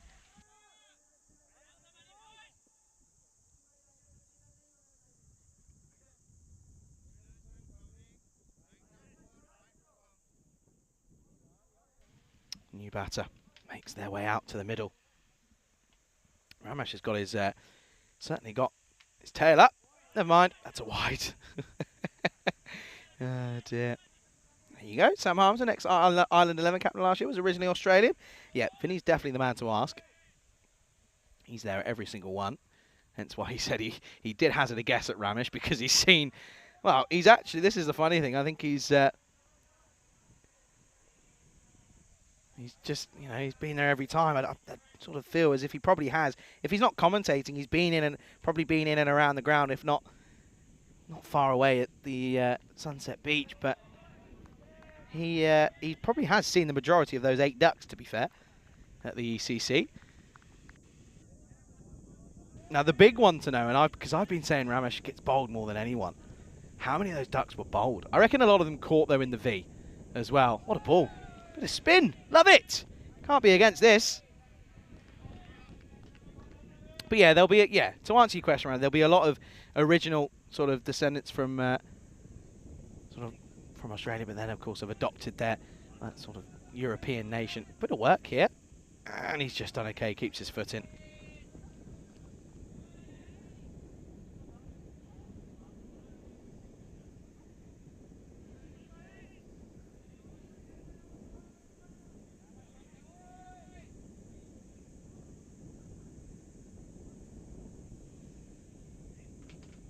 Again, turn around the corner. All they can do is respect this. Oh, no. Well, I'm telling you, this man... Please tell me we call that on camera, because he went over in stages. Oh, dear. Watch this. I want this in slow-mo if we can. Here we go. Ready? 1, 2, 3. It's a good effort from a Christian. Anyway, good work. Oh, that's Gundy. That's the one that just drops too short. That's going to be 4. That's going to be 4, and well, there you go. You can see the umpire was certainly in the firing line.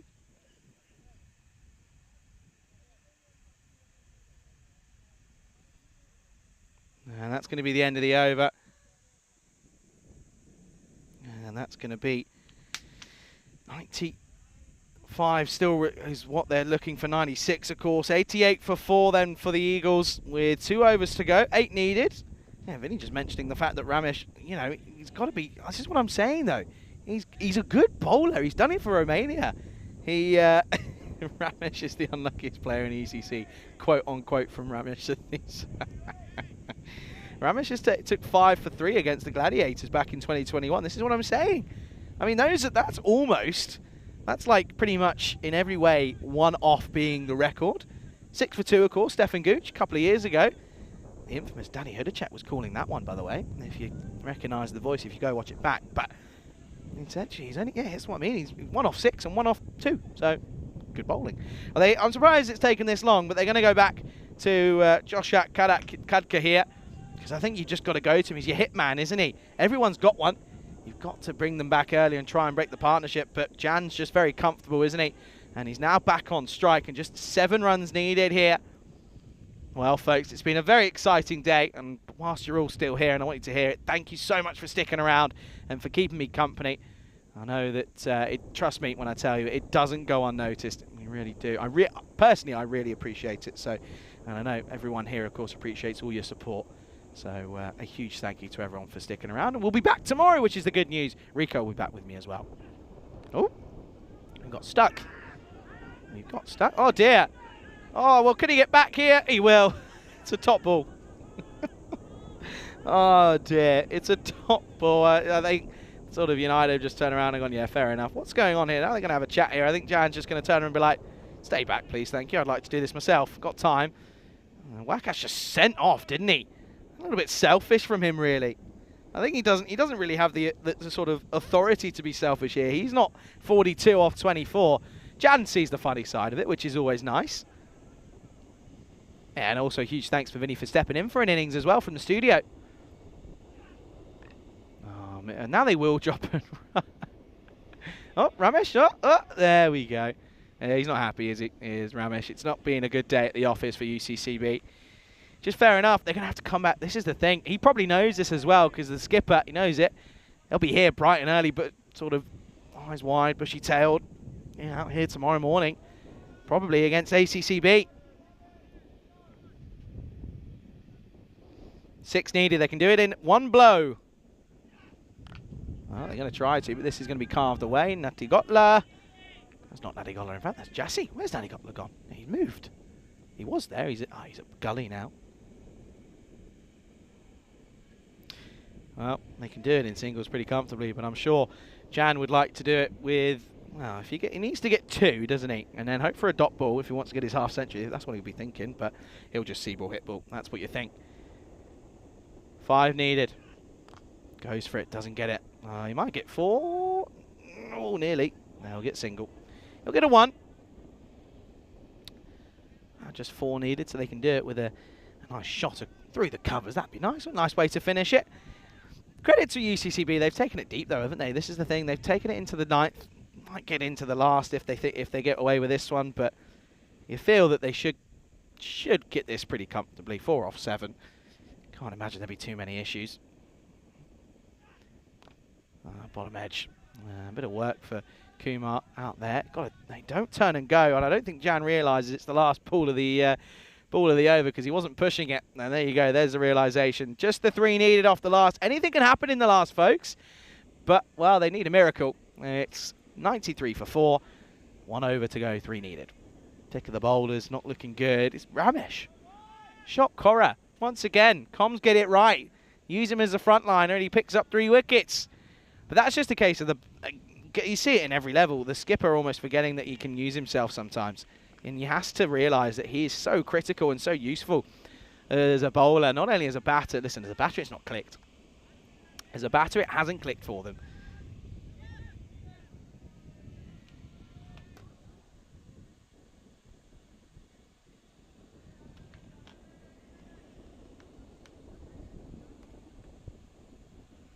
Well, they're going to go to Jassy. He's got 3 to play with. Would be something just short of a miracle. Well, that's a good delivery first up. They've got to put the squeeze on here. I don't get this. You've got to put the squeeze on. Just say, if you hit it over the top, then fair enough. Got to put the squeeze on. Now everyone's sort of saying, well, come on, Ramesh, we've got to all be up here, surely. Just letting them do it in singles. I don't get it. Bit of game awareness here, folks, surely. You never know. Something crazy could happen and you get a couple of dots and then it becomes nervous and tense. But gifting them a single like that is criminal in this sort of situation. Criminal. There's a dot. There you go. Now you get people in. Surely. They've still got deep extra cover. They've got a deep, for some reason, they've got a deep backward square leg. They've got a deep mid-wicket and a long on. When they only need 2 to win. They only need 2 to win, and they've still got players back. If Jassy drops one on the leg side, it's done. He doesn't. He keeps it out there. It's another dot. Now they start to believe the UCCB. No. What are you doing?